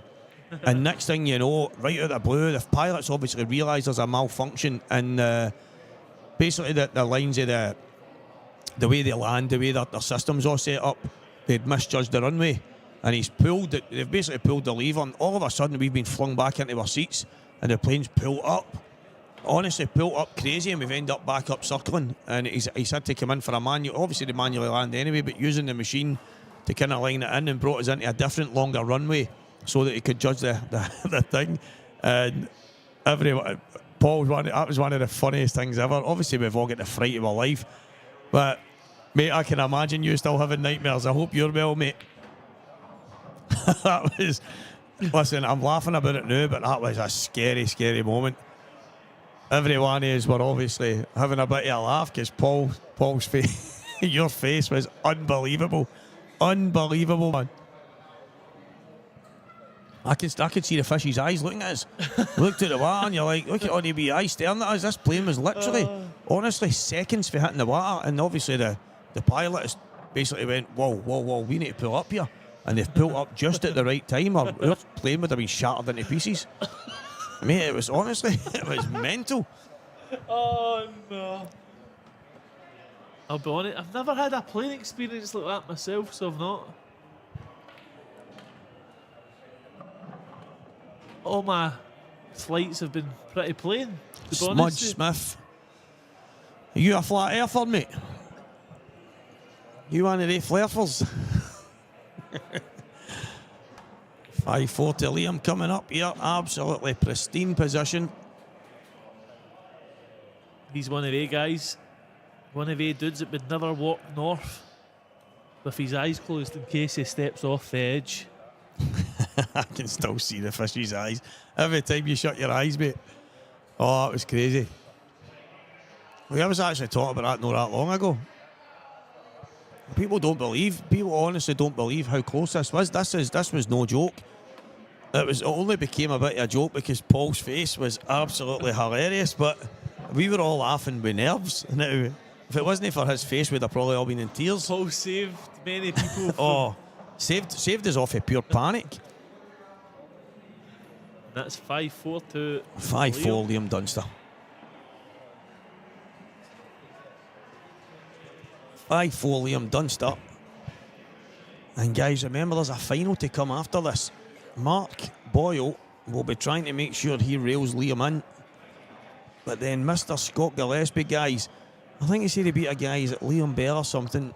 Then he played Steed. No, not Steed. Ryan Fleming. Then he played Johnny McDermott. Then he played Steed. Then he played, is it Gio? Yeah. Then he's played Morgan. Listen, these names that he's beat are unbelievable. Almost every one of them are capable of winning one of these. And he's had to beat every one on the way to the final. If he wins this, it's going to be one of the best victories I've ever seen in IM history. That's some Stevie some Windies. names. Well, I'm cleaning windows. Stevie Windies, guys. If you don't know, he's called Windies for a strange reason. And it's not because he cleans them. It's because he's good at smashing them. I thought you were going to say lick them. I don't know why. I do not know why. I was just waiting on it. Massive break. Goes Oh, around, the cue goes ball. around licking Wendy's. Cue ball is down. And, of course, the black ball goes down. You know what happens now? For anyone that doesn't, a dry break. Mate, Mr. Cochrane, I said to you I would send Paddy with it today, and you said no. No rush, you said to me. You, my friend, well done in your match today, winning 6-1 in that first game. Well done, son. Today I'm here. Brilliant. Absolute brilliant.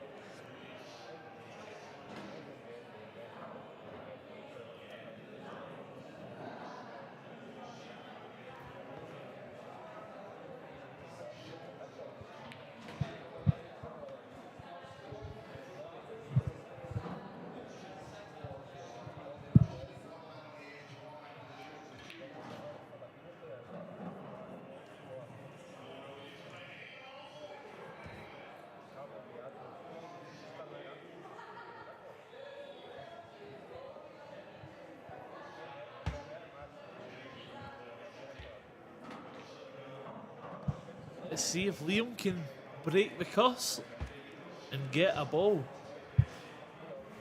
after potting the black.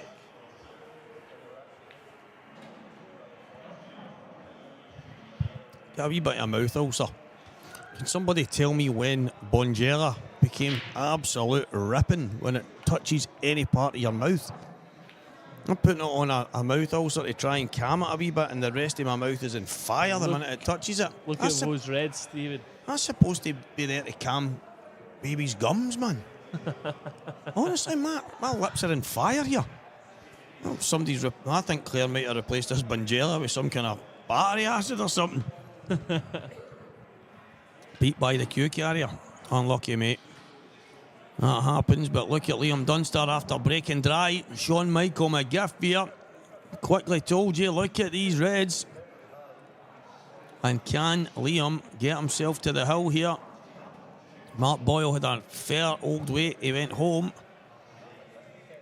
He chilled out, he came back, and it's just not been his game so far. Mate, honestly, I noticed it earlier on the day as well. I'm putting it on the ulcer, and it's the rest of my mouth is burning. Every part of my mouth that the Bonjela touches, it's absolutely ripping. So either it's new ingredients, or if I ever have another kid, I won't be putting Bonjela near their gums, man. I'm telling you. Plum. Maybe that's Liam's the just idea. Making sure here. He is. Maybe that's the idea. Stop you feeling your pain by giving you some other kind of pain. Guaranteed to take the pain away. Aye. I just didn't read the small print. We're going to give you pain elsewhere. So Liam's probably back to the anywhere. From anywhere's perfect really towards black spot. You'll go bottom, middle, top area for the black. Top Yeah, it's corner. just about how he lands on the top one.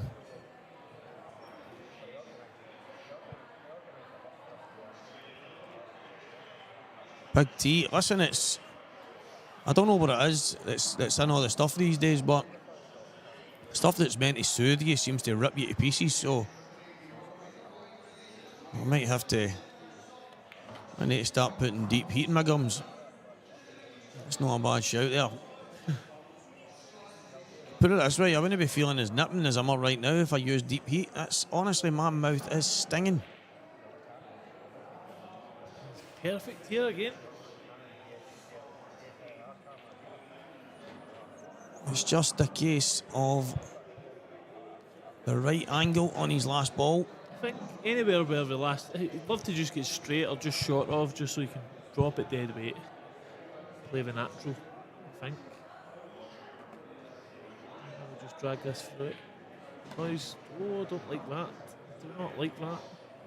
I think he's tried to just play into it full ball, but I didn't think he needed to do that though. No, I think he's now got a bit of work to do. Yeah, definitely. Positional shot required. He might actually have to take his medicine and take the red long so that he can guarantee the right angle to get on the black. Either that or I'm not sure what the angles are like here, but I don't know if he can just take the red in the same bag. The thing is, he maybe can, but he's going to have to try and screw past it fine and maybe come towards the yellow below the middle bag in that direction kind of thing. Huge area, but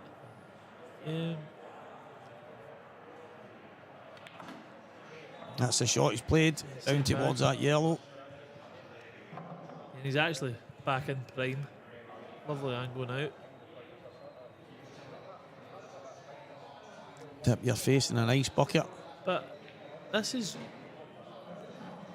Oh, much harder than I'd liked it to have Oh, been. definitely. I mean, he'll be comfortable with this. If somebody offered him this red and black from that position to go 6-4 up in the semi-final against Mark, he would have took it. So that's something we don't think about very often. Yeah, Absolutely pristine. that'll be 6-4. Liam. And it's mountain to climb time now for Mark Boyle. Is it Mark to break? I think so. It is Mark to break. So essentially one dry Mark's break not from happy. Liam. Mark is not happy. He lifted the cue ball up there and flung it on the table. He had a look at it. I don't think he's happy with the marks that Liam's cue is making to it. His tip, his chalk, whatever it is. So it's obviously been bothering him, but he's got on with it.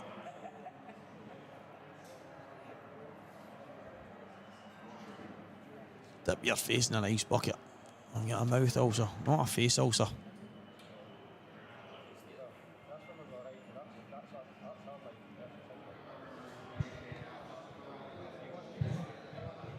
S- 6-2 He down. was 6-2 down. He might have been 5-1 Probably down at one 5-1, point, but he yeah. was 6-2 down and came back and won. And he's been excellent. The guys at Goobsy's beat to get to this final has just been sublime. Absolutely unbelievable. Obviously some big wins for other players on the day. I just can't help but think that is one hell of a run in any standard of tournament, no matter where you are.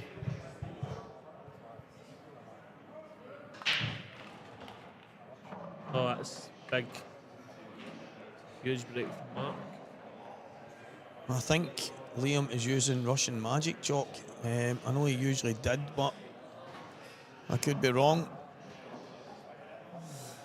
Nice big break from Mark here. As it's all he wanted was a ball, and he got two. I think. Reds. You could go both, but I quite like reds here. But they'll probably take yellows now I've said that. I think he can maybe pot the yellow and kick the other one out in his first shot. I think that's what he's thinking.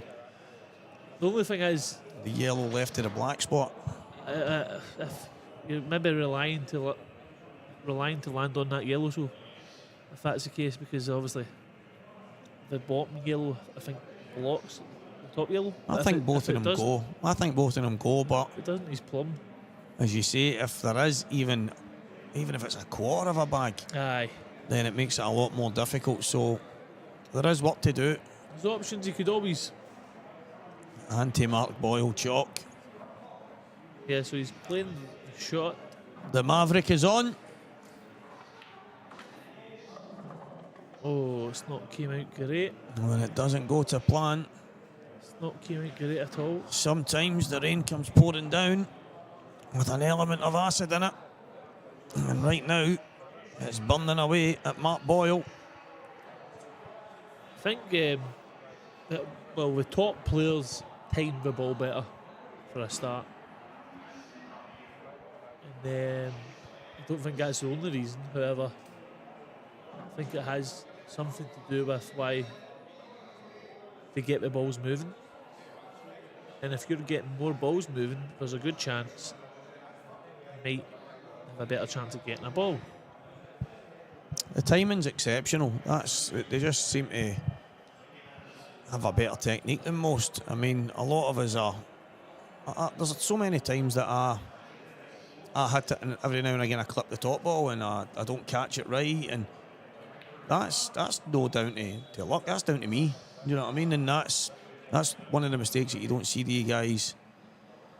These guys don't make any mistakes, and it boils down to concentration, boils down to timing, it boils down to a desire to play the shot the right way.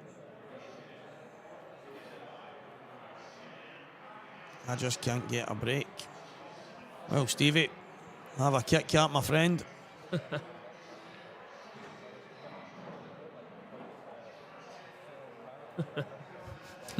Honestly. Oh, it's class. Well, Mark's in trouble here. He can't afford any mistakes. What a goal that My is. God, he's ridiculous, by the way. Oh, What a goal that is. Jason Lee, Fantastic. he's got a pineapple on his head. Nico Williams. Spanish player just doing the business. Wee Welsh guy. It's fantastic. Nico Williams from Swansea, playing for Spain. This is massive here. Can Absolutely he miss the massive. red and get into this again? No. I didn't think so. Oh, by the way, now he'll take that. In I fact, think that it's over yellow the moon with goes. So if it goes, I think he can drop on the cushion and play that down the rail. So if he gets this down the cushion, if it goes, he'll play for it. that's what he's 100%. looking at right now. I think he can pot this down the cushion. I think if he just manages to drop on it, he's got a chance. Is it easy? No. But if anybody can get this, Mark Boyle's definitely one of the guys that if I was going to pick to play and take out this finish from here, he's one of the guys I'd be picking. And he only needs to bring the white back an inch, two maybe, just to get by the red, and he's got a comfortable shot. The way he cues it, he'll just draw it back like no man's business. Yeah, But it's an opportunity that he's going to have to take though, because Liam won't make any mistakes. Those reds are in premium position. So it's massive here, and it's so important for Mark. Oh, he's played to kick it. What a shot.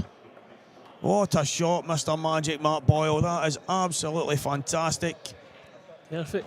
I don't think it would. It must have not have went, because if it went, I don't think he'd have moved it. I think in his mind, he was always going to be on the top one. It's true. I really do think he was always thinking to himself, do you know what? I know I'm going to be on that top one. I am going to have a go here.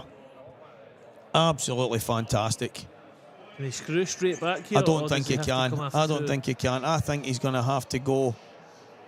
Yeah, I think he has to go two cushions, basically swinging round those reds and in between the red in the middle of the table and the three down at the bottom. Yeah.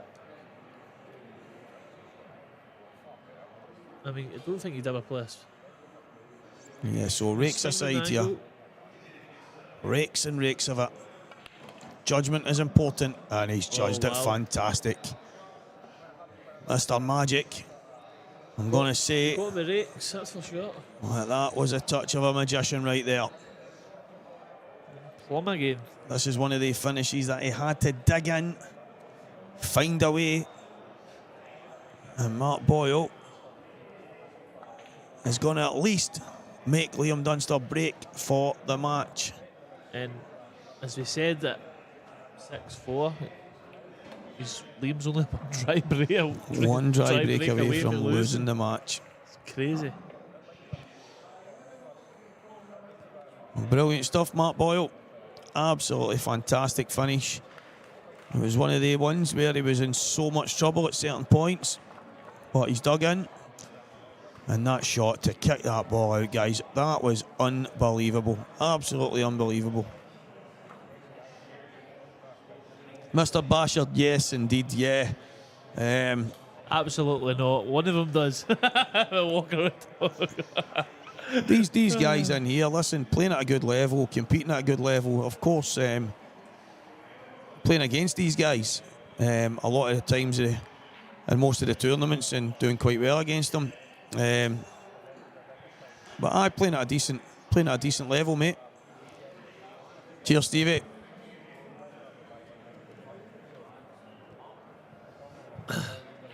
Well, one of them's 100% against Liam Dunster. That's the thing. I've played Mark 3 times. I've lost 7-6, 7-6, 9-6. But probably the 9-6 was my best game because I wasn't ready for it. It was the semi-final with the Scottish seniors. I basically went to the toilet 6-1 down and splashed some water on my face, came back, and next thing you know I was 7-6 down, and he dished the last 2 frames to beat me 9-6, but it was a great standard. I raised my game again at the weekend there to beat Dan Davey. I've done quite well against the good guys. My problem is when I come up against John McGinn of Aston Villa. He just seems to cause me nightmares with that big backside of his. Walker loves a decider. If only I could win them, Stevie. He doesn't mind one. I mean, that many deciders, I just need to learn to win them.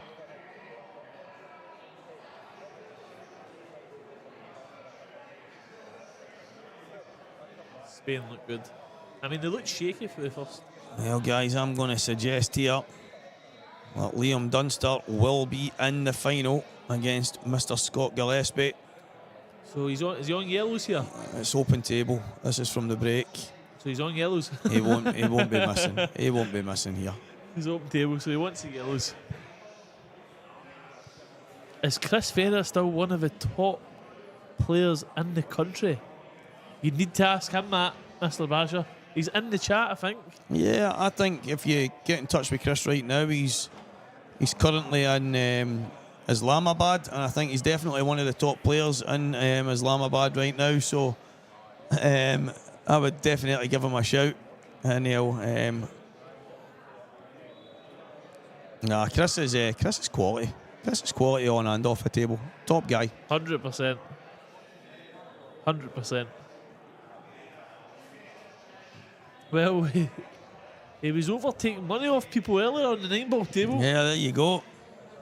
He's not even the best in his house. Other than that, he's brand new.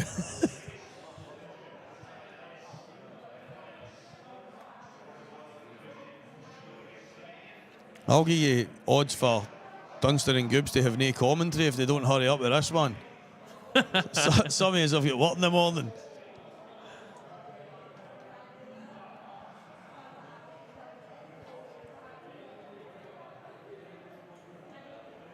Yeah, the final will be getting played because there's still 20 minutes to go before the deadline. And I think these guys will have these 2 frames done by then. And Liam's going to finish this anyway, guys. So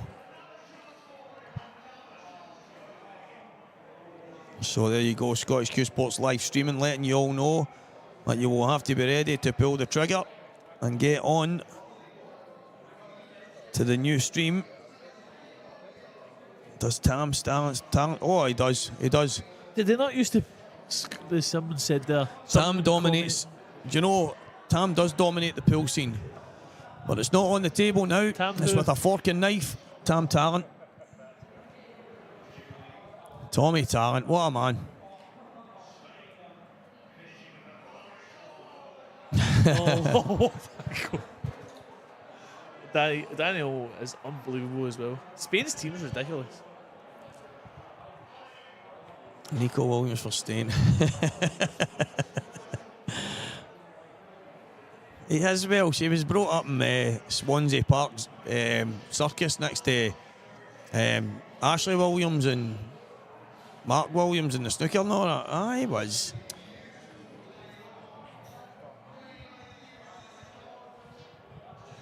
Ferrier makes Paddy look like a field mouse. I don't know about that. I don't think anybody can make Paddy look like a field mouse.